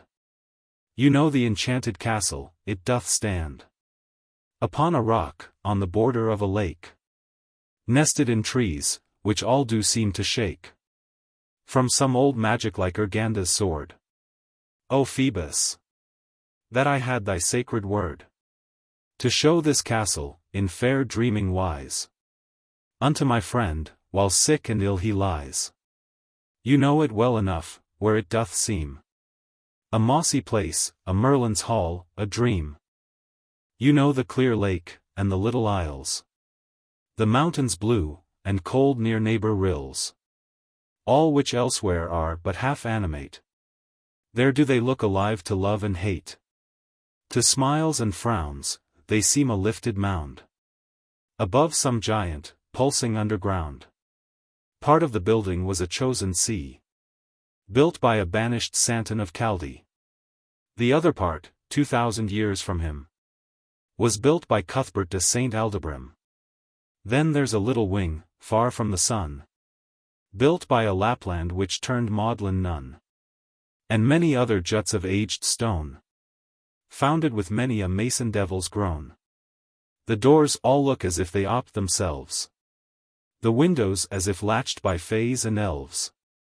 And from them comes a silver flash of light, as from the westward of a summer's night, or like a beauteous woman's large blue eyes, gone mad through olden songs and poesies. See, what is coming from the distance dim? A golden galley all in silken trim. 3 rows of oars are lightning, moment whiles, into the verdrouse bosoms of those isles, towards the shade, under the castle wall. It comes in silence, now 'tis hidden all. The clarion sounds, and from a postern gate, an echo of sweet music doth create. A fear in the poor herdsman who doth bring his beasts to trouble the enchanted spring. He tells of the sweet music, and the spot, to all his friends, and they believe him not. Oh, that our dreamings all, of sleep or wake, would all their colors from the sunset take, from something of material sublime, rather than shadow our own soul's daytime, in the dark void of night. For in the world we jostle, but my flag is not unfurled on the admiral staff, and so philosophize. I dare not yet. Oh, never will the prize, high reason, and the love of good and ill, be my award. Things cannot to the will be settled, but they tease us out of thought. Or is it imagination brought beyond its proper bound, yet still confined, lost in a sort of purgatory blind, cannot refer to any standard law of either earth or heaven? It is a flaw in happiness, to see beyond our bourne. It forces us in summer skies to mourn. It spoils the singing of the nightingale. Dear Reynolds, I have a mysterious tale, and cannot speak it. The first page I read upon a lampet rock of green seaweed, among the breakers. 'Twas a quiet eve. The rocks were silent, the wide sea did weave an untumultuous fringe of silver foam along the flat brown sand. I was at home, and should have been most happy, but I saw too far into the sea, where every maw the greater on the less feeds evermore. But I saw too distinct into the core of an eternal fierce destruction. And so from happiness I far was gone. Still am I sick of it, and though today I've gathered young spring leaves, and flowers gay, of periwinkle and wild strawberry. Still do I that most fierce destruction see. The shark at savage prey, the hawk at pounce. The gentle robin, like a pard or ounce. Ravening a worm, away, ye horrid moods. Moods of one's mind. You know I hate them well. You know I'd sooner be a clapping bell to some Kamschatkan missionary church than with these horrid moods be left I the lurch. At Teignmouth. Here all the summer could I stay. For there's Bishop's Tane, and King's Tane, and Coombe at the clear Tane head, where close by the stream you may have your cream, all spread upon barley bread. There's Arch Brook, and there's Larch Brook, both turning many a mill, and cooling the drouth of the salmon's mouth, and fattening his silver gill. There is Wild Wood, a mild hood to the sheep on the Lea, oh, the down, where the golden furze, with its green, thin spurs, doth catch at the maiden's gown. There is Newton Marsh, with its spear grass harsh, a pleasant summer level, where the maidens sweet of the market street do meet in the dusk to revel. There's the Barton Rich, with dyke and ditch, and hedge for the thrush to live in, and the hollow tree for the buzzing bee, and a bank for the wasp to hive in. And oh, the daisies blow, and the primroses are wakened, and the violets white sit in silver light, and the green buds as long as the spike end. Then who would go into dark Soho, and chatter with dank-haired critics, when he can stay for the new-mown hay, and startle the dappled crickets? Fragment of an ode to Maya, mother of Hermes, and still youthful Maya. May I sing to thee, as thou wast hymned on the shores of Baiae? Or may I woo thee, in earlier Sicilian? Or thy smiles seek as they once were sought, in Grecian isles, by bards who died content on pleasant sward, leaving great verse unto a little clan? Oh, give me their old vigor, and unheard, save of the quiet primrose, and the span of heaven and few ears. Rounded by thee, my song should die away, content as theirs, rich in the simple worship of a day. Isabella, or the pot of basil. A story from Boccaccio. Chapter 1. Fair Isabel, poor simple Isabel. Lorenzo, a young palmer in love's eye. They could not in the selfsame mansion dwell, without some stir of heart, some malady. They could not sit at meals but feel how well it soothed each to be the other by. They could not, sure, beneath the same roof sleep, but to each other dream, and nightly weep. Chapter 2. With every morn their love grew tenderer, with every eve deeper and tenderer still.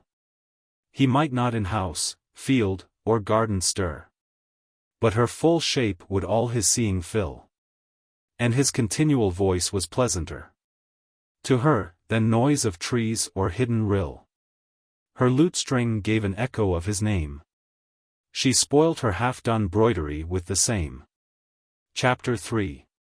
He knew whose gentle hand was at the latch, before the door had given her to his eyes, and from her chamber window he would catch her beauty farther than the falcon spies, and constant as her vespers would he watch, because her face was turned to the same skies, and with sick longing all the night outwear, to hear her morning step upon the stair. Chapter 4. A whole long month of May in this sad plight made their cheeks paler by the break of June. Tomorrow will I bow to my delight. Tomorrow will I ask my lady's boon. Oh, may I never see another night, Lorenzo, if thy lips breathe not love's tune. So spake they to their pillows, but, alas! Honeyless days and days did he let pass. Chapter 5. Until sweet Isabella's untouched cheek fell sick within the rose's just domain, fell thin as a young mother's, who doth seek by every lull to cool her infant's pain. How ill she is, said he, I may not speak, and yet I will, and tell my love all plain. If looks speak love laws, I will drink her tears, and at the least 'twill startle off her cares. Chapter 6. So said he one fair morning, and all day his heart beat awfully against his side, and to his heart he inwardly did pray for power to speak. But still the ruddy tide stifled his voice, and pulsed resolve away, fevered his high conceit of such a bride, yet brought him to the meekness of a child. Alas! When passion is both meek and wild. Chapter 7. So once more he had waked and anguished. A dreary night of love and misery. If Isabel's quick eye had not been wed to every symbol on his forehead high, she saw it waxing very pale and dead, and straight all flushed. So, lisped tenderly Lorenzo. Here she ceased her timid quest, but in her tone and look he read the rest. Chapter 8. O Isabella, I can half perceive that I may speak my grief into thine ear. If thou didst ever anything believe, believe how I love thee, believe how near my soul is to its doom, I would not grieve thy hand by unwelcome pressing, would not fear thine eyes by gazing, but I cannot live another night, and not my passion shrive. Chapter 9. Love, thou art leading me from wintry cold. Lady, thou leadest me to summer clime, and I must taste the blossoms that unfold in its ripe warmth this gracious morning time. So said, his erewhile timid lips grew bold, and poesied with hers in dewy rhyme. Great bliss was with them, and great happiness grew, like a lusty flower in June's caress. Chapter 10. Parting they seemed to tread upon the air, twin roses by the zephyr blown apart, only to meet again more close, and share the inward fragrance of each other's heart. She, to her chamber gone, a ditty fair sang, of delicious love and honeyed dart. He with light steps went up a western hill, and bade the sun farewell, and joyed his fill. Chapter 11. All close they met again, before the dusk had taken from the stars its pleasant veil. All close they met, all eves, before the dusk had taken from the stars its pleasant veil. Close in a bower of hyacinth and musk, unknown of any, free from whispering tale. Ah! Better had it been forever so, then idle ears should pleasure in their woe. Chapter 12. Were they unhappy then? It cannot be. Too many tears for lovers have been shed. Too many sighs give we to them in fee. Too much of pity after they are dead. Too many doleful stories do we see, whose matter in bright gold were best be read, except in such a page where Theseus' spouse over the pathless waves towards him bows. Chapter 13. But, for the general award of love, the little sweet doth kill much bitterness, though Dido silent is in undergrove, and Isabella's was a great distress, though young Lorenzo in warm Indian clove was not embalmed, this truth is not the less. Even bees, the little almsmen of spring bowers, know there is richest juice in poison flowers. Chapter 14. With her 2 brothers this fair lady dwelt, enriched from ancestral merchandise, and for them many a weary hand did swelt in torched mines and noisy factories, and many once proud quivered loins did melt in blood from stinging whip, with hollow eyes Many all day in dazzling river stood, to take the rich o'er driftings of the flood. Chapter 15. For them the Ceylon diver held his breath, and went all naked to the hungry shark. For them his ears gushed blood, for them in death. The seal on the cold ice with piteous bark lay full of darts, for them alone did seethe 1,000 men in troubles wide and dark. Half ignorant, they turned an easy wheel, that set sharp racks at work, to pinch and peel. Chapter 16. Why were they proud? Because their marble founts gushed with more pride than do a wretch's tears. Why were they proud? Because fair orange mounts were of more soft ascent than lazar stairs. Why were they proud? Because red-lined accounts were richer than the songs of Grecian years. Why were they proud? Again we ask aloud, why in the name of glory were they proud? Chapter 17. Yet were these Florentines as self-retired in hungry pride and gainful cowardice as two close Hebrews in that land inspired, paled inn and vineyard from beggar spies, the hawks of shipmast forests, the untired, and panniard mules for ducats and old lies. Quick catspaws on the generous stray away. Great wits in Spanish, Tuscan, and Malay. Chapter 18. How was it these same ledgermen could spy fair Isabella in her downy nest? How could they find out in Lorenzo's eye, astraying from his toil, hot Egypt's pest, into their vision covetous and sly? How could these moneybags see east and west? Yet so they did, and every dealer fair must see behind, as doth the hunted hare. Chapter 19. O eloquent and famed Boccaccio! Of thee we now should ask forgiving boon, and of thy spicy myrtles as they blow, and of thy roses amorous of the moon, and of thy lilies that do paler grow. Now they can no more hear thy gittern's tune, for venturing syllables that ill beseem the quiet glooms of such a piteous theme. Chapter 20. Grant thou a pardon here, and then the tale shall move on soberly, as it is meet. There is no other crime, no mad assail, to make old prose in modern rhyme more sweet. But it is done, succeed the verse or fail, to honor thee, and thy gone spirit greet, to stead thee as a verse in English tongue, an echo of thee in the north wind sung. Chapter 21. These brethren having found by many signs what love Lorenzo for their sister had, and how she loved him too, each unconfines his bitter thoughts to other, well nigh mad, that he, the servant of their trade designs, should in their sister's love be blithe and glad, when 'twas their plan to coax her by degrees to some high noble and his olive trees. Chapter 22. And many a jealous conference had they, and many times they bit their lips alone, before they fixed upon a surest way to make the youngster for his crime atone.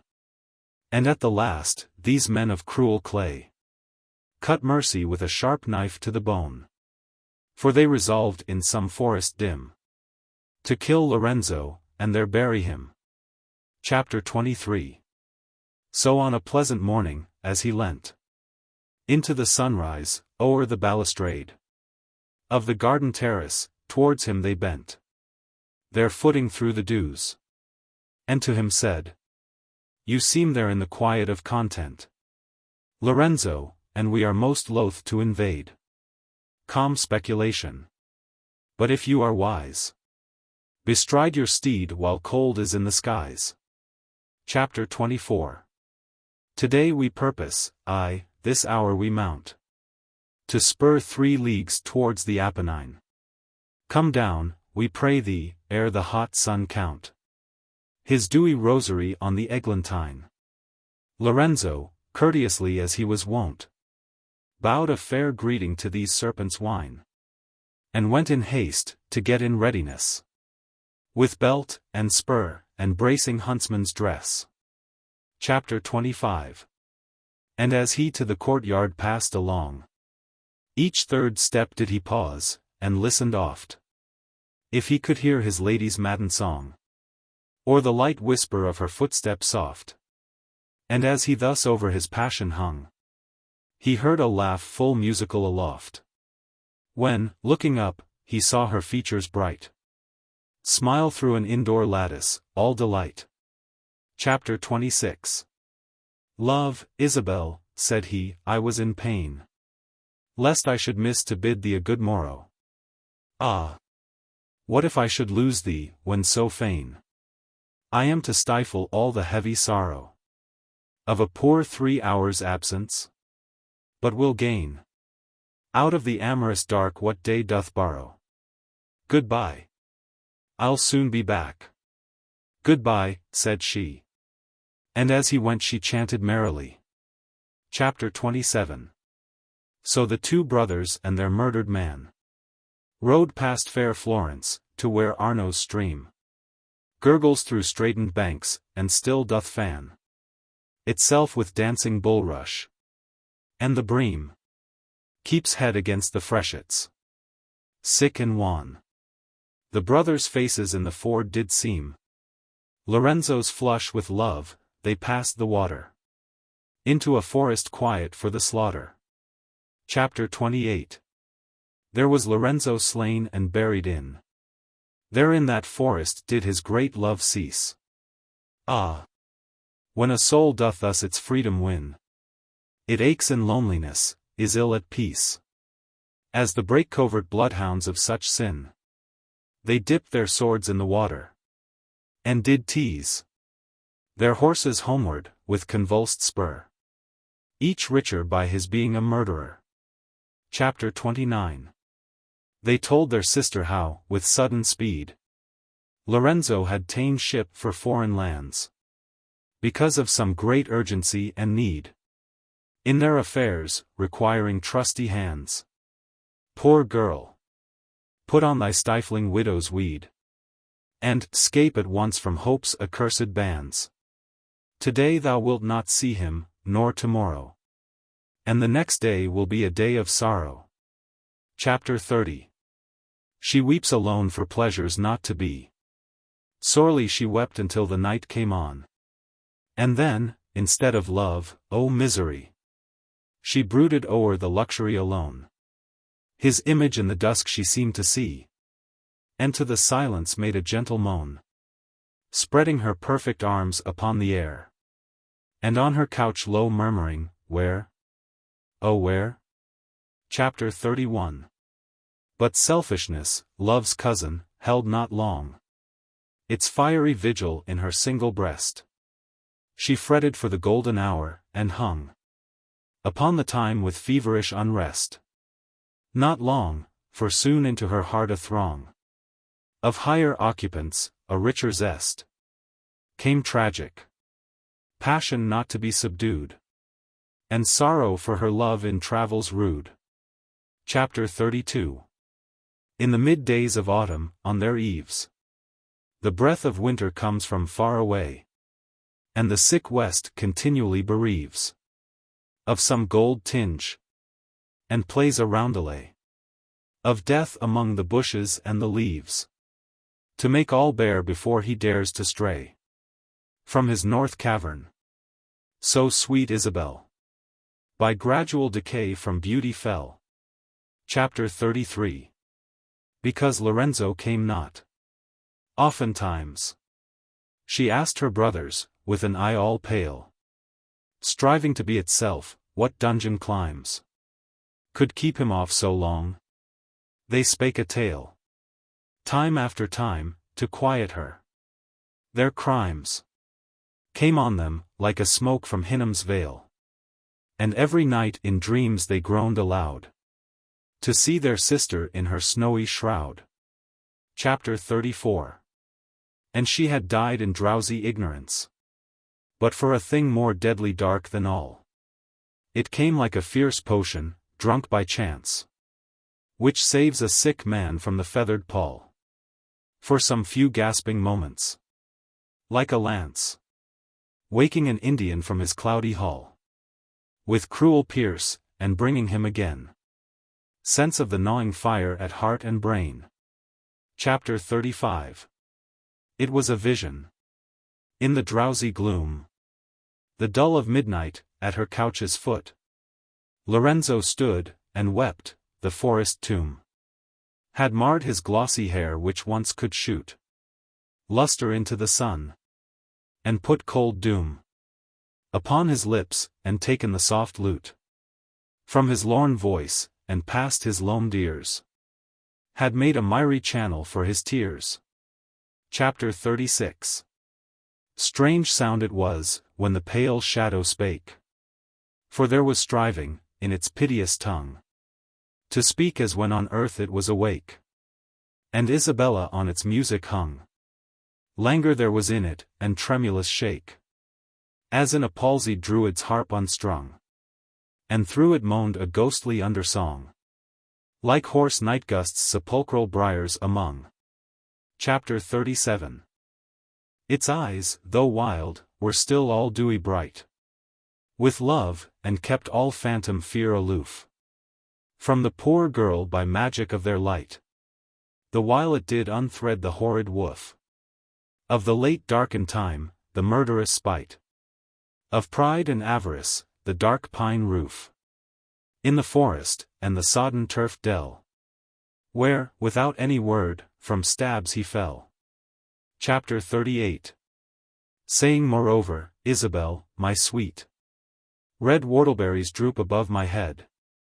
And a large flint stone weighs upon my feet. Around me beeches and high chestnuts shed their leaves and prickly nuts. A sheepfold bleat comes from beyond the river to my bed. Go, shed one tear upon my heather bloom, and it shall comfort me within the tomb. Chapter 39. I am a shadow now, alas. Alas. Upon the skirts of human nature dwelling. Alone, I chant alone the holy mass. While little sounds of life are round me knelling. And glossy bees at noon do fieldward pass. And many a chapel bell the hour is telling. Paining me through, those sounds grow strange to me. And thou art distant in humanity. Chapter 40. I know what was, I feel full well what is. And I should rage, if spirits could go mad. Though I forget the taste of earthly bliss. That paleness warms my grave, as though I had a seraph chosen from the bright abyss. To be my spouse, thy paleness makes me glad. Thy beauty grows upon me, and I feel a greater love through all my essence steal. Chapter 41. The spirit mourned, adieu. Dissolved, and left the atom darkness in a slow turmoil. As when of healthful midnight sleep bereft. Thinking on rugged hours and fruitless toil. We put our eyes into a pillowy cleft. And see the spangly gloom froth up and boil. It made sad Isabella's eyelids ache. And in the dawn she started up awake. Chapter 42. Ha! Ha, said she, I knew not this hard life. I thought the worst was simple misery.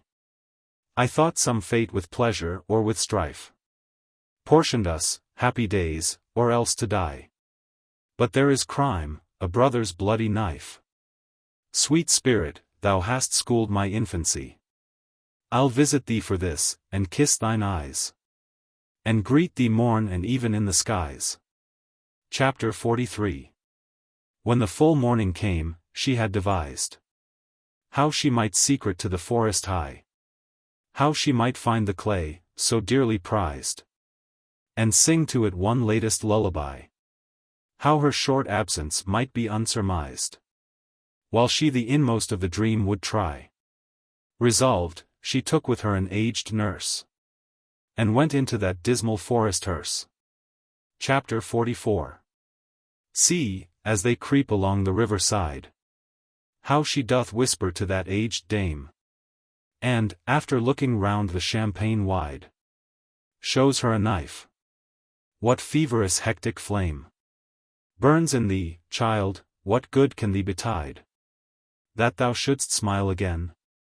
The evening came, and they had found Lorenzo's earthy bed. The flint was there, the berries at his head. Chapter 45.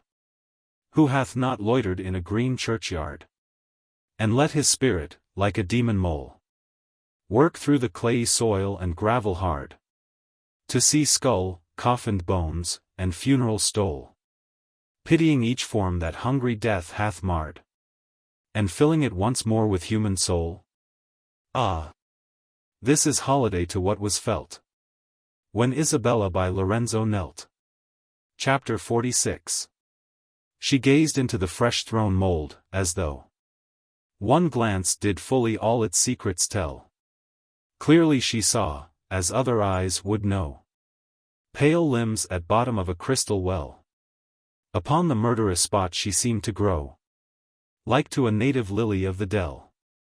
Then with her knife, all sudden, she began to dig more fervently than misers can. Chapter 47. Soon she turned up a soiled glove, whereon her silk had played in purple fantasies. She kissed it with a lip more chill than stone, and put it in her bosom, where it dries and freezes utterly unto the bone. Those dainties made to still an infant's cries. Then gone she work again, nor stayed her care, but to throw back at times her veiling hair. Chapter 48. That old nurse stood beside her wondering, until her heart felt pity to the core, at sight of such a dismal laboring. And so she kneeled, with her locks all hoar, and put her lean hands to the horrid thing. 3 hours they labored at this travail sore. At last they felt the kernel of the grave, and Isabella did not stamp and rave. Chapter 49. Ah! Wherefore all this wormy circumstance? Why linger at the yawning tomb so long? Oh, for the gentleness of old romance, the simple plaining of a minstrel's song. Fair reader, at the old tale take a glance, for here, in truth, it doth not well belong to speak. Oh, turn thee to the very tale, and taste the music of that vision pale. Chapter 50. With duller steel than the Persian sword, they cut away no formless monster's head, but one, whose gentleness did well accord with death, as life. The ancient harps have said, love never dies, but lives, immortal lord. If love impersonate was ever dead, pale Isabella kissed it, and low moaned. 'Twas love. Cold, dead indeed, but not dethroned. Chapter 51. In anxious secrecy they took it home, and then the prize was all for Isabel. She combed its wild hair with a golden comb, and all around each eye's sepulchral cell pointed each fringed lash, the smeared loam. With tears, as chilly as a dripping well, she drenched away, and still she combed, and kept sighing all day, and still she kissed and wept. Chapter 52. Then in a silken scarf, sweet with the dews of precious flowers plucked in Araby, and divine liquids come with odorous ooze, through the cold serpent pipe refreshfully, she wrapped it up, and for its tomb did choose a garden pot, wherein she laid it by, and covered it with mold, and o'er it set sweet basil, which her tears kept ever wet. Chapter 53. And she forgot the stars, the moon, and sun, and she forgot the blue above the trees, and she forgot the dells where waters run, and she forgot the chilly autumn breeze.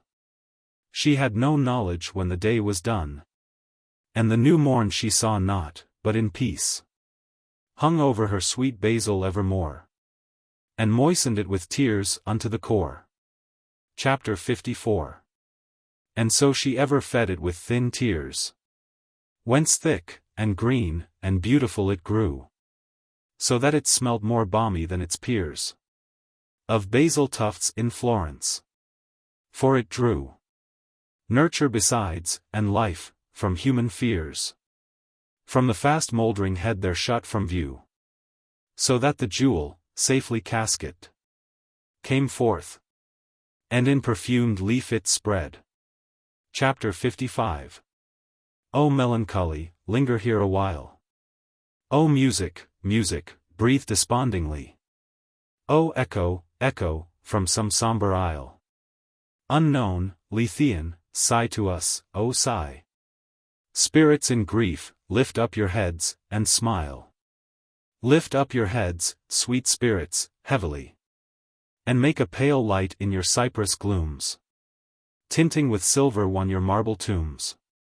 Chapter 56. Moan hither, all ye syllables of woe, from the deep throat of sad Melpomene. Through bronzed lyre in tragic order go, and touch the strings into a mystery. Sound mournfully upon the winds and low.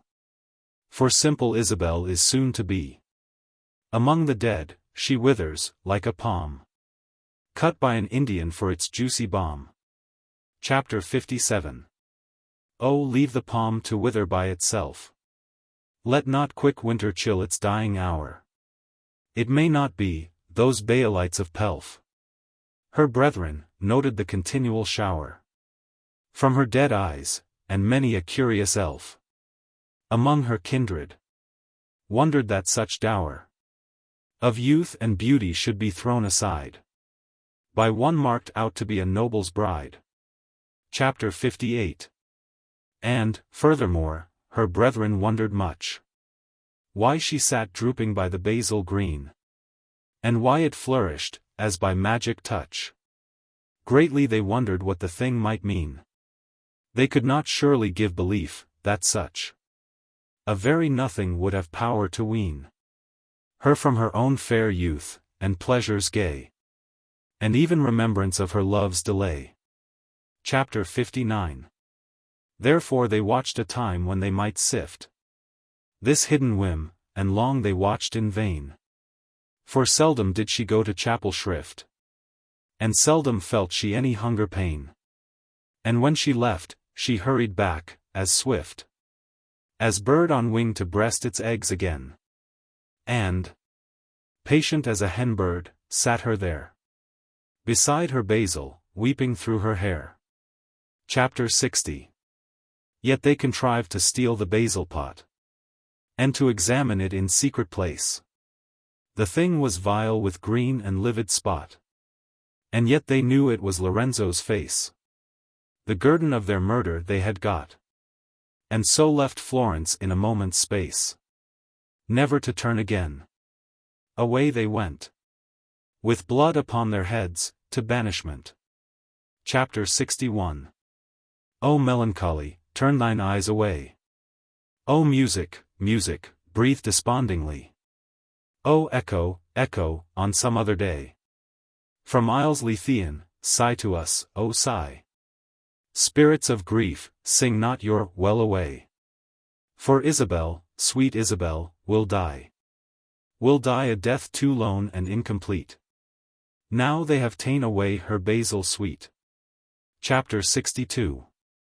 Piteous she looked on dead and senseless things, asking for her lost basil amorously, and with melodious chuckle in the strings of her lorn voice, she oftentimes would cry after the pilgrim in his wanderings, to ask him where her basil was, and why 'twas hid from her, for cruel 'tis, said she, to steal my basil pot away from me.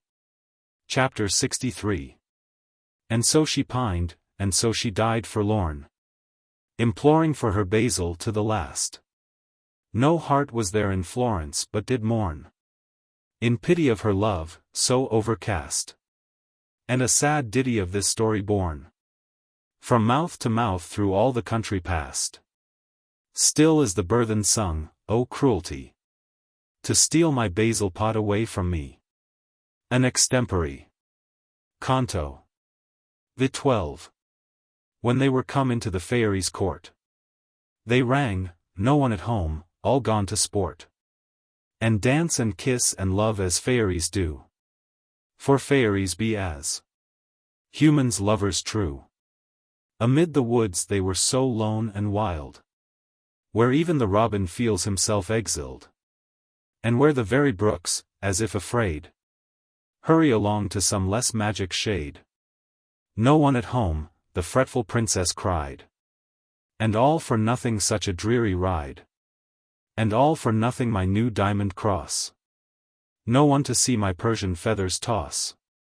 No one to see my ape, my dwarf, my fool. Or how I pace my Otaheaton mule. Ape, dwarf, and fool, why stand you gaping there? Burst the door open, quick, or I declare I'll switch you soundly and in pieces tear.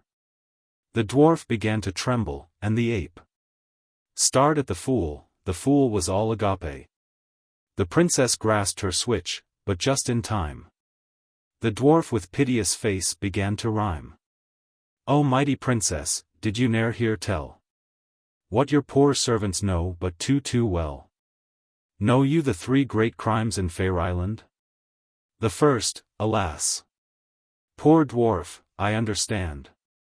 I made a whipstock of a fairy's wand. The next is snoring in their company. The next, the last, the direst of the 3, is making free when they are not at home. I was a prince, a baby prince, my doom. You see, I made a whipstock of a wand. My top has henceforth slept in fairyland. He was a prince, the fool, a grown-up prince. But he has never been a king's son since he fell a-snoring at a fairy ball. Yon poor ape was a prince, and he poor thing picklocked a fairy's boudoir, now no king. But ape, so pray your highness stay a while. 'Tis sooth indeed. We know it to our sorrow. Persist and you may be an ape tomorrow. While the dwarf spake, the princess, all for spite, peeled the brown hazel twig to lily white, clenched her small teeth, and held her lips apart, tried to look unconcerned with beating heart. They saw her highness had made up her mind, quavering like the reeds before the wind. And they had had it, but oh happy chance. The ape for very fear began to dance, and grinned as all his ugliness did ache. She stayed her vixen fingers for his sake.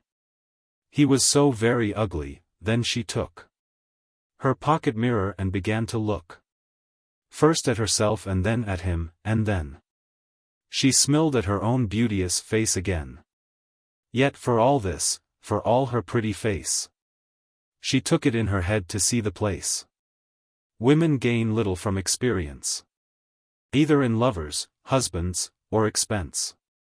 The more their beauty the more fortune too. Beauty before the wide world never knew. So each fair reasons, though it oft miscarries. She thought her pretty face would please the fairies. My darling ape, I want whip you today. Give me the picklock sirrah and go play. They all 3 wept but counsel was as vain as crying cup biddy to drops of rain. Yet lingering by did the sad ape forth draw the picklock from the pocket in his jaw. The princess took it, and dismounting straight, tripped in blue silvered slippers to the gate, and touched the wards. The door full courteous opened, she entered with her servants 3. Again it closed and there was nothing seen but the mule grazing on the herbage green. Canto the 13. The mule no sooner saw himself alone than he pricked up his ears, and said, well done. At least, unhappy prince, I may be free. No more a princess shall side-saddle me. O king of Otaheite, though a mule, I, every inch a king, though fortune's fool. Well done, for by what Mr. Dwarfy said, I would not give a 6pence for her head. Even as he spake he trotted in high glee to the knotty side of an old pollard tree, and rubbed his sides against the mossed bark. till his girths burst and left him naked stark. Except his bridle, how get rid of that? Buckled and tied with many a twist and plait. At last it struck him to pretend to sleep. And then the thievish monkeys down would creep, and filch the unpleasant trammels quite away. No sooner thought of than adown he lay. Shammed a good snore, the monkey men descended. And whom they thought to injure they befriended. They hung his bridle on a topmost bough. And off he went run, trot. Or anyhow. Spenserian stanzas on Charles Armitage Brown. He is to weet a melancholy carle. Thin in the waist, with bushy head of hair. As hath the seeded thistle when in parle. It holds the zephyr, ere it sendeth fair its light balloons into the summer air. Thereto his beard had not begun to bloom. No brush had touched his chin, or razor sheer. No care had touched his cheek with mortal doom. But new he was, and bright, as scarf from Persian loom. Ne cared he for wine, or half and half. Ne cared he for fish, or flesh, or fowl. And sauces held he worthless as the chaff. He's deigned the swineherd at the wassail bowl. No with lewd ribald sat he cheek by jowl. No with sly lemons in the scorner's chair.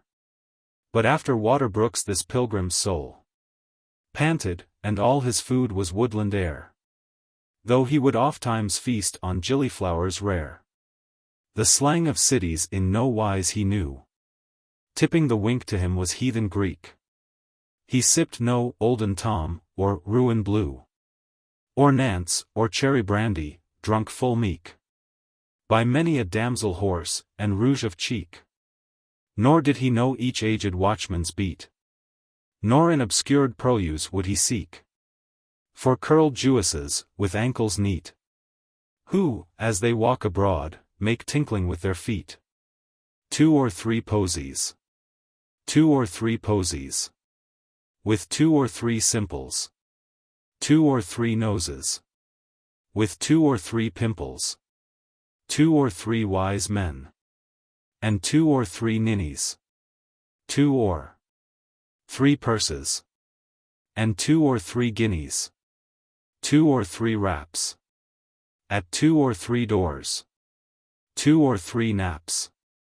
Of 2 or 3 hours. 2 or 3 cats. And 2 or 3 mice.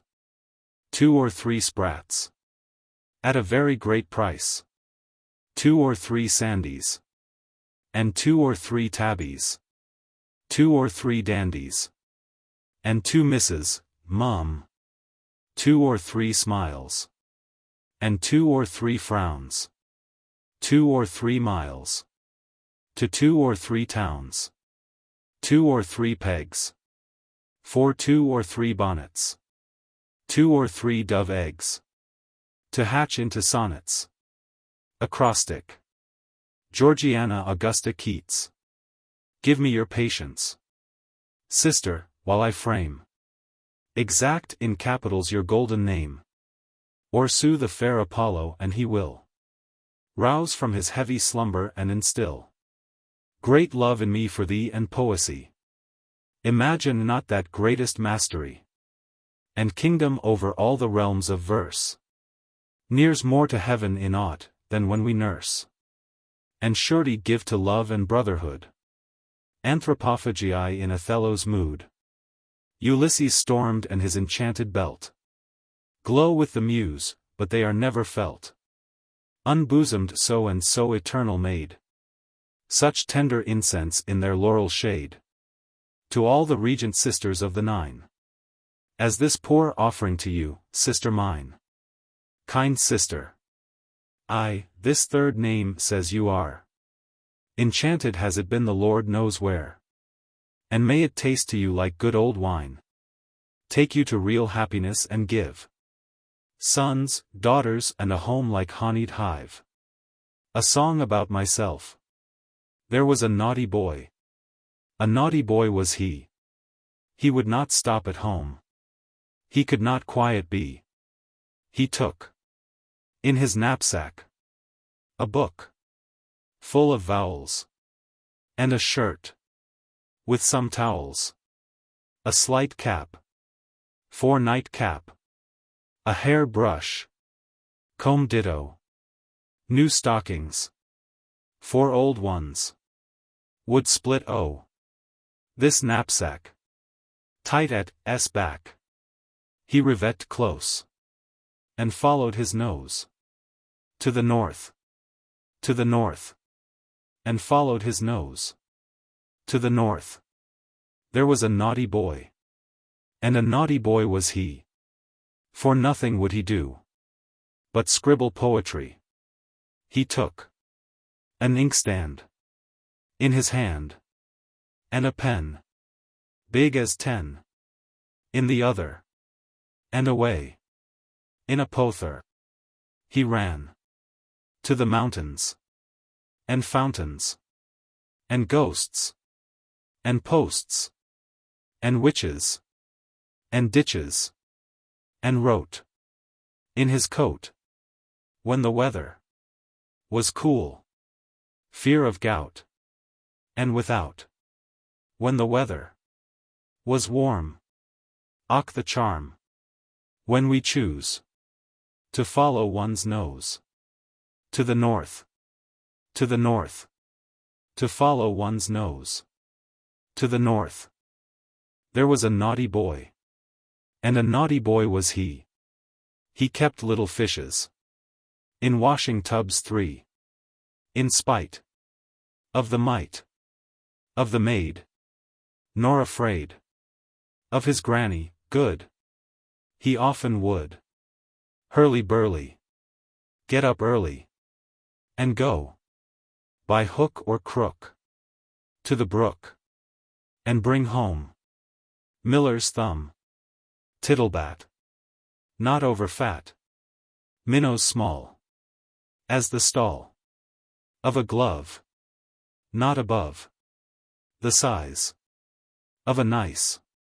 Little baby's. Little fingers. Oh, he made. 'Twas his trade. Of fish a pretty kettle. A kettle. A kettle. Of fish, a pretty kettle. A kettle. There was a naughty boy. And a naughty boy was he. He ran away to Scotland. The people for to see. Then he found that the ground was as hard. That a yard was as long. That a song was as merry. That a cherry was as red. That lead was as weighty. That 80 was as 80. That a door was as wooden as in England. So he stood in his shoes. And he wondered. He wondered. He stood in his shoes. And he wondered. On visiting the tomb of Burns. The town, the churchyard, and the setting sun. The clouds, the trees, the rounded hills all seem. Though beautiful, cold, strange, as in a dream. I dreamed long ago, now new begun. The short-lived, Polly summer is but one. From winter's ague, for 1 hour's gleam. Though sapphire warm, their stars do never beam. All is cold beauty. Pain is never done. For who has mind to relish, minus wise? The real of beauty, free from that dead hue. Sickly imagination and sick pride. Cast one upon it. Burns. With honor due. I oft have honored thee.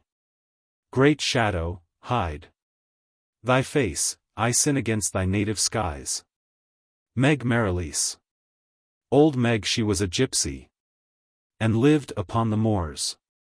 Her bed it was the brown heath turf. And her house was out of doors. Her apples were swart blackberries. Her currants pods, o broom. Her wine was dew of the wild white rose. Her book a churchyard tomb. Her brothers were the craggy hills. Her sisters larchen trees. Alone with her great family. She lived as she did please. No breakfast had she many a morn. no dinner many a noon. And 'stead of supper she would stare full hard against the moon. But every morn of woodbine fresh she made her garlanding, and every night the dark glen yew she wove, and she would sing. And with her fingers old and brown she plaited mats o' rushes, and gave them to the cottagers she met among the bushes. Old Meg was brave as Margaret Queen, and tall as Amazon. An old red blanket coat she wore, a chip hat had she on. God rest her aged bones somewhere, she died full long agone. To Ailsa Rock, hearken, thou craggy ocean pyramid. Give answer from thy voice, the sea-fowl's screams. When were thy shoulders mantled in huge streams? When, from the sun, was thy broad forehead hid? How long is t since the mighty power bid thee heave to airy sleep from fathomed dreams? Sleep in the lap of thunder or sunbeams? Or when grey clouds are thy cold coverlid? Thou answerst not, for thou art dead asleep. Thy life is but 2 dead eternities, the last in air, the former in the deep. First with the whales, last with the eagle skies. Drowned wast thou till an earthquake made thee steep. Another cannot wake thy giant size.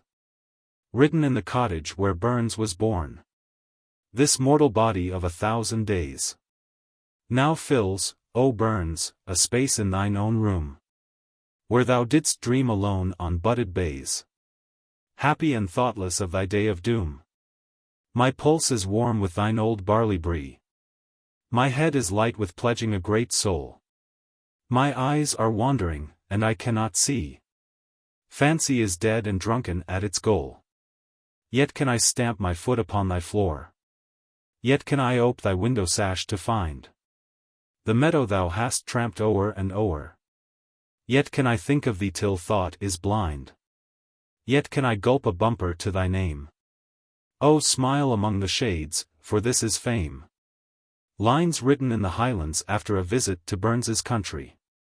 There is a charm in footing slow across a silent plain, where patriot battle has been fought, where glory had the gain. There is a pleasure on the heath where druids old have been, where mantles grey have rustled by and swept the nettles green. There is joy in every spot made known by times of old. New to the feet, although each tale 100 times be told. There is a deeper joy than all, more solemn in the heart, more parching to the tongue than all, of more divine a smart. When weary steps forget themselves upon a pleasant turf, upon hot sand, or flinty road, or seashore iron scurf, toward the castle or the cot, where long ago was born one who was great through mortal days, and died of fame unshorn. Light heather bells may tremble then, but they are far away. Woodlark may sing from sandy fern, the sun may hear his lay. Runnels may kiss the grass on shelves and shallows clear, but their low voices are not heard, though come on travels drear. Blood-red the sun may set behind black mountain peaks. Blue tides may sluice and drench their time in caves and weedy creeks. Eagles may seem to sleep wing-wide upon the air. Ring-doves may fly convulsed across to some high-cedared lair. But the forgotten eye is still fast-lidded to the ground, as Palmer's, that with weariness, mid-desert shrine hath found.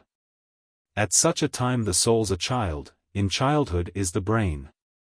Forgotten is the worldly heart, alone, it heats in vain. Aye, if a madman could have leave to pass a healthful day, to tell his forehead swoon and faint when first began decay, he might make tremble many a one whose spirit had gone forth to find a bard's low cradle place about the silent north. Scanty the hour and few the steps beyond the bourne of care, beyond the sweet and bitter world, beyond it unaware. Scanty the hour and few the steps, because a longer stay would bar return, and make a man forget his mortal way. Oh, horrible! To lose the sight of well-remembered face, of brother's eyes, of sister's brow, constant to every place. filling the air, as on we move, with portraiture intense. More warm than those heroic tints that pain a painter's sense. When shapes of old come striding by, and visages of old. Locks shining black, hair scanty grey, and passions manifold. No, no, that horror cannot be, for at the cable's length, man feels the gentle anchor pull and gladdens in its strength. 1 hour, half idiot, he stands by mossy waterfall. But in the very next he reads his soul's memorial. He reads it on the mountain's height, where chance he may sit down. Upon rough marble diadem, that hill's eternal crown. Yet be his anchor e'er so fast, room is there for a prayer. That man may never lose his mind on mountains black and bare. That he may stray league after league some great birthplace to find. And keep his vision clear from speck, his inward sight unblind. At Fingal's cave. Not Aladdin Magian. Ever such a work began. Not the Wizard of the Dee. Ever such a dream could see. Not St. John, in Patmos Isle. In the passion of his toil. When he saw the churches 7. Golden aisled, built up in heaven. Gazed at such a rugged wonder. As I stood its roofing under. Lo! I saw one sleeping there. On the marble cold and bare. While the surges washed his feet. And his garments white did beat. Drenched about the sombre rocks. On his neck his well-grown locks. Lifted dry above the mane. Were upon the curl again. What is this? And what art thou? Whispered I, and touched his brow. What art thou? And what is this? Whispered I, and strove to kiss the spirit's hand, to wake his eyes. Up he started in a trice. I am Lycidas, said he. Famed in funeral minstrelsy. This was architectured thus. By the great Oceanus. Here his mighty waters play. Hollow organs all the day. Here, by turns, his dolphins all. Finny palmers, great and small. Come to pay devotion due. Each a mouth of pearls must strew. Many a mortal of these days dares to pass our sacred ways. Dares to touch, audaciously, this cathedral of the sea. I have been the pontiff priest. Where the waters never rest. Where a fledgy seabird choir soars forever. Holy fire. I have hid from mortal man. Proteus is my sacristan. But the dulled eye of mortal hath passed beyond the rocky portal. So forever will I leave such a taint, and soon unweave all the magic of the place. So saying, with a spirit's glance, he dived. Written upon the top of Ben Nevis. Read me a lesson, muse, and speak it loud. Upon the top of Nevis, blind in mist, I look into the chasms, and a shroud vaporous doth hide them, just so much wist mankind do know of hell. I look o'erhead, and there is sullen mist, even so much mankind can tell of heaven, mist is spread before the earth, beneath me, even such. Even so vague is man's sight of himself. Here are the craggy stones beneath my feet. Thus much I know that, a poor witless elf, I tread on them, that all my eye doth meet. Is mist and crag, not only on this height, but in the world of thought and mental might. The gadfly. All gentle folks who owe a grudge to any living thing. Open your ears and stay your trudge. Whilst I in dudgeon sing. The gadfly he hath stung me sore. Oh, may he ne'er sting you. But we have many a horrid boar. He may sting black and blue. Has any here an old grey mare? With 3 legs all her store. Oh, put it to her buttocks bare. And straight she'll run on 4. Has any here a lawyer suit? Of 1743. Take lawyer's nose and put it to t, and you the end will see. Is there a man in Parliament, dumbfoundered in his speech? Oh, let his neighbour make a rent, and put one in his breech. Oh, Lother, how much better thou hadst figured t other day, when to the folks thou madst a bow, and hadst no more to say. If lucky gadfly had but ta'en his seat, and put thee to a little pain, to save thee from a worse, better than Southey it had been, better than Mr. D, better than Wordsworth, too, I ween, better than Mr. V. Forgive me, pray, good people all, for deviating so. In spirit sure I had a call, and now I on will go. Has any here a daughter fair, too fond of reading novels, too apt to fall in love with care, and charming Mr. Lovelace? Oh, put a gadfly to that thing, she keeps so white and pert, I mean the finger for the ring, and it will breed a wort. Has any here a pious spouse, who 7 times a day scolds as King David prayed, to chouse, and have her holy way? Oh, let a gadfly's little sting persuade her sacred tongue, that noises are a common thing, but that her bell has rung, and as this is the summum bow, number of all conquering, I leave, withouten wards amo, the gadfly's little sting. To Thomas Keats. Ballantry, for Ballantry, July 10, 1818. Ah! Ken ye what I met the day out o'er the mountains, a coming down by craggies grey, and mossy fountains? Ah, goud-haired Marie Yev, I pray, ane minute's guessing, for that I met upon the way, is past expressing. As I stood where a rocky brig a torrent crosses, I spied upon a misty rig a troop o' horses, and as they trotted down the glen, I sped to meet them, to see if I might know the men, to stop and greet them. First Willie on his sleek mare came, at canting gallop, his long hair rustled like a flame, on board a shallop. Then came his brother Rab, and then young Peggy's mither, and Peggy too, adown the glen. They went together. I saw her wrap pit in her hood, frae wind and raining. Her cheek was flush why, timid blood, twixt growth and waning. She turned her dazed eyes full oft, for there her brithers came riding with her bridegroom soft, and mony ithers.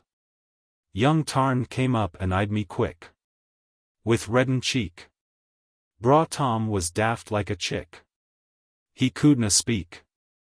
Ah, Marie, they are all gane hame, through blustering weather, and every heart is full on flame, and light as feather. Ah, Marie, they are all gone hame, frae happy wadding, whilst I, ah, is it not a shame? Sad tears am shedding, on hearing the bagpipe and seeing the stranger played at Inverary. Of late 2 dainties were before me placked, sweet, holy, pure, sacred and innocent, from the 9th sphere to me benignly sent, that gods might know my own particular taste. First the soft bagpipe mourned with zealous haste, the stranger next with head on bosom bent. Sight. Rueful again the piteous bagpipe went. Again the stranger sighings fresh did waste. O bagpipe, thou didst steal my heart away. O stranger, thou my nerves from pipe didst charm. O bagpipe, thou didst reassert thy sway. Again thou, stranger, gav'st me fresh alarm. Alas! I could not choose. Ah! My poor heart! Mum chance art thou with both obliged to part. Mrs. Cameron and Ben Nevis. After all, there was one Mrs. Cameron of 50 years of age and the fattest woman in all Inverness shire who got up this mountain some few years ago. True, she had her servants. But then she had herself.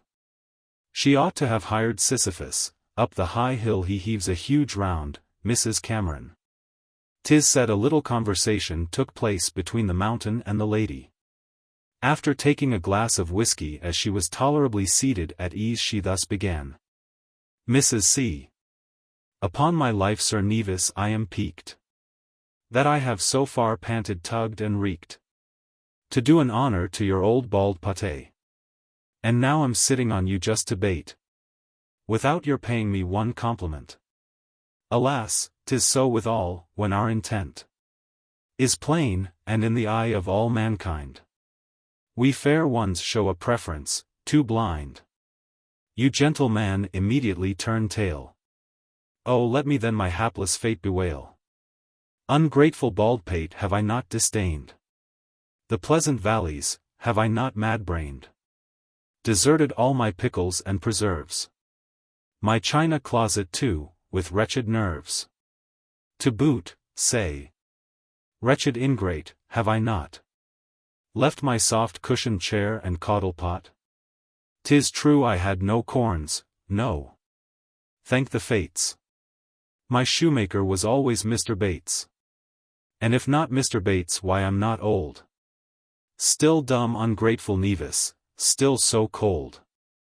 Here the lady took some more whiskey and was putting even more to her lips when she dashed it to the ground.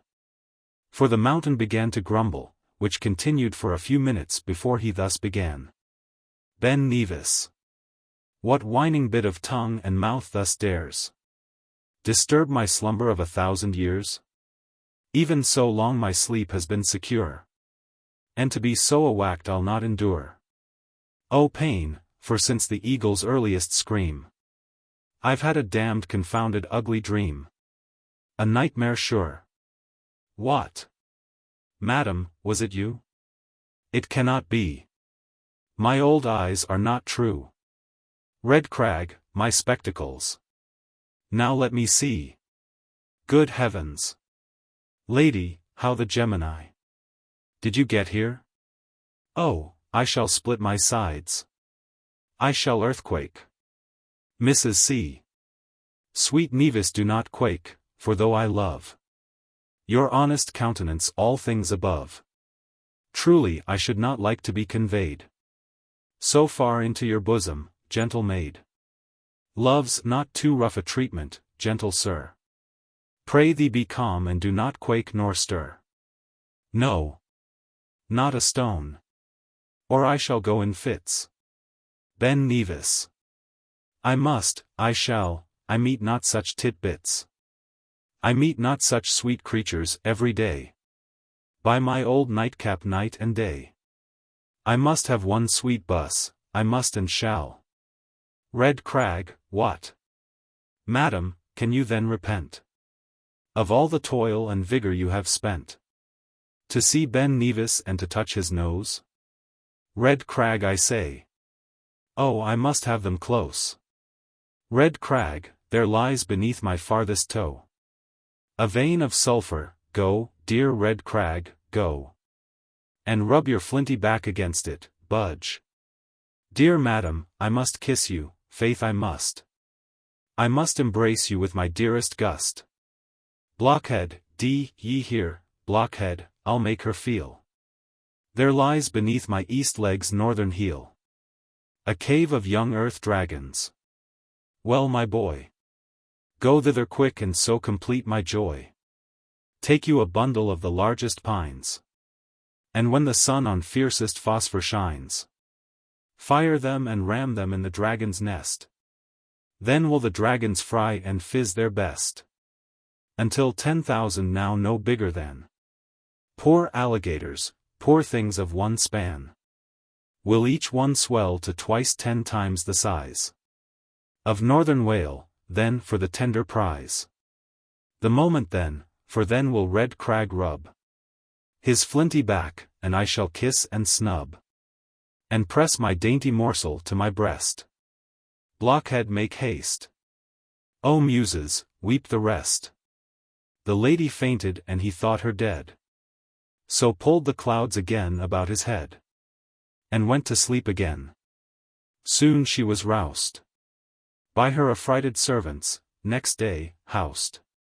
Safe on the lowly ground she blessed her fate. That fainting fit was not delayed too late. But what surprised me above all is how the lady got down again. I felt it horribly. 'Twas the most vile descent, shook me all to pieces. Translation from a sonnet of Ronsard. Nature withheld Cassandra in the skies. For more adornment, a full 1,000 years. She took their cream of beauty's fairest dyes. And shaped and tinted her above all peers. Meanwhile love kept her dearly with his wings. And underneath their shadow filled her eyes with such a richness that the cloudy kings of high Olympus uttered slavish sighs. When from the heavens I saw her first descend, my heart took fire, and only burning pains. They were my pleasures, they my life's sad end. Love poured her beauty into my warm veins. A prophecy. To George Keats in America. 'Tis the witching time of night. Orbed is the moon and bright. And the stars they glisten, glisten. Seeming with bright eyes to listen. For what listen they? For a song and for a charm. See they glisten in alarm. And the moon is waxing warm. To hear what I shall say. Moon, keep wide thy golden ears. Hearken, stars. And hearken, spheres. Hearken, thou eternal sky. I sing an infant's lullaby. Oh, pretty lullaby. Listen, listen, listen, listen.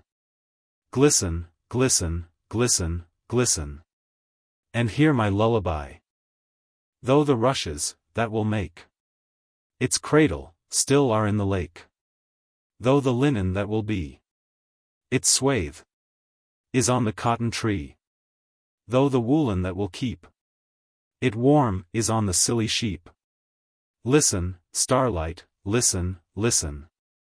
Glisten, glisten, glisten, glisten. And hear my lullaby.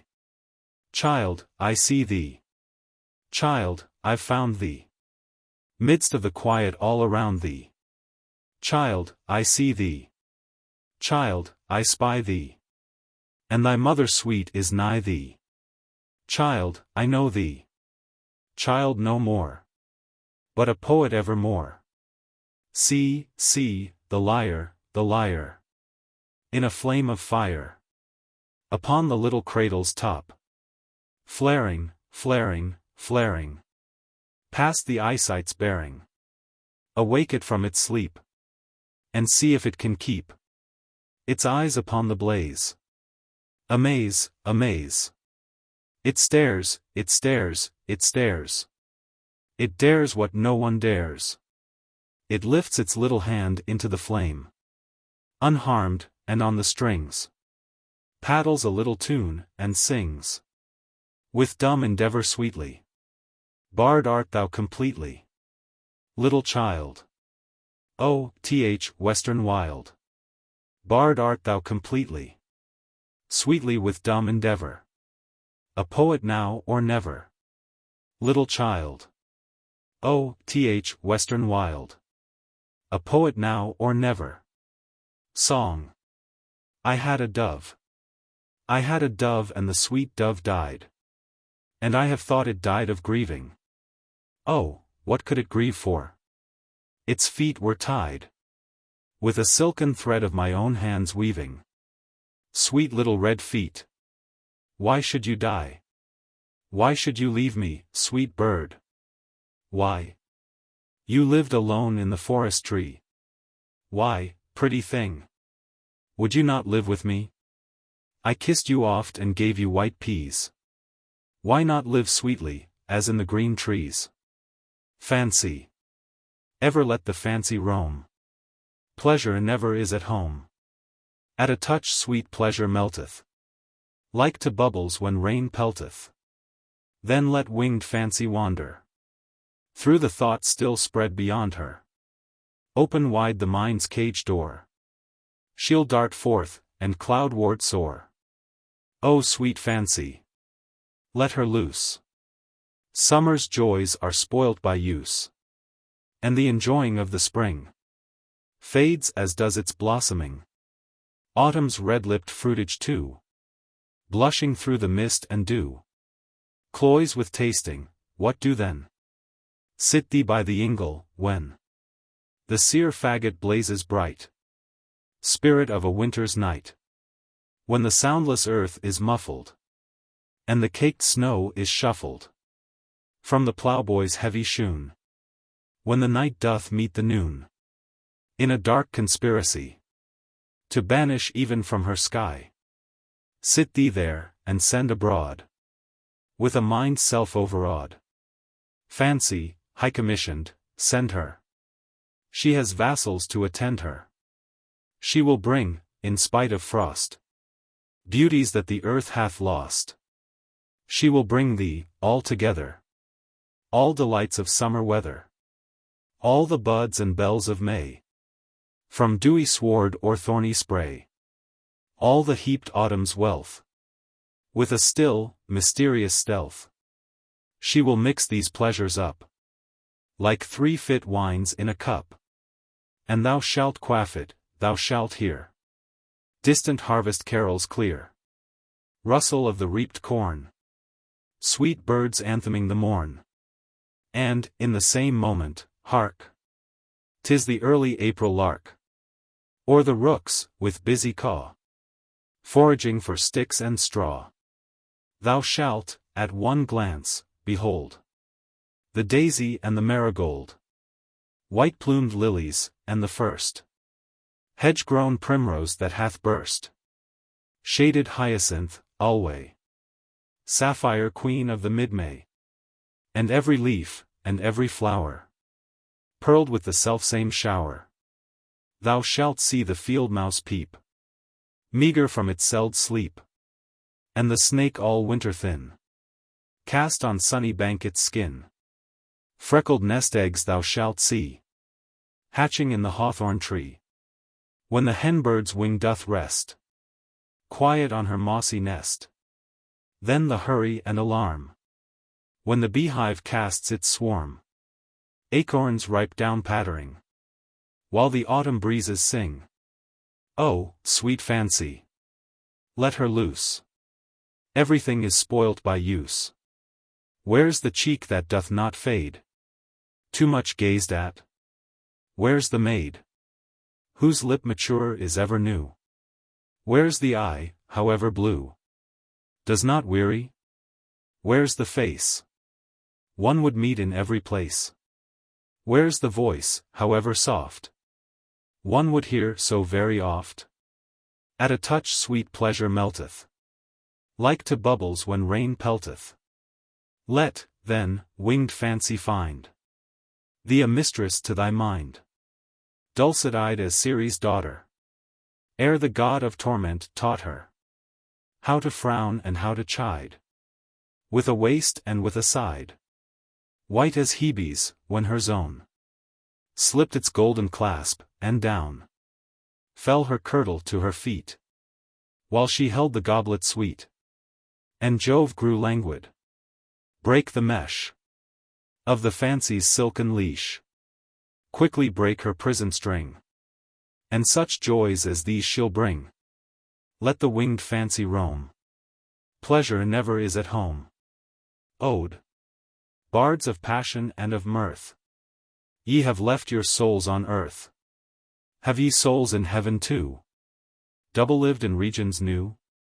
Yes, and those of heaven commune with the spheres of sun and moon, with the noise of fountains wand-rouse, and the parle of voices thund-rouse, with the whisper of heaven's trees, and one another, in soft ease, seated on Elysian lawns, browsed by none but Dian's fawns, underneath large bluebells tented, where the daisies are rose-scented, and the rose herself has got perfume which on earth is not, where the nightingale doth sing, not a senseless, tranced thing, but divine melodious truth.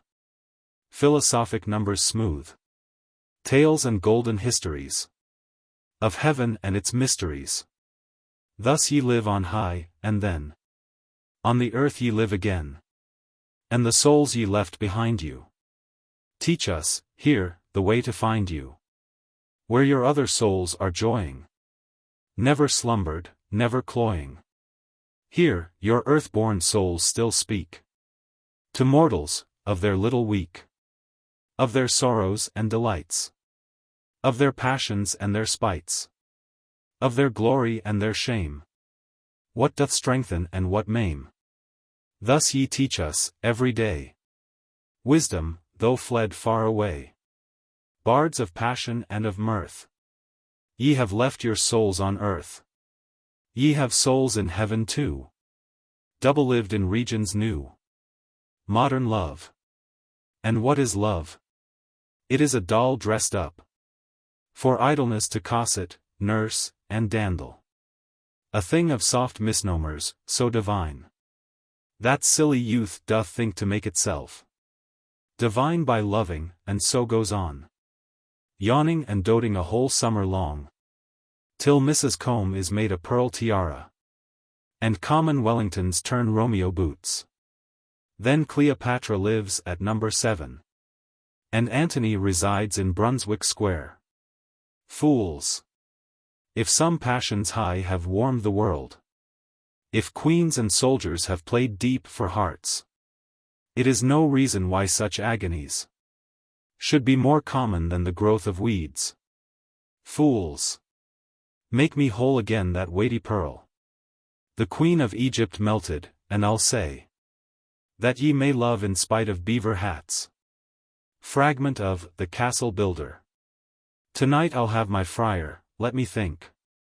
About my room, I'll have it in the pink. It should be rich and somber, and the moon, just in its midlife in the midst of June, should look through 4 large windows and display clear, but for goldfish vases in the way. Their glassy diamonding on Turkish floor. The tapers keep aside, an hour and more, to see what else the moon alone can show. While the night breeze doth softly let us know. My terrace is well bowered with oranges. Upon the floor the dullest spirit sees a guitar ribband and a lady's glove. Beside a crumple-leaved tale of love. A tambour frame, with Venus sleeping there. All finished but some ringlets of her hair. A viol, bowstrings torn, crosswise upon a glorious folio of Anacreon. A skull upon a mat of roses lying, inked purple with a song concerning dying. An hourglass on the turn, amid the trails of passion flower. Just in time there sails a cloud across the moon, the lights bring in. And see what more my fantasy can win. It is a gorgeous room, but somewhat sad. The draperies are so, as though they had been made for Cleopatra's winding sheet. And opposite the steadfast eye doth meet a spacious looking-glass, upon whose face, in letters raven somber, you may trace old, mean, Tekla Parson. Greek busts and statuary have ever been held, by the finest spirits, fitter far than vase grotesque and Siamesian jar. Therefore, 'tis sure a want of Attic taste, that I should rather love a Gothic waste of eyesight on zinc-colored potter's clay, than on the marble fairness of old Greece. My table coverlets of Jason's fleece, and black Numidian sheep wool should be wrought gold, black, and heavy, from the llama brought. My ebon sofas should delicious be, with down from Leda's signet progeny. My pictures all Salvatore's, save a few of Titian's portraiture, and one, though new, of Haydn's in its fresh magnificence. My wine, oh good, 'tis here at my desire, and I must sit to supper with my friar. Song. Spirit here that reignest. Written on a blank page in Beaumont and Fletcher's works, between Cupid's revenge and the two noble kinsmen. Spirit here that reignest. Spirit here that painest. Spirit here that burnest. Spirit here that mournest. Spirit, I bow my forehead low, enshaded with thy pinions. Spirit, I look, all passion struck, into thy pale dominions. Spirit here that laughest. Spirit here that quaffest. Spirit here that dancest. Noble soul that prancest. Spirit, with thee I join in the glee, a nudging the elbow of Momus. Spirit, I flush with a bacchanal blush, just fresh from the banquet of Comus. Spenserian stanza, written at the close of Canto 2 Book V of the Faerie Queen. In aftertime, a sage of mickle lore, yclept Typographus, the giant took, and did refit his limbs as heretofore, and made him read in many a learned book, and into many a lively legend look, thereby in goodly themes so training him, that all his brutishness he quite forsook. When, meeting Artegall and Talus grim, the one he struck stone blind, the other's eyes walks dim. Hyperion. A fragment. Book. Chapter 1. Deep in the shady sadness of a vale, far sunken from the healthy breath of morn, far from the fiery noon, and eve's one star, sat grey-haired Saturn, quiet as a stone, still as the silence round about his lair. Forest on forest hung about his head, like cloud on cloud. No stir of air was there, not so much life as on a summer's day. Robs not one light seed from the feathered grass, but where the dead leaf fell, there did it rest.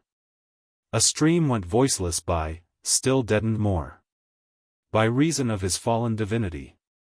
Spreading a shade, the Naiad, mid her reeds, pressed her cold finger closer to her lips. Along the margin sand large footmarks went, no further than to where his feet had strayed, and slept there since. Upon the sodden ground, his old right hand lay nerveless, listless, dead, unsceptered, and his realmless eyes were closed, while his bowed head seemed listening to the earth, his ancient mother, for some comfort yet. It seemed no force could wake him from his place. But there came one, who with a kindred hand touched his wide shoulders, after bending low, with reverence, though to one who knew it not. She was a goddess of the infant world. By her in stature the tall Amazon had stood a pygmy's height, she would have ta'en Achilles by the hair and bent his neck, or with a finger stayed Ixion's wheel. Her face was large as that of Memphian Sphinx, pedestaled haply in a palace court, when sages looked to Egypt for their lore. But oh, how unlike marble was that face! How beautiful, if sorrow had not made sorrow more beautiful than beauty's self. There was a listening fear in her regard, as if calamity had but begun, as if the vanward clouds of evil days had spent their malice, and the sullen rear was with its stored thunder laboring up. One hand she pressed upon that aching spot, where beats the human heart, as if just there, though an immortal, she felt cruel pain. The other upon Saturn's bended neck she laid, and to the level of his ear, leaning with parted lips, some words she spake, in solemn tenor and deep organ tone. Some morning words, which in our feeble tongue would come in these like accents. Oh, how frail to that large utterance of the early gods! Saturn, look up, though wherefore, poor old king? I have no comfort for thee, no not one. I cannot say, oh wherefore sleepest thou? For heaven is parted from thee, and the earth knows thee not, thus afflicted, for a god. And ocean too, with all its solemn noise, has from thy scepter passed, and all the air is emptied of thine hoary majesty. Thy thunder, conscious of the new command, rumbles reluctant o'er our fallen house. And thy sharp lightning in unpracticed hands scorches and burns our once serene domain. O aching time! O moments big as years! All as ye pass swell out the monstrous truth, and press it so upon our weary griefs, that unbelief has not a space to breathe. Saturn, sleep on, O thoughtless, why did I thus violate thy slumbrous solitude? Why should I ope thy melancholy eyes? Saturn, sleep on, while at thy feet I weep. As when, upon a tranced summer night, those green-robed senators of mighty woods, tall oaks, branch-charmed by the earnest stars, dream, and so dream all night without a stir, save from one gradual solitary gust, which comes upon the silence, and dies off, as if the ebbing air had but one wave. So came these words and went, the while in tears she touched her fair large forehead to the ground, just where her falling hair might be outspread, a soft and silken mat for Saturn's feet. One moon, with alteration slow, had shed her silver seasons for upon the night, and still these two were postured motionless, like natural sculpture in cathedral cavern, the frozen god still couchant on the earth, and the sad goddess weeping at his feet, until at length old Saturn lifted up his faded eyes, and saw his kingdom gone, and all the gloom and sorrow of the place, and that fair kneeling goddess. And then spake, as with a palsied tongue, and while his beard shook horrid with such aspen malady. O tender spouse of gold Hyperion, Thea, I feel the air, I see thy face. Look up, and let me see our doom in it. Look up, and tell me if this feeble shape is Saturn's. Tell me, if thou hear'st the voice of Saturn. Tell me, if this wrinkling brow, naked and bare of its great diadem, peers like the front of Saturn. Who had power to make me desolate? Whence came the strength? How was it nurtured to such bursting forth, while fate seemed strangled in my nervous grasp?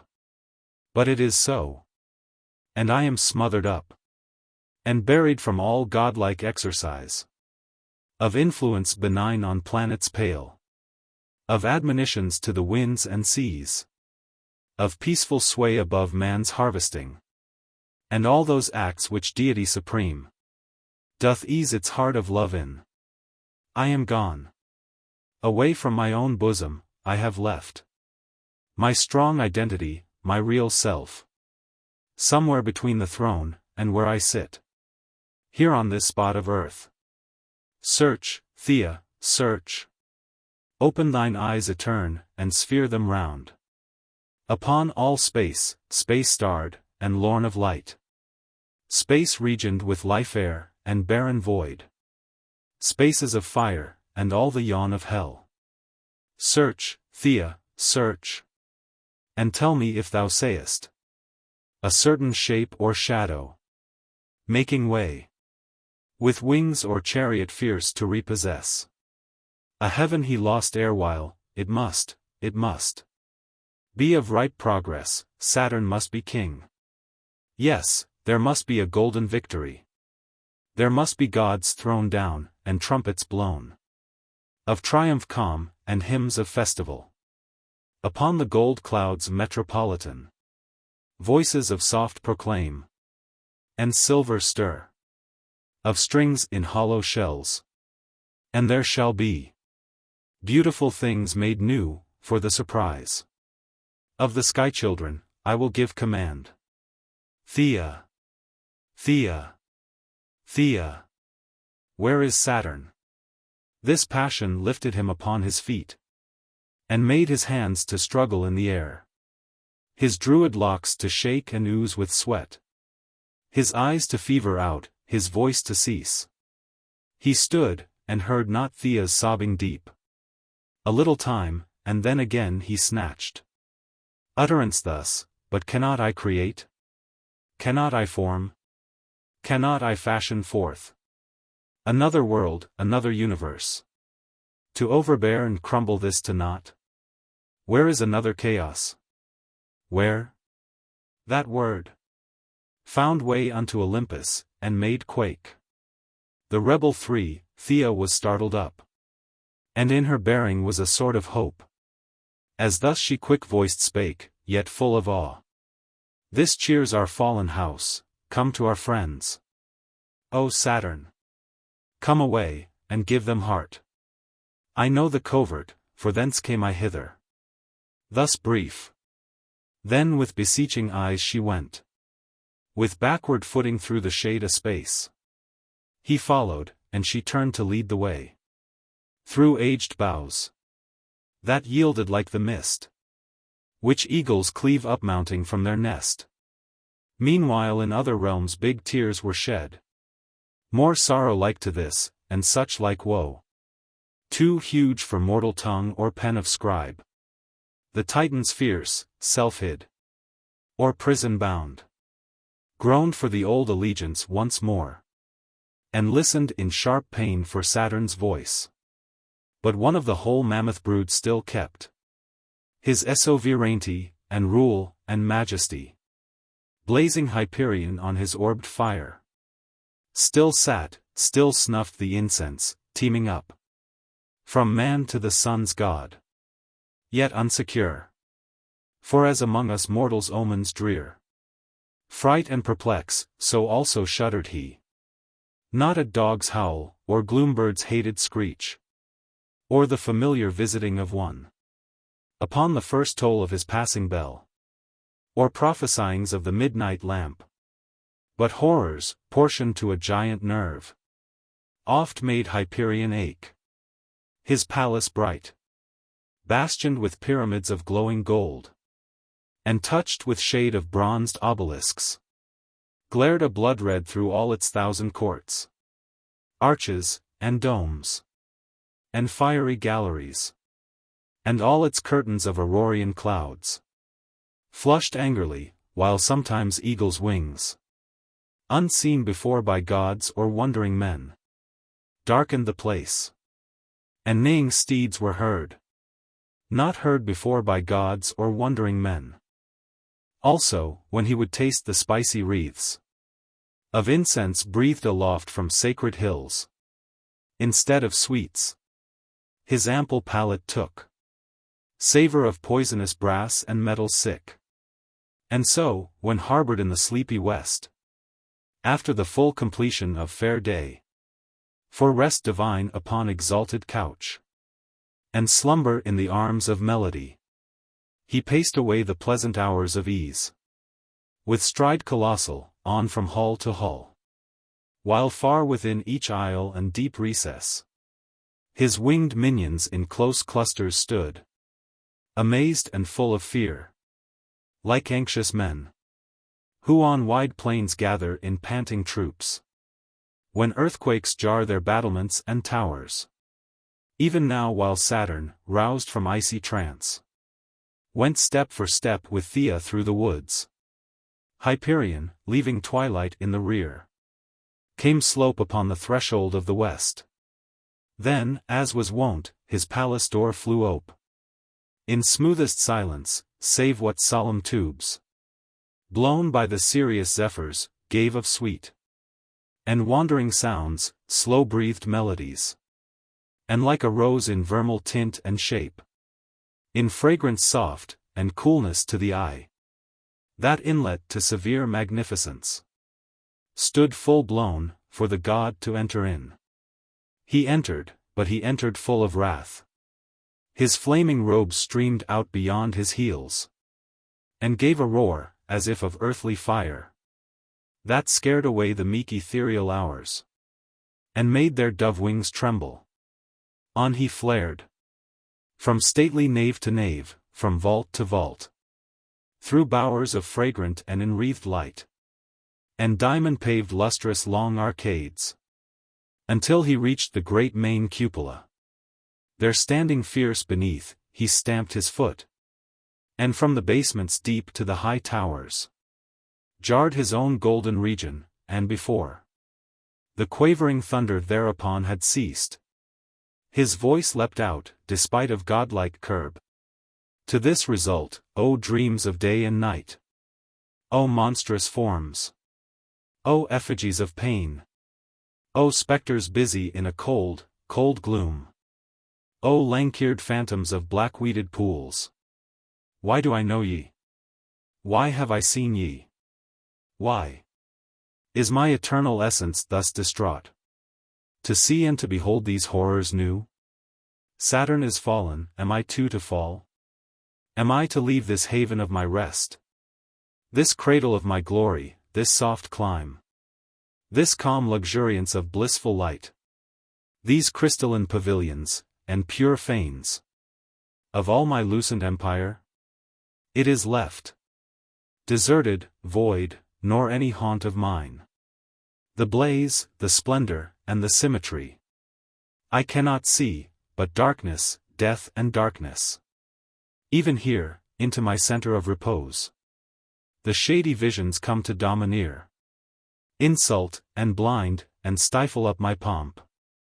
Fall, no, by Tellus and her briny robes, over the fiery frontier of my realms. I will advance a terrible right arm, shall scare that infant thunderer, rebel Jove, and bid old Saturn take his throne again.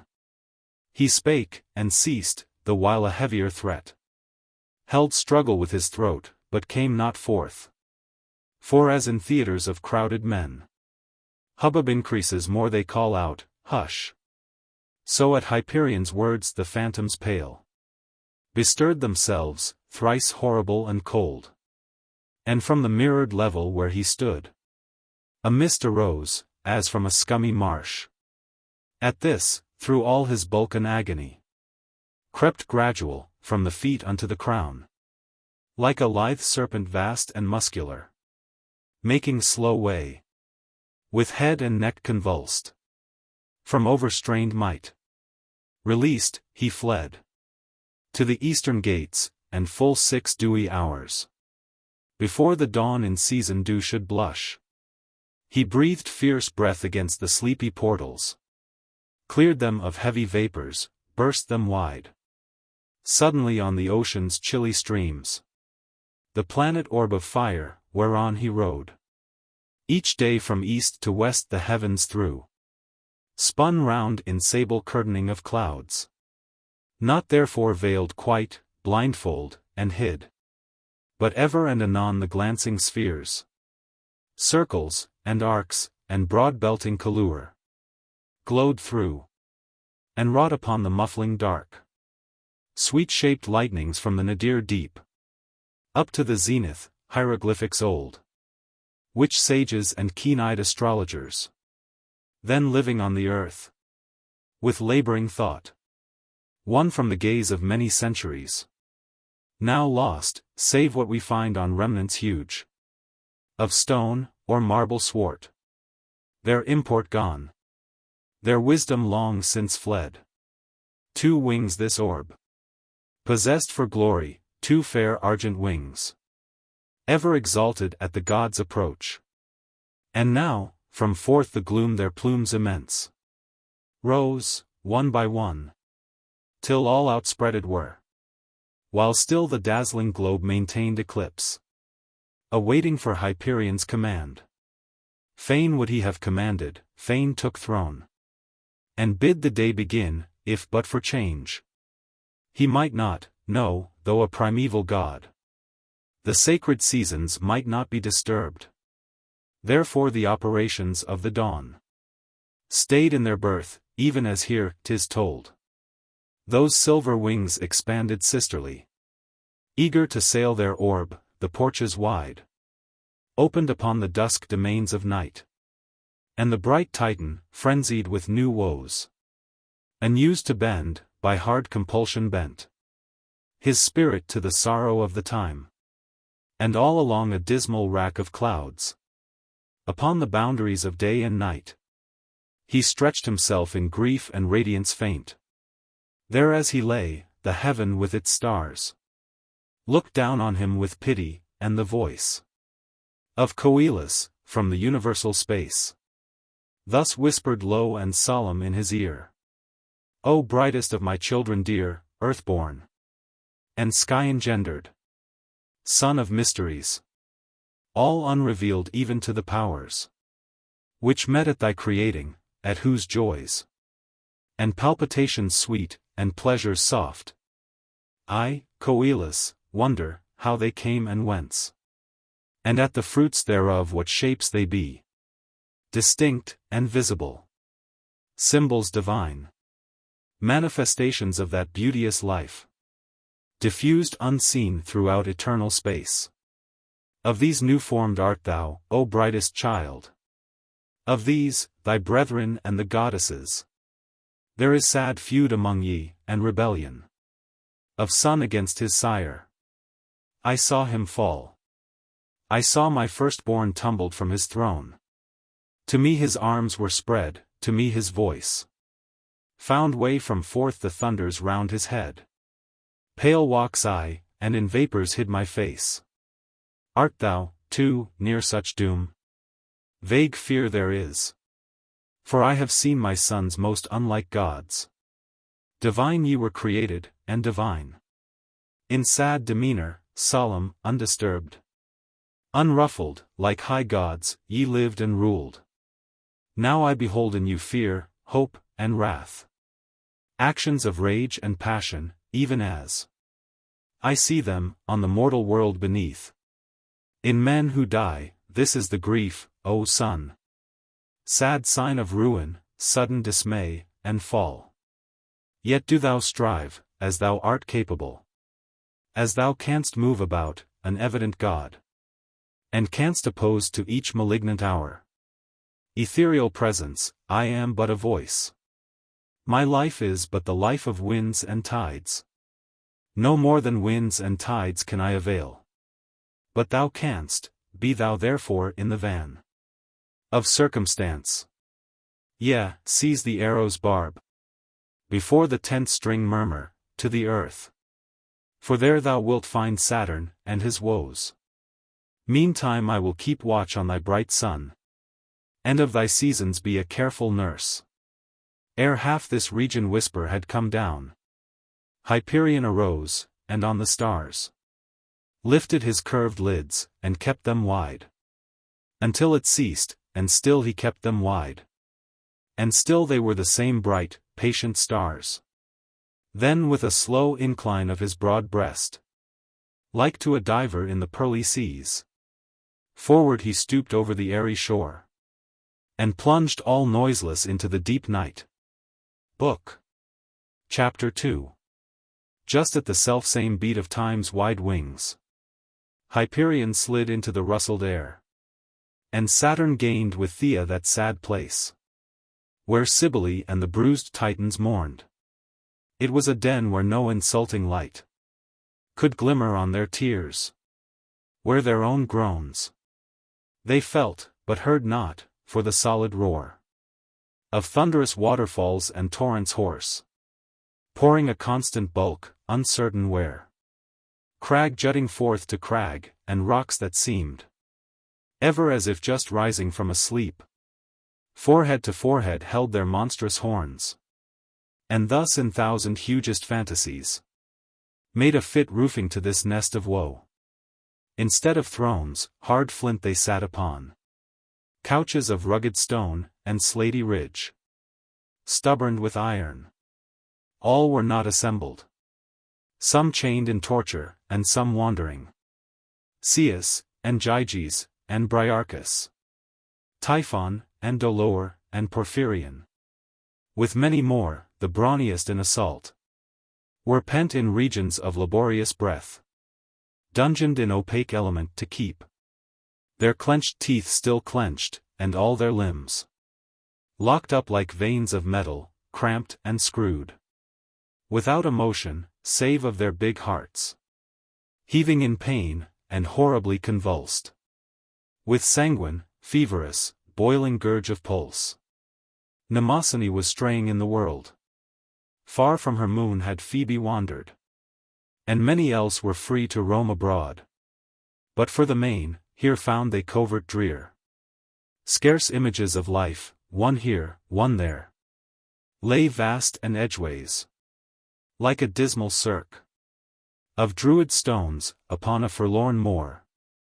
When the chill rain begins at shut of eve. In dull November, and their chancel vault. The heaven itself is blinded throughout night. Each one kept shroud, nor to his neighbor gave or word, or look, or action of despair. Creus was one. His ponderous iron mace lay by him, and a shattered rib of rock told of his rage, ere he thus sank and pined. Iapetus another, in his grasp a serpent's plashy neck, its barbed tongue squeezed from the gorge, and all its uncurled length dead, and because the creature could not spit its poison in the eyes of conquering Jove. Next Cottus, prone he lay, chin uppermost, as though in pain, for still upon the flint he ground severe his skull, with open mouth and eyes at horrid working. Nearest him Asia, born of most enormous Caf, who cost her mother Tellus keener pangs, though feminine, than any of her sons. More thought than woe was in her dusky face, for she was prophesying of her glory. And in her wide imagination stood palm-shaded temples, and high rival fanes, by Oxus or in Ganges' sacred isles. Even as hope upon her anchor leans, so leant she, not so fair, upon a tusk shed from the broadest of her elephants. Above her, on a crag's uneasy shelve, upon his elbow raised, all prostrate else, shadowed Enceladus, once tame and mild as grazing ox unworried in the meads, now tiger-passioned, lion-thoughted, wroth. He meditated, plotted, and even now was hurling mountains in that second war, not long delayed, that scared the younger gods to hide themselves in forms of beast and bird. Not far hence Atlas, and beside him prone Phorcys, the sire of Gorgons, neighbored close Oceanus, and Tethys, in whose lap sobbed Clymene among her tangled hair. In midst of all lay Themis, at the feet of Ops the queen, all clouded round from sight. No shape distinguishable, more than when thick night confounds the pine tops with the clouds. And many else whose names may not be told. For when the Muse's wings are airward spread, who shall delay her flight? And she must chant of Saturn, and his guide, who now had climbed with damp and slippery footing from a depth more horrid still, above a somber cliff. Their heads appeared, and up their stature grew, till on the level height their steps found ease. Then Thea spread abroad her trembling arms upon the precincts of this nest of pain, and sidelong fixed her eye on Saturn's face. There saw she direst strife, the supreme god, at war with all the frailty of grief, of rage, of fear, anxiety, revenge, remorse, spleen, hope, but most of all despair. Against these plagues he strove in vain, for fate had poured a mortal oil upon his head, a disanointing poison, so that Thea, affrighted, kept her still, and let him pass first onwards in, among the fallen tribe. As with us mortal men, the laden heart is persecuted more, and fevered more, when it is nigh to the mournful house, where other hearts are sick of the same bruise. So Saturn, as he walked into the midst, felt faint, and would have sunk among the rest, but that he met Enceladus's eye, whose mightiness, and awe of him, at once came like an inspiration. And he shouted, "Titans, behold your god," at which some groaned. Some started on their feet, some also shouted. Some wept, some wailed, all bowed with reverence. And Ops, uplifting her black folded veil, showed her pale cheeks, and all her forehead wan. Her eyebrows thin and jet, and hollow eyes. There is a roaring in the bleak-grown pines. When winter lifts his voice, there is a noise among immortals when a god gives sign. With hushing finger, how he means to load his tongue with the full weight of utterless thought. With thunder, and with music, and with pomp. Such noise is like the roar of bleak-grown pines, which, when it ceases in this mountained world, no other sound succeeds. But ceasing here, among these fallen, Saturn's voice therefrom grew up like organ that begins anew its strain, when other harmonies, stopped short, leave the dinned air vibrating silverly. Thus grew it up, not in my own sad breast, which is its own great judge and searcher out. Can I find reason why ye should be thus?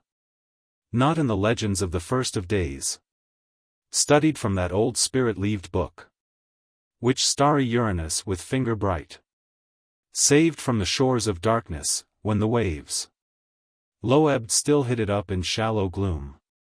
And the which book ye know I ever kept for my firm-based footstool, infirm.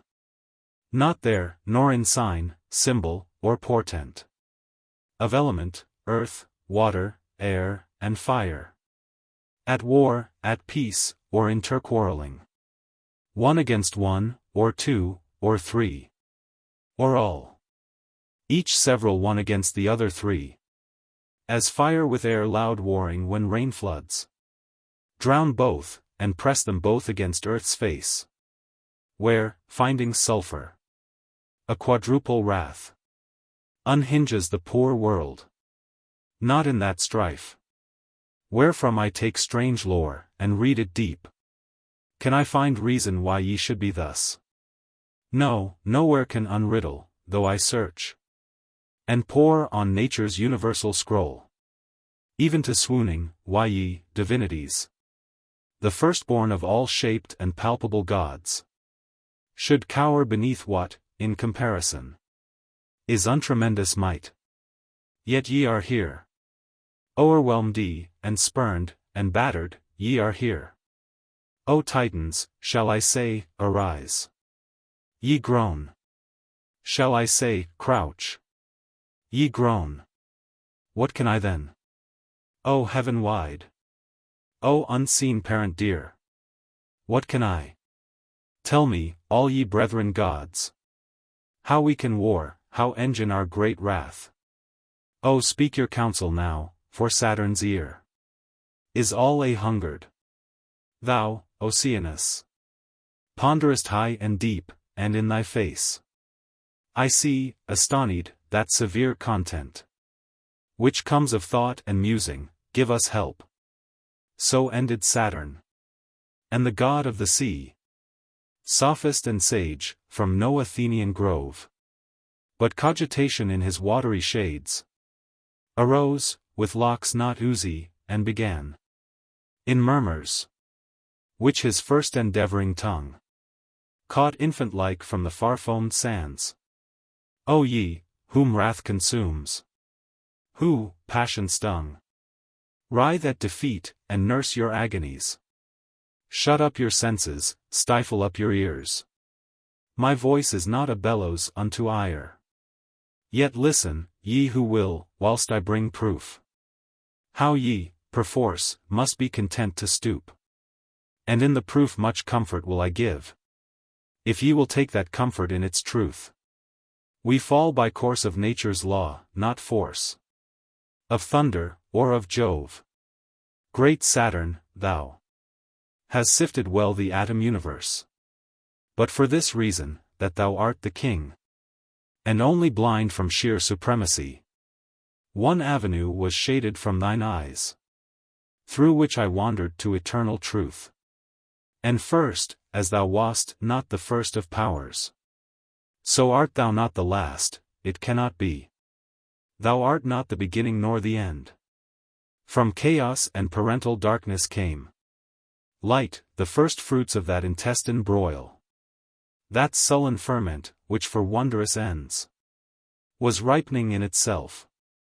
The ripe hour came, and with it light, and light engendering upon its own producer, forthwith touched the whole enormous matter into life. Upon that very hour, our parentage, the heavens and the earth, were manifest. Then thou firstborn, and we the giant race, found ourselves ruling new and beauteous realms. Now comes the pain of truth, to whom 'tis pain. O folly! For to bear all naked truths, and to envisage circumstance, all calm. That is the top of sovereignty. Mark well. As heaven and earth are fairer, fairer far than chaos and blank darkness, though once chiefs. And as we show beyond that heaven and earth, in form and shape compact and beautiful, in will, in action free, companionship, and thousand other signs of purer life, so on our heels a fresh perfection treads, a power more strong in beauty, born of us, and fated to excel us, as we pass in glory that old darkness, nor are we thereby more conquered, than by us the rule of shapeless chaos. Say, doth the dull soil quarrel with the proud forests it hath fed, and feedeth still, more comely than itself? Can it deny the chiefdom of green groves? Or shall the tree be envious of the dove, because it could, and hath snowy wings, to wander wherewithal and find its joys? We are such forest trees, and our fair boughs have bred forth, not pale solitary doves, but eagles golden feathered, who do tower above us in their beauty, and must reign in right thereof. For 'tis the eternal law, that first in beauty should be first in might. Yea, by that law, another race may drive our conquerors to mourn as we do now. Have ye beheld the young god of the seas, my dispossessor? Have ye seen his face? Have ye beheld his chariot, foamed along by noble winged creatures he hath made? I saw him on the calmed waters scud, with such a glow of beauty in his eyes, that it enforced me to bid sad farewell to all my empire. Farewell sad I took, and hither came, to see how dolorous fate had wrought upon ye, and how I might best give consolation in this woe extreme. Receive the truth and let it be your balm, whether through paused conviction, or disdain. They guarded silence, when Oceanus left murmuring, what deepest thought can tell? But so it was, none answered for a space, save one whom none regarded, Clymene. And yet she answered not, only complained, with hectic lips, and eyes uplooking mild, thus wording timidly among the fierce. O Father, I am here the simplest voice, and all my knowledge is that joy is gone, and this thing woe crept in among our hearts, there to remain forever, as I fear. I would not bode of evil, if I thought so weak a creature could turn off the help, which by just right should come of mighty gods. Yet let me tell my sorrow, let me tell of what I heard, and how it made me weep, and know that we had parted from all hope. I stood upon a shore, a pleasant shore, where a sweet clime was breathed from a land of fragrance, quietness, and trees, and flowers. Full of calm joy it was, as I of grief, too full of joy and soft delicious warmth, so that I felt a movement in my heart to chide, and to reproach that solitude with songs of misery, music of our woes, and sat me down, and took a mouthed shell, and murmured into it, and made melody. O melody no more, for while I sang, and with poor skill let pass into the breeze the dull shell's echo, from a bowery strand, Just opposite, an island of the sea. There came enchantment with the shifting wind. That did both drown and keep alive my ears. I threw my shell away upon the sand. And a wave filled it, as my sense was filled. With that new blissful golden melody. A living death was in each gush of sounds. Each family of rapturous hurried notes. That fell, one after one, yet all at once. Like pearl beads dropping sudden from their string. And then another strain. Each like a dove leaving its olive perch. With music winged instead of silent plumes. To hover round my head, and make me sick. Of joy and grief at once. Grief overcame. And I was stopping up my frantic ears. When, past all hindrance of my trembling hands, a voice came sweeter, sweeter than all tune. And still it cried, Apollo. Young Apollo. The morning bright Apollo. Young Apollo. I fled, it followed me, and cried, Apollo. O Father, and O brethren, had ye felt those pains of mine? O Saturn, hadst thou felt? Ye would not call this too indulged tongue presumptuous, in thus venturing to be heard. So far her voice flowed on, like timorous brook, that, lingering along a pebbled coast, doth fear to meet the sea, but see it met, and shuddered. For the overwhelming voice of huge Enceladus swallowed it in wrath. The ponderous syllables, like sullen waves, in the half-glutted hollows of reef rocks, came booming thus, while still upon his arm he leaned, not rising, from supreme contempt. Or shall we listen to the overwise? Or to the overfoolish giant, gods? Not thunderbolt on thunderbolt, till all that rebel Jove's whole armory were spent. Not world on world upon these shoulders piled, could agonize me more than baby words. In midst of this dethronement horrible, speak, roar, shout, yell, ye sleepy Titans all. Do ye forget the blows, the buffets vile? Are ye not smitten by a youngling arm? Dost thou forget, sham monarch of the waves, thy scalding in the seas? What have I roused your spleens with so few simple words as these? O joy! For now I see ye are not lost. O joy! For now I see 1,000 eyes, wide glaring for revenge. As this he said, he lifted up his stature vast, and stood still without intermission, speaking thus. Now ye are flames, I'll tell you how to burn, and purge the ether of our enemies. How to feed fierce the crooked stings of fire, and singe away the swollen clouds of Jove, stifling that puny essence in its tent. Oh, let him feel the evil he hath done. For though I scorn Oceanus's lore, much pain have I for more than loss of realms. The days of peace and slumberous calm are fled. Those days, all innocent of scathing war, when all the fair existences of heaven came open-eyed to guess what we would speak. That was before our brows were taught to frown, before our lips knew else but solemn sounds. That was before we knew the winged thing.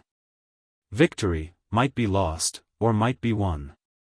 And be ye mindful that Hyperion, our brightest brother, still is undisgraced. Hyperion, lo! His radiance is here. All eyes were on Enceladus's face, and they beheld, while still Hyperion's name flew from his lips up to the vaulted rocks, a pallid gleam across his features stern. Not savage, for he saw full many a god, wroth as himself. He looked upon them all, and in each face he saw a gleam of light, but splendider in Saturn's, whose hoar locks shone like the bubbling foam about a keel, when the prow sweeps into a midnight cove. In pale and silver silence they remained, till suddenly a splendor, like the morn, pervaded all the beetling gloomy steeps, all the sad spaces of oblivion, and every gulf, and every chasm old, and every height, and every sullen depth, voiceless, or hoarse with loud tormented streams, and all the everlasting cataracts, and all the headlong torrents far and near, mantled before in darkness and huge shade, now saw the light and made it terrible. It was Hyperion, a granite peak. His bright feet touched, and there he stayed to view the misery his brilliance had betrayed, to the most hateful seeing of itself.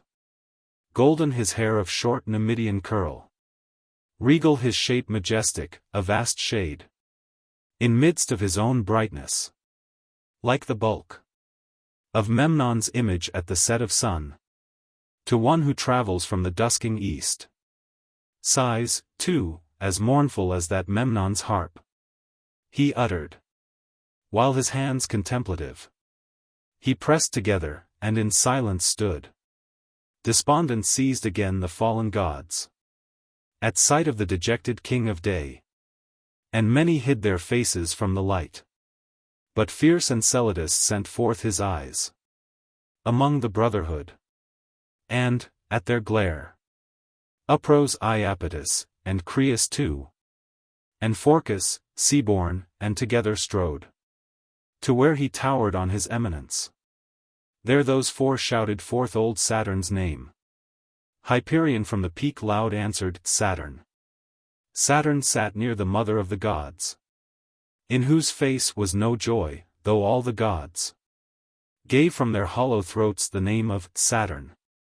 Book. Chapter 3. Thus in alternate uproar and sad peace, amazed were those Titans utterly. Oh, leave them, Muse. Oh, leave them to their woes. For thou art weak to sing such tumults dire.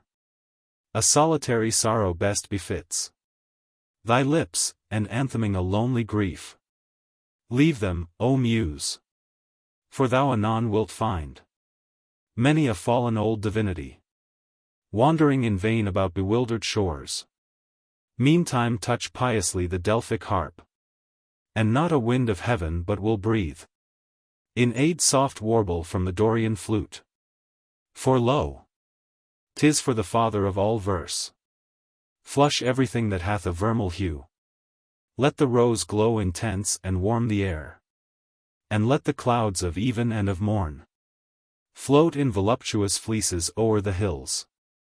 Let the red wine within the goblet boil, cold as a bubbling well. Let faint-lipped shells on sands or in great deeps vermilion turn through all their labyrinths, and let the maid blush keenly, as with some warm kiss surprised.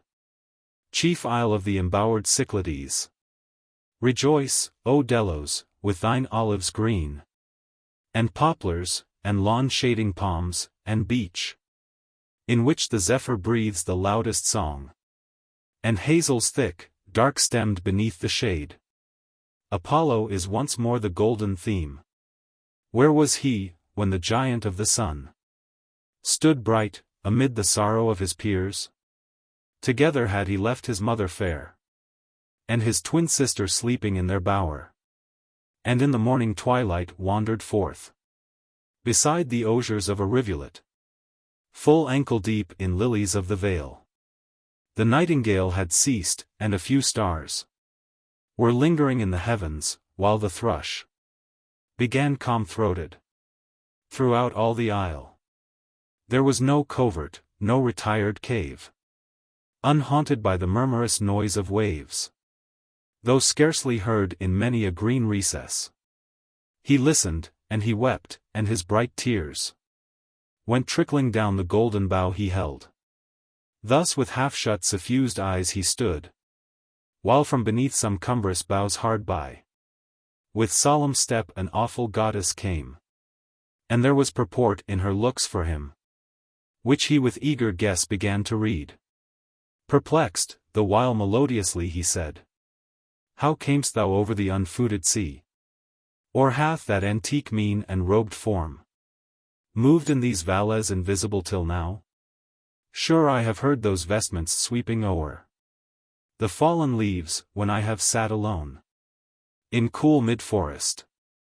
Surely I have traced the rustle of those ample skirts about these grassy solitudes, and seen the flowers lift up their heads, and still the whisper past. Goddess, I have beheld those eyes before, and their eternal calm, and all that face. Or I have dreamed. Yes, said the supreme shape, thou hast dreamed of me. And awaking up, didst find a lyre all golden by thy side, whose strings touched by thy fingers all the vast, unwearied ear of the whole universe listened in pain and pleasure at the birth of such new tuneful wonder. Is 't not strange that thou shouldst weep, so gifted? Tell me, youth, what sorrow thou canst feel. For I am sad. When thou dost shed a tear, explain thy griefs to one who in this lonely isle hath been the watcher of thy sleep and hours of life, from the young day when first thy infant hand plucked witless the weak flowers, till thine arm could bend that bough heroic to all times. Show thy heart's secret to an ancient power, who hath forsaken old and sacred thrones for prophecies of thee, and for the sake of loveliness new-born. Apollo then, with sudden scrutiny and gloomless eyes, thus answered, while his white melodious throat throbbed with the syllables, Mnemosyne, thy name is on my tongue, I know not how. Why should I tell thee what thou so well sayest? Why should I strive to show what from thy lips would come no mystery? For me, dark, and painful vile oblivion seals my eyes. I strive to search wherefore I am so sad, until a melancholy numbs my limbs. And then upon the grass I sit, and moan, like one who once had wings. Oh, why should I feel cursed and thwarted, when the liegeless air yields to my step aspirant? Why should I spurn the green turf as hateful to my feet? Goddess benign, point forth some unknown thing. Are there not other regions than this isle? What are the stars? There is the sun, and the most patient brilliance of the moon. And stars by thousands. Point me out the way to any one particular beauteous star, and I will flit into it with my lyre, and make its silvery splendor pant with bliss. I have heard the cloudy thunder, where is power? Whose hand, whose essence, what divinity makes this alarum in the elements? While I hear idle listen on the shores, in fearless yet in aching ignorance? Oh, tell me, lonely goddess, by thy harp that waileth every morn and eventide, tell me why thus I rave about these groves. Mute thou remainest, mute. Yet I can read a wondrous lesson in thy silent face. Knowledge enormous makes a god of me. Names, deeds, grey legends, dire events, rebellions, majesties, sovereign voices, agonies, creations and destroyings, all at once pour into the wide hollows of my brain, and deify me, as if some blithe wine or bright elixir peerless I had drunk, and so become immortal. Thus the god, while his enkindled eyes, with level glance, beneath his white soft temples, steadfast kept, trembling with light upon Mnemosyne. Soon wild commotions shook him, and made flush all the immortal fairness of his limbs, most like the struggle at the gate of death, or liker still to one who should take leave of pale immortal death, and with a pang as hot as death's is chill, with fierce convulse, die into life. So young Apollo anguished. His very hair, his golden tresses famed, kept undulation round his eager neck. During the pain Mnemosyne upheld her arms as one who prophesied. At length Apollo shrieked, and lo! from all his limbs celestial. The Eve of Saint Agnes. Chapter 1. Saint Agnes' Eve. Ah, bitter chill it was. The owl, for all his feathers, was a-cold. The hare limped trembling through the frozen grass. And silent was the flock in woolly fold. Numb were the beadsman's fingers, while he told his rosary, and while his frosted breath, like pious incense from a censer old, seemed taking flight for heaven, without a death. Past the sweet Virgin's picture, while his prayer he saith. Chapter 2. His prayer he saith, this patient, holy man. Then takes his lamp, and riseth from his knees. And back returneth, meagre, barefoot, wan, along the chapel aisle by slow degrees. The sculptured dead, on each side, seem to freeze, imprisoned in black, purgatorial rails. Knights, ladies, praying in dumb or at rise. He passeth by, and his weak spirit fails to think how they may ache in icy hoods and mails. Chapter 3. Northward he turneth through a little door, and scarce 3 steps, ere music's golden tongue flattered to tears this aged man and poor. But no, already had his death-bell rung. The joys of all his life were said and sung. His was harsh penance honesty. Agnes' Eve. Another way he went, and soon among rough ashes sat he for his soul's reprieve, and all night kept awake, for sinners' sake to grieve. Chapter 4. That ancient beadsman heard the prelude soft, and so it chanced, for many a door was wide, from hurry to and fro. Soon, up aloft, the silver, snarling trumpets gone to chide. The level chambers, ready with their pride, were glowing to receive 1,000 guests. The carved angels, ever eager-eyed, stared, where upon their heads the cornice rests, with hair blown back, and wings put crosswise on their breasts. Chapter 5. At length burst in the argent revelry, with plume, tiara, and all rich array, numerous as shadows haunting fairily, the brain, new-stuffed, in youth, with triumphs gay, of old romance. These let us wish away, and turn, soul-thoughted, to one lady there, whose heart had brooded, all that wintry day, on love, and winged esteem, Agnes' saintly care, as she had heard old dames full many times declare. Chapter 6.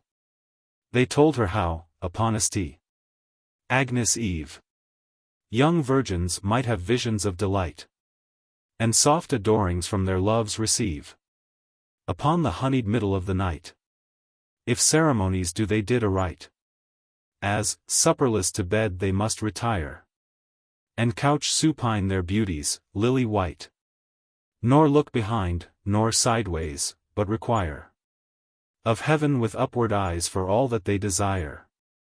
Chapter 7. Full of this whim was thoughtful Madeline.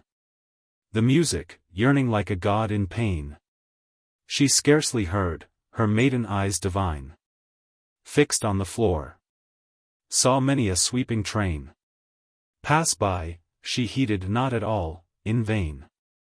Came many a tiptoe, amorous cavalier, and back retired, not cooled by high disdain. But she saw not, her heart was otherwhere. She sighed for Agnes' dreams, the sweetest of the year. Chapter 8. She danced along with vague, regardless eyes, anxious her lips, her breathing quick and short. The hallowed hour was near at hand, she sighs, amid the timbrels, and the thronged resort of whisperers in anger, or in sport, mid looks of love, defiance, hate, and scorn, hoodwinked with fairy fancy, all amort, save to Saint Agnes and her lambs unshorn. and all the bliss to be before tomorrow morn. Chapter 9. So, purposing each moment to retire, she lingered still. Meantime, across the moors had come young Porphyro, with heart on fire for Madeline. Beside the portal doors, buttressed from moonlight, stands he, and implores all saints to give him sight of Madeline, but for one moment in the tedious hours, that he might gaze and worship all unseen. Perchance speak, kneel, touch, kiss, in sooth such things have been. Chapter 10. He ventures in, let no buzzed whisper tell. All eyes be muffled, or 100 swords will storm his heart. Love's Fevrous citadel. For him, those chambers held barbarian hordes, hyena foemen, and hot-blooded lords, whose very dogs would execrations howl. Against his lineage, not one breast affords him any mercy, in that mansion foul, save one old beldame, weak in body and in soul. Chapter 11.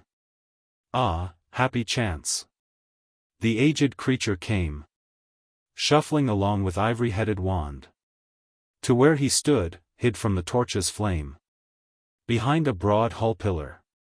Far beyond, the sound of merriment and chorus bland. He startled her, but soon she knew his face, and grasped his fingers in her palsied hand, saying, Mercy, Porphyro! Hie thee from this place. They are all here tonight, the whole bloodthirsty race. Chapter 12. Get hence! Get hence! There's dwarfish Hildebrand. He had a fever late, and in the fit he cursed thee and thine, both house and land. Then there's that old Lord Maurice, not a whit more tame for his grey hairs, alas me! Flit! Flit like a ghost away. Ah, gossip dear! We're safe enough, here in this armchair sit. And tell me how, good saints. Not here, not here. Follow me, child, or else these stones will be thy bier. Chapter 13. He followed through a lowly arched way, brushing the cobwebs with his lofty plume. And as she muttered, well-a-day, he found him in a little moonlight room, pale, latticed, chill, and silent as a tomb. Now tell me where is Madeline, said he. Oh tell me, Angela, by the holy loom, which none but secret sisterhood may see, when they Saint Agnes' wool are weaving piously. Chapter 14. Saint Agnes. Ah! It is St. Agnes Eve. Yet men will murder upon holy days. Thou must hold water in a witch's sieve, and be liege lord of all the elves and fays. To venture so, it fills me with amaze, to see thee, Porphyro. Saint Agnes Eve. God's help! My lady fair the conjurer plays. This very night, good angels her deceive. But let me laugh a while, I've mickle time to grieve. Chapter 15. Feebly she laugheth in the languid moon, while Porphyro upon her face doth look, like puzzled urchin on an aged crone, who keepeth closed a wandrouse riddle book. As spectacled she sits in chimney nook. But soon his eyes grew brilliant, when she told his lady's purpose, and he scarce could brook tears, at the thought of those enchantments cold, and Madeline asleep in lap of legends old. Chapter 16. Sudden a thought came like a full-blown rose, flushing his brow, and in his pained heart made purple riot. Then doth he propose a stratagem that makes the beldame start. A cruel man and impious thou art. Sweet lady, let her pray, and sleep, and dream, alone with her good angels, far apart from wicked men like thee. Go, go. I deem thou canst not surely be the same that thou didst seem. Chapter 17. I will not harm her, by all saints I swear. Quoth Porphyro, O may I ne'er find grace, when my weak voice shall whisper its last prayer, if one of her soft ringlets I displace, or look with ruffian passion in her face. Good Angela, believe me by these tears, or I will, even in a moment's space, awake, with horrid shout, my foemen's ears, and beard them, though they be more fong than wolves and bears. Chapter 18. Ah! Why wilt thou affright a feeble soul? A poor, weak, palsy-stricken, churchyard thing, whose passing bell may ere the midnight toll, whose prayers for thee, each morn and evening, were never missed. Thus plaining, doth she bring a gentler speech from burning Porphyro, so woeful, and of such deep sorrowing, that Angela gives promise she will do whatever he shall wish, betide her weal or woe. Chapter 19. Which was, to lead him, in close secrecy, even to Madeline's chamber, and there hide him in a closet, of such privacy, that he might see her beauty unespied, and win perhaps that night a peerless bride, while legioned fairies paced the coverlet, and pale enchantment held her sleepy-eyed. Never on such a night have lovers met, since Merlin paid his demon all the monstrous debt. Chapter 20. It shall be as thou wishest, said the dame. All cates and dainties shall be stored there. Quickly on this feast night, by the tambour frame, her own lute thou wilt see, no time to spare. For I am slow and feeble, and scarce dare on such a catering trust my dizzy head. Wait here, my child, with patience, kneel in prayer, the while, thou must needs the lady wed, or may I never leave my grave among the dead. Chapter 21. So saying she hobbled off with busy fear. The lover's endless minutes slowly passed.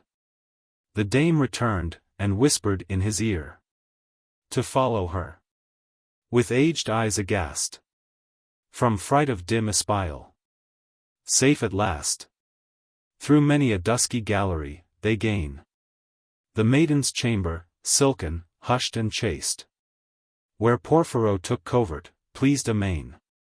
His poor guide hurried back with agues in her brain. Chapter 22. Her faltering hand upon the balustrade, old Angela was feeling for the stair, when Madeline, St. Agnes' charmed maid, rose, like a missioned spirit, unaware, with silver tapers light, and pious care. She turned, and down the aged gossip led, to a safe level matting. Now prepare, young Porphyro, for gazing on that bed. She comes again, like ringdove frayed and fled. Chapter 23. Out went the taper as she hurried in. Its little smoke, in pallid moonshine, died. She closed the door, she panted, all akin to spirits of the air, and visions wide. No uttered syllable, or, woe betide. But to her heart was voluble, paining with eloquence her balmy side, as though a tongueless nightingale should swell her throat in vain, and die, heart-stifled in her dell. Chapter 24. A casement high and triple-arched there was, all garlanded with carven imagries of fruits, and flowers, and bunches of knot-grass, and diamond with panes of quaint device, innumerable of stains and splendid dyes, as are the tiger moth's deep damasked wings. And in the midst, 'mong thousand heraldries, and twilight saints, and dim emblazonings, a shielded scutcheon blushed with blood of queens and kings. Chapter 25.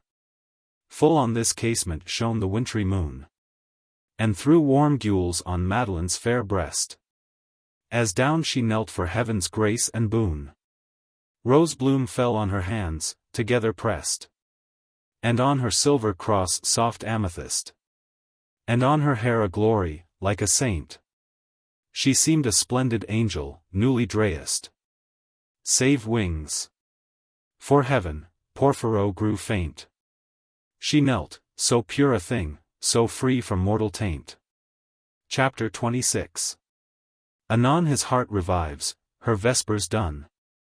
Of all its wreathed pearls her hair she frees. Unclasps her warm jewels one by one. Loosens her fragrant bodice. By degrees. Her rich attire creeps rustling to her knees. Half hidden, like a mermaid in seaweed. Pensive awhile she dreams awake, and sees. In fancy, fairest Agnes in her bed. But dares not look behind, or all the charm is fled. Chapter 27. Soon, trembling in her soft and chilly nest. In sort of wakeful swoon, perplexed she lay. Until the poppied warmth of sleep oppressed her soothed limbs, and soul fatigued away. Flown, like a thought, until the morrow day. Blissfully havened both from joy and pain. Clasped like a missile where swart Paynims prey. Blinded alike from sunshine and from rain. As though a rose should shut, and be a bud again. Chapter 28. Stolen to this paradise, and so entranced. Porphyro gazed upon her empty dress. And listened to her breathing, if it chanced to wake into a slumberous tenderness. Which when he heard, that minute did he bless. And breathed himself, then from the closet crept. Noiseless as fear in a wide wilderness. And over the hushed carpet, silent, stepped. And, 'tween the curtains peeped, where, lo! How fast she slept. Chapter 29.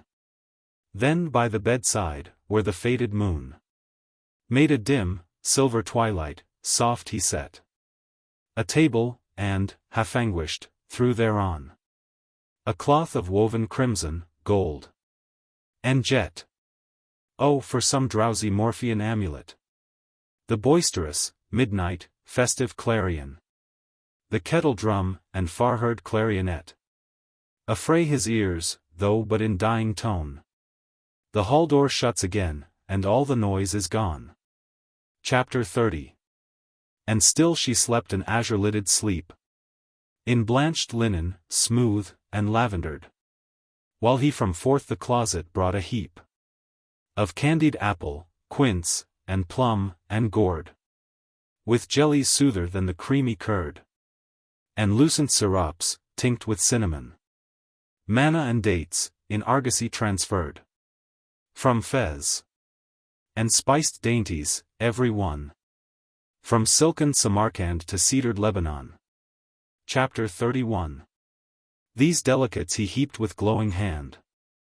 On golden dishes and in baskets bright. Of wreathed silver, sumptuous they stand. In the retired quiet of the night. Filling the chilly room with perfume light. And now, my love, my seraph fair, awake. Thou art my heaven, and I thine eremite. Open thine eyes, for meek Saint Agnes' sake. Or I shall drowse beside thee, so my soul doth ache. Chapter 32. Thus whispering, his warm, unnerved arm sank in her pillow. Shaded was her dream. By the dusk curtains, 'twas a midnight charm. Impossible to melt as iced stream. The lustrous salvers in the moonlight gleam. Broad golden fringe upon the carpet lies. It seemed he never, never could redeem from such a steadfast spell his lady's eyes. So mused awhile, and toiled in woofed fantasies. Chapter 33. Awakening up, he took her hollow lute. Tumultuous, and, in chords that tenderest be, he played an ancient ditty, long since mute. In Provence called La Belle Dame Sans Merci. Close to her ear touching the melody. Wherewith disturbed, she uttered a soft moan. He ceased, she panted quick, and suddenly. Her blue afraid eyes wide open shone. Upon his knees he sank. Pale as smooth sculptured stone. Chapter 34.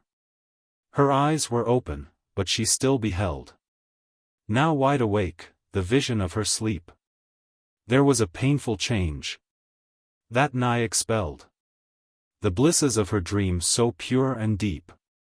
At which fair Madeline began to weep, and moan forth witless words with many a sigh, while still her gaze on Porphyro would keep, who knelt, with joined hands and piteous eye. Fearing to move or speak, she looked so dreamingly. Chapter 35. Ah, Porphyro, said she, but even now thy voice was at sweet tremble in mine ear, made tuneable with every sweetest vow. And those sad eyes were spiritual and clear. How changed thou art! How pallid, chill, and drear! Give me that voice again, my Porphyro. Those looks immortal, those complainings dear. Oh, leave me not in this eternal woe. For if thou deest, my love, I know not where to go. Chapter 36. Beyond a mortal man impassioned far. At these voluptuous accents, he arose. Ethereal, flushed, and like a throbbing star, seen mid the sapphire heaven's deep repose. Into her dream he melted, as the rose blendeth its odor with the violet. Solution sweet, meantime the frost wind blows, like love's alarum pattering the sharp sleet against the window panes. Saint Agnes the moon hath set. Chapter 37. 'Tis dark, quick pattereth the flaw-blown sleet. This is no dream, my bride, my Madeline. 'Tis dark, the iced gusts still rave and beat. No dream, alas! Alas! And woe is mine. Porphyro will leave me here to fade and pine. Cruel! What traitor could thee hither bring? I curse not, for my heart is lost in thine. Though thou forsakest a deceived thing, a dove forlorn and lost with sick unpruned wing. Chapter 38. My Madeline, sweet dreamer, lovely bride, say, may I be for aye thy vassal blessed? Thy beauty's shield, heart-shaped and vermeil-dyed? Ah, silver shrine, here will I take my rest. After so many hours of toil and quest, a famished pilgrim, saved by miracle. Though I have found, I will not rob thy nest. Saving of thy sweet self, if thou think'st well to trust, fair Madeline, to no rude infidel. Chapter 39. Hark! 'Tis an elfin storm from fairy land, of haggard seeming, but a boon indeed. Arise, arise! The morning is at hand. The bloated wassailers will never heed. Let us away, my love, with happy speed. There are no ears to hear, or eyes to see. Drowned all in Rhenish and the sleepy mead. Awake! Arise! My love, and fearless be. For o'er the southern moors I have a home for thee. Chapter 40. She hurried at his words, beset with fears. For there were sleeping dragons all around. At glaring watch, perhaps, with ready spears. Down the wide stairs a darkling way they found. In all the house was heard no human sound. A chain-drooped lamp was flickering by each door. The arras, rich with horseman, hawk, and hound, fluttered in the besieging wind's uproar. And the long carpets rose along the gusty floor. Chapter 41. They glide, like phantoms, into the wide hall. Like phantoms to the iron porch they glide, where lay the porter, in uneasy sprawl, with a huge empty flagon by his side. The wakeful bloodhound rose, and shook his hide. But his sagacious eye an inmate owns. By one, and one, the bolts full easy slide. The chains lie silent on the foot-worn stones. The key turns, and the door upon its hinges groans. Chapter 42. And they are gone, aye, ages long ago. These lovers fled away into the storm. That night the Baron dreamt of many a woe. and all his warrior guests, with shade and form, of witch, and demon, and large coffin worm, were long be-nightmared. Angela the old died palsy-twitched, with meager face deform. The beadsman, after 1,000 aves told, for I unsought for slept among his ashes cold. The eve of St. Mark. A fragment. Upon a Sabbath day it fell. Twice holy was the Sabbath bell that called the folk to evening prayer.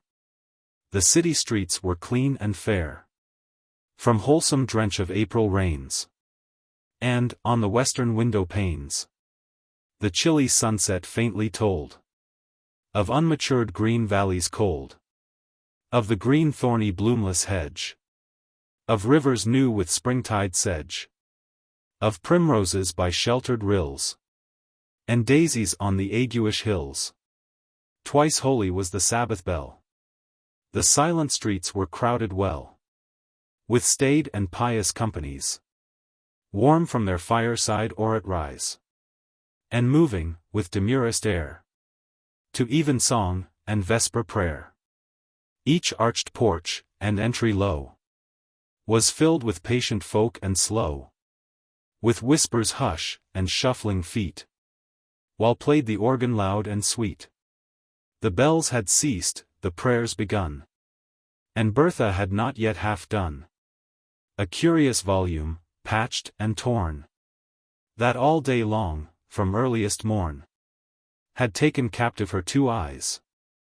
Among its golden broideries, perplexed her with 1,000 things. The stars of heaven, and angels' wings, martyrs in a fiery blaze, azure saints and silver rays, Moses' breastplate and the 7 candlesticks John saw in heaven, the winged lion of St. Mark, and the covenantal ark, with its many mysteries, cherubim and golden mice. Bertha was a maiden fair, dwelling in Old Minster Square. From her fireside she could see, sidelong, its rich antiquity, far as the bishop's garden wall, where sycamores and elm trees tall, full-leaved, the forest had outstripped, by no sharp north wind ever nipped. So sheltered by the mighty pile, Bertha arose, and read awhile, with forehead 'gainst the window pane.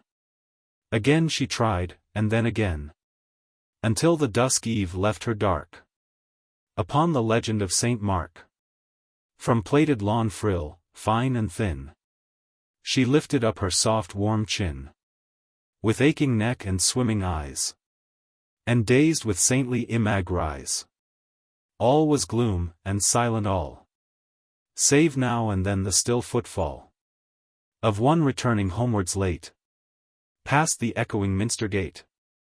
The clamorous daws, that all the day, above treetops and towers play, pair by pair had gone to rest, each in its ancient belfry nest, where asleep they fall betimes, to music and the drowsy chimes. All was silent, all was gloom, abroad and in the homely room. Down she sat, poor cheated soul, and struck a lamp from the dismal coal, leaned forward, with bright drooping hair, and slant book, full against the glare. Her shadow, in uneasy guise, hovered about, a giant size, on ceiling beam and old oak chair, the parrot's cage, and panel square, and the warm-angled winter screen, on which were many monsters seen, called doves of Siam, lima mice, and legless birds of paradise, macaw, and tender avitivat, and silken-furred Angora cat. Untired she read, her shadow still glowered about, as it would fill the room with wildest forms and shades, as though some ghostly queen of spades had come to mock behind her back, and dance, and ruffle her garments black. Untired she read the legend page of holy Mark, from youth to age, on land, on sea, in pagan chains, rejoicing for his many pains. Sometimes the learned eremite, with golden star, or dagger bright, referred to pious poesies, written in smallest croquill size, beneath the text. And thus the rhyme was parcelled out from time to time. Als riddeth he of Swevenese men han beforn they wake in bliss, when that here friends think him bound in crimped shroud faray underground. And how a littling child mote be a saint or its nativity, gif that the Madra, God her bless, keepin in solitariness, and kissin devout the holy croce of God's love, and Sathan's force. He riddeth, and things many a mo, of switch things I may not show, but I must tell en verily. Somdel of Saint Cicely, and chiefly what he octoreth of Saint Marcus' life and death. At length her constant eyelids come upon the fervent martyrdom. Then lastly to his holy shrine exalt amid the tapers' shine. At Venice, ode on indolence. They toil not, neither do they spin. Chapter 1. One morn before me were 3 figures seen, with bowed necks, and joined hands, side-faced. And one behind the other stepped serene, in placid sandals, and in white robes graced. They passed, like figures on a marble urn. When shifted round to see the other side, they came again, as when the urn once more is shifted round, the first seen shades return. And they were strange to me, as may betide with vases, to one deep in Phidian lore. Chapter 2. How is it, shadows, that I knew ye not? How came ye muffled in so hush a mask? Was it a silent deep disguised plot to steal away, and leave without a task my idle days? Ripe was the drowsy hour. The blissful cloud of summer indolence benumbed my eyes. My pulse grew less and less. Pain had no sting, and pleasure's wreath no flower. Oh, why did ye not melt, and leave my sense unhaunted quite of all but nothingness? Chapter 3. A third time passed they by, and, passing, turned each one the face a moment whiles to me. Then faded, and to follow them I burned, and ached for wings, because I knew the 3. The first was a fair maid, and love her name. The second was ambition, pale of cheek, and ever watchful with fatigued eye. The last, whom I love more, the more of blame is heaped upon her, maiden most unmeek. I knew to be my demon poesy. Chapter 4. They faded, and, forsooth, I wanted wings. O folly! What is love? And where is it? And for that poor ambition, it springs from a man's little heart's short fever fit. For poesy, no, she has not a joy, at least for me, so sweet as drowsy noons, and evenings steeped in honeyed indolence.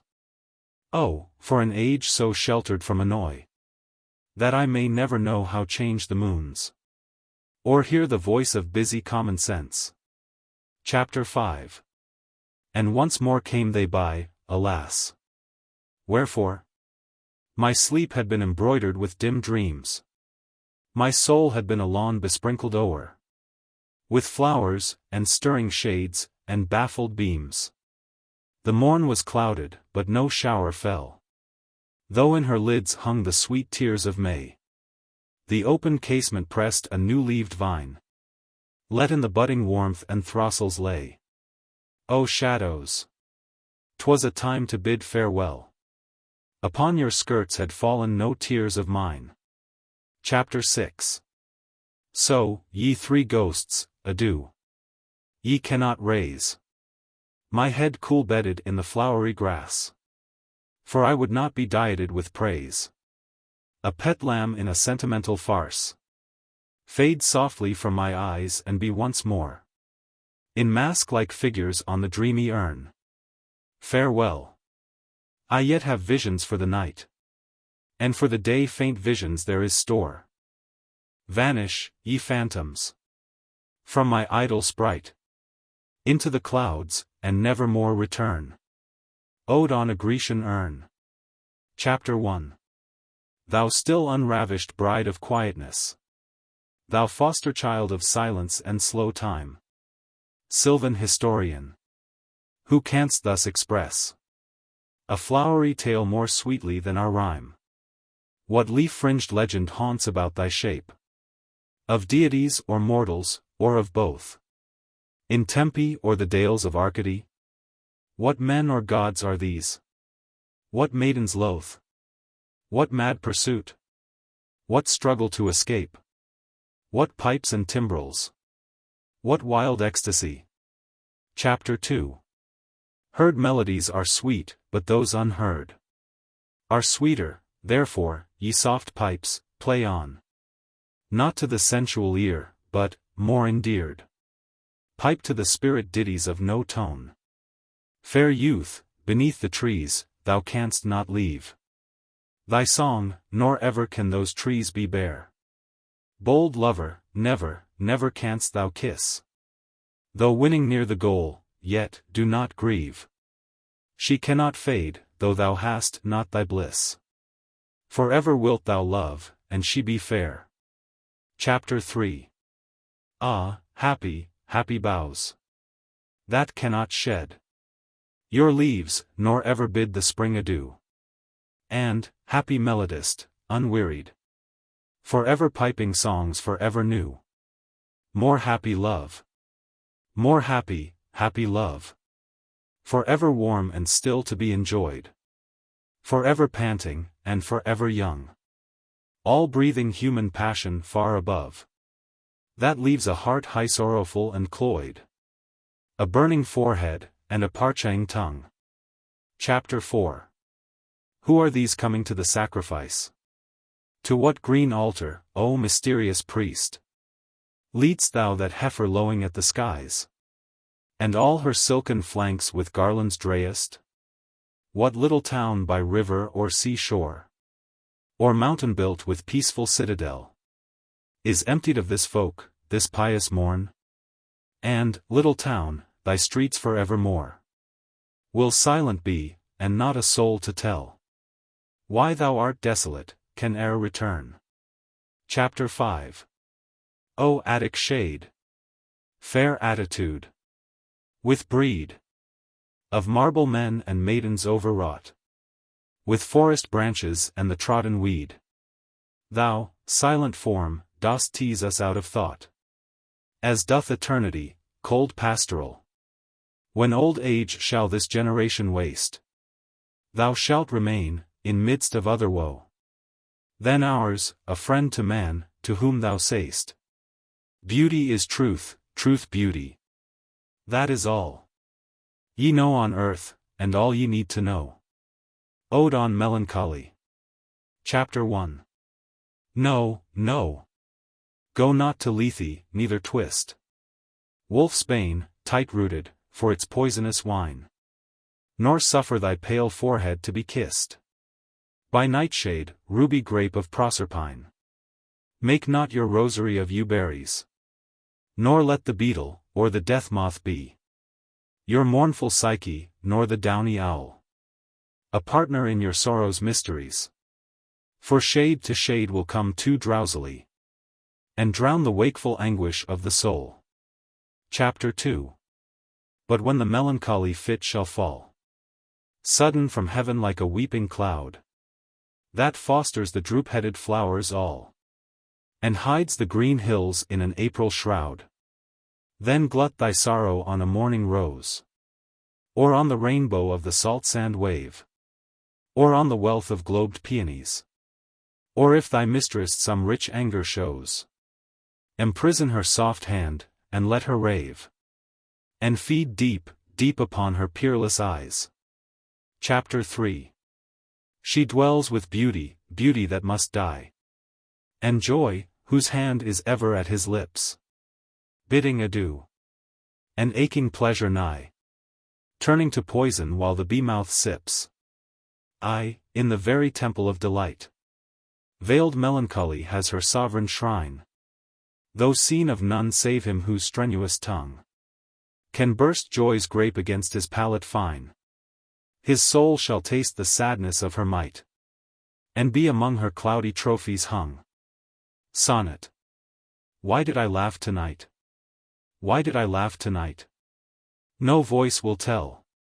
No god, no demon of severe response deigns to reply from heaven or from hell.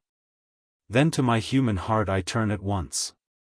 Heart, thou and I are here sad and alone. I say, why did I laugh? O mortal pain! O darkness! Darkness! Ever must I moan, to question heaven and hell and heart in vain. Why did I laugh? I know this being's lease. My fancy to its utmost blisses spreads. Yet would I on this very midnight cease, and the world's gaudy ensign see in shreds. Verse, fame, and beauty are intense indeed, but death intenser, death is life's high meed.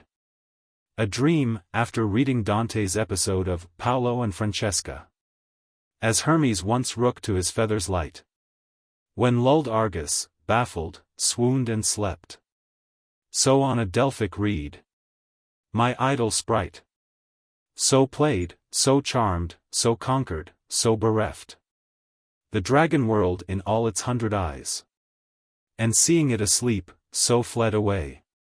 Not to pure Ida with its snow-cold skies, nor unto Tempe where Jove grieved a day, but to that second circle of sad hell, where amid the gust, the whirlwind, and the flaw of rain and hailstones, lovers need not tell their sorrows. Pale were the sweet lips I saw, pale were the lips I kissed, and fair the form I floated with, about that melancholy storm. Ode to Fanny. Physician Nature, let my spirit blood. Oh, ease my heart of verse and let me rest. Throw me upon thy tripod, till the flood of stifling numbers ebbs from my full breast. A theme. A theme. Great Nature, give a theme. Let me begin my dream. I come, I see thee, as thou standest there. Beckon me not into the wintry air. Ah! Dearest love, sweet home of all my fears, and hopes, and joys, and panting miseries. Tonight, if I may guess, thy beauty wears a smile of such delight, as brilliant and as bright, as when with ravished, aching, vassal eyes, lost in soft amaze, I gaze, I gaze. Who now, with greedy looks, eats up my feast? What stare outfaces now my silver moon? Ah! Keep that hand unravished at the least. Let the amorous burn. But, Perithe, do not turn the current of your heart from me so soon. Oh! Save, in charity, the quickest pulse for me. Save it for me, sweet love. Though music breathe voluptuous visions into the warm air, though swimming through the dance's dangerous wreath, be like an April day, smiling and cold and gay, a temperate lily, temperate as fair. Then, heaven, there will be a warmer June for me. Why, this, you'll say, my Fanny, is not true. Put your soft hand upon your snowy side. Where the heart beats, confess, 'tis nothing new. Must not a woman be a feather on the sea, swayed to and fro by every wind and tide, of as uncertain speed as blowball from the mead? I know it, and to know it is despair. To one who loves you as I love, sweet Fanny, whose heart goes fluttering for you everywhere, nor, when away you roam, dare keep its wretched home. Love, love alone, has pains severe and many. Then, loveliest, keep me free from torturing jealousy. Ah! If you prize my subdued soul above the poor, the fading, brief pride of an hour, let none profane my holy sea of love, or with a rude hand break the sacramental cake. Let none else touch the just new-budded flower. If not, may my eyes close, love, on their last repose. La Belle Dame sans merci. Chapter 1. Ah, what can ail thee, wretched wight? Alone and palely loitering? The sedge is withered from the lake, and no birds sing. Chapter 2. Ah, what can ail thee, wretched wight? So haggard and so woebegone? The squirrel's granary is full, and the harvest's done. Chapter 3. I see a lily on thy brow, with anguish moist and fever dew, and on thy cheek a fading rose fast withereth too. Chapter 4. I met a lady in the meads, full beautiful, a faery's child. Her hair was long, her foot was light, and her eyes were wild. Chapter 5. I set her on my pacing steed, and nothing else saw all day long, for sideways would she lean, and sing a faery's song. Chapter 6. I made a garland for her head, and bracelets too, and fragrant zone. She looked at me as she did love, and made sweet moan. Chapter 7. She found me roots of relish sweet, and honey wild, and manna dew. And sure in language strange she said, I love thee true. Chapter 8. She took me to her elfin grot, and there she gazed, and sighed deep, and there I shut her wild, wild eyes, so kissed to sleep. Chapter 9. And there we slumbered on the moss, and there I dreamed, ah! Woe betide! The latest dream I ever dreamed, on the cold hillside. Chapter 10. I saw pale kings, and princes too. Pale warriors, death pale were they all. They cried, La Belle Dame sans merci hath thee in thrall. Chapter 11. I saw their starved lips in the gloam, with horrid warning gaped wide. And I awoke, and found me here, on the cold hillside. Chapter 12. And this is why I sojourn here, alone and palely loitering, though the sedge is withered from the lake, and no birds sing. Chorus of fairies. Fire, air, earth, and water, salamander, zephyr, dusketha, and brema. Salamander. Happy, happy glowing fire. Zephyr. Fragrant air. Delicious light. Dusketha. Let me to my glooms retire. Brema. I to greenweed rivers bright. Salamander. Happy, happy glowing fire. Dazzling bowers of soft retire. Ever let my nourished wing, like a bat's, still wandering, faintly fan your fiery spaces. Spirit soul in deadly places, in unhaunted roar and blaze. Open eyes that never daze. Let me see the myriad shapes of men, and beasts, and fish, and apes, portrayed in many a fiery den, and wrought by spumy bitumen, on the deep intenser roof, arched every way, aloof. Let me breathe upon my skies, and anger their live tapestries, free from cold, and every care of chilly rain, and shivering air. Zephyr. Sprite of fire. Away. Away. Or your very roundelay will sear my plumage newly budded from its quilled sheath, and studded with the selfsame dews that fell on the May-grown asphodel. Sprite of fire, away. Away. Brema. Sprite of fire, away. Away. Zephyr, blue-eyed fairy, turn, and see my cool sedge-shaded urn, where it rests its mossy brim, mid water-mint and cresses dim. And the flowers, in sweet troubles, lift their eyes above the bubbles, like our queen, when she would please to sleep, and Oberon will tease.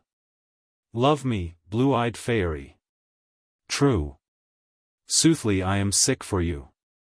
Zephyr, gentle Brima, by the first violet young nature nursed, I will bathe myself with thee, so you sometime follow me to my home, far, far, in west, far beyond the search and quest of the golden-browed sun.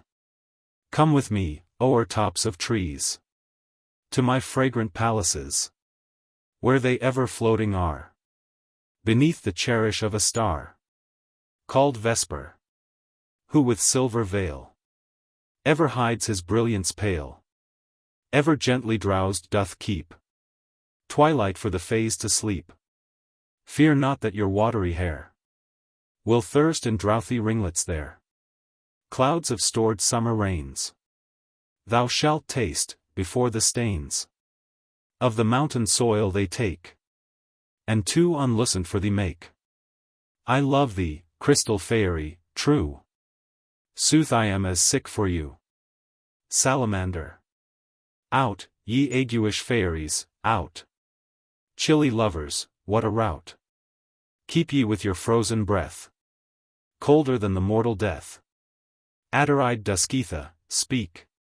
Shall we leave them, and go seek in the earth's wide entrails old couches warm as theirs is cold? Oh, for a fiery gloom and thee, Dusketha, so enchantingly freckle-winged and lizard-sided. Dusketha, by thee, sprite, will I be guided. I care not for cold or heat, frost and flame, or sparks, or sleet. To my essence are the same, but I honor more the flame. Sprite of fire, I follow thee, wheresoever it may be, to the torrid spouts and fountains, underneath earthquaked mountains, or, at thy supreme desire, touch the very pulse of fire with my bare unlidded eyes. Salamander, sweet Dusketha, paradise. Off, ye icy spirits, fly, frosty creatures of the sky. Dusketha, breathe upon them, fiery sprite. Zephyr, Brima, to each other. Away, away to our delight. Salamander, go, feed on icicles, while we bedded in tongued flames will be. Dusketha, lead me to these Fevrouse glooms. Sprite of fire, Brima, me to the blooms. Blue-eyed Zephyr of those flowers, far in the west where the May-cloud lowers, and the beams of still Vesper, where winds are all whist, are shed through the rain and the milder mist, and twilight your floating bowers to sleep. O soft embalmer of the still midnight, shutting, with careful fingers and benign, our gloom-pleased eyes, embowered from the light, enshaded in forgetfulness divine. O soothest sleep, if so it please thee, close, in midst of this thine hymn, my willing eyes, or wait the Amen, ere thy poppy throws around my bed its dewy charities. Then save me, or the past day will shine upon my pillow, breeding many woes. Save me from curious conscience, that still lords its strength for darkness, burrowing like a mole. Turn the key deftly in the oiled wards, and seal the hushed casket of my soul. Another on fame.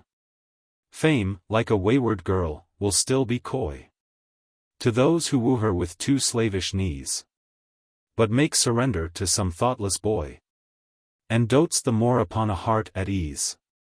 She is a gypsy, will not speak to those who have not learnt to be content without her.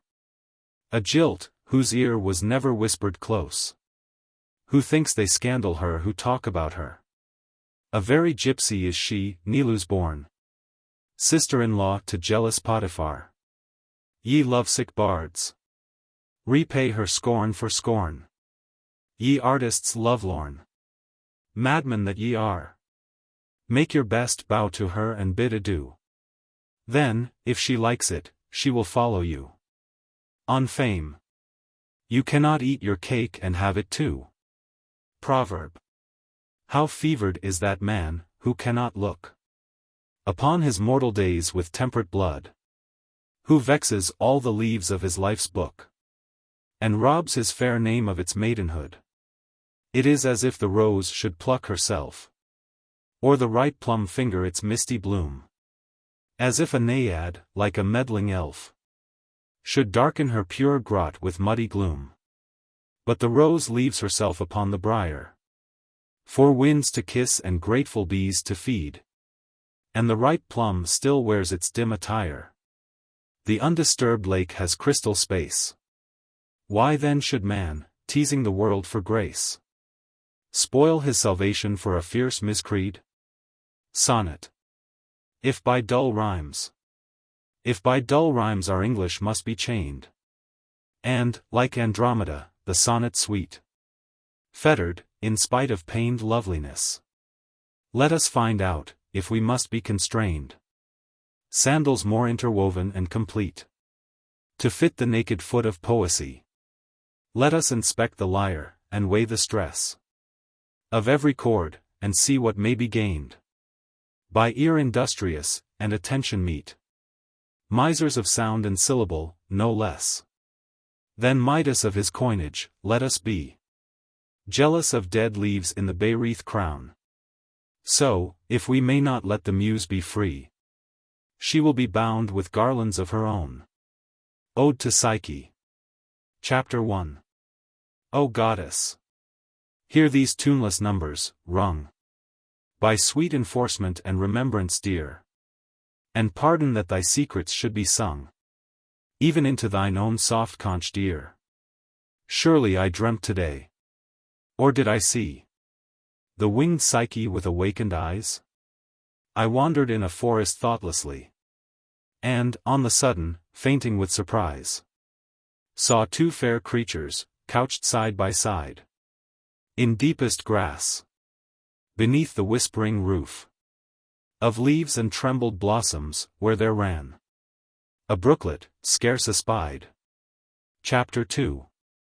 Mid hushed, cool-rooted flowers fragrant-eyed, blue, silver-white, and budded Tyrian, they lay calm-breathing on the bedded grass, their arms embraced, and their pinions too. Their lips touched not, but had not bade adieu, as if disjoined by soft-handed slumber, and ready still past kisses to outnumber. At tender eye dawn of Aurorian love, the winged boy I knew. But who wast thou, O happy, happy dove? His Psyche true. Chapter 3. O latest born and loveliest vision far of all Olympus' faded hierarchy, fairer than Phoebe's sapphire-regent star, or Vesper, amorous glowworm of the sky. Fairer than these, though temple thou hast none, nor altar heaped with flowers, nor virgin choir to make delicious moan upon the midnight hours. No voice, no lute, no pipe, no incense sweet, from chain-swung censer teeming. No shrine, no grove, no oracle, no heat of pale-mouthed prophet dreaming. Chapter 4. O brightest! Though too late for antique vows, too late for the fond believing lyre, when holy were the haunted forest boughs, holy the air, the water, and the fire. Yet even in these days so far retired from happy pieties, thy lucent fans, fluttering among the faint Olympians, I see, and sing, by my own eyes inspired. So let me be thy choir, and make a moan upon the midnight hours. Thy voice, thy lute, thy pipe, thy incense sweet, from swinged censer teeming. Thy shrine, thy grove, thy oracle, thy heat of pale-mouthed prophet dreaming. Chapter 5. Yes, I will be thy priest, and build a fane in some untrodden region of my mind, where branched thoughts, new-grown with pleasant pain, instead of pines shall murmur in the wind. Far, far around shall those dark clustered trees fledge the wild-ridged mountains steep by steep, and thereby zephyrs, streams, and birds, and bees, the moss-lain dryads shall be lulled to sleep.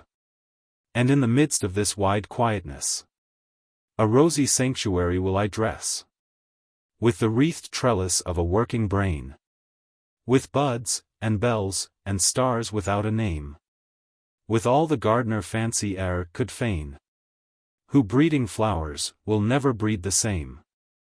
And there shall be for thee all soft delight that shadowy thought can win, a bright torch, and a casement ope at night, to let the warm love in. Ode to a Nightingale. Chapter 1. My heart aches, and a drowsy numbness pains my sense, as though of hemlock I had drunk, or emptied some dull opiate to the drains. 1 minute passed, and lethe wards had sunk. 'Tis not through envy of thy happy lot, but being too happy in thine happiness, that thou, light-winged dryad of the trees, in some melodious plot of beechen green, and shadows numberless, singest of summer in full-throated ease. Chapter 2. Oh, for a draught of vintage that hath been cooled a long age in the deep-delved earth, tasting of flora and the country green, dance, and provençal song, and sunburnt mirth. Oh, for a beaker full of the warm south, full of the true, the blushful Hippocrene, with beaded bubbles winking at the brim, and purple-stained mouth, that I might drink, and leave the world unseen, and with thee fade away into the forest dim. Chapter 3. Fade far away, dissolve, and quite forget what thou among the leaves hast never known, the weariness, the fever, and the fret. Here, where men sit and hear each other groan, where palsy shakes a few, sad, last grey hairs, where youth grows pale, and spectre thin, and dies, where but to think is to be full of sorrow, and leaden-eyed despairs, where beauty cannot keep her lustrous eyes, or new love pine at them beyond tomorrow. Chapter 4. Away, away, for I will fly to thee, not charioted by Bacchus and his pards, but on the viewless wings of poesy, though the dull brain perplexes and retards. Already with thee, tender is the night, and haply the queen moon is on her throne, clustered around by all her starry fays. But here there is no light, save what from heaven is with the breezes blown, through verdurous glooms and winding mossy ways. Chapter 5. I cannot see what flowers are at my feet, nor what soft incense hangs upon the boughs, but, in embalmed darkness, guess each sweet, wherewith the seasonable month endows the grass, the thicket, and the fruit-tree wild, white hawthorn, and the pastoral eglantine, fast-fading violets covered up in leaves, and mid-May's eldest child, the coming musk rose, full of dewy wine, the murmurous haunt of flies on summer eves. Chapter 6. Darkling I listen, and, for many a time, I have been half in love with easeful death, called him soft names in many a mused rhyme, to take into the air my quiet breath. Now more than ever seems it rich to die, to cease upon the midnight with no pain, while thou art pouring forth thy soul abroad, in such an ecstasy. Still wouldst thou sing, and I have ears in vain, to thy high requiem become a sod. Chapter 7. Thou wast not born for death, immortal bird. No hungry generations tread thee down. The voice I hear this passing night was heard in ancient days by emperor and clown. Perhaps the self-same song that found a path through the sad heart of Ruth, when, sick for home, she stood in tears amid the alien corn. The same that ofttimes hath charmed magic casements, opening on the foam of perilous seas, in fairy lands forlorn. Chapter 8. Forlorn. The very word is like a bell to toll me back from thee to my soul's self. Adieu. The fancy cannot cheat so well as she is famed to do, deceiving elf. Adieu. Adieu. Thy plaintive anthem fades past the near meadows, over the still stream, up the hillside, and now 'tis buried deep in the next valley glades. Was it a vision, or a waking dream? Fled is that music, do I wake or sleep? Lamia. Chapter 1.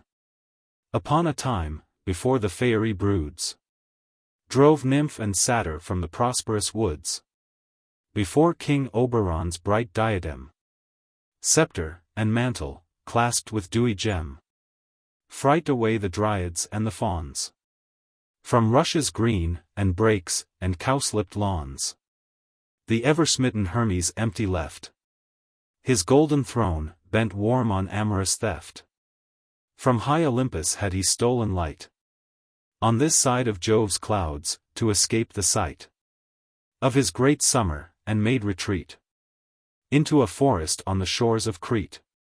For somewhere in that sacred island dwelt a nymph, to whom all hoofed satyrs knelt, at whose white feet the languid Tritons poured pearls, while on land they withered and adored. Fast by the springs where she to bathe was wont, and in those meads where sometimes she might haunt, were strewn rich gifts, unknown to any muse, though fancy's casket were unlocked to choose. Ah, what a world of love was at her feet!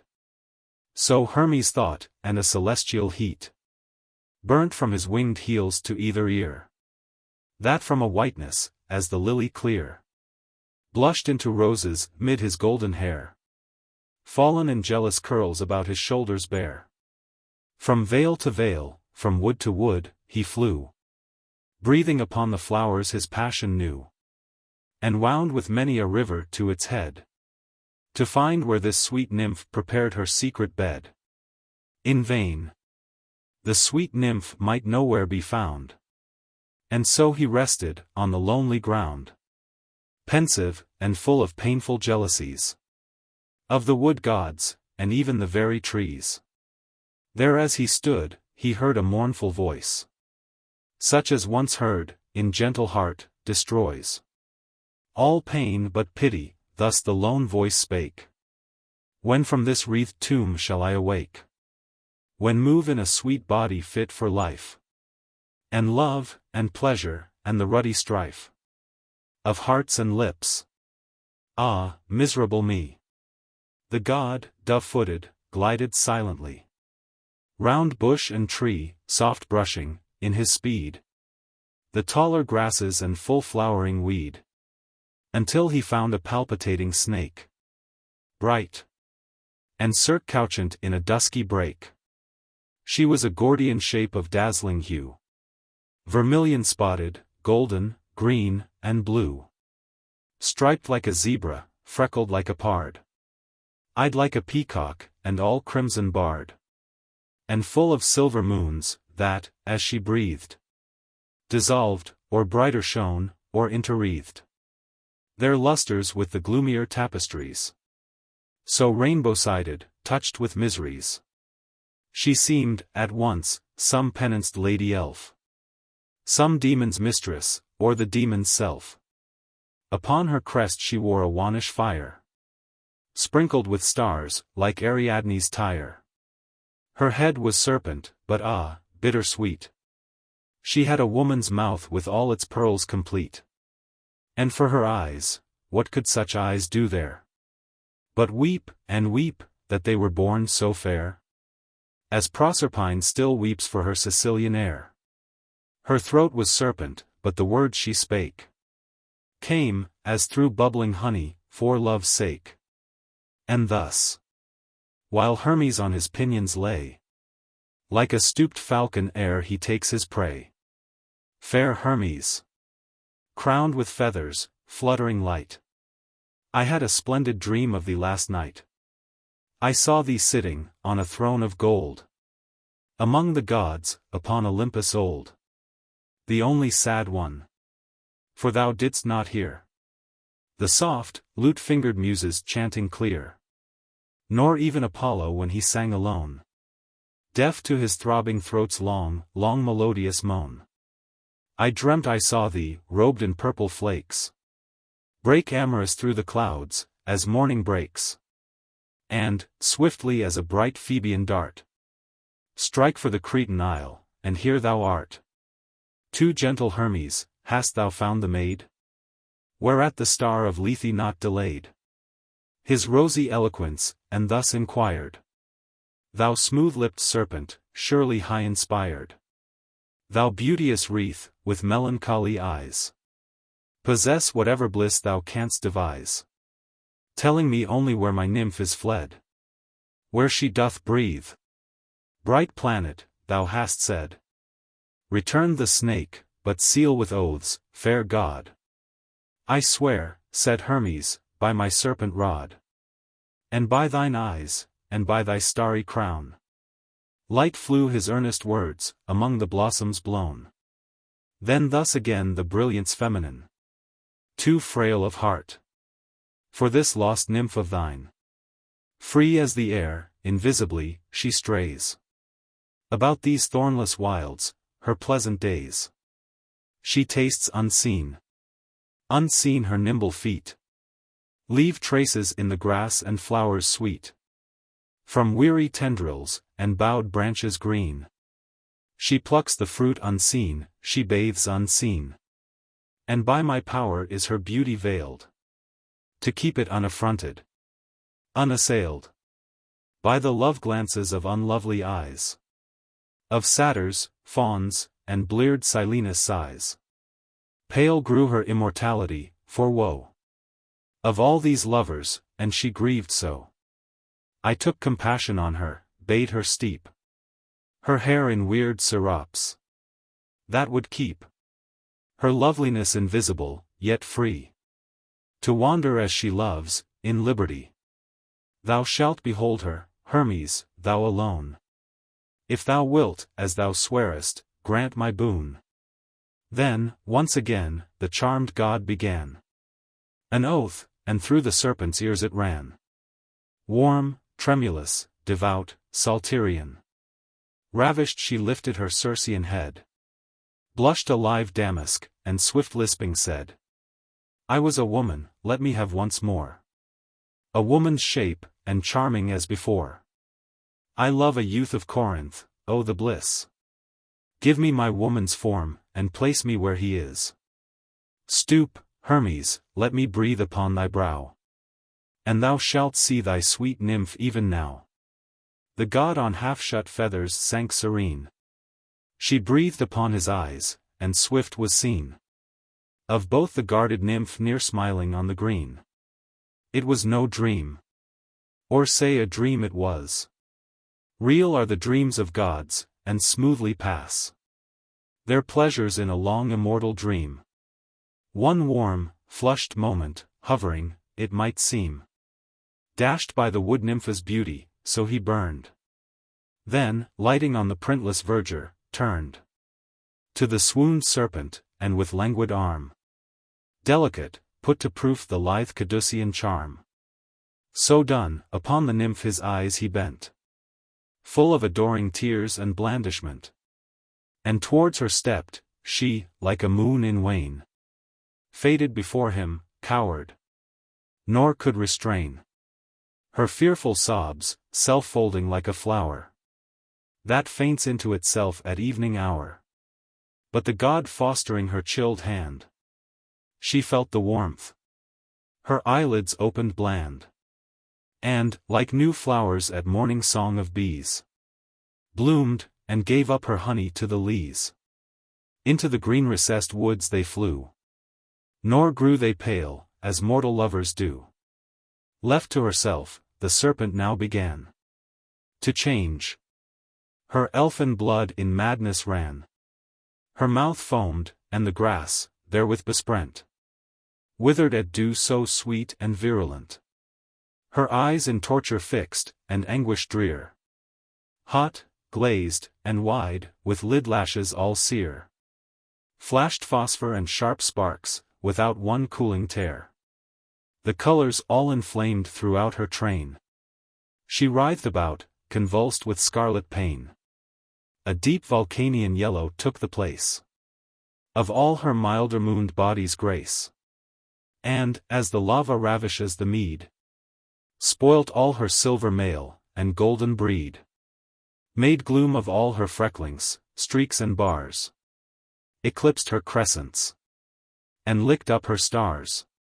So that, in moments few, she was undressed. Of all her sapphires, greens, and amethyst, and rubious argent, of all these bereft, nothing but pain and ugliness were left. Still shone her crown, that vanished, also she melted and disappeared as suddenly. And in the air, her new voice luting soft, cried, Lycius, gentle Lycius, borne aloft, with the bright mists about the mountains hoar. These words dissolved, Crete's forests heard no more. Whither fled Lamia, now a lady bright, a full-born beauty new and exquisite? She fled into that valley they pass o'er, who go to Corinth from Cenchrea's shore, and rested at the foot of those wild hills, the rugged founts of the Perean rills, and of that other ridge whose barren back stretches, with all its mist and cloudy wrack, southwestward to Cleone. There she stood, about a young bird's flutter from a wood, fair, on a sloping green of mossy tread, by a clear pool, wherein she passioned to see herself escaped from so sore ills, while her robes flaunted with the daffodils. Ah, happy Lycius! For she was a maid, more beautiful than ever twisted braid, or sight, or blushed, or on spring-flowered Leah spread a green kirtle to the minstrelsy. A virgin purest lipped, yet in the lore of love deep learned to the red heart's core. Not 1 hour old, yet of sciential brain, to unperplex bliss from its neighbor pain. Define their pettish limits, and estrange their points of contact, and swift counterchange. Intrigue with the specious chaos, and dispart its most ambiguous atoms with sure art. As though in Cupid's college she had spent sweet days a lovely graduate, still unshent, and kept his rosy terms in idle languishment. Why this fair creature chose so fairily by the wayside to linger, we shall see. But first, 'tis fit to tell how she could muse and dream, when in the serpent prison house, of all she list, strange or magnificent. How, ever, where she willed, her spirit went, whether to faint Elysium, or where down through tress-lifting waves the Nereids fair wind into Thetis' bower by many a pearly stair, or where god Bacchus drains his cups divine, stretched out, at ease, beneath a glutinous pine, or where in Pluto's gardens palatine Mulciber's columns gleam in far Piazian line. And sometimes into cities she would send her dream, with feast and rioting to blend. And once, while among mortals dreaming thus, she saw the young Corinthian Lycius charioting foremost in the envious race, like a young Jove with calm uneager face, and fell into a swooning love of him. Now on the moth time of that evening dim, he would return that way, as well she knew, to Corinth from the shore, for freshly blew the eastern soft wind, and his galley now grated the quay stones with her brazen prow. In Port Cenchrea's, from Aegina Isle, fresh anchored, whither he had been awhile, to sacrifice to Jove, whose temple there waits with high marble doors for blood and incense rare. Jove heard his vows, and bettered his desire, for by some freakful chance he made retire from his companions, and set forth to walk. Perhaps grown wearied of their Corinth talk, over the solitary hills he fared, thoughtless at first, but ere eve's star appeared, his fantasy was lost, where reason fades. In the calmed twilight of platonic shades, Lamia beheld him coming, near, more near, close to her passing, in indifference drear. His silent sandals swept the mossy green, so neighbored to him, and yet so unseen. She stood, he passed, shut up in mysteries, his mind wrapped like his mantle, while her eyes followed his steps, and her neck regal white turned, syllabling thus, "Ah, Lycius bright, and will you leave me on the hills alone? Lycius, look back, and be some pity shown." He did, not with cold wonder fearingly, but Orpheus-like at an Eurydice. For so delicious were the words she sung, it seemed he had loved them a whole summer long. And soon his eyes had drunk her beauty up, leaving no drop in the bewildering cup. And still the cup was full, while he, afraid lest she should vanish ere his lips had paid due adoration, thus began to adore. Her soft look growing coy, she saw his chain so sure. "Leave thee alone. Look back. Ah, goddess, see whether my eyes can ever turn from thee. For pity do not this sad heart belie. Even as thou vanishest so I shall die. Stay. Though a naiad of the rivers, stay. To thy far wishes will thy streams obey. Stay. Though the greenest woods be thy domain, alone they can drink up the morning rain. Though a descended Pleiad, will not one of thine harmonious sisters keep in tune thy spheres, and as thy silver proxy shine, so sweetly to these ravished ears of mine came thy sweet greeting, that if thou shouldst fade, thy memory will waste me to a shade. For pity do not melt, if I should stay," said Lamia, "here, upon this floor of clay, and pain my steps upon these flowers too rough. What canst thou say or do of charm enough to dull the nice remembrance of my home? Thou canst not ask me with thee here to roam over these hills and valleys, where no joy is, empty of immortality and bliss. Thou art a scholar, Lycius, and must know that finer spirits cannot breathe below in human climes, and live, alas, poor youth. What taste of purer air hast thou to soothe my essence? What serener palaces, where I may all my many senses please, and by mysterious sleights 100 thirsts appease? It cannot be, adieu." So said, she rose, tiptoe with white arms spread.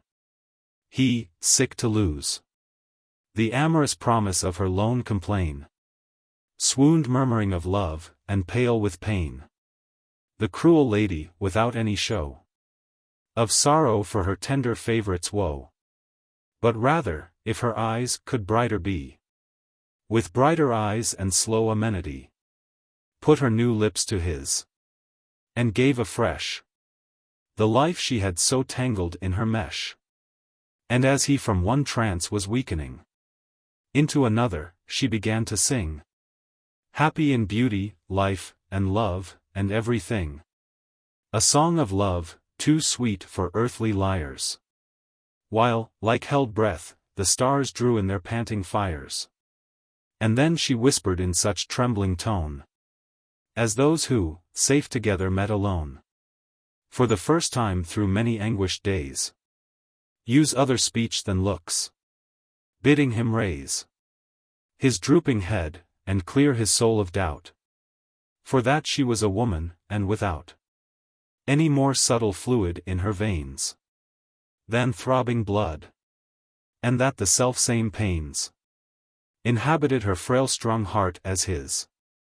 And next she wondered how his eyes could miss her face so long in Corinth, where, she said, she dwelt but half retired, and there had led days happy as the gold coin could invent, without the aid of love, yet in content, till she saw him, as once she passed him by, where 'gainst a column he leant thoughtfully, at Venus' temple porch, mid baskets heaped of amorous herbs and flowers, newly reaped, late on that eve, as 'twas the night before the Edonian feast, whereof she saw no more, but wept alone those days, for why should she adore?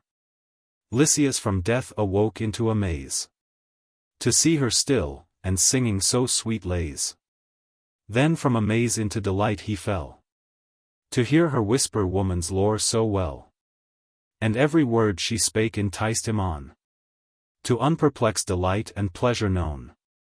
Let the mad poets say whatever they please of the sweets of fairies, Paris, goddesses. There is not such a treat among them all, haunters of cavern, lake, and waterfall, as a real woman, lineal indeed, from Pyrrha's pebbles or old Adam's seed. Thus gentle Lamia judged, and judged aright, that Lycias could not love in half a fright. So threw the goddess off, and won his heart more pleasantly by playing woman's part, with no more awe than what her beauty gave, that, while it smote, still guaranteed to save. Lycias to all made eloquent reply, marrying to every word a twin-born sigh, and last, pointing to Corinth, asked her sweet, if 'twas too far that night for her soft feet. The way was short, for Lamia's eagerness made, by a spell, the triple league decrease to a few paces, not at all surmised by blinded Lycias, so in her comprised. They passed the city gates, he knew not how, so noiseless, and he never thought to know. As men talk in a dream, so Corinth all throughout her palaces imperial, and all her populous streets and temples lewd, muttered, like tempest in the distance brewed, to the wide-spreaded night above her towers.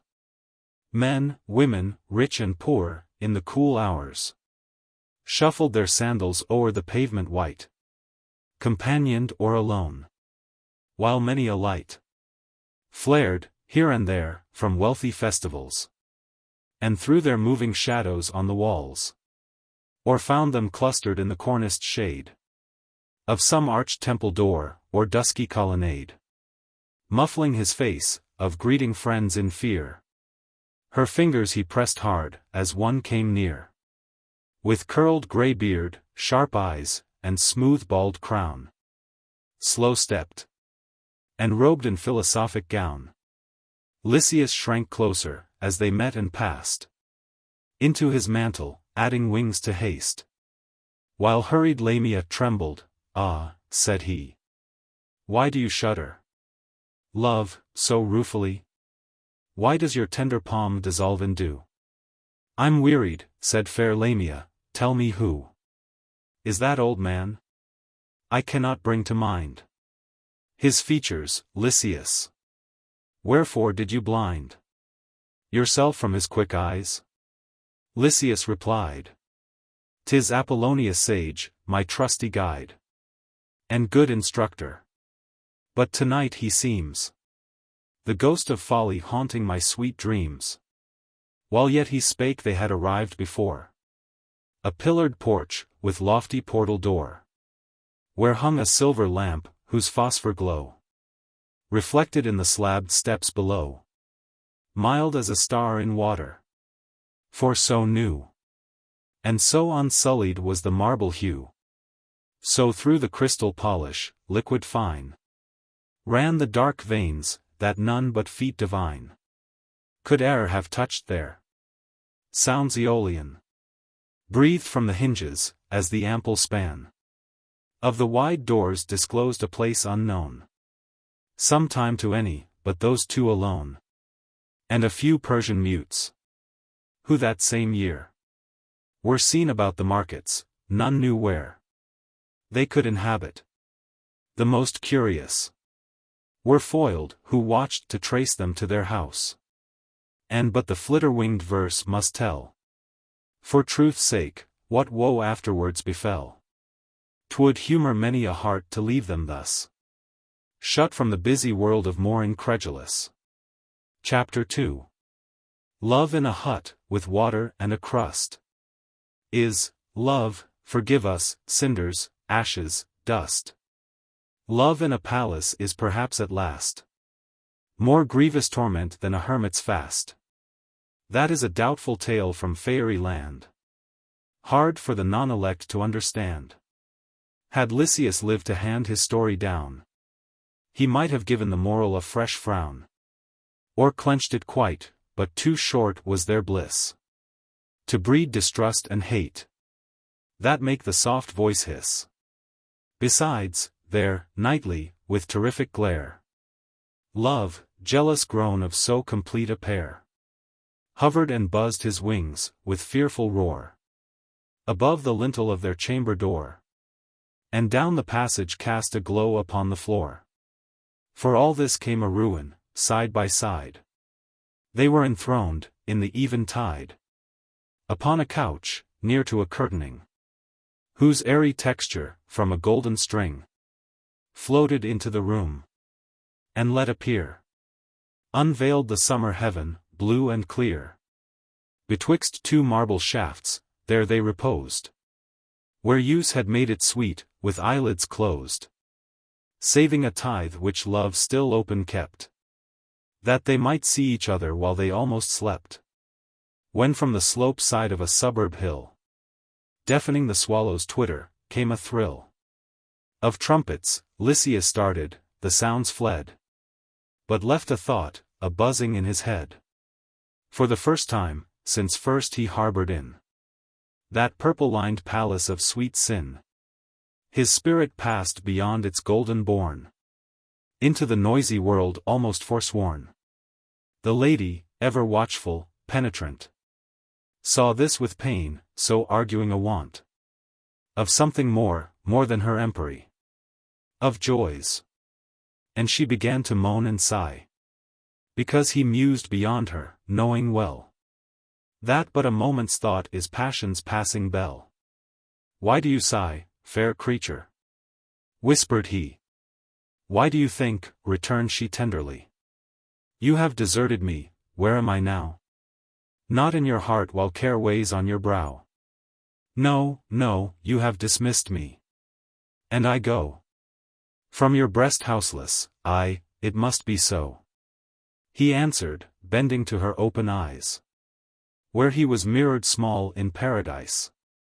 My silver planet, both of eve and morn, why will you plead yourself so sad forlorn, while I am striving how to fill my heart with deeper crimson, and a double smart?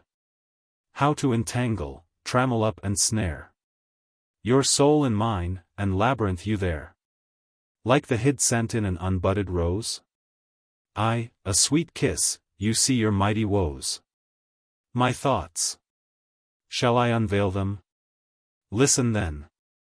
What mortal hath a prize, that other men may be confounded and abashed withal, but lets it sometimes pace abroad majestical, and triumph, as in thee I should rejoice, amid the hoarse alarm of Corinth's voice.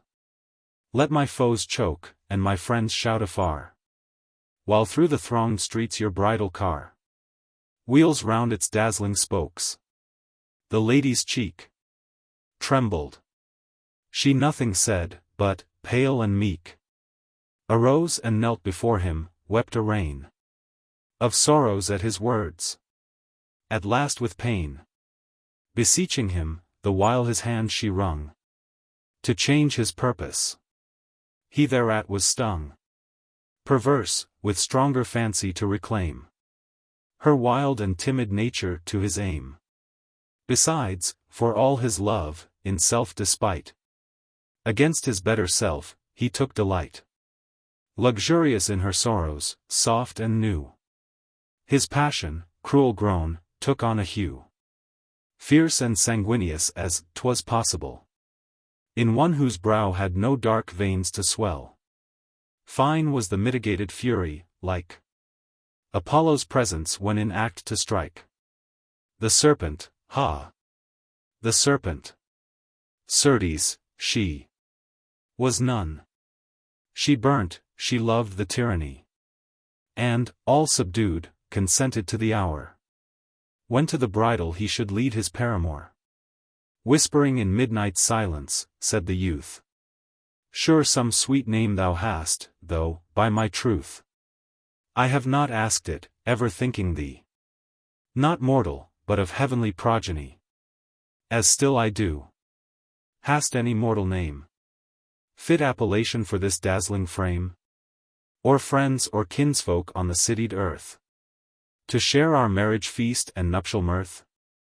"I have no friends," said Lamia, "no, not one. My presence in wide Corinth hardly known. My parents' bones are in their dusty urns, sepulchred, where no kindled incense burns. Seeing all their luckless race are dead, save me, and I neglect the holy rite for thee. Even as you list invite your many guests. But if, as now it seems, your vision rests with any pleasure on me, do not bid old Apollonius, from him keep me hid." Lycius, perplexed at words so blind and blank, made close inquiry, from whose touch she shrank, feigning asleep, and he to the dull shade of deep sleep in a moment was betrayed. It was the custom then to bring away the bride from home at blushing shut of day, veiled, in a chariot, heralded along by strewn flowers, torches, and a marriage song, with other pageants, but this fair unknown had not a friend. So being left alone, Lycius was gone to summon all his kin, and knowing surely she could never win his foolish heart from its mad pompousness, she set herself, high-thoughted, how to dress the misery in fit magnificence. She did so, but 'tis doubtful how and whence came, and who were her subtle servitors. About the halls, and to and from the doors, there was a noise of wings, till in short space the glowing banquet room shone with wide-arched grace. A haunting music, sole perhaps and lone, supportress of the fairy roof, made moan throughout, as fearful the whole charm might fade. Fresh carved cedar, mimicking a glade of palm and plantain, met from either side. High in the midst, in honor of the bride, 2 palms and then 2 plantains, and so on. From either side their stems branched one to one, all down the aisled place. And beneath all, there ran a stream of lamps straight on from wall to wall. So canopied, lay an untasted feast, teeming with odors. Lamia, regal drayest, silently paced about, and as she went, in pale contented sort of discontent, missioned her viewless servants to enrich the fretted splendor of each nook and niche. Between the tree stems, marbled plain at first, came jasper panels, then, anon, there burst forth creeping imagery of slighter trees, and with the larger wove in small intricacies. Approving all, she faded at self-will, and shut the chamber up, close, hushed and still, complete and ready for the revels rude, when dreadful guests would come to spoil her solitude. The day appeared, and all the gossip rout. O senseless Lycius, madman, wherefore flout the silent blessing fate, warm cloistered hours, and show to common eyes these secret bowers? The herd approached, each guest, with busy brain, arriving at the portal, gazed amain, and entered marveling, for they knew the street, remembered it from childhood all complete, without a gap, yet ne'er before had seen that royal porch, that high-built fair domain. So in they hurried all, mazed, curious and keen. Save one, who looked thereon with eye severe, and with complanted steps walked in austere.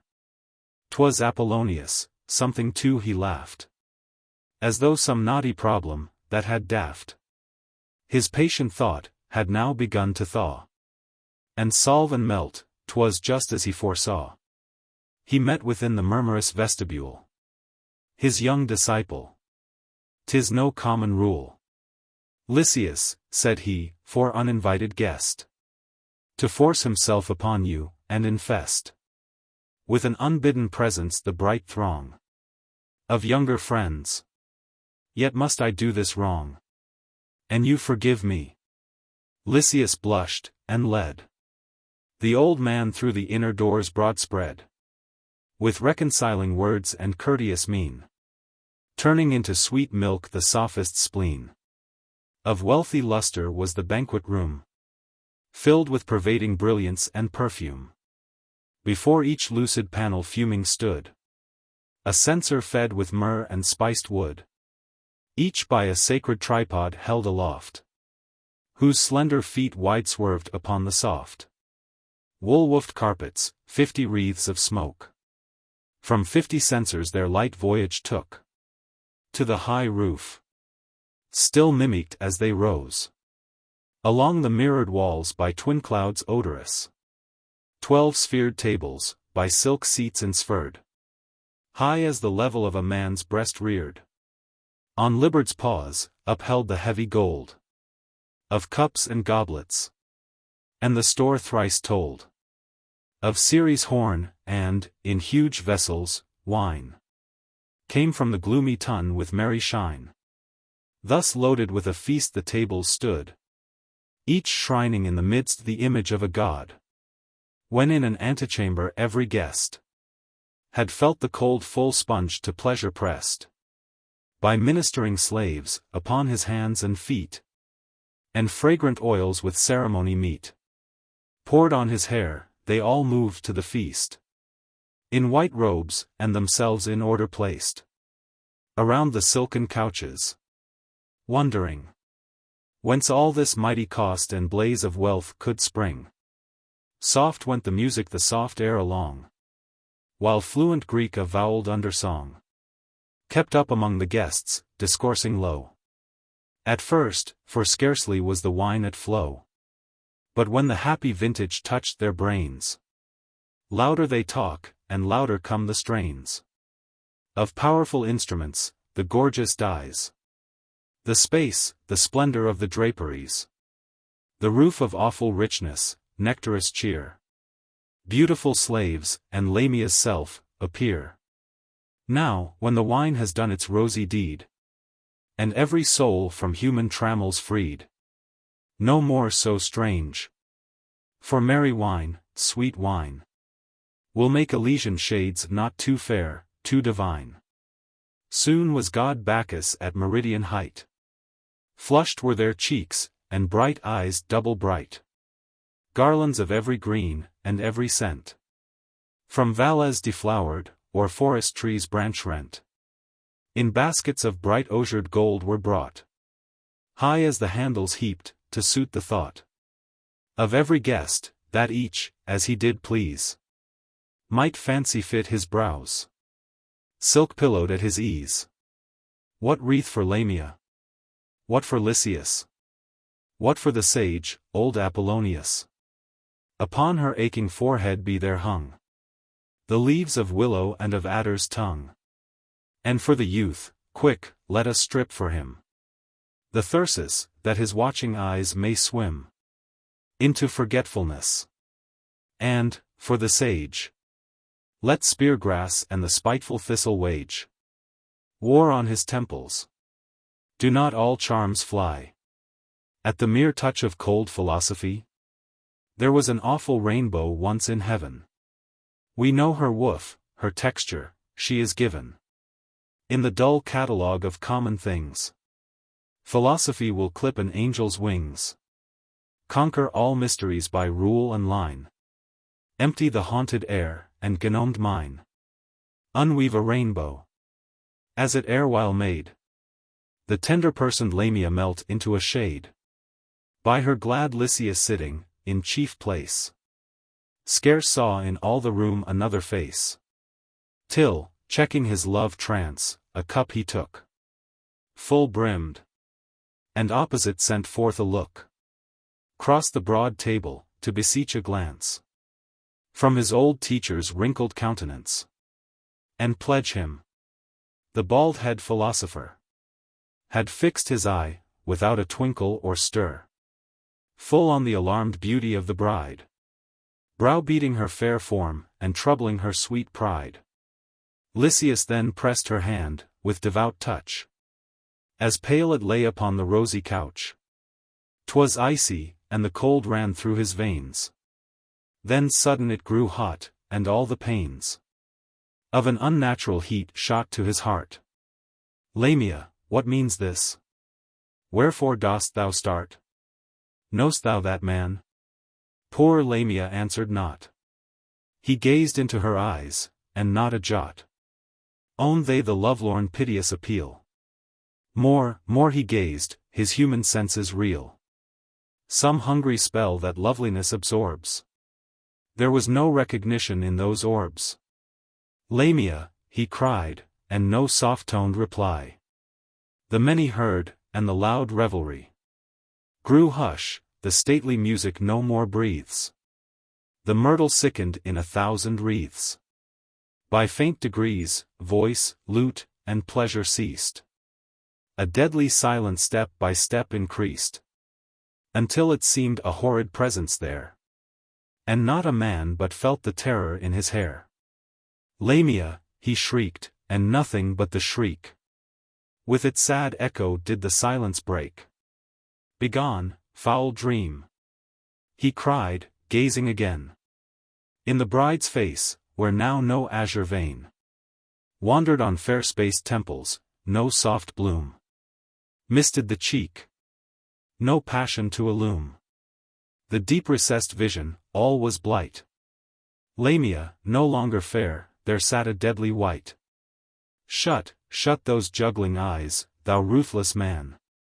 Turn them aside, wretch, or the righteous ban of all the gods, whose dreadful images here represent their shadowy presences, may pierce them on the sudden with the thorn of painful blindness, leaving thee forlorn, in trembling dotage to the feeblest fright of conscience, for their long offended might, for all thine impious proud heart sophistries, unlawful magic, and enticing lies.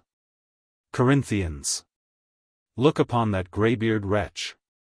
Mark how, possessed, his lashless eyelids stretch around his demon eyes. Corinthians, see! My sweet bride withers at their potency. Fool, said the sophist, in an undertone, gruff with contempt, which a death-nigh moan from Lycius answered, as heart-struck and lost, he sank supine beside the aching ghost. Fool! Fool! Repeated he, while his eyes still relented not, nor moved, from every ill of life have I preserved thee to this day. And shall I see thee made a serpent's prey? Then Lamia breathed death breath. The sophist's eye, like a sharp spear, went through her utterly. Keen, cruel, perçant, stinging, she, as well as her weak hand could any meaning tell, motioned him to be silent. Vainly so. He looked and looked again, a level, no. A serpent, echoed he. No sooner said than with a frightful scream she vanished. And Lycius' arms were empty of delight, as were his limbs of life, from that same night. On the high couch he lay. His friends came round, supported him, no pulse or breath they found. And, in its marriage robe, the heavy body wound. A party of lovers. Pensive they sit, and roll their languid eyes, nibble their toast, and cool their tea with sighs, or else forget the purpose of the night. Forget their tea, forget their appetite. See with crossed arms they sit, ah! Happy crew! The fire is going out and no one rings for coals, and therefore no coals Betty brings. A fly is in the milk-pot, must he die by a humane society? No, no, there Mr. Werter takes his spoon, inserts it, dips the handle, and lo! Soon the little straggler, saved from perils dark, across the tea-board draws a long wet mark. Arise! Take snuffers by the handle. There's a large cauliflower in each candle. A winding sheet, ah me! I must away to number 7, just beyond the circus gay. Alas, my friend! Your coat sits very well. Where may your tailor live? I may not tell. Oh, pardon me, I'm absent now and then. Where might my tailor live? I say again, I cannot tell, let me no more be teased. He lives in Wapping, might live where he pleased. To Autumn. Chapter 1. Season of mists and mellow fruitfulness.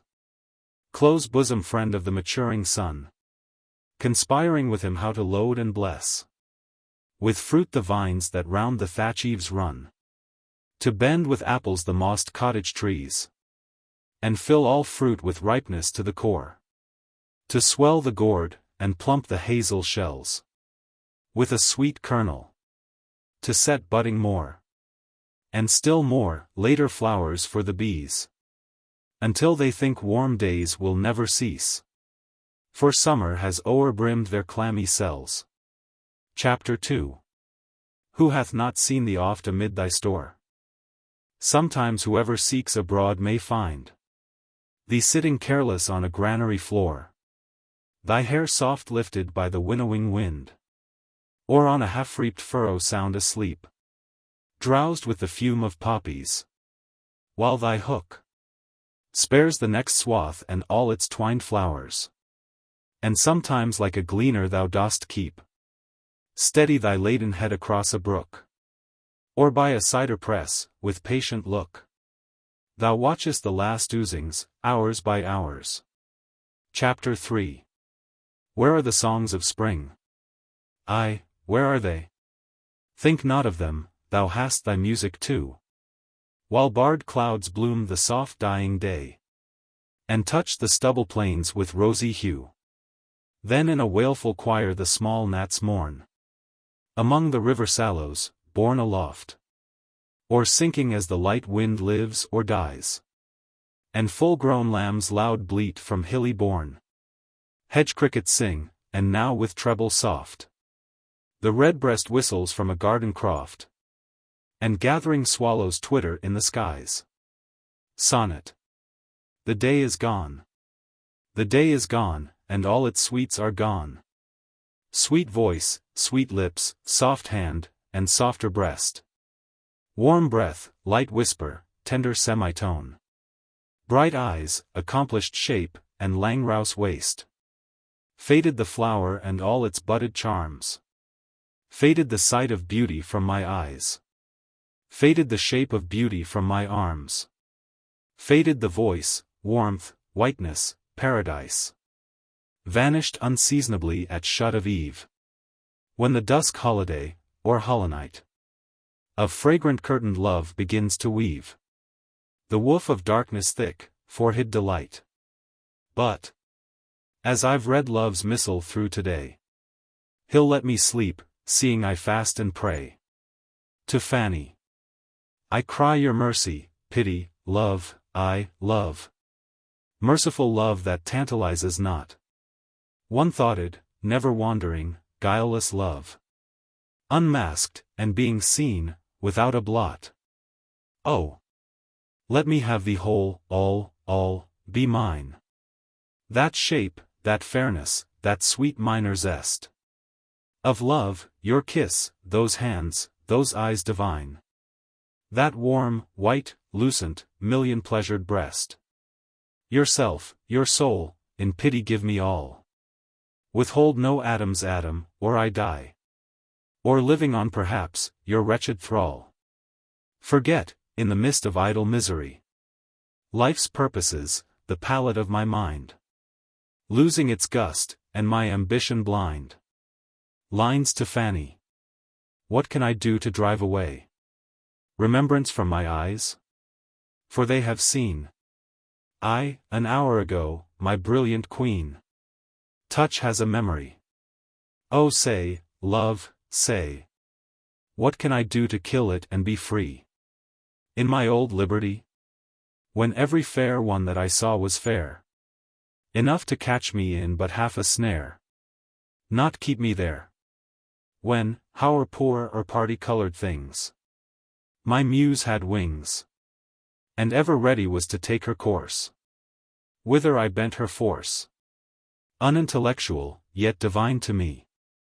Divine, I say, what sea-bird o'er the sea is a philosopher the while he goes winging along where the great water throws?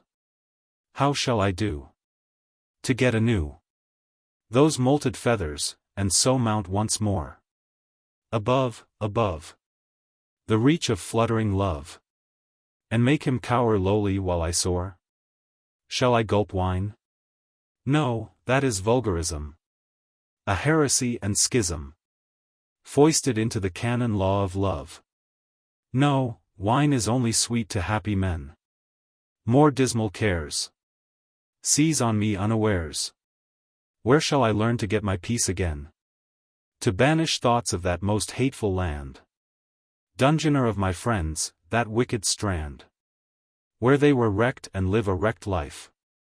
That monstrous region, whose dull rivers pour ever from their sordid urns unto the shore, unowned of any weedy-haired gods, whose winds, all zephyrless, hold scourging rods, iced in the great lakes, to afflict mankind, whose rank-grown forests, frosted, black, and blind, would fright a dryad, whose harsh herbaged meads make lean and lank the starved ox while he feeds. Their bad flowers have no scent, birds no sweet song, and great unerring nature once seems wrong. Oh, for some sunny spell to dissipate the shadows of this hell. Say they are gone, with the new dawning light steps forth my lady bright. Oh, let me once more rest my soul upon that dazzling breast. Let once again these aching arms be placed, the tender jailers of thy waist, and let me feel that warm breath here and there, to spread a rapture in my very hair. Oh, the sweetness of the pain. Give me those lips again. Enough. Enough. It is enough for me to dream of thee. Hyperion, a vision. An attempt at remodeling the fragment of Hyperion into the form of a vision. Canto. Chapter 1. Fanatics have their dreams, wherewith they weave a paradise for a sect, the savage, too, from forth the loftiest fashion of his sleep guesses at heaven. Pity these have not tracked upon vellum or wild Indian leaf the shadows of melodious utterance, but bare of laurel they live, dream, and die. For poesy alone can tell her dreams, with the fine spell of words alone can save imagination from the sable chain and dumb enchantment. Who alive can say, thou art no poet, mayst not tell thy dreams? Since every man whose soul is not a clod hath visions and would speak, if he had loved and been well nurtured in his mother tongue. Whether the dream now purpose to rehearse be poets or fanatics will be known when this warm scribe, my hand, is in the grave. Methought I stood where trees of every clime, palm, myrtle, oak, and sycamore, and beech, with plantain and spice blossoms, made a screen, in neighborhood of fountains, by the noise soft showering in mine ears, and, by the touch of scent, not far from roses twining round, I saw an arbor with a drooping roof of trellis vines, and bells, and larger blooms. Like floral censers, swinging light in air. Before its wreathed doorway, on a mound of moss, was spread a feast of summer fruits. Which, nearer seen, seemed refuse of a meal. By angel tasted or our mother Eve. For empty shells were scattered on the grass. And grape-stalks but half bare, and remnants more sweet-smelling, whose pure kinds I could not know. Still was more plenty than the fabled horn. Thrice emptied could pour forth at banqueting. For Proserpine returned to her own fields, where the white heifers low. And appetite, more yearning than on earth I ever felt, growing within, I ate deliciously. And, after not long, thirsted. For thereby stood a cool vessel of transparent juice, sipped by the wandered bee, the which I took, and pledging all the mortals of the world, and all the dead whose names are in our lips, drank. That full draught is parent of my theme. No Asian poppy nor elixir fine, of the soon fading, jealous caliphate. No poison gendered in close monkish cell, to thin the scarlet conclave of old men, could so have wrapped unwilling life away. Among the fragrant husks and berries crushed, upon the grass, I struggled hard against the domineering potion, but in vain. The cloudy swoon came on, and down I sank, like a Silenus on an antique vase. How long I slumbered, 'tis a chance to guess. When sense of life returned, I started up, as if with wings, but the fair trees were gone. The mossy mound and arbor were no more.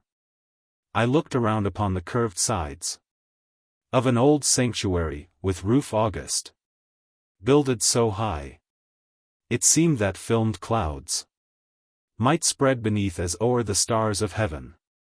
So old the place was, I remembered none the like upon the earth, what I had seen of grey cathedrals, buttressed walls, rent towers, the superannuations of sunk realms, or nature's rocks toiled hard in waves and winds, seemed but the falture of decrepit things, to that eternal domed monument. Upon the marble at my feet there lay store of strange vessels and large draperies, which needs had been of dyed asbestos wove, or in that place the moth could not corrupt. So white the linen, so, in some, distinct, ran imageries from a sombre loom. All in a mingled heap confused there lay robes, golden tongs, censer and chafing dish, girdles, and chains, and holy jewelries. Turning from these with awe, once more I raised my eyes to fathom the space every way. The embossed roof, the silent massy range of columns north and south, ending in mist of nothing. Then to eastward, where black gates were shut against the sunrise evermore. Then to the west I looked, and saw far off an image, huge of feature as a cloud, at level of whose feet an altar slept, to be approached on either side by steps, and marble balustrade, and patient travail, to count with toil the innumerable degrees. Toward the altar sober-pocked I went, repressing haste as too unholy there, and, coming nearer, saw beside the shrine one ministering, and there arose a flame. When in midday the sickening east wind shifts sudden to the south, the small warm rain melts out the frozen incense from all flowers, and fills the air with so much pleasant health, that even the dying man forgets his shroud. Even so that lofty sacrificial fire, sending forth Mayan incense, spread around forgetfulness of everything but bliss, and clouded all the altar with soft smoke, from whose white fragrant curtains thus I heard language pronounced, if thou canst not ascend these steps, die on that marble where thou art. Thy flesh, near cousin to the common dust, will parch for lack of nutriment. Thy bones will wither in few years, and vanish so, that not the quickest eye could find a grain of what thou now art on that pavement cold. The sands of thy short life are spent this hour, and no hand in the universe can turn thy hourglass, if these gummed leaves be burnt, ere thou canst mount up these immortal steps. I heard, I looked, two senses both at once.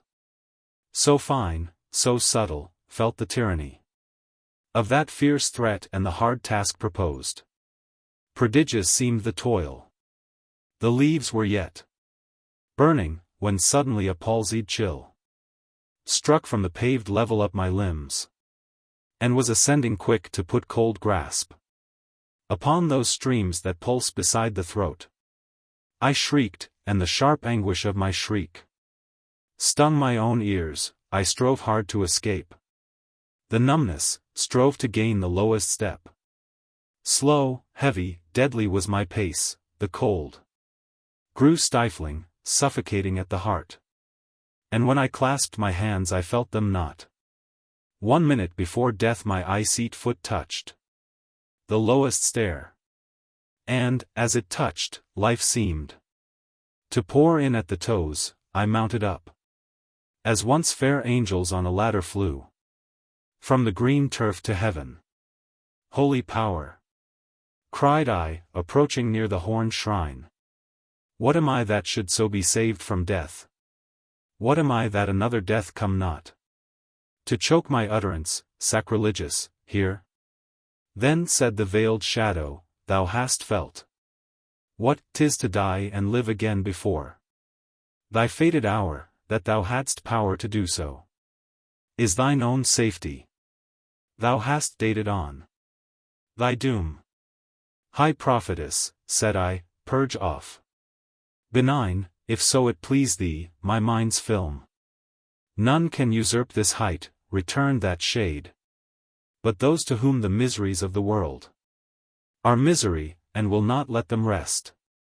All else who find a haven in the world, where they may thoughtless sleep away their days, if by a chance into this fane they come, rot on the pavement where thou rottedst half. Are there not thousands in the world, said I, encouraged by the sooth voice of the shade, who love their fellows even to the death, who feel the giant agony of the world, and more, like slaves to poor humanity, labor for mortal good? I sure should see other men here, but I am here alone. Those whom thou spakest of are no visionaries, rejoined that voice, they are no dreamers weak. They seek no wonder but the human face, no music but a happy-noted voice. They come not here, they have no thought to come. And thou art here, for thou art less than they. What benefit canst thou do, or all thy tribe, to the great world? Thou art a dreaming thing, a fever of thyself. Think of the earth. What bliss, even in hope, is there for thee? What haven? Every creature hath its home. Every soul man hath days of joy and pain, whether his labors be sublime or low. The pain alone, the joy alone, distinct. Only the dreamer venoms all his days, bearing more woe than all his sins deserve. Therefore, that happiness be somewhat shared. Such things as thou art are admitted oft. Into like gardens thou didst pass erewhile, and suffered in these temples, for that cause. Thou standest safe beneath this statue's knees. That I am favored for unworthiness, by such propitious parley medicined. In sickness not ignoble, I rejoice. I, and could weep for love of such award. So answered I, continuing, if it please. Majestic shadow, tell me where I am. Whose altar this, for whom this incense curls? What image this whose face I cannot see? For the broad marble knees, and who thou art? Of accent feminine so courteous? Then the tall shade, in drooping linen veiled, spoke out, so much more earnest, that her breath stirred the thin folds of gauze that drooping hung about a golden censer from her hand pendant. And by her voice I knew she shed long-treasured tears. This temple, sad and lone, is all sparred from the thunder of a war, foughten long since by giant hierarchy. Against rebellion, this old image here, whose carved features wrinkled as he fell, is Saturn's. I, Moneta, left supreme, sole goddess of this desolation. I had no words to answer, for my tongue, useless, could find about its roofed home no syllable of a fit majesty to make rejoinder to Moneta's mourn. There was a silence, while the altar's blaze was fainting for sweet food. I looked thereon, and on the paved floor, where nigh were piled faggots of cinnamon, and many heaps of other crisp spicewood. Then again I looked upon the altar, and its horns, whitened with ashes, and its languorous flame, and then upon the offerings again. And so, by turns, till sad Moneta cried, "The sacrifice is done, but not the less will I be kind to thee for thy good will. My power, which to me is still a curse, shall be to thee a wonder. For the scenes, still swooning vivid through my globed brain, with an electral changing misery, thou shalt with these dull mortal eyes behold, free from all pain, if wonder pain thee not, as near as an immortal sphered words could to a mother's soften were these last. And yet I had a terror of her robes, and chiefly of the veils that from her brow hung pale, and curtained her in mysteries, that made my heart too small to hold its blood. This saw that goddess, and with sacred hand parted the veils. Then saw I a wan face, not pinned by human sorrows, but bright blanched by an immortal sickness which kills not. It works a constant change, which happy death can put no end to, deathwards progressing. To no death was that visage, it had passed the lily and the snow. And beyond these, I must not think now, though I saw that face. But for her eyes I should have fled away. They held me back with a benignant light, soft, mitigated by divinest lids. Half-closed, and visionless entire they seemed. Of all external things, they saw me not, but in blank splendor beamed, like the mild moon, who comforts those she sees not, who knows not what eyes are upward cast. As I had found a grain of gold upon a mountain side, and, winged with avarice, strained out my eyes to search its sullen entrails rich with ore. So, at the view of sad Moneta's brow, I asked to see what things the hollow brow behind environed, what high tragedy in the dark secret chambers of her skull was acting, that could give so dread a stress to her cold lips, and fill with such a light her planetary eyes, and touch her voice with such a sorrow.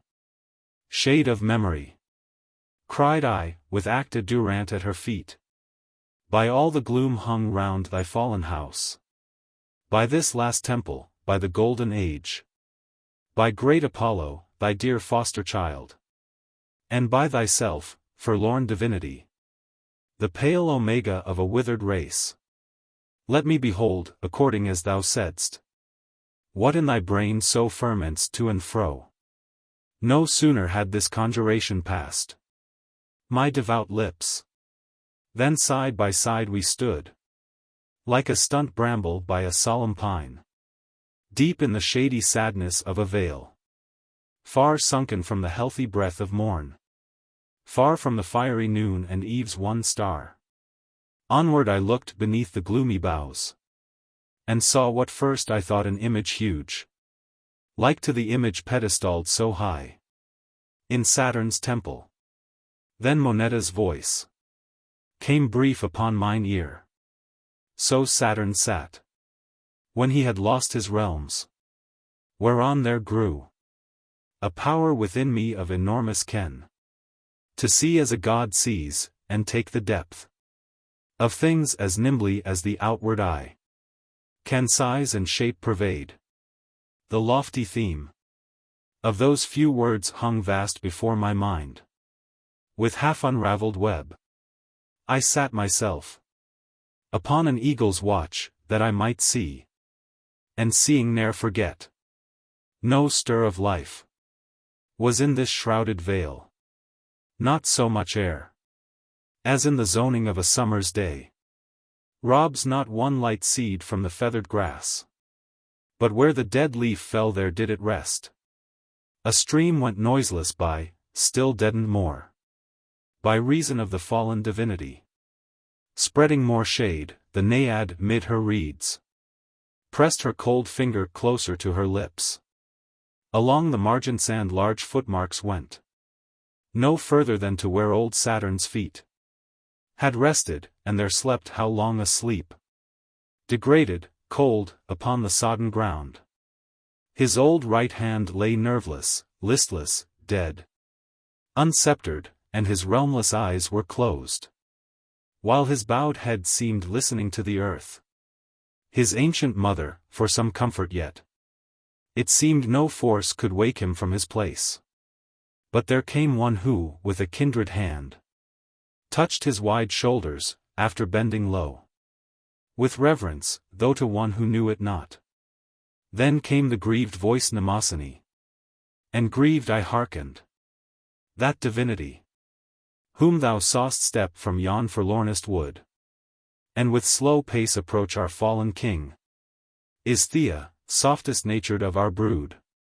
I marked the goddess, in fair statuary, surpassing one Moneta by the head, and in her sorrow nearer woman's tears. There was a listening fear in her regard, as if calamity had but begun, as if the venomed cloud of evil days had spent their malice, and the sullen rear was with its stored thunder laboring up. One hand she pressed upon that aching spot, where beats the human heart, as if just there, though an immortal, she felt cruel pain. The other upon Saturn's bended neck she laid, and to the level of his ear, leaning, with parted lips some words she spoke, in solemn tenor and deep organ tone. Some morning words, which in our feeble tongue would come in this like accenting, how frail, to that large utterance of the early gods. Saturn, look up. And for what, poor lost king? I have no comfort for thee, no, not one. I cannot say, wherefore thus sleepest thou? For heaven is parted from thee, and the earth knows thee not, so afflicted, for a god. The ocean, too, with all its solemn noise, has from thy scepter passed, and all the air is emptied of thy hoary majesty. Thy thunder, captious at the new command, rumbles reluctant o'er our fallen house, and thy sharp lightning, in unpracticed hands, scourges and burns our once serene domain. With such remorseless speed still come new woes, that unbelief has not a space to breathe. Saturn, sleep on, me thoughtless, why should I thus violate thy slumberous solitude? Why should I ope thy melancholy eyes? Saturn, sleep on, while at thy feet I weep, as when upon a tranced summer night, forests, branch charmed by the earnest stars, dream, and so dream all night without a noise, save from one gradual solitary gust, swelling upon the silence, dying off, as if the ebbing air had but one wave. So came these words and went. The while in tears she pressed her fair large forehead to the earth, just where her fallen hair might spread in curls, a soft and silken net for Saturn's feet. Long, long these two were postured motionless, like sculpture builded up upon the grave of their own power. A long awful time. I looked upon them, still they were the same. The frozen god still bending to the earth. And the sad goddess weeping at his feet. Moneta silent. Without stay or prop. But my own weak mortality, I bore. The load of this eternal quietude. The unchanging gloom and the three fixed shapes. Ponderous upon my senses, a whole moon. For by my burning brain I measured sure. Her silver seasons shed on the night. And every day by day methought I grew more gaunt and ghostly.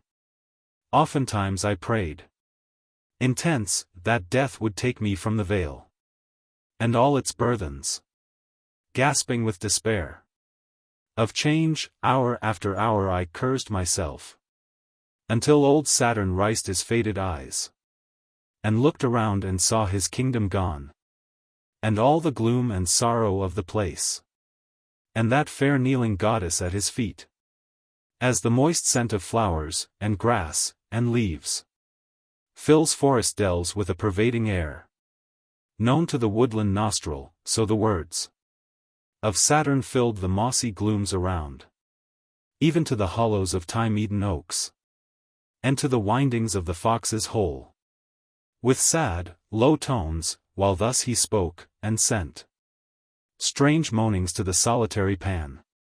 Moan, brethren, moan, for we are swallowed up. And buried from all godlike exercise. Of influence benign on planets pale. And peaceful sway upon man's harvesting. And all those acts which Deity supreme doth ease its heart of love in. Moan and wail. Moan, brethren, moan, for lo, the rebel spheres spin round, the stars their ancient courses keep. Clouds still with shadowy moisture haunt the earth. Still suck their fill of light from sun and moon. Still buds the tree, and still the seashores murmur. There is no death in all the universe. No smell of death, there shall be death. Moan, moan. Moan, Cybele, moan, for thy pernicious babes have chonged a god into an aching palsy. Moan, brethren, moan, for I have no strength left. Weak as the reed, weak, feeble as my voice. Oh! Oh! The pain of feebleness. Moan, moan, for still I thaw. Or give me help. Throw down those imps, and give me victory. Let me hear other groans, and trumpets blown. Of triumph calm, and hymns of festival. From the gold peaks of heaven's high-piled clouds. Voices of soft proclaim, and silver stir. Of strings and hollow shells, and there shall be beautiful things made new, for the surprise of the sky children. So he feebly ceased. With such a poor and sickly-sounding pause. Methought I heard some old man of the earth bewailing earthly loss. Nor could my eyes and ears act with that unison of sense, which marry sweet sound with the grace of form, and dolorous accent from a tragic harp, with large-limbed visions. More I scrutinized. Still fixed he sat beneath the sable trees, whose arms spread straggling in wild serpent forms, with leaves all hushed. His awful presence there, now all was silent, gave a deadly lie to what I erewhile heard. Only his lips trembled amid the white curls of his beard. They told the truth, though round the snowy locks hung nobly, as upon the face of heaven, a midday fleece of clouds. Thea arose and stretched her white arm through the hollow dark, pointing somewhither, whereat he too rose, like a vast giant, seen by men at sea, to grow pale from the waves at dull midnight. They melted from my sight into the woods. Ere I could turn, Moneta cried, these twain are speeding to the families of grief, where, roofed in by black rocks, they waste in pain and darkness, for no hope. And she spake on, as ye may read who can unwearied pass Onward from the antechamber of this dream, where, even at the open doors, awhile, I must delay, and glean my memory of her high phrase, perhaps no further dare. Canto. Chapter 2. Mortal, that thou mayst understand aright, I humanize my sayings to thine ear, making comparisons of earthly things. Or thou mightst better listen to the wind, whose language is to thee a barren noise, though it blows legend-laden through the trees. In melancholy realms big tears are shed, more sorrow like to this, and such like woe, too huge for mortal tongue or pen of scribe. The Titans fierce, self-hid or prison-bound, groan for the old allegiance once more, listening in their doom for Saturn's voice. But one of the whole eagle brood still keeps his sovereignty, and rule, and majesty. Blazing Hyperion on his orbed fire still sits, still snuffs the incense teeming up from man to the sun's god, yet insecure. For as upon the earth dire prodigies fright and perplex, so also shudders he. Not at dog's howl or gloombird's hated screech, or the familiar visiting of one upon the first toll of his passing bell, or prophesyings of the midnight lamp. But horrors, portioned to a giant nerve, make great Hyperion ache. His palace bright, bastioned with pyramids of shining gold, and touched with shade of bronzed obelisks, glares a blood red through all the thousand courts, arches, and domes, and fiery galleries, and all its curtains of Aurorian clouds flash angrily, when he would taste the wreaths of incense breathed aloft from sacred hills. Instead of sweets, his ample palate takes savor of poisonous brass and metals sick. Wherefore when harbored in the sleepy west, after the full completion of fair day, for rest divine upon exalted couch, and slumber in the arms of melody, he paces through the pleasant hours of ease, with strides colossal, on from hall to hall, while far within each aisle and deep recess, his winged minions in close clusters stand, amassed, and full of fear, like anxious men, who on a wide plain gather in sad troops, when earthquakes jar their battlements and towers. Even now where Saturn, roused from icy trance, goes step for step with Thea from yon woods, Hyperion, leaving twilight in the rear, is sloping to the threshold of the west. Thither we tend. Now in clear light I stood, relieved from the dusk veil. Mnemosyne was sitting on a square-edged polished stone, that in its lucid depths reflected pure her priestess garments. My quick eyes ran on, from stately nave to nave, from vault to vault, through bowers of fragrant and enwreathed light, and diamond-paved lustrous long arcades. Anon rushed by the bright Hyperion. His flaming robes streamed out beyond his heels, and gave a roar as if of earthly fire, that scarred away the meek ethereal hours, and made their dove wings tremble. On he flared, the cap and bells, or, the jealousies, a fairy tale, unfinished. Chapter 1. In midmost Ind, beside Hydaspes cool, there stood, or hovered, tremulous in the air, a fairy city, 'neath the potent rule of Emperor Elphanan, famed everywhere for love of mortal women, maidens fair, whose lips were solid, whose soft hands were made of a fit mold and beauty, ripe and rare, to pamper his slight wooing, warm yet staid. He loved girls smooth as shades, but hated a mere shade. Chapter 2. This was a crime forbidden by the law, and all the priesthood of his city wept.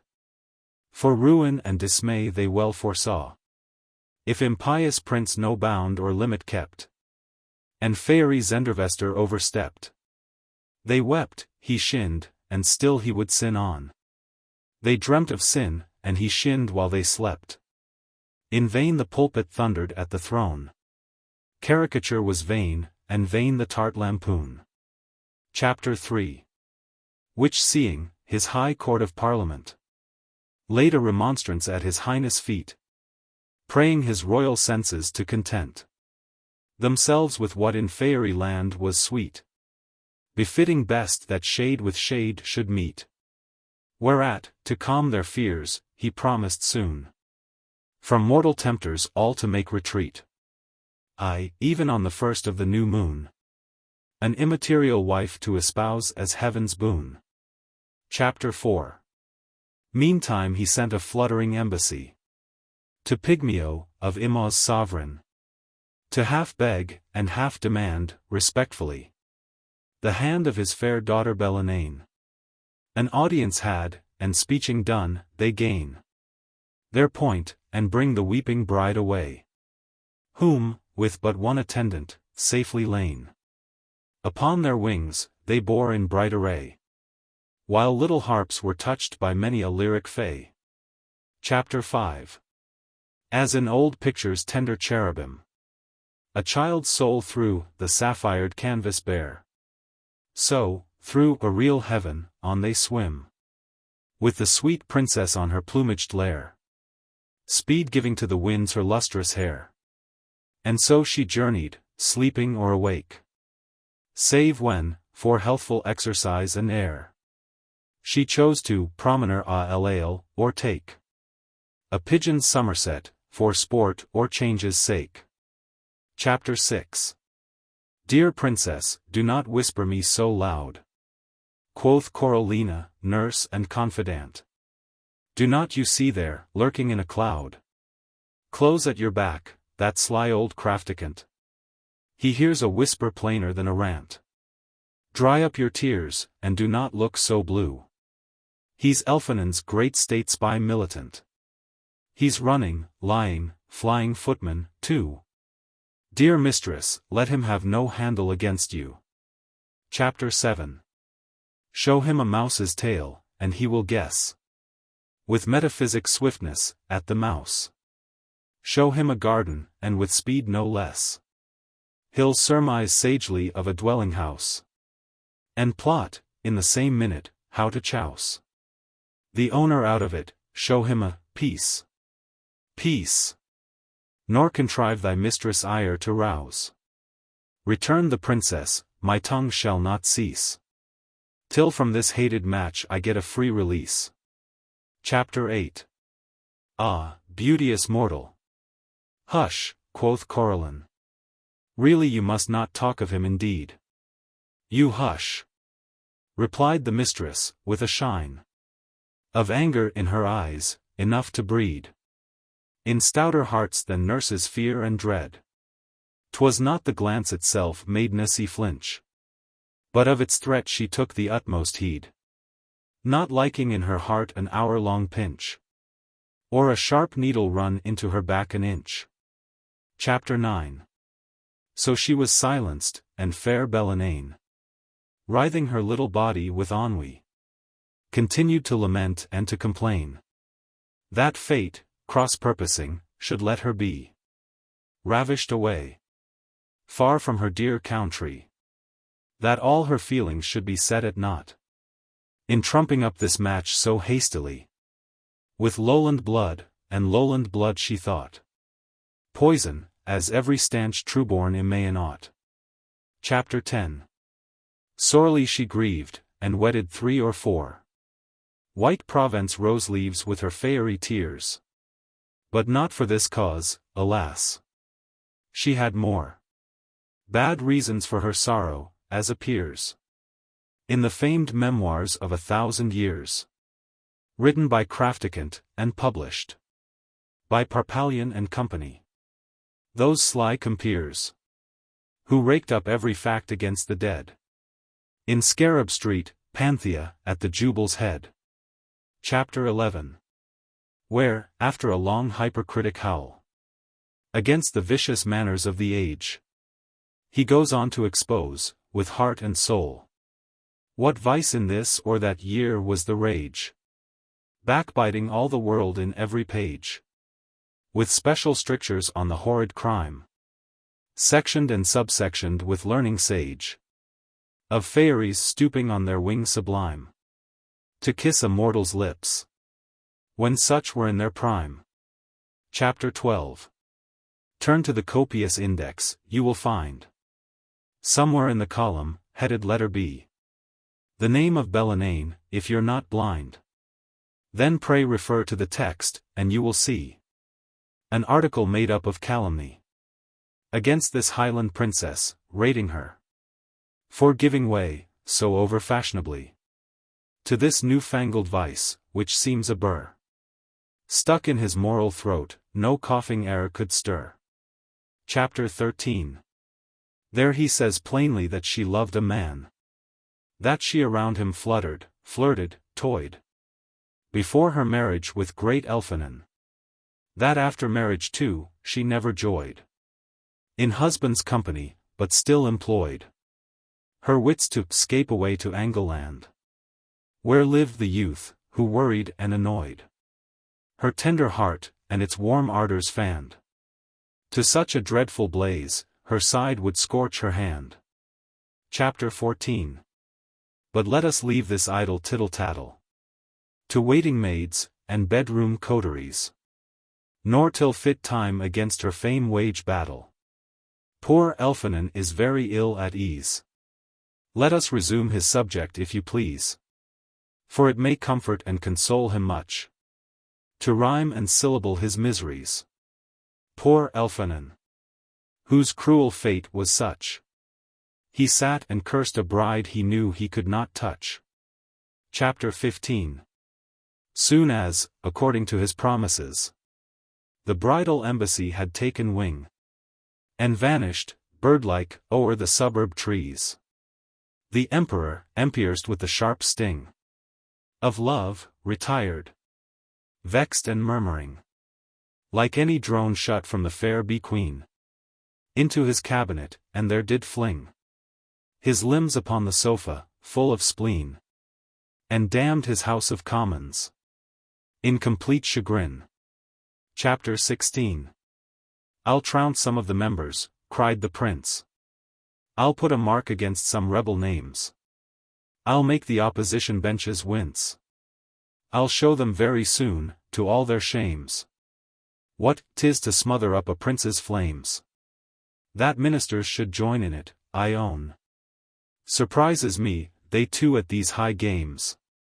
Am I an emperor? Do I wear a crown? Imperial Elphanan, go hang thyself or drown. Chapter 17. I'll trounce there's the square-cut chancellor. His son shall never touch that bishopric. And for the nephew of old Palfier, I'll show him that his speeches made me sick, and give the colonelcy to Phaleric. The tiptoe marquis, moral and gallant, shall lodge in shabby taverns upon tick. And for the speaker's second cousin's aunt, she shan't be maid of honor, by heaven that she shan't. Chapter 18. I'll shirk the Duke of A, I'll cut his brother. I'll give no garter to his eldest son. I won't speak to his sister or his mother. The Viscount B shall live at cut and run. But how in the world can I contrive to stun that fellow's voice, which plagues me worse than any?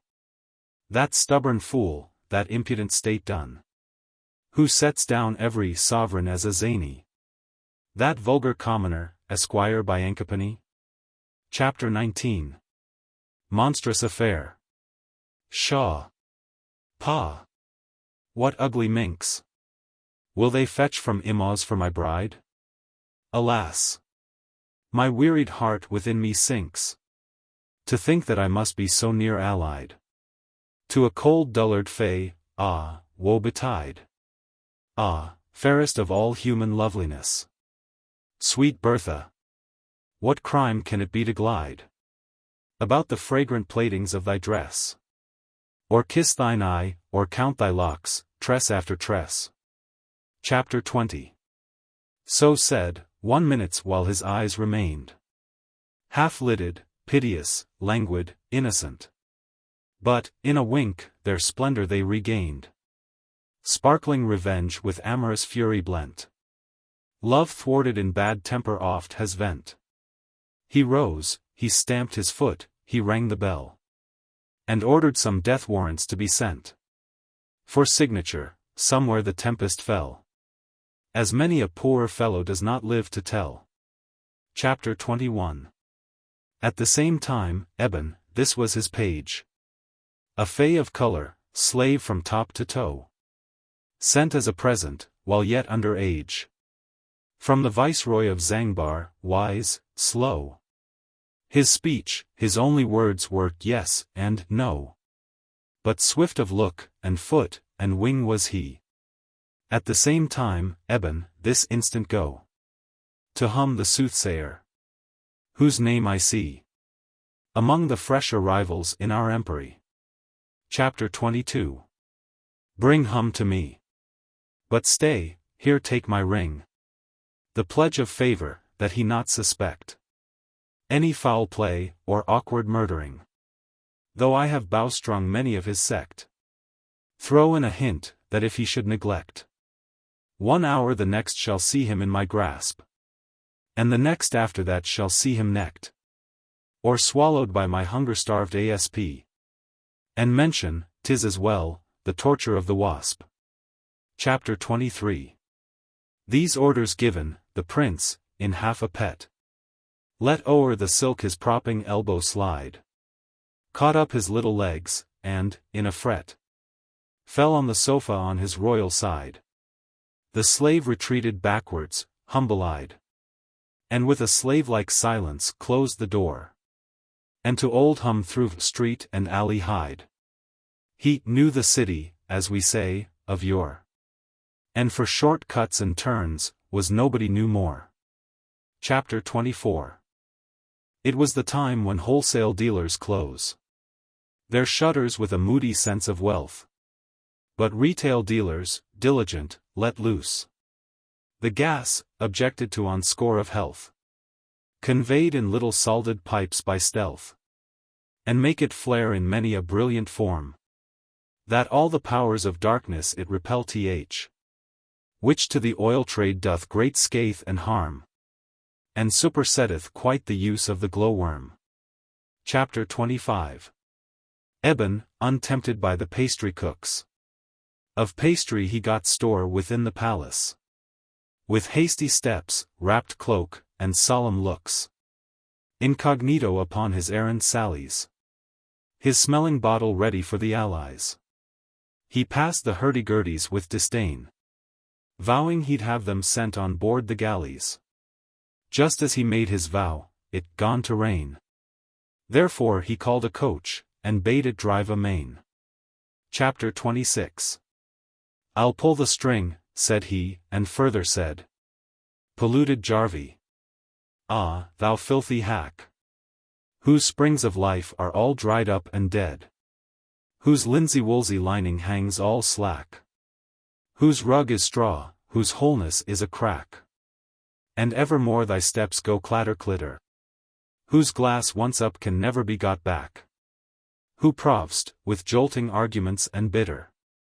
That 'tis of modern use to travel in a litter. Chapter 27. Thou inconvenience. Thou hungry crop. For all corn. Thou snail creeper to and fro. Who while thou goest ever seems to stop. And fiddle-faddle standest while you go. I, the morning, freighted with a weight of woe. Unto some lazar house thou journeyest. And in the evening taxed a double row of dowdies for some dance or party drayest. Besides the goods meanwhile thou movest east and west. Chapter 28. By thy ungallant bearing and sad mien. An inch appears the utmost thou couldst budge. Yet at the slightest nod, or hint, or sign. Round to the curbstone patient dost thou trudge. Schooled in a beckon, learned in a nudge. A dull-eyed Argus watching for a fare. Quiet and plodding thou dost bear no grudge. To whisking tilburys, or phaetons rare. Curricles, or mail coaches, swift beyond compare. Chapter 29. Philosophizing thus, he pulled the check, and bade the coachman wheel to such a street, who turning much his body, more his neck, lauded full low, and hoarsely did him greet. Certes, monsieur were best take to his feet, seeing his servant can no farther drive. For press of coaches, that tonight here meet, many as bees about